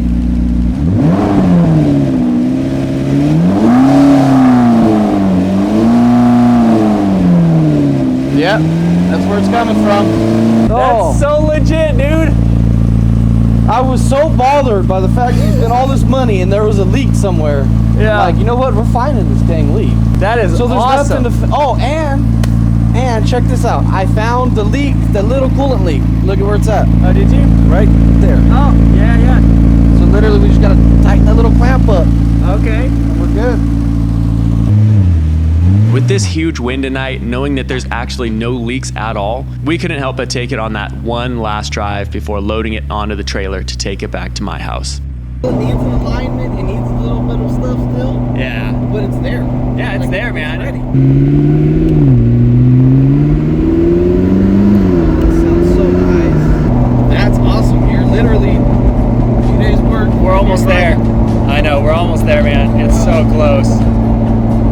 So we loaded it onto the trailer for the last time of this project if all goes smoothly from here out, and I couldn't wait to get this thing home after a whole month of engine issues, an engine replacement, and all the mental load that came with it.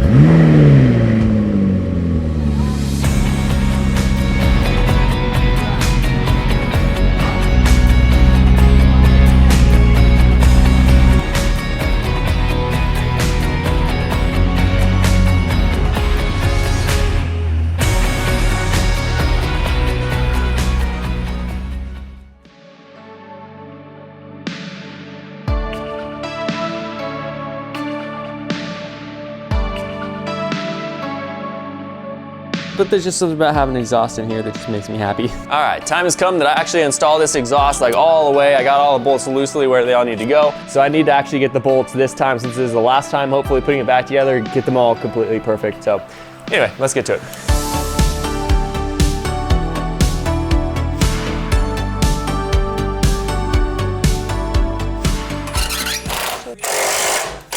Wow, there it is. That looks fantastic. Perfect, like zoom in on this thing. Sheesh, dang. This is off the top of my brain, so I'm gonna try to go in order of importance, but we'll see how I can do. SAS faults, finish, trunk tub. I will put some optional things on here as well. Install, wide body, skirts, shakedown drive, get the juices flowing, diffuser, install wheel liners, new TPMS, receiver, alignment, fix weather strips. I think that's gonna do it, dude. That's all we need to do, pretty much, I think. The first like 3 or 4 are things I'll have to figure out. Everything else is kind of just monkey work, you know? I put engine swap on here just for the satisfaction of wiping it off. Engine swap is officially off the list. That was a massive project. All right, let's move on. SAS faults. Starting on the steering angle sensor task. First up, obviously, is to pop the steering wheel airbag out. which this will be like my 19th time doing this or something. It's been a minute though. I did a whole engine swap since last time I did this. Alright, this is the part that I'm now needing to figure out. So I can pop this clock spring unit out, and then in the back of it should be circuit board with some gears on it and stuff. So I'll reconnect the battery to the car now. I'll pop the clock spring out, and I'll see if I can get a pick in there and read the live data at the same time with the Autel scanner, and then potentially turn the gears and get that reading back to 0 that it needs to be at. Because apparently it's 640 degrees rotated left for some reason. Hopefully it's as easy as this. I don't want to take the whole freaking steering column apart again if I don't have to. All right, so here's the clock spring. There are the gears, but they're attached to the freaking clock spring. How does that even happen? It's reading, it's like freaking 4 full turns to the left, but that's not even physically possible because the clock spring can't even rotate that far. All right, let's hook up the battery again to the car. Hopefully this doesn't screw anything up. This build has come down to me drinking coffee from a whiskey glass. Let's go to steering angle sensor. Man, I am freaking tired. I just hit a freaking wall, so I made coffee. But man, live data, thank you. So I put it in, it said unable to communicate with the, I know you can communicate with the control unit. Does it need to have the steering wheel plugged back in? But it was just reading it just fine. What the flip? The steering angle is as it should be for the wheels straight. I know I mentioned this in the last video, but it's straight and it still says it's at 650 degrees off to the left. So I'll go ahead and try to get you this shot where if you can see, as I'm turning it, it goes obviously up and down. So this is straight.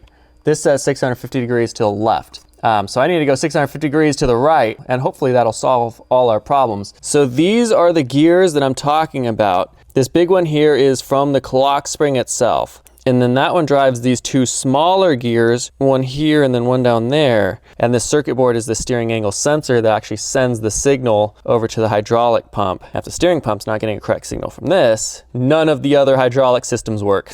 So I'm gonna loosen up these 4 screws here, and just a little bit because there's springs holding this in. And I did dissect the old one that I knew was bad. You take these screws out and it pops off and springs shoot everywhere. So you don't want to do that. So I'm going to loosen it a little bit and see if I can just get those gears to pop ever so slightly out. And so I can just kind of free spin each one very gently in there. All right, nothing to it but to do it. Let's just start turning these gears and see what we can figure out.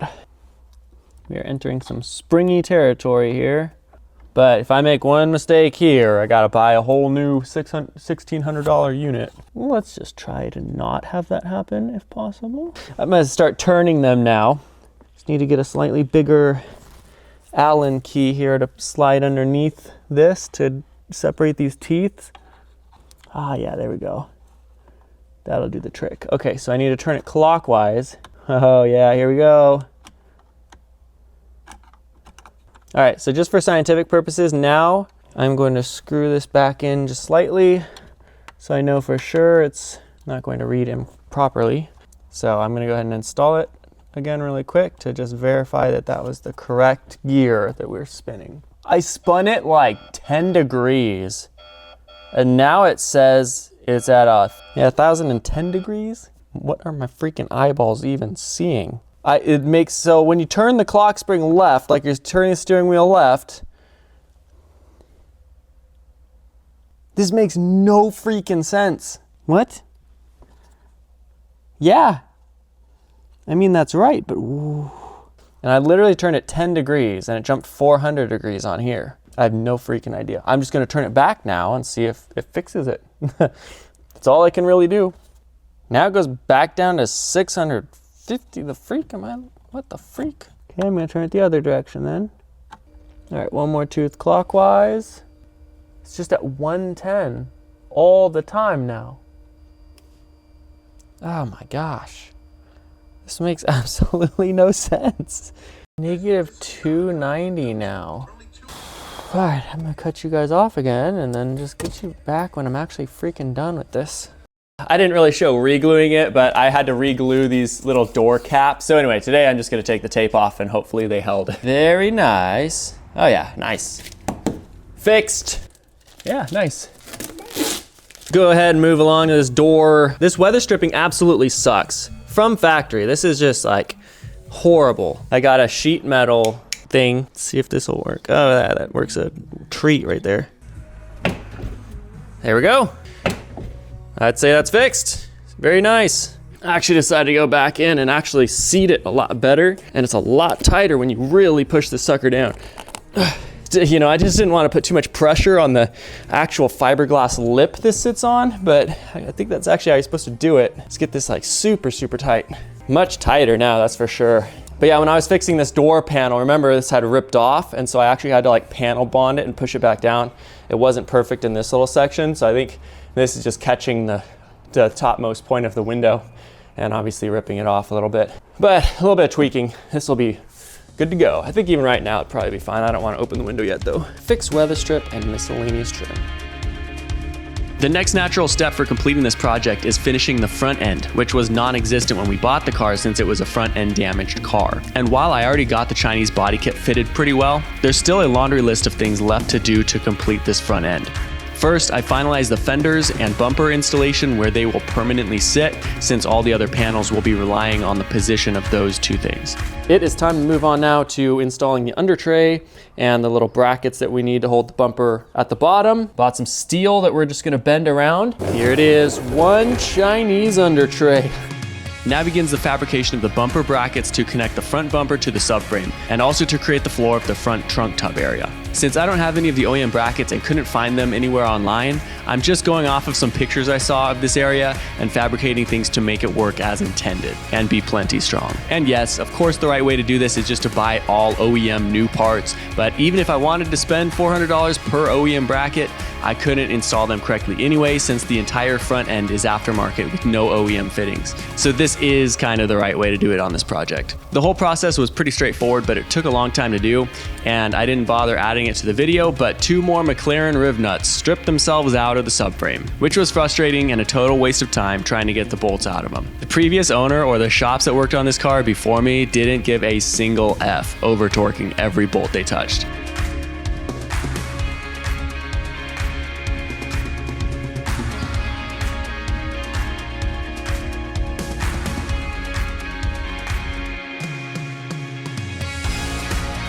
I painted the brackets bronze just because I could. I know the professional color choice here would have been flat black for brackets.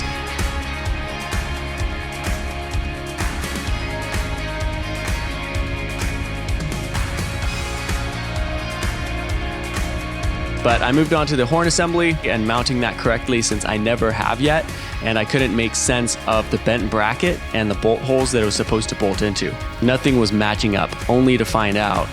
Well, I think I know what happened. I just took this random bracket off, and I don't even think it was supposed to be attached to this.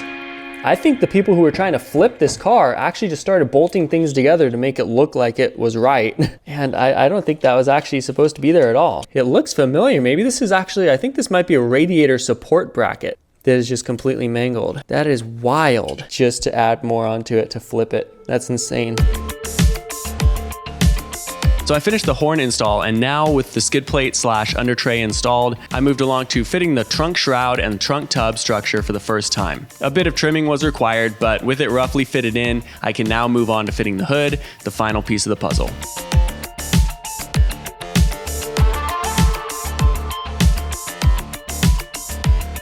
I'm gonna move on from this. I'm gonna go ahead and get the hood fitted up, and then when that's fitted up, I can start fitting this up a little bit better. But it fits a lot better since last night, since I trimmed the edge and everything. Some more trimming to do still, but it's getting there.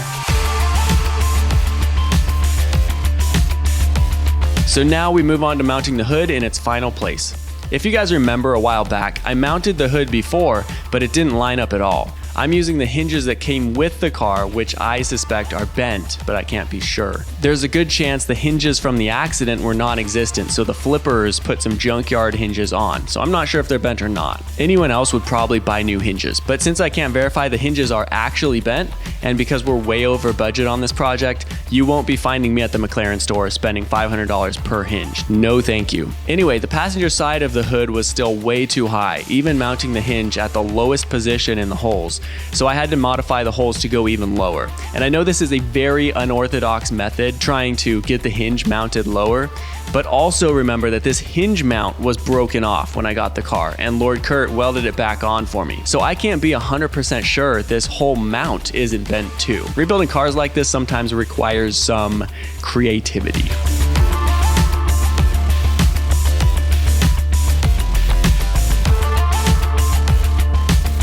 This whole front end project took me several days of taking panels on and off to make tiny adjustments, and I'm pretty sure that there wasn't a single part that I didn't have to modify to make the needed adjustments. Even the hood latch had to be moved forward a little bit to make it sit in the latch properly.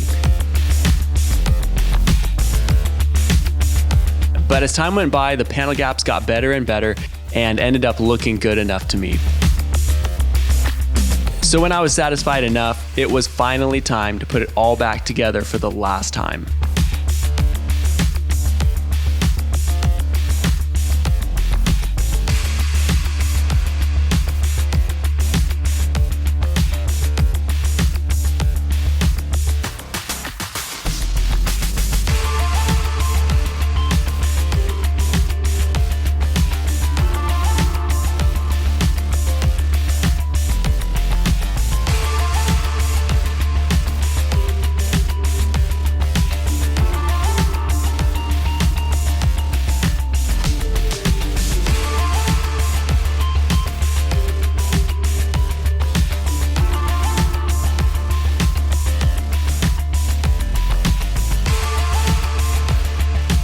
Anyway, all this bodywork took tons of time to finish, but in the end, I think it came out pretty well. At least well enough for me. After 35 minutes of searching in the back, he found one that looks like it'll work. So let's go slap it in.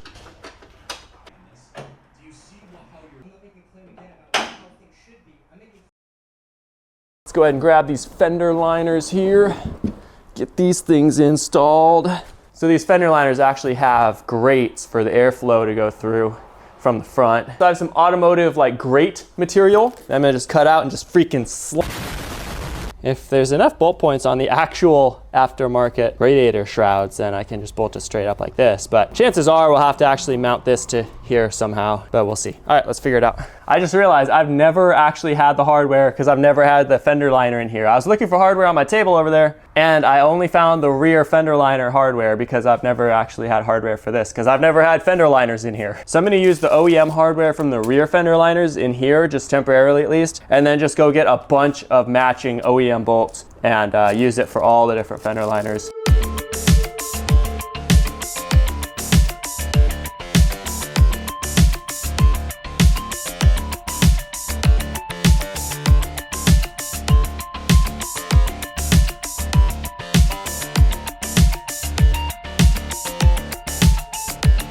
It sure does look nice having a finished wheel well, that's for sure. Yeah, came out fine. See if this thing's gonna rub. Obviously it's not on the ground yet, but I think we're clear, dude. Oh yeah, I think we're totally clear. That looks fantastic. That looks fantastic. So we are crossing things off the list step by step. That feels very nice, checking these off, that's for sure. Well, those having been checked off, I'm actually gonna add another one. There we go, charge AC system. Forgot to add that to the list. Anyway, I moved along to picking up the freshly cleaned climate control module and also took the time to open up the door switch module to see if that had any visible damage that could cause the door to malfunction. It definitely doesn't look like it shouldn't work. I went ahead and cleaned the circuit board up and it looks completely fine. I looked at every little pin connection and every solder joint, they all look completely fine. There's a little bit of surface moisture right there, but overall to me, it looks like it should be fully operational. I'll throw it back in and just see what happens. Let's go ahead and connect the door panel. I'll just save you some time again, there was no change. So I installed the steering wheel knowing I'll have to take it back off at some point for the SAS sensor. And if you remember from the engine swap video, the transmission fluid was leaking from the overflow port. So I drained a little bit of the transmission fluid out to remedy that and vacuumed off the top of the transmission of any oil that had leaked out. It wasn't a huge problem, but it had to get done at some point. Next, I moved along to opening the bleeder valve on the hydraulic system to see if there was any air in the lines causing that PCC degraded fault that we're getting. Well, I just connected the microphone, so we didn't actually catch this, but I think I found a problem with our power steering. This is the bleeder valve, and I heard like actual air hiss out of it when I opened it up. Obviously, it should be pushing fluid through here, and it's not. So obviously we have some air in the system again. And I remember last time when I bled this and was actually getting some good liquid coming out, that's when all the PCC faults went away and everything. So I'm gonna go ahead and jack the front of the car up again, do the lock left, lock right a bunch of times, and hopefully we'll get some nice pressure flowing through here again. So let's get it done.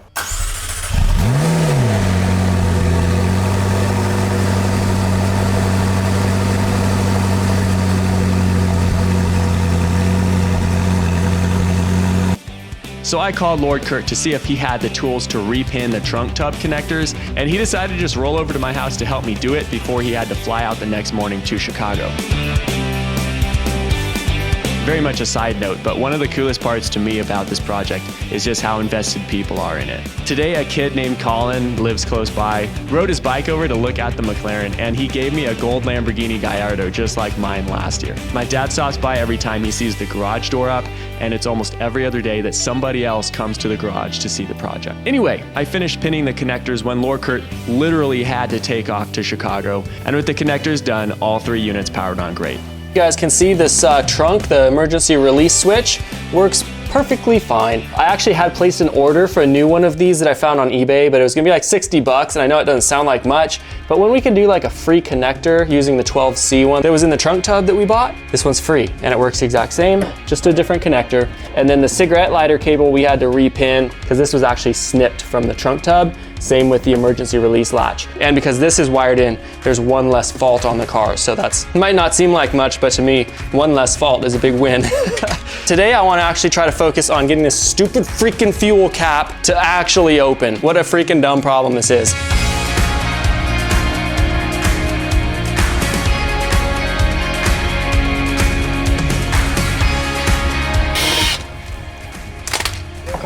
Theoretically, I'm freaking stupid.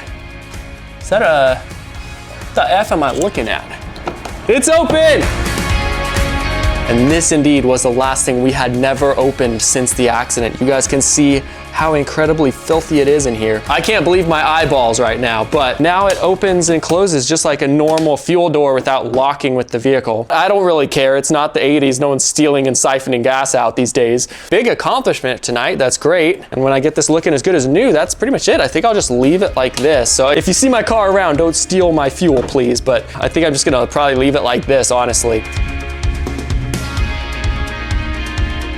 This definitely is not OEM. Look at this. This was glued in here. And look at this, there's a 3M taped washer here. So somebody was having problems with this before too. That is insane.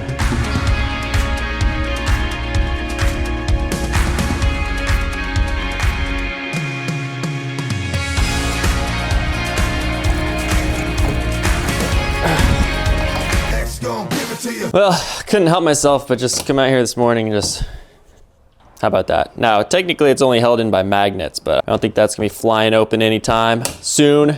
Feels good to have that done. Fuel filler door is officially off our list. All right, next up as promised, let's go ahead and see if we can take this off and fit the new like wide body like side skirt on here. So let's get this old one off and see if this will even look any good and if I want to actually follow through with it or not. Ah, wow. Ouch. Pop this out, a couple little clips, a couple screws, and then this should come right off. There we go. There it is. All you clean title McLaren owners, one thing I got on you is this part on my car is for sure cleaner than yours. For sure cleaner than yours. Okay. Well, kind of cool. Let's see if it'll actually even fit. Some modification to do to these pieces. From Chinese factories, obviously they just mold them and stuff and they don't actually drill out any of the holes. And this entire lip right here does not even exist on this panel. You guys can see there's definitely some differences between these two. And this one doesn't actually fit. I just tried it on the cart. So I'm gonna have to also cut this off of the grinder and make that fit properly.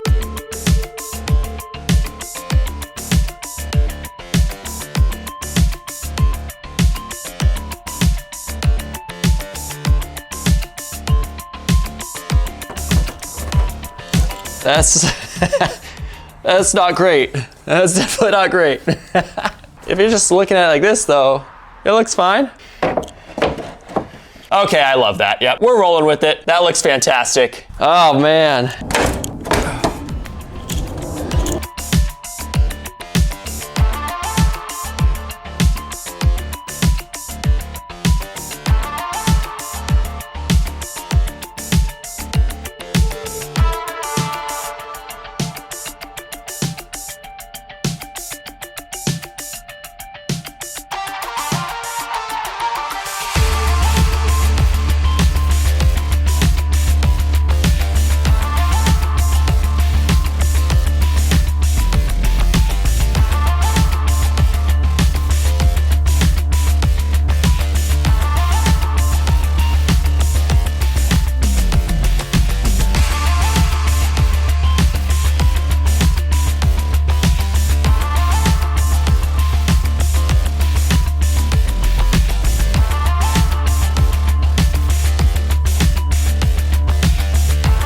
Well, I just finished installing the Chinese body kit 100%. The whole front end, the whole side panels, everything straight from China. I was like this close to not even installing this whole Chinese body kit on the side at least. The front end we had to do obviously, because I knew it would take a lot of time and I didn't trust the end result would be good from China. But dude, I cannot believe my eyes. Boom, check this out. Look at this thing. It looks so good. It just changes like the overall vibe of the car. It looks so much wider and so much more aggressive. I couldn't be any more happy with how this all came out. Whole front end was at $5,000 for all of that. And then these side panels were like, I think I want to say they were right around the $1,200 range for this. But overall for like an entire body kit from McLaren, $6,200 or whatever, straight from China, and for it to look this good, dude, I'm not complaining. It was total like 2 days to get this whole kit installed. Also, I did this as professionally as I could have. I installed everything correctly. No self-tapping screws. It's all riv nuts. I did install some mesh to finish off the vent. But yeah, man, my skills are definitely improving on just like installing body kits and bodywork and stuff. This is all how professionals would do it. All riv nuts, drilled out to the right size, fitted up how it should. This fits as well as an OEM part. It's all made to unscrew. It's very sturdy. It does not move whatsoever. And you guys can see that this is perfectly flush here. The gaps are exactly how they should be for the door. Opens up just like stock should. And just overall, it looks incredible. It looks fantastic. You guys can see I made this plenty strong to close the door with it if I want to. And man, yeah, overall it just looks fantastic. I'm very satisfied. Let's go ahead and permanently install this side, and then let's move along to putting these panels back together. So let's get to it.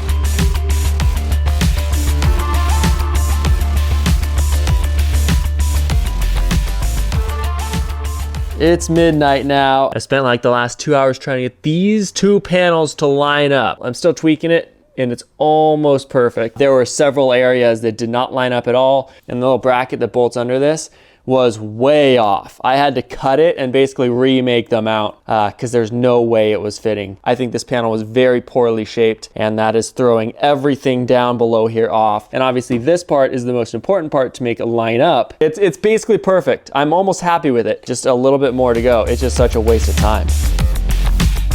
The next day, I began final reassembly of the back end, installing the last body panels now that I don't need access under them anymore. Next, I added gold heat shield tape over the damaged cloth heat shield, and I installed the engine cover. I removed the wheels to access the bolts for the exhaust cover much easier, and to install the wheel spacers I bought. And in goes the exhaust cover, on goes the rear spoiler, and in goes the passenger side rear fender liner. All right, just in the nick of time, I got the wheel spacers in. These are 0.6 inch spacers. I'm hoping that's just enough to make the wheel come right out to the edge of the fender. Got the fender liner in, so we're ready to put the wheel back on, hopefully for one of the last times ever, besides like tire swaps and stuff.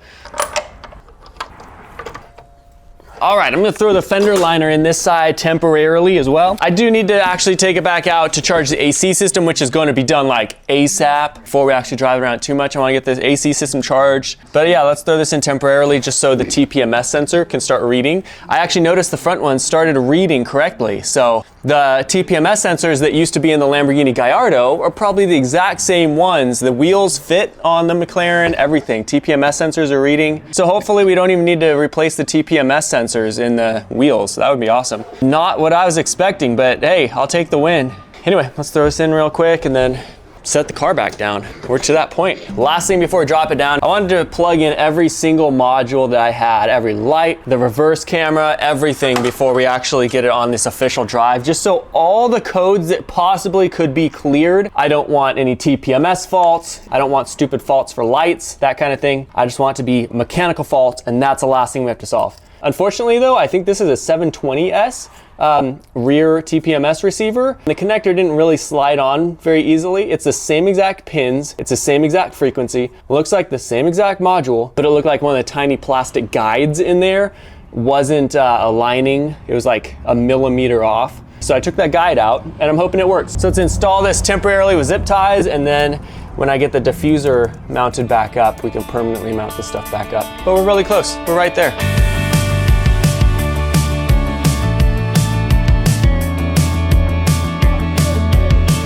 Wow.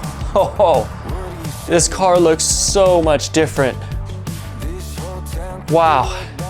This thing looks so good. If you feel alright, we can throw it and drive. With the radio so loud they can hear us from miles. Our list kind of got destroyed, so I think it's time to consolidate. Got rid of that. Got rid of install new TPMS sensor.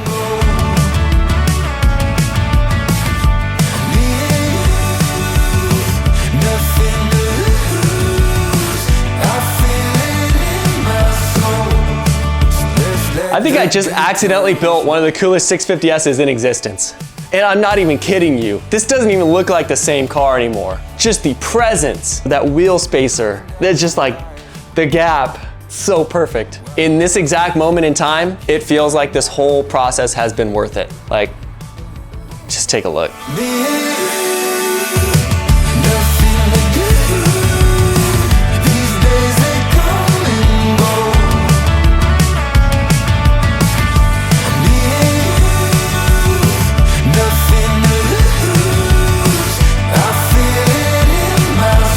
I'm just gonna say it, man, this body kit completely changed the whole presence of the car. Look at the freaking spacing on these wheels. It is so perfect, down to like the millimeter. Just look how aggressive and low it looks now. Like your eyeballs can see this. All right, this is probably one of the coolest 650Ss ever built. And in my personal opinion, I think it's the perfect blend between aftermarket aggressive kit and stock. In my opinion, the stock wing just kind of ties in all of the aggression to like still a very refined vehicle, but very angry. It just seems like such a new car to me now. Like I'm not even seeing it as a project car anymore. Man, it's been a long time coming. I could not be any happier with this, dude. So my main goal this week is to get the car roadworthy, so I started by putting the miscellaneous panels back in the car now that I'm confident the engine swap was a complete success with no mechanical issues. Instead of leaving the door panel off with a bunch of loose wires exposed, I went ahead and just put it back together knowing that my problem now, after troubleshooting it extensively, is likely a faulty door switch module. Everything underneath the door panel seems to be fully operational, so there's really no reason to leave it apart any longer. Plus, replacing the door switch module can be done with the door panel on. In goes the tonneau service port cover and the carpet.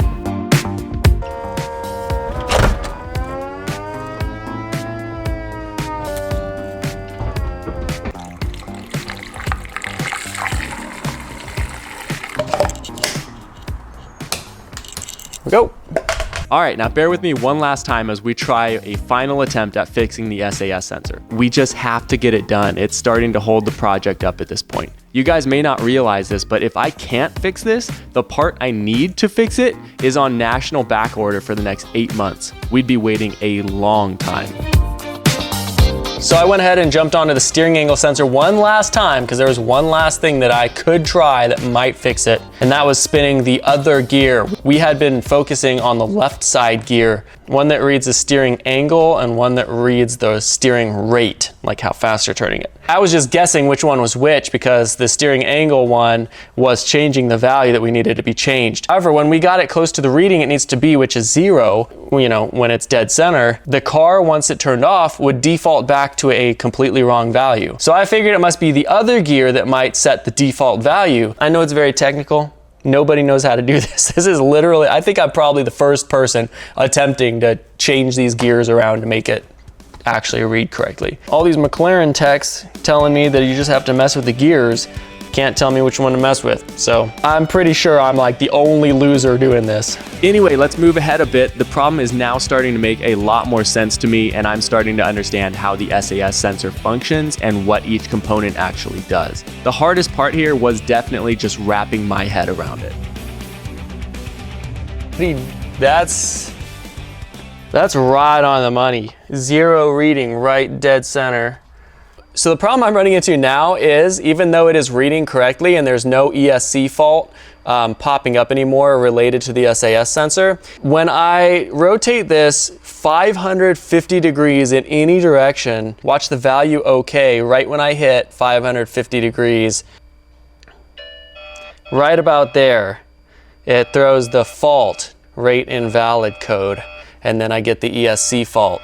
And then when I turn the ignition off on the car, it goes back to reading okay until I ignition on again and then turn it 550 degrees in either direction. So I'm not exactly sure what this is. So I just want to, while this is reading okay, and I'm 100% sure it's not defaulted back to a wrong reading again, I'm going to fire it up and let it run for a little bit. But it's still not perfect. I don't think I can get it perfect, unfortunately. Well, we can at least drive it and hopefully get the hydraulic systems working again.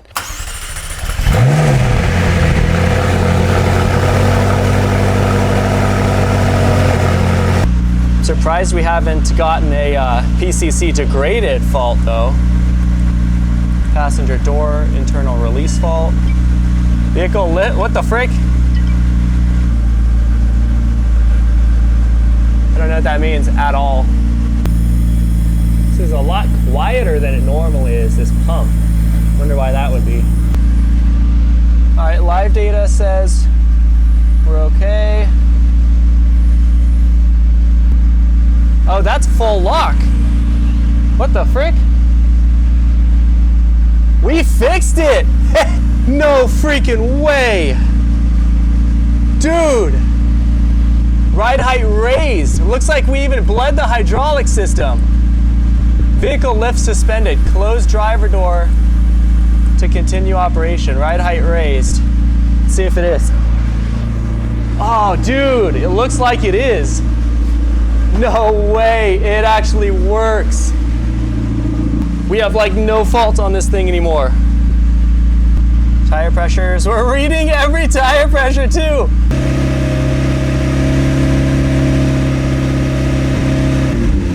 Awesome. Huge freaking win. I'm just gonna take it on a quick test drive real quick.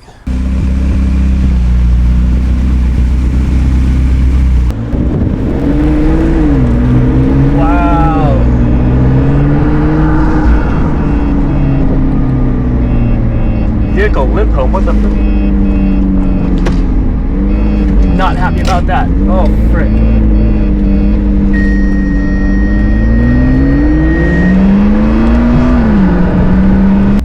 Steering is very heavy for some reason. ESC fault, vehicle limp home. Frickin' steering angle sensor. Gosh dang it. Gotta be the steering angle sensor. Oh, yep. Oh, frick. I'll definitely fill this back up. It sucked a lot of fluid back into it. Oh wow, yeah, it's drinking fluid. Now that the steering angle sensor is reading correctly, the steering is an issue. And the hydraulic manifold is now leaking. But now that the car's happy, it's actually throwing AC system faults. So before I figure out the hydraulic system now, I'm gonna go ahead and just charge the AC system. Because if that's kicking on and causing that little rattle I hear every now and then, I don't want that to burn itself up and just, I don't want that to fail. You know what I'm saying? Hey guys, Chris Fix here.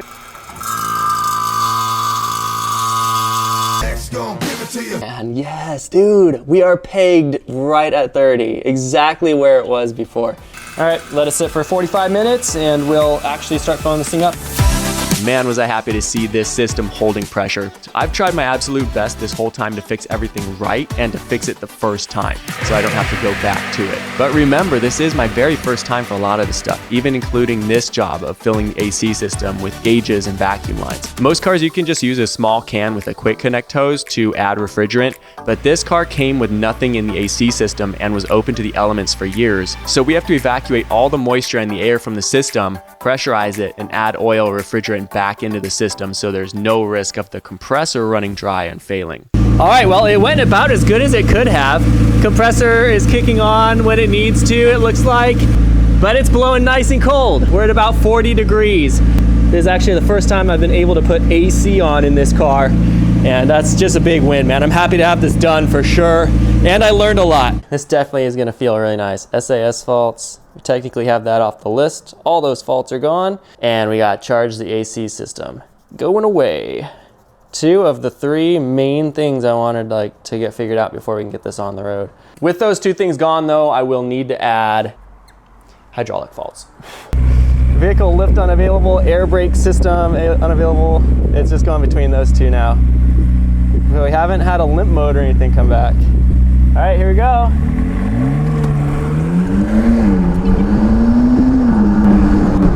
Whoa. Oh, and there we go, ESC fault, vehicle limp home. We gave it a small amount of gas and we get the limp home, and now the steering wheel is not straight anymore. I don't know if you guys can obviously see that.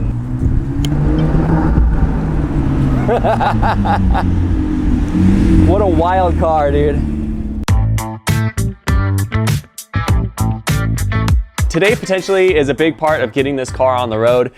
We are getting an alignment. There is a chance I have to take the front bumper off too today before we go to the alignment shop. One battery. Let's see what it looks like back there. There's some fluid on top of the hydraulic manifold unit. There's some fluid leaking from here. Hopefully it's just that I didn't tighten it down quite tight enough. Could be the old crush washers are leaking too, or things are just not working correctly. Getting the alignment done today, I think, will help verify the hydraulic system at least is reading correctly and pressurizing correctly. So it could just be that, man. It could just be reading a false reading, and as I was turning the steering wheel, the hydraulic was sending too much pressure. Off comes the bumper once again, so we're not scraping it everywhere today, and just to make the last repairs easier. So I headed off to my dad's house to grab the trailer, and with it loaded up to head to the alignment shop, I couldn't help but be excited for this next step. Getting an alignment on a project car is a good indicator that the project is almost done. Now I didn't know it at the time, but this is probably the last time loading it onto a trailer. So I got it over the West Coast wheels and tires and waited my turn, since they really did prefer I drove it on myself, you know, just in case. They are one of the only shops in my area that does exotics, so I hugely appreciated their help on this. A little bit better. So they did a basic toe adjustment alignment for $180 and sent me on my way, and the car immediately just felt better somehow. Am I not seeing a limp mode? There for sure should have been a limp mode with that. It's sounding a lot better in my opinion. It's functioning like a normal car right now from what I'm seeing. This car is so cool, dude. Until this point, there was always something that just felt like off about driving the car. Be it crooked steering or limp mode faults or bad power steering, but now I wasn't really feeling any of that. Oh, okay. Oh gosh. But it was really hard for me to believe that all those problems were happening because of a simple $180 alignment. We have an aligned vehicle that didn't go into limp mode even though I was driving it 20 miles an hour. But after just driving through the parking lot, like, I couldn't believe that it might have fixed all of that. So with it on the trailer, I took it nice and slow home, and I was super optimistic for doing another first drive tonight and just seeing what happens.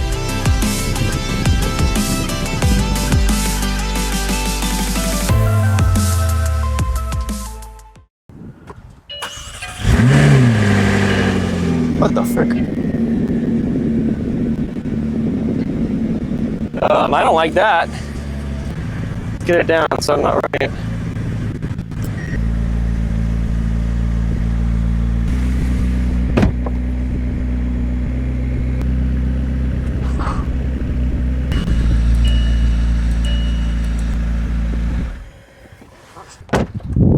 Do you guys see that? I did not like that. I think I'm gonna go ahead and just go once around the block really quick. Limp mode didn't come back in the parking lot. And it's been consistent. Every time I hit 15 miles per hour or faster, it just immediately threw a limp mode. This will tell us if we fixed it or not. Let's hope there's no freaking smoke.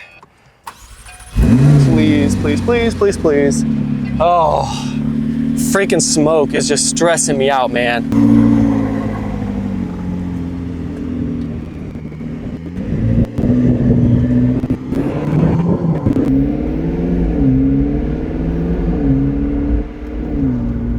I am not seeing a limp mode. I'm not seeing a limp mode. Look how straight this thing is. Dude!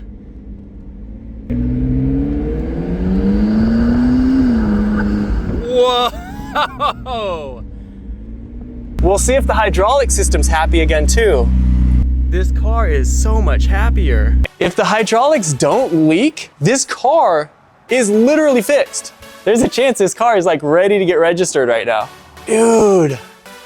With that out of the way, I went ahead and threw the car back together 100%. The windshield wiper goes back on for the very first time, and I had to make a few modifications to the weather strips to make them fit under the aftermarket body kit. So those got installed, and I moved on to the passenger side footwell, which has been a hollow mess of wires ever since I got the car. This is what it has looked like since I got the project. So I bought all the missing panels to install everything tonight. Spent some time getting the miscellaneous weather strips in, got the windshield wiper installed. Definitely looks a lot more finished with those things done. When rain hits the windshield here, it goes down to these two drains. So all I'm doing right now is just running those drains into somewhere that's not gonna dump water inside here. I'm hoping to finish this up really quick and then take it on an actual drive right now. It's finally hitting me that this thing's gonna be on the road in the next day or two.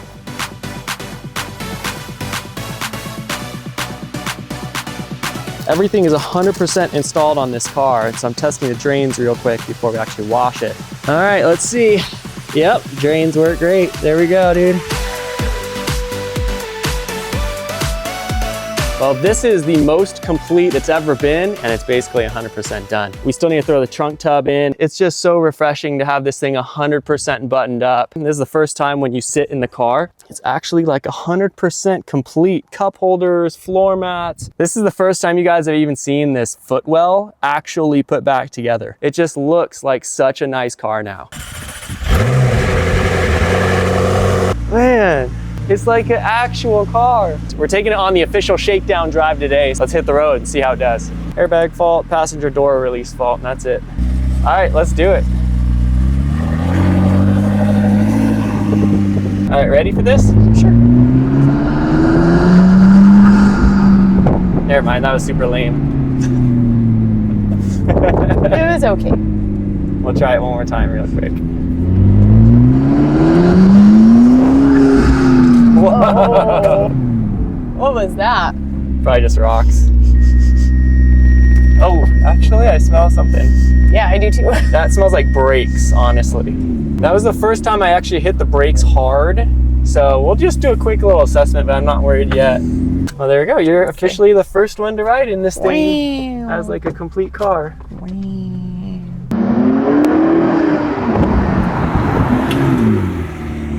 You didn't hit anything, but I heard that. Something click. That's when I step on my brakes really hard. Something's and I clicking. smell it immediately. It's probably ABS. It's probably just traction control. It's only on the right side though. Let me try it again.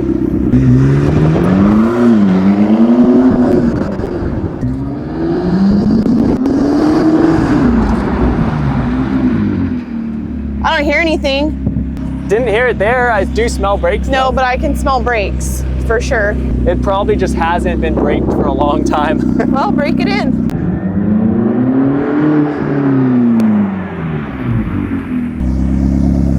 Fans are kicking on exactly as they should be. I'm not seeing or hearing any weird things or sounds. I think all the little water droplets we're seeing is mostly from washing it.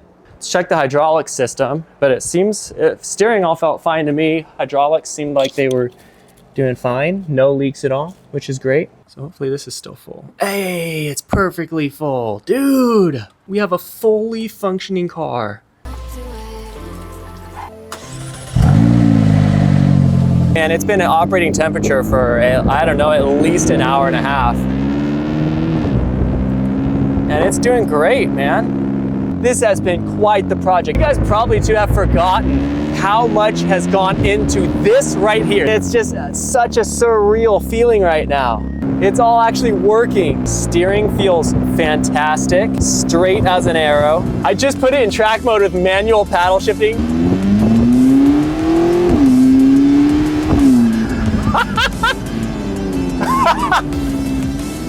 No way!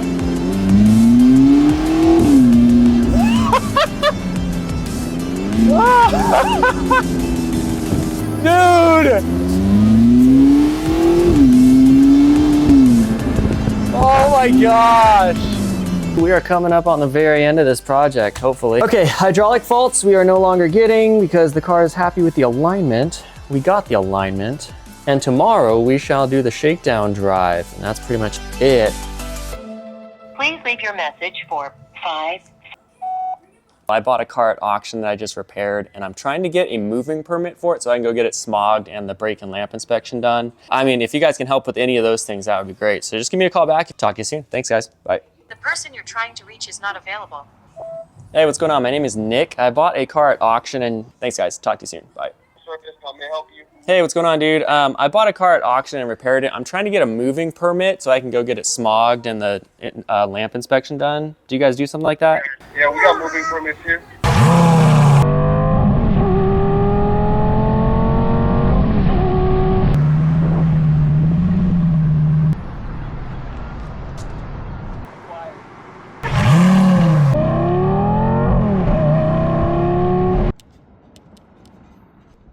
It's that time. It's a shakedown drive time.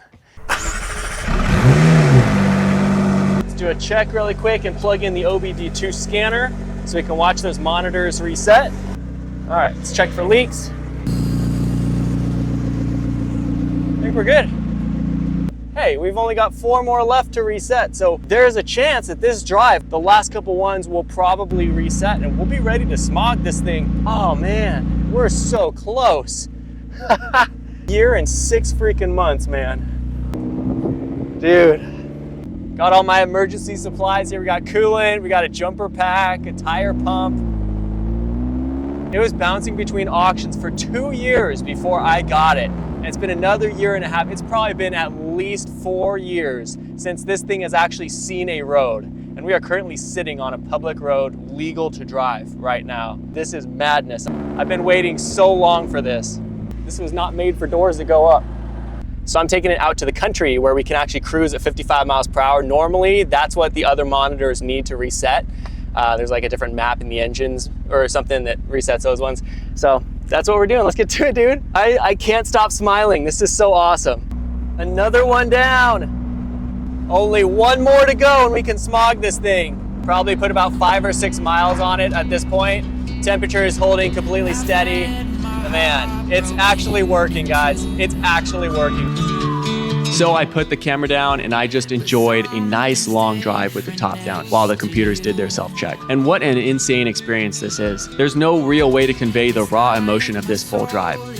This whole series so far, I've been told repeatedly that I'm in way over my head on this one. Just take it to the dealership, let them fix it right. What an absolutely surreal experience this is. And there were so many times in this project that I hit a big problem and I'd feel that way too. But I never really gave those thoughts too much footing. I just rose to the challenge and figured it out every step of the way. And I mean, just look at it now. To this moment, it's still sinking in. I rebuilt every system on the cheapest, twice salvaged, sight unseen McLaren ever sold with no experience rebuilding an exotic car.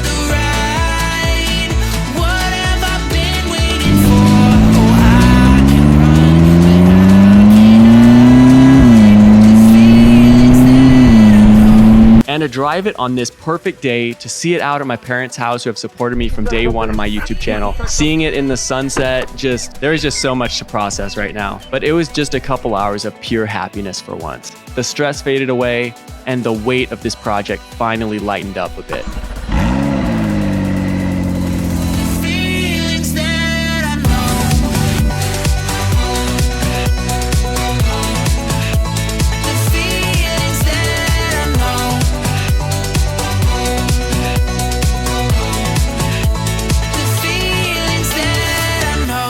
And while the car isn't officially finished yet, I just want to say thank you to everyone who's watching this right now. Like, there were so many times I felt like quitting this and just saying it wasn't worth it anymore. But throughout this project, there has been just this core of positivity from you guys that I leaned into many times. To just remember how grateful I am and how blessed I am to have this opportunity. And I truly hope I have returned some value to you guys with these videos and that I'm giving you that little boost to never back down from challenges in your own life, to go build yourself into a person that can achieve anything. And that when the next big challenge comes your way, you won't ask for it to be easier, but instead you'll ask yourself who you need to become to overcome it. Run, but I can't hide the feelings that I know I can't keep bottled up. And the last one checks itself off. We can go get this thing smogged right now. Are you ready for the ride? What have I been waiting for? The next step to getting this car on the road is to get it smogged and then get the brake and lamp inspection done. And then when it passes those 2 inspections, I take it to the DMV for the final VIN inspection to receive the plates and registration for it. So to start the process, the next day I took it over to get smogged, not realizing that it won't pass the emissions test. Well, this is the kind of stuff I just can't believe, dude. Right when we were gonna go smog it, check engine light, immediately, literally the startup where we were scanning the thing in the smog shop. So anyway, what the heck? So I'm driving it back home now. We have to fix an evap leak, I guess. I'm suspecting this is where my large evap leak is. I'm going to go out on a limb and say there's supposed to be some form of a cap here. Absolutely no leaks under the car. No idea. On another fun note, soft close randomly works again. Well, we made it.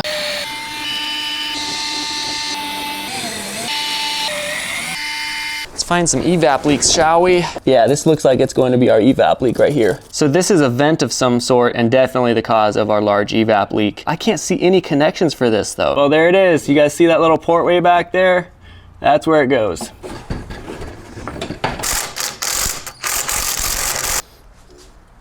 Let's go ahead and get this rear TPMS receiver installed really quick. And this one came from Australia, so I'm really hoping it actually does work. Wrong component installed to rear antenna connection. Nice! They sold me the wrong one. So I finally got the new TPMS receiver in. You guys remember this was the wrong one that the previous seller sent me, and he was like, I don't know, man, it's just different part numbers. So I'm returning that one. I just got the new one. Let's pop this open real quick, plug it in and see if that gets the TPMS light off of the dash. So I had to buy this eBay skid plate since the car didn't come with it upon delivery, which basically just holds the rear TPMS receiver and then bolts up underneath the engine to kind of protect the starter motor as well. See what happens. Dude, there's no TPMS light anymore. Dude. Hey, it's fixed. That's exciting. There's one less light that's on the dash now. I'm going to go ahead and shift my efforts over to the trunk shroud, get this done so we can slap it in the car. This needs a little bit more structure. If you don't remember, this entire trunk shroud was 3D printed with the help of laser Sterling. And I want to keep the 3D printed look, but I also need it to be strong enough. So I reinforced and plastic welded the weaker joints, then did a full layer of contact cement over the entire thing. I think in hindsight, contact cement probably wasn't the best solution, and I'm sure laser Sterling is cringing watching this after telling me how to fiberglass it, but it did help out a lot and made it significantly more weatherproof. A fresh paint job with matte black gave it a look of a more finished plastic panel and hid a lot of the imperfections. With the shroud pretty much done, I made the last adjustments to the trunk tub before throwing it in for the first time. I had to extend the wires for the emergency release and just a few other small things. The fitment of the trunk tub wasn't great since I was working around a 3D printed shroud that didn't have the correct inner edge on it, but I went ahead and I trimmed a few things and it slid in well enough that I was happy with it for now. The very last thing to complete the trunk area was weather stripping, which I installed. This whole process was very much DIY, so there was a lot of arts and crafts involved. Not an OEM solution by any means.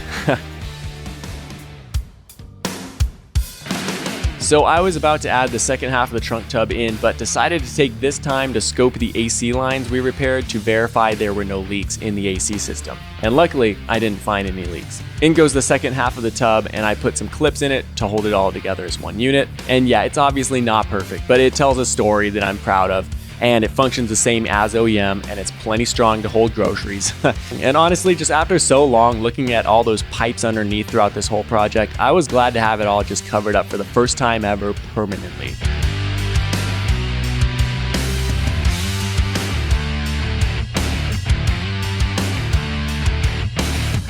Next thing to attack is the rear diffuser. If you guys remember many months ago, I had to fully repair this OEM diffuser that came broken and ripped apart on the car. This project is kind of all about saving what we can, so that's what I did here. I got a lot of hate about the patchy bodywork in the middle section, but you'll see in a bit why I don't really care, because you can't see it anyway. The clear coat I originally used turned out super foggy and made it look gray like you see here. So today I'm sanding it down to repaint it straight up rattle can gloss black. So I got the cheapest gloss black paint I could find and U-Pol clear coat, which I've actually had really good results with.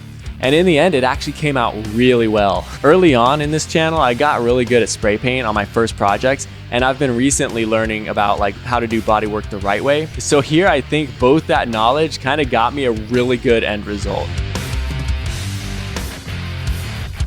Well, today turned into a really good day. I just got the front of the car 100% buttoned up. The front of that car literally hit a light pole before I got it. Now it looks like it almost never did. Today's also a great day because I just got the last shipment we needed from Laser Sterling. These are the fins for the diffuser. Now I'm not gonna glaze the man too much, but man, is this guy generous. He spent so much time making these things for our car just to make it look that much better and never ask for anything in return. These look so good. These are perfect, dude, thank you. Everything from designing this to 3D printing it to skinning it in carbon fiber to putting freaking M6 inserts in for me, clear coating it, everything, man. I just feel incredibly blessed and grateful that people actually want to help on this project. Laser Sterling, thank you so much, dude. Hey, what do you say? This whole town could be red by the end of the day. If you feel alright, we can throw it and drive. With the radio up so loud they can hear us from miles. Laser Sterling came in clutch once again, helping me turn this OEM diffuser into an aggressive aftermarket looking one. The aftermarket ones, in my opinion, just look too bulky on the car, so the final result modifying this one was an incredible look. And considering this is the same torn up junk diffuser we got with the car, I'd say it looks absolutely fantastic. Let's let the good times roll. And last thing we need to install right now is the skid plate. I have not seen this thing for 1.5 years since I took it off, and this thing goes all the way underneath the car. Might be kind of tough to get it in, but let's get to it. Down, we'll never come down. The biggest reason I'm fixing this, of course, is because with this, how like creased it was, this is something that would actually snag. If something were to slide underneath the car, this would have snagged on it and ripped this whole thing off pretty much. While the world sleeps, we'll keep burning brighter and brighter.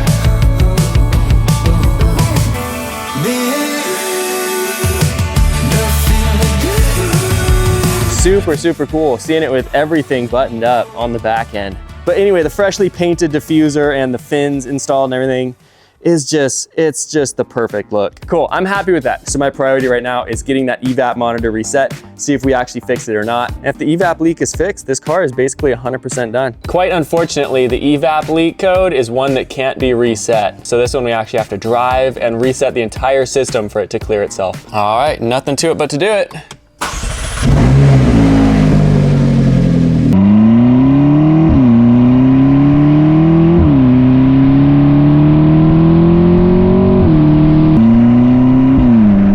Just got another one to check itself off. Let's keep going. There goes another one. Oh, but.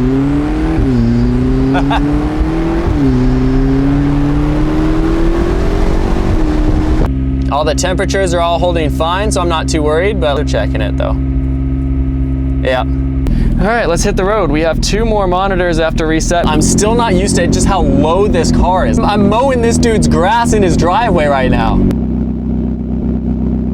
Ended the day off with the same situation with 2 more monitors to check off. And hopefully the more I drive it, the better the hydraulic system starts working.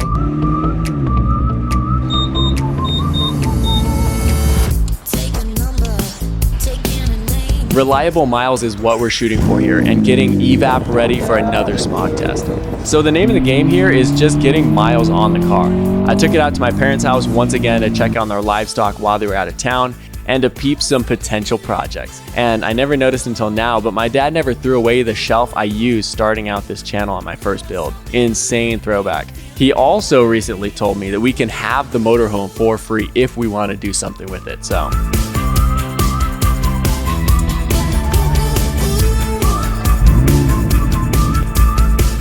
Still, man.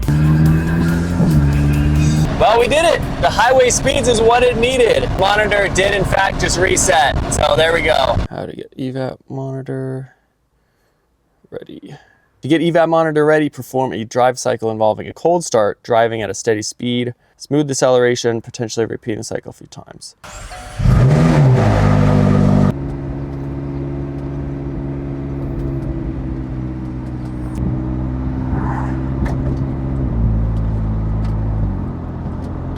Hey, there it is. We are done. No check engine light. So it looks like connecting that vent fixed it. The car is pretty much 100% fixed. So dude, pumped. All right, well, there we have it. We have ourselves pretty much a finished McLaren 650S. We're really just waiting on plates now. Please leave your message for 40. I've got a confession to make here. This entire project, I was planning to get the car titled and registered on my own, as usual. I decided for sake of time to actually just go through a company who does registration and inspection and stuff. I'm just gonna let them deal with it. But about midway through making this video, I decided to let a company called Legal Tags take care of getting the title and plates for the car. Kind of just trying to find a company for legally getting cars on the road for me, you know? So I spent the first few days kind of just talking, emailing with them, and the whole process seemed to be going really smoothly. And they said plates were on their way, but then they freaking blew it big time. Turns out they actually put the wrong VIN number on the DMV form they submitted for it. So they literally plated and titled the wrong McLaren. We're gonna have to redo all this paperwork. And I mean, The official paperwork should be completely 100% spot on. I'm assuming you guys just pulled the VIN number. It's not. How? It's not. The bill of sale that you sent me, it says a 2016 McLaren. And the miles are the same miles that match what you put in the job form for the 2016. And it says right on the bill of sale, 2016 McLaren from the Right. Yeah, well, that's no good. That bill of sale is worthless. Well, why is that? That's the correct information. But it's a 2015. It's not a 2015. The one that ends in 5016. Yeah, that's the wrong one. Yeah, right, exactly. That's a 2015. That is a 2015. I'm saying the correct one, the 5715, my car, is a 2016. There's no VIN mismatch at all. I'm not understanding. Just send me what you're seeing, man. I don't want to fight at all. I think this is just a kind of a weird situation. The dude just hung up on me. It's like this guy cannot comprehend that the paperwork that he has to do today is actually like accurate. Like, he can't comprehend that he's wrong on this. I just checked all our paperwork that I have ever sent him. It's all 100% correct. 2016 McLaren 650S, correct mileage, correct VIN number. Literally every official document has been 100% correct. And this guy can't fathom. You know what I think is happening right now? I think he got off the phone. He sounded real nervous when he was talking. I'm sure he did. I guarantee you they just plated the wrong car and he's on the phone with the DMV right now. Guarantee you he is like freaking out right now. It's because he probably knew he was really effed here because he put the wrong VIN number and didn't double check anything. Okay, so the year and all that, yeah, you're right. I was definitely wrong on that. The dude just hangs up all the time.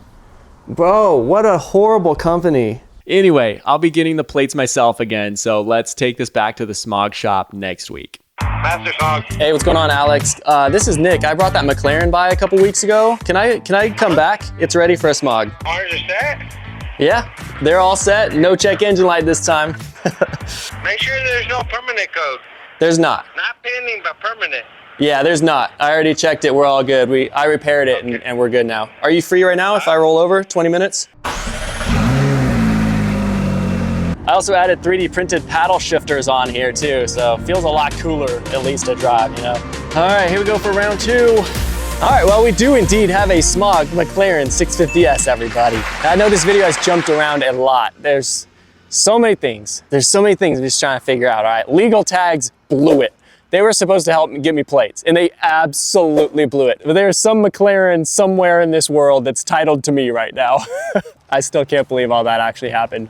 So anyway, now we're back on smog because of that. And I just got the smog done and it passed with flying colors. So now that we have smog check in our belts, we now just need a brake and lamp inspection. And my brake and lamp inspection shop is actually right around the corner from the smog shop. And so I pulled right through there, see if they could do it just like while I'm there. And the guy told me something I did not particularly like. So now in California, the brake and lamp inspection is now actually just a safety inspection. And so I was there, he was looking around in a pre-inspection of the brakes and the headlights and everything, all the lights worked, he was asking me these questions. So I was just telling him it should be 100% ready to go. All the lights work, brakes are good, all the marker lights work, everything. And then he's like, are there any lights on the dash? And I'm like, yeah, there's some lights on the dash, like it's still a project car. And he's like, oh, okay, well, we couldn't pass it anyway, because if you have airbag light on or TPMS lights on or any lights on the dash, you can't pass it anymore in the state of California. That's literally why I'm still here. It's because it was easy to register cars. Why am I still here now? So the dude basically informed me I can't have anything wrong with the car. It's just a general safety inspection. He even said, like, if there's a tiny chip in the windshield, he can't pass it. If the windshield wiper blade is too old, he can't pass it. And so literally these safety inspections for salvage cars to get back on the road, it has to basically be a brand new car now. So salvage rebuild cars and auction cars make absolutely no sense to do anymore. The whole point of salvage rebuilds is to get it at a discounted price back on the road. And obviously the value of the car is lower because of that, but you also get it for a cheaper price. And that's the whole freaking point. And now that's not the case anymore. So now the airbag light is holding us up. All the airbags for the driver, which is literally the only person who's in the car 99% of my life. All the driver airbags, all the seat belts, everything are all good. I reset the seat belts, I did all the airbags, but the passenger side ones I didn't replace because I didn't find it necessary. But now the freaking airbag light is keeping us from getting the safety inspection done on it. So I have some resistors. I'm gonna just freaking slice that dash open. I got some resistors to install on this thing next.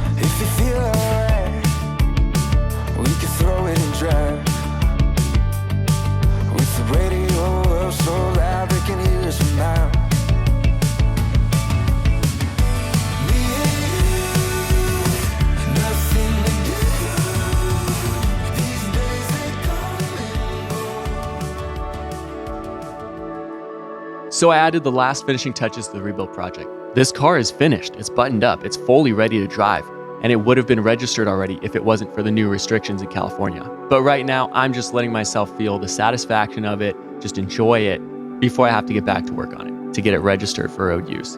Groundhog's Day again for David Goggins. Gotta get that airbag light off the screen. And if I'm pulling that dash out already just to cheaply install some resistors, I might as well just install airbags too, because I bought some. I found some on eBay for a good price. All right, so here we have the 3 airbags. This is the one that goes in the dash facing up, and these are the 2 knee airbags, driver's side, passenger side. And allegedly the knee airbags are interchangeable. This one says front left or right knee airbag. So I'm assuming the 2 knee airbags are the same, and then the dash airbag, that looks like the right one. But again, I have no part numbers that I could actually see, or I couldn't find anything online about it. So I have to physically take the dash out, unscrew the airbags, look at the part numbers, and like match them to the ones we bought. So I'm just crossing my fingers and hoping. Because like if I need to return these, that'd be a very expensive non-return right there. Smash that like button, let's get this dash out.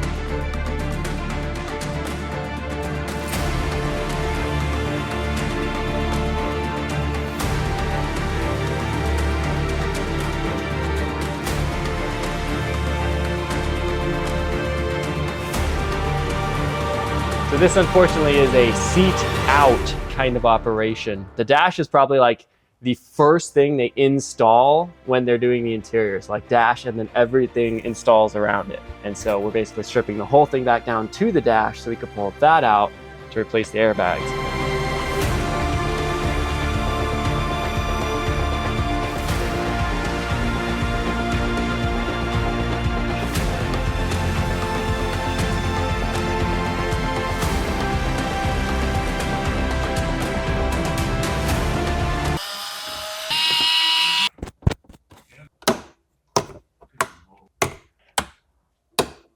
Ah, frickin' serious.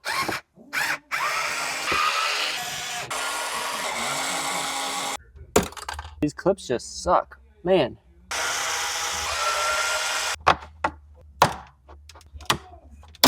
Man, I hate these clips. Freaking seriously. Ah, here we go. It's really interesting how this vent works. Look at that. This is actually a very simple structure, just like little screws, kind of just holding it all together. Obviously, duh. But like, it's a lot simpler than I'd expect. Just like normal screws. It's not even like anything crazy. Sweet. Guess let's take this all apart real quick.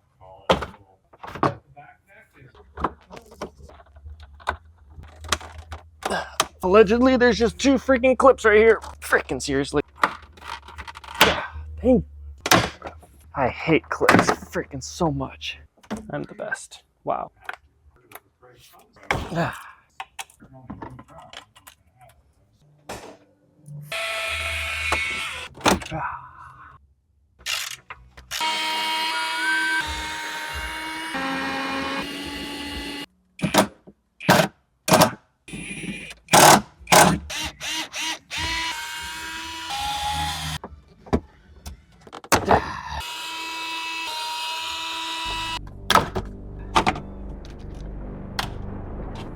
Well, there you guys have it. The first time ever online seeing somebody take a dash out of this car. So you're welcome, world. Not quite there yet, but the dash panel is almost all that's left to remove. I had to take the entire interior apart. There were piles of gauges, upholstery, screws, wires, seats, everything laying around, and it was not fun to look at, and I am not excited to put it back in.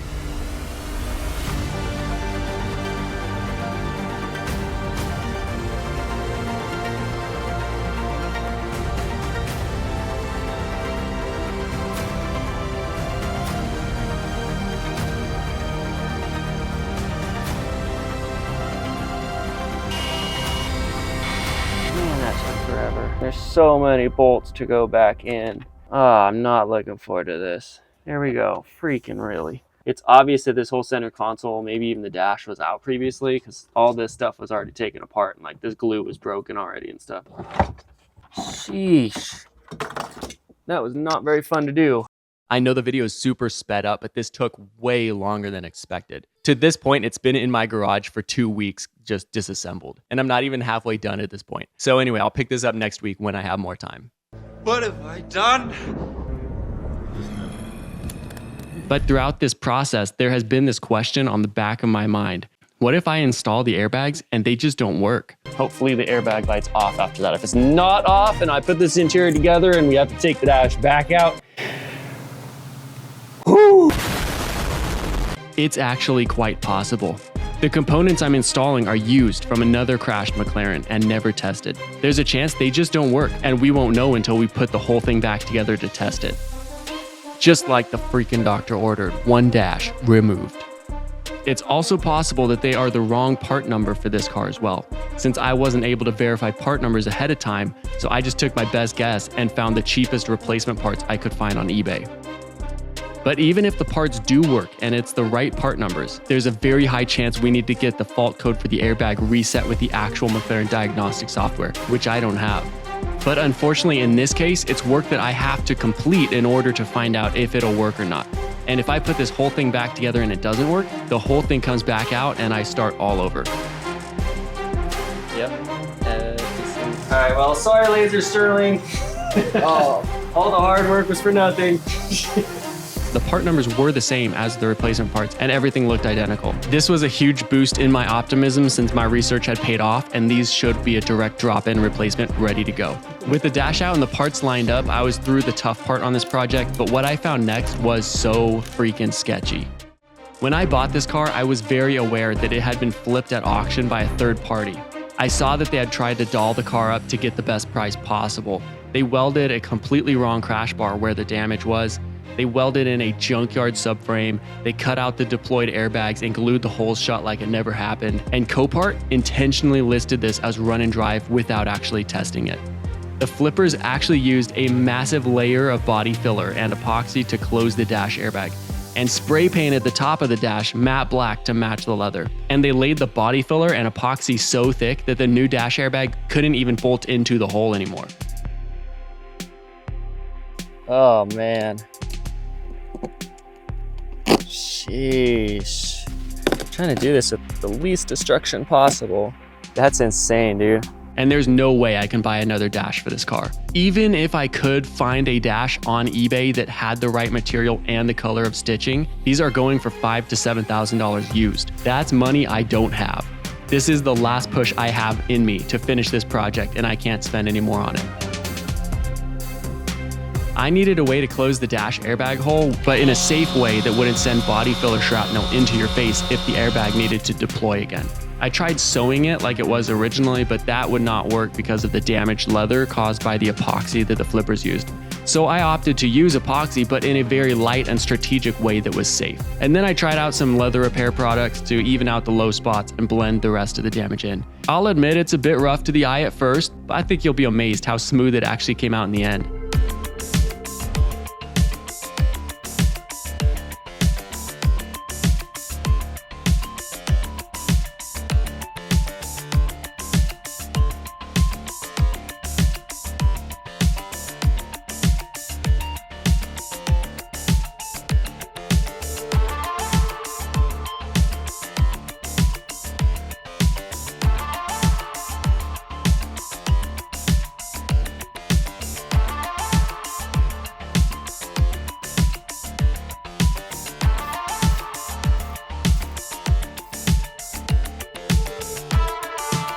With the dash repaired, it's finally time to get the new airbags installed and the dash back in the car for testing. Huge shout out to my wife Steph for always helping out along the way. She was the one that encouraged me to take this project on and has encouraged me every step of the way. I don't think there's a whole lot of girls out there that will do that. You know what I'm saying? Now it's time to start putting all this stuff back in.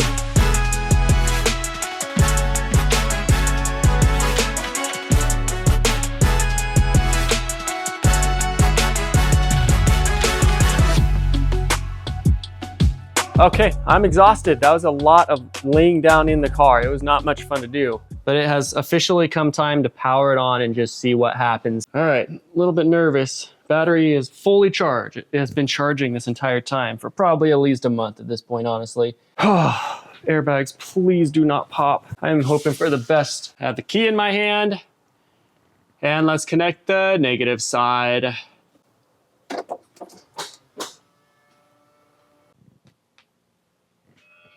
Oh, good. Things are actually lighting up and looking normal.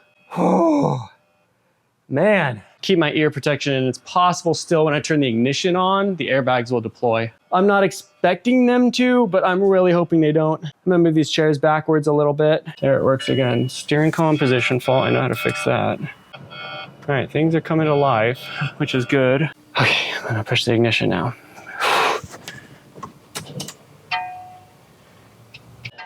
Airbag fault. Freaking seriously, why? Gosh, dang. Passenger door internal release fault still. I mean, at least we have airbags, sure, but didn't fix anything. That's what the whole point of doing this. So I get it registered. And if it did fix it, I could have got it registered tomorrow, but now I can't. Now I need to figure out an entire new repair plan for this. I'm beyond exhausted working on this thing, man. It's like 10:30 p.m. right now. We might have a massive discovery here. I just did a quickie race. It had all the airbag faults still on it, just like it had before. Like it had 5 on there. I just did a quickie race. It's not coming back with an airbag fault. I'm not saying it's not going to, but I don't think I've ever seen the airbags not have a fault on it. It said the codes were active, but I cleared it and here we are. So there's a possibility we actually may have fixed it. And also there's only 10 DTCs, most of which are related to just the freaking right side door module not responding. We legit almost have a fully functioning car, 10 DTCs. That's like a normal car. Like, that's wild. This was just the push I needed to get me excited about putting it back together again. And little did I know, here I would actually be tightening the very last screws of the build for the very last time.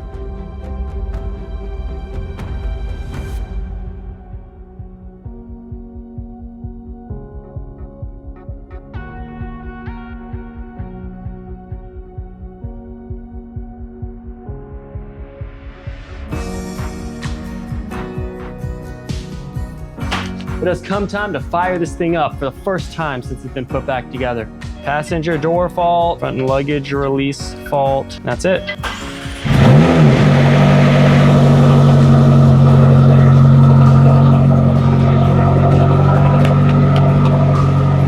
Air brake system temporarily unavailable, battery management active again. I don't know what that means, but we don't have an airbag light.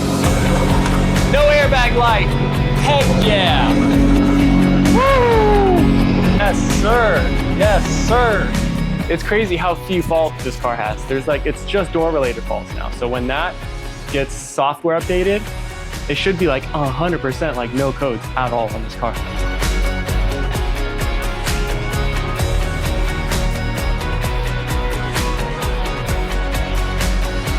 We're right around the corner from the brake and lamp shop, so hopefully today it passes. There is no airbag light on the dash, so I think we're gonna be all right, but we'll see. Dude, I showed up and the guy wasn't there. He said come first thing in the morning. It's 9 a.m. They were just opening up a shop. So anyway, I went back the next day, got the brake and lamp inspection done, and it passed. With that, the smog check, the bill of sale, and the VIN inspection report, I was ready to go to DMV and get the plates and registration. Officially pulling into the DMV. Now, I didn't film a lot of this. Deep down, I think I just wanted to put the camera down and soak in this moment of realization that I may just have the license plates in a matter of hours. A journey of almost 2 years at its end, and I just didn't want to miss that moment. So after forgetting the bill of sale at home, getting back there 5 minutes before they closed, them using a VIN form that was improperly signed, and paying for only 1 year of registration instead of 3. Guys, I just finished at the DMV. We finally have plates a 1.5 years later. It's finally done. I'm just smiling ear to ear. I can't believe I'm holding the license plates for this car right now. I never thought I'd ever say that standing in front of a car like this, but man, we're here. You got a lot to be proud of, bro. That's a beautiful, beautiful ride. Bro.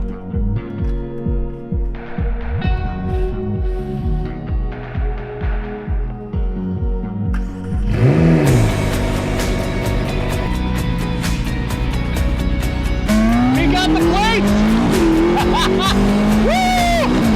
It was hard to believe that this build is over, and now I'm just tying up loose ends before I move on.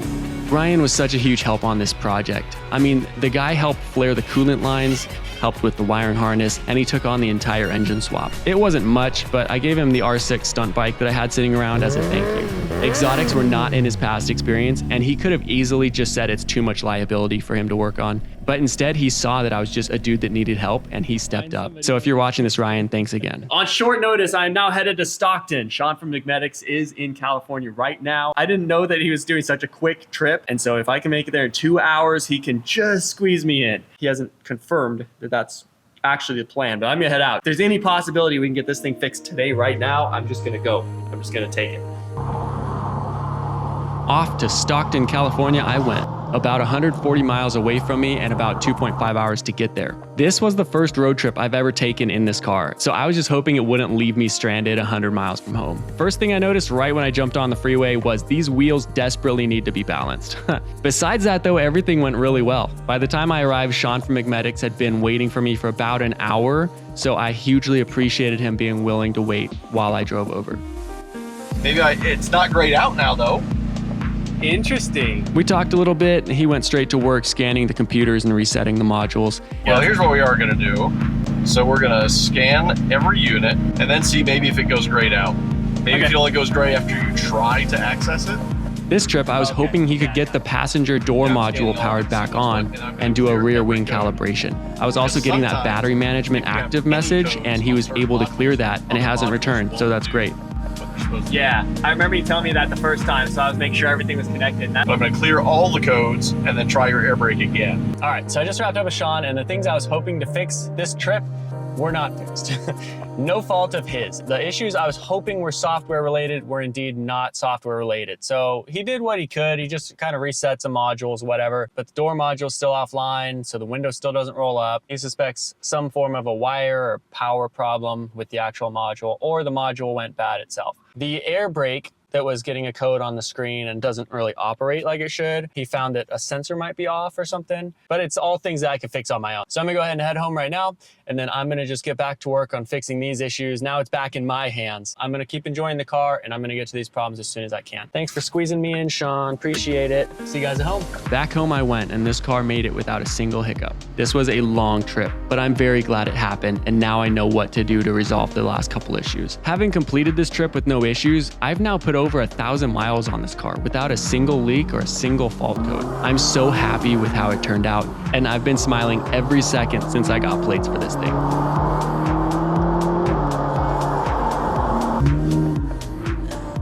By far though, my favorite thing has just been sharing this same experience with my friends. 0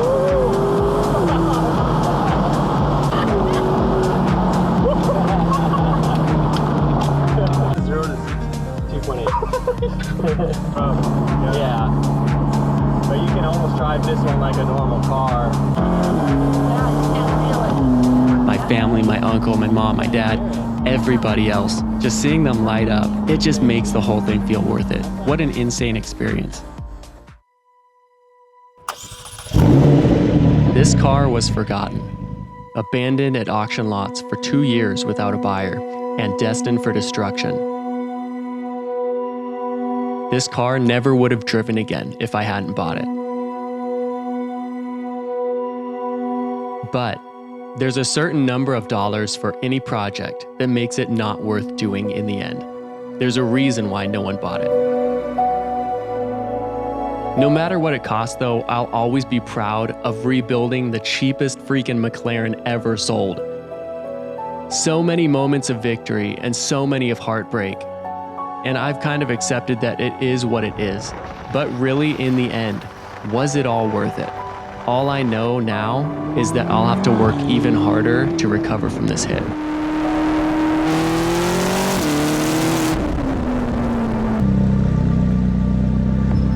I've just been daily driving this car everywhere I can to put as many miles on it as possible to prove its reliability. This car is ridiculously fun. It's very comfortable and it looks absolutely insane with the body kit and the volcano red paint.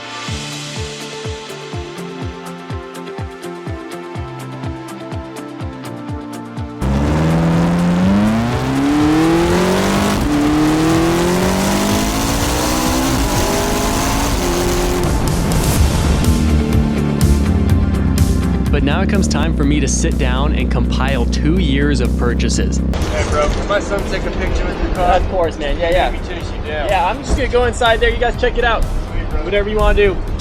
And all the emails, DMs, videos, and YouTube comments to come up with the big number that I've been dreading to see, the grand total.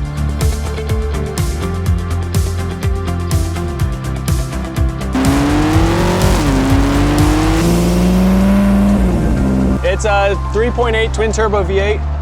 I took several trips to coffee shops, poring over thousands of emails and sifting through purchase histories, but honestly this whole time tallying up every dollar spent felt pretty rewarding because I knew my work was done here and no more money would be spent rebuilding this car.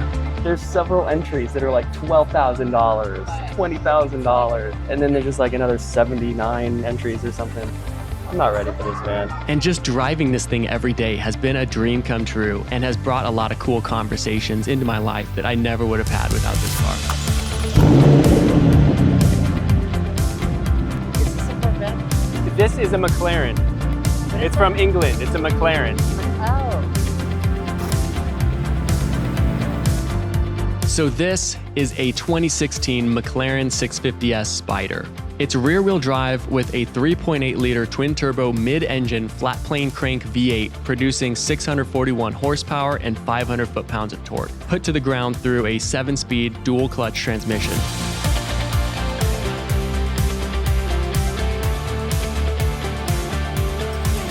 It accelerates from 0 to 60 miles per hour in 2.8 seconds and has a top speed of 204 miles per hour.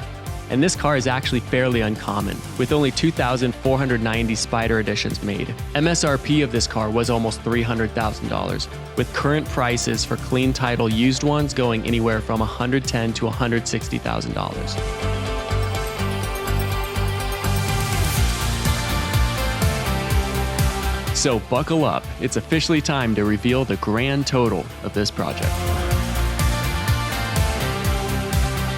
All right, you guys, the time has finally come for the grand total of the cheapest McLaren ever rebuilt. 7 years ago, I was poor. Now I'm still poor, but I have a McLaren. There's no way I could get my money back selling this thing, even if I wanted to. And 2 years of my time just... But before we do the grand total, I want to just say thank you to everyone who was involved. This was a massive project. I know a lot of you guys probably forgot all that went into this project to this point. There were some people who were just instrumental in actually seeing this to completion. I tried to do these in order of importance. So first of all, I'd like to thank God for giving me 2 hands and a healthy body, 2 legs to stand on, a back to hunch over. Second of all, my wife, Steph, who actually was the one that pushed the buy it now button on Copart. So this was all because of her. But I mean, she just like trusted me throughout the whole financial process of this thing and supported me from day one. She was literally the one that pushed the buy it now button. Now we actually get into the people who helped on the build. First and foremost, obviously Ryan. Thank you so much for helping out on this thing, man. Ryan actually introduced himself to me while I was working on the garage late one night. He was over here at his cousin's house. He just popped in, introduced himself and said, I'm a mechanic. If you need anything, let me know. And even though I was paying him, the guy just pulled some massive weight on this thing. He was doing stuff that a lot of people would just turn down because of liability issues. Like they don't want to work on the car because it's a liability. So not only did he prove he's a great mechanic, but he has turned into a really good friend as well. Second on the list is Irwindale Collision Center. They did the paint for the front end and you guys can see it just looks fantastic. They did an amazing job and they hooked me up so hard on the price. They were basically doing it at cost. I'm sure you guys remember, but I actually sent the car to a different paint shop in the area and the guy kept it for 2 months after saying he could do it in 2 weeks and he didn't even touch it in 2 months. So I had to eventually repossess it from him and he was not a great guy. And then I released the video and Irwindale Collision Center hit me up up and said, we can do it. Give us 1 week and 2,000 bucks. So I gave them a little bit of extra money just because they did a phenomenal job. Next up, I want to thank my dad because he transported this car freaking everywhere. I had to use his trailer several times. A lot of times he actually helped me load it, and a lot of times he actually went with me on the trip just to help out as a helping hand. So Dad, thank you so much. Next up is Laser Sterling. Thank you so much, brother, for 3D printing those parts for me. He did the whole trunk surround here, which I couldn't find. I could have maybe sourced it, but it would have been months waiting for it and probably several $1,000s. And he did what he does best. He 3D printed an entire trunk surround for me. He flew out, he helped me assemble it. And if that wasn't enough torture for him on this project, he also 3D printed me the fins for the diffuser on the rear end, which make it look so much better than stock. Just the way this car turned out, it looks so much better than stock, and Laser Sterling had a part in that. Next up, we have Lord Kurt, who did a few miscellaneous things. He soldered some wires with me. He also welded on the hood tab that was broken off from the crash. Lord Kurt, thank you for all your miscellaneous help on the project. Next up, my good friend Nate Lemlin, who handled a lot of the video production on the big moments of this project. He came out and helped me film some rollers that you guys saw in the last few videos. The video production was a massive help when we needed those big reveal sequences. Now on to the honorable mentions of the thank you section. Sean from McMedics, obviously I paid him his normal rate, but he was a great help and a great insight to a lot of different problems I was having. The other side of that coin is Kevin from Supercar Garage ATL. He provided the driveline dampener kit for the engine replacement and a few other miscellaneous sensors and stuff. Obviously I paid him his normal rate, but he also jumped on the phone with me if I ever had some questions.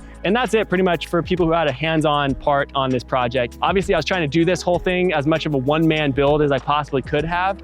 So I only got help when I really needed it. So I just want to say thank you to all you guys who are watching. There's literally no way I could have rebuilt this thing if it wasn't for like just viewership and sponsors and stuff on these videos helping me to afford this as much as I can. I'm not doing this on a scale that I like the whole build is paid for from this YouTube series. I'm only making a fraction of what I actually paid out of my personal income. I have never been in this for the money. Money aside though, the coolest thing about having you guys here was just the encouragement throughout the entire thing. Every time I hit a massive snag, there was always like the core commenters who would always give me an encouraging word. And I think you know who you are. So thank you guys all. I read every single comment, every single video. A couple of you guys were total a-holes, so get a life. All right, next up obviously is sponsors. There were a lot of sponsors throughout the series. I probably had one every other video, every third video maybe had a sponsor. The next honorable mention meant a lot to me. It wasn't a big conversation with him. It wasn't even like that big of a thing. When I got this guy's DM, it was the morning of going over to Ryan's house to take delivery of the $21,000 engine that just destroyed my finances that we had to buy for this car. So my heart was heavy, dude. At the time, I was stressing because I had to take money out of places I did not want to have to take money out of. So with that purchase only days before, we were barely scraping by financially here. But then I woke up that morning, I saw a DM from Freddie Hernandez, AKA Tavarish. He's been one of the guys that I've been watching for so long, and he reached out and just offered some insights as far as the engine swap goes because he's had to do that on a 675 LT. It wasn't much, and a lot of stuff he was telling me was stuff I had already researched deeply, but just the fact that he reached out and just offered his assistance to me, it just meant the world, man.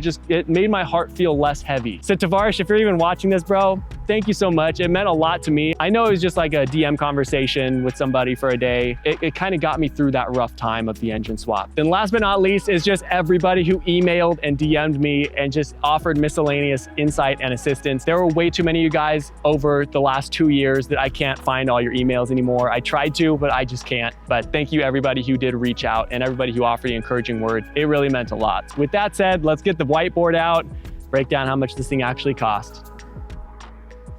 What is this grand total doing on here from my electric swap we did on the second channel? Get this off immediately. I wouldn't want you guys seeing that. McLaren 650S. McLaren 650S Spider. Okay. All right. The car itself was $47,317.50. This is the $38,500 McLaren, but with shipping, fees, auction fees, and taxes and everything, almost $10,000 more than what it sold for. Can you believe that? And then as far as parts go, I'm just gonna list a few of them, just the high ticket items. We had the engine, which was $20,964. Driveline dampener for the engine before we swapped it in, another $3 grand. The driver's side freaking mirror right here, 1,700 bucks. The driver headlight, 1,700 bucks. The hood, 1,700 bucks. The whole front end body kit was 5,200. Partial wide body kit here, 1,700. The subframe I had to buy for the front end was like 1,500 bucks. Steering rack, 1,100 bucks. HVAC evaporator, 1,400 $1,100 bucks. We got the airbags that were like $600 a piece. The driver's steering wheel airbag was $1,100 bucks. That was only like 10 of the purchases, but you guys can see how much and how fast that would add up. All right. Oh my gosh. So get ready for this. All right. Brace yourselves. Parts alone. $56,291.18. Freaking $56,000 for stupid parts. Now for labor. I was trying to make this cost zero. I was trying to do literally everything myself. Labor. $20,325. I included miscellaneous costs, which I estimate to be roughly $6,500. Miscellaneous costs and expenses on this project. I filled the oil and drained the oil probably 9 or 10 times, probably about $200 per. We had freaking transmission fluid, which was freaking expensive in this car. Gear oil, which is also freaking expensive in this car. Coolant, and we flushed those things several times. I bet, and this is probably even very conservative. And now the number that made me regret this whole entire thing when I saw it today, the grand total, this is why I'm still poor. The grand total for the cheapest ever McLaren rebuild ever done, ever sold, ever rebuilt, after being scammed by Copart as a run and drive car.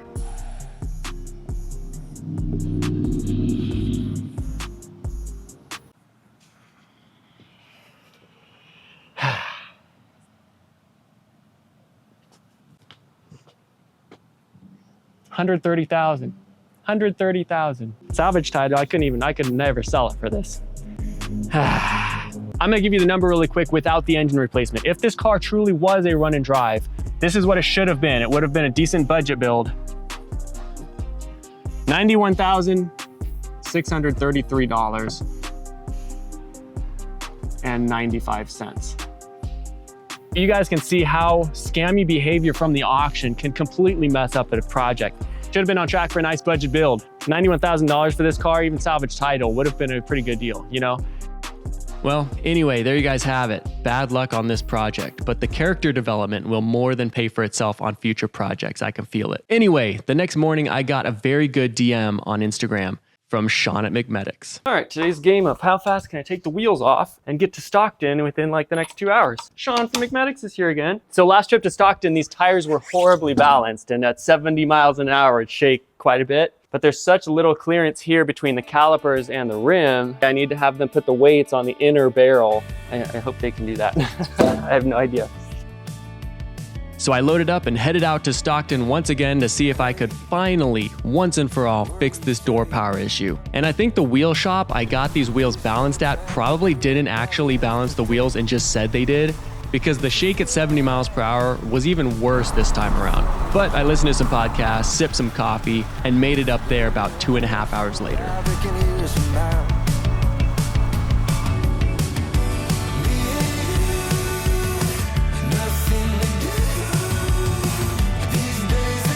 We've narrowed it down to a power or a wiring problem somewhere. So we'll see if we can get that fixed today. So we found that this car was blowing door fuses, which means there was a short somewhere in the wiring for the door panel. And I was stressing we'd spend hours hunting down a broken wire. Yeah. Sounds about right. So it has not popped the fuse. This is not plugged in. The ignition is not on. Okay. I heard it pop. Popped. Module. I forgot the other module. Did we need it?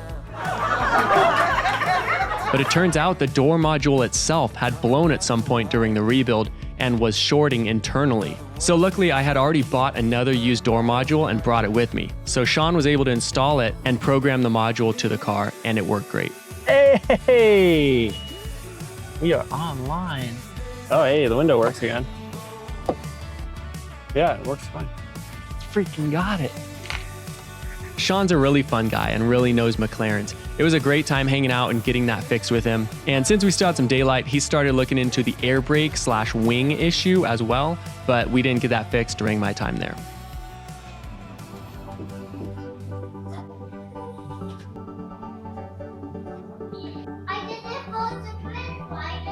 So the next day, I dug into the last couple remaining issues and set out to get the car 100% sorted.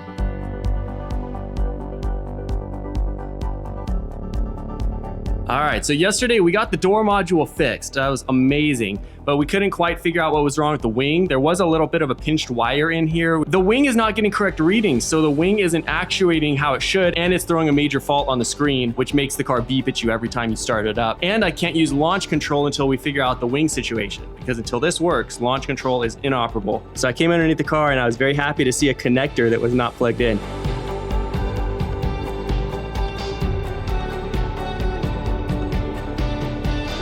I removed the last bit of old PPF and finished installing the rear wing after inspecting and soldering up all the wiring. The rear wing to this point is still inconclusive if it's fixed or not. I haven't taken it on a drive since I just did this, but chances are it will need to get calibrated with software now that the wiring's all sorted. You guys ready to see the first time the window rolls up? Look at that, fully functioning window. So cool. Look at that. The very last thing to fix on this car is this door switch module here. This was an eBay one I bought that they claimed was fully functional. Turns out it's not fully functional. This doesn't work at all. Think I found the problem. This was backwards. Now it matches the one that does work. All right, let's try this again. Should work fine this time. All right, moment of truth. Yup, window switches. Yes, sir.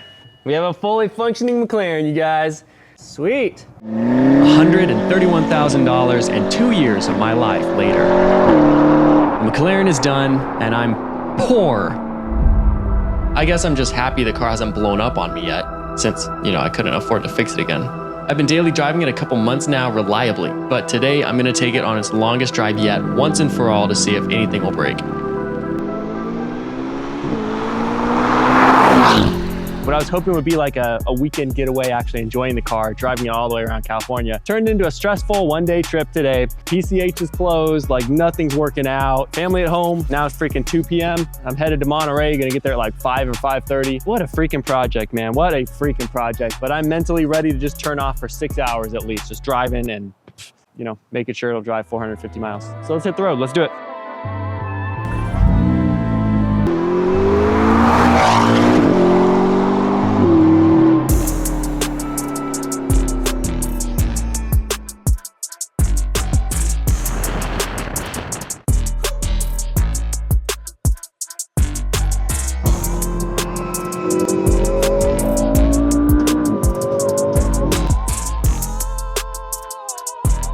Finally headed up to Monterey, the last video of the McLaren. Man, you guys may remember last time I drove this to Stockton, the steering wheel was super shaky at 73. It's not perfect yet, but I did install some hub-centric spacers on the wheels, and it definitely made a good difference. I think we're just gonna probably need a new set of wheels. As close as the Lamborghini wheels were to the exact right spec, they're just not perfect. So I think there's a little vibration in there. And also there's an offer on the table from somebody to tune this car. So maybe just new wheels, maybe a tune. So far this drive has been fantastic. I've been on the road for maybe 30 minutes at this point. And right now this series, the McLaren 650S, cheapest ever sold, it feels like a win. I know I'm far behind on it financially, but my heart's happy. Do you number your days? Do you realize how important every single day is? I want to speak tonight on the brevity of life. Do you know in the days of Jesus, as fast as a person could go was as fast as a horse could run. And that happened all the way until 1830, when we developed an engine faster than a horse. Think of that. Those hundreds and thousands of years, as fast as you could go, was on horseback. Then in 1910, we developed a military aircraft that went 42 miles an hour. When Lindbergh took off for Paris, and in 33 hours he was in Paris, and we thought that was really something. Today we get on a Concorde, and they're there in 3.5 hours.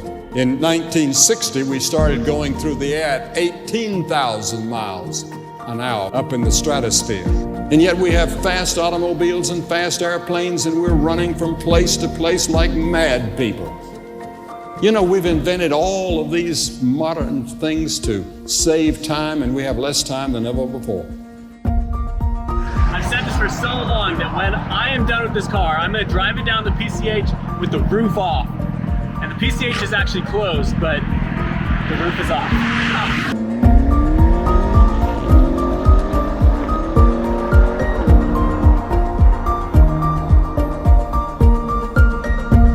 This short drive finally gave me the chance to reflect on the project, just to take it all in and to process it. Life is just so short and it goes by so fast. And I realize I want to spend it doing things that actually matter. All right, you guys, we're coming up over the hill. We are here in Monterey. We're just a few miles away and we can see the ocean.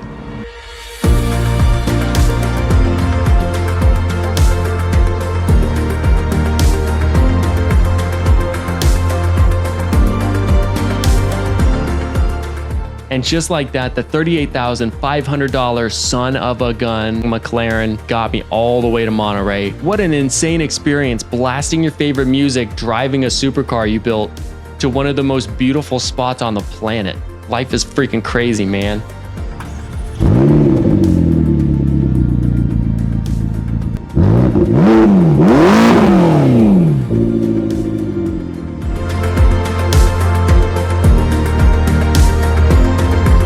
Biggest moment of the build has officially come. Today's the day we take it through the tunnel. This is it.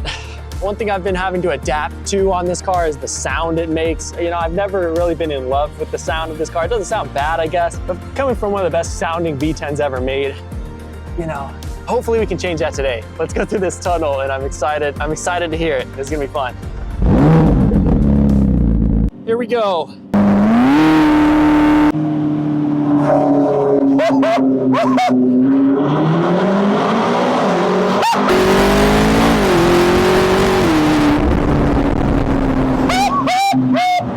Wow.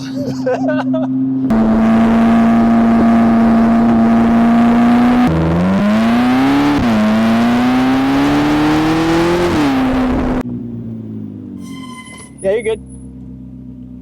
Made it to Cannery Row. If you guys don't know this area, this is a very well-known area. The aquarium, Monterey Bay Aquarium's right down the street all the way at the end there. So we have a pier down here that has amazing clam chowder. I'm gonna go get some of that and then I'm gonna head home.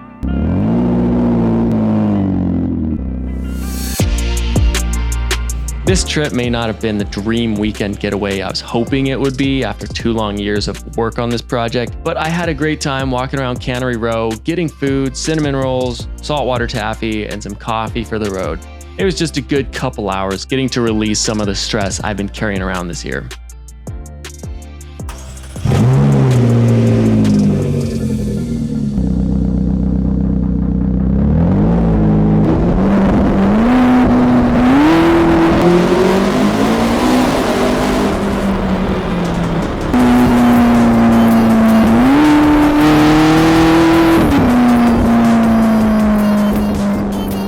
I was driving back pretty late at night, so I was just hoping nothing would leave me broken down on the side of the road. But the only stop I made that night was to fuel up for the first time since I left home. I'm still absolutely blown away by the performance of this car. Not because it's just wildly fast, but because on this trip, it actually got roughly 23 miles per gallon. I was definitely not expecting that.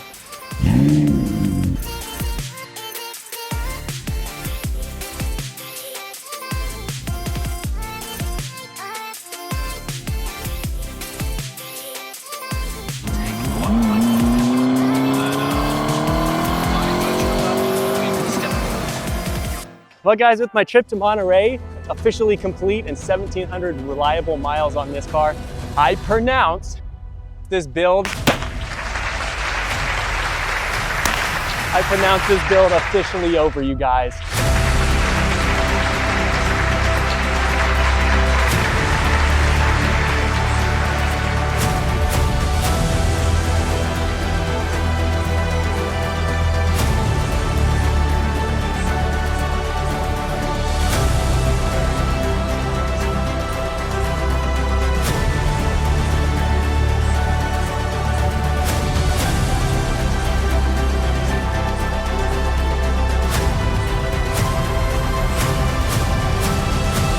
What a long journey. I can't believe it, man. This is so sick. There's 3 main takeaways that I've been able to reflect on just taking it to Monterey and back. First of all, I don't want to compromise in my own life the things that are truly important for stuff that seems important at the time. I basically compromised my entire finances to push this thing through this year with the engine swap and everything. Had to dump another 60 grand into this thing just this year. So I don't want to have to ever compromise my family's well-being and security for the future just for a car. On this project, there were so many expensive obstacles I had to overcome, but the sucky part is, the longer the build went on, the less and less money I made over that course of time. So I was putting more and more money and effort into completing this project, and I was getting less and less on my income. So a lot of this was my personal income, and it's not fun to be funding something like this with your personal income. That kind of sucked. Second takeaway from this series is I need to find low budget but freaking awesome builds to do next. I'm done rebuilding supercars. They're never worth it in the end. Not only are the auctions just totally scammy on these kind of things, but they're way overpriced from the auction lot. With how expensive all the parts are, you're always in over what it's actually worth, clean title if you were just to buy it. So I'm taking this channel back to its roots and just doing one-off, custom, unique projects, the stuff that Lord Kurt and I specialize in, just doing stuff that's fun, that can build a community around it. But now I can say officially, I have done it. I've done a supercar rebuild, and so now I know what it's actually like. It's about what I expected. It was quite the project to finish, but hey, look, we're here, we did it. All right, go team. But thank you guys so much for watching. I love the community we built here. And thank you everybody for getting me through this project. With all the encouraging words and the insight. It really does mean the world to me, and I'm so excited to show you guys the next project I already have lined up. I picked up a few weeks ago, and I can finally start releasing videos about it. We'll catch you next time. That is the last sentence I will ever say on this McLaren rebuild project. Congrats for finishing it with me. Thanks for letting me waste your time, everybody. And we're trying to run today a space age on a horse and buggy moral and spiritual condition. Each human being has exactly the same number of hours and minutes every day. The scripture asks this question, what is your life? It is even a vapor that appeareth for a little time and then vanisheth away. I truly hope I was able to give you guys something from this series that is deeper than just a car rebuild. I hope I was able to lift your spirits up and to send all my encouragement straight to your ears and eyeballs. And through these speakers, God, I pray your power and your love over everyone listening to this right now. Keep everyone here safe. May they feel your hand of provision on their life right now. God, thank you for family, for the beautiful earth we live in, for a successful rebuild, and for fast cars.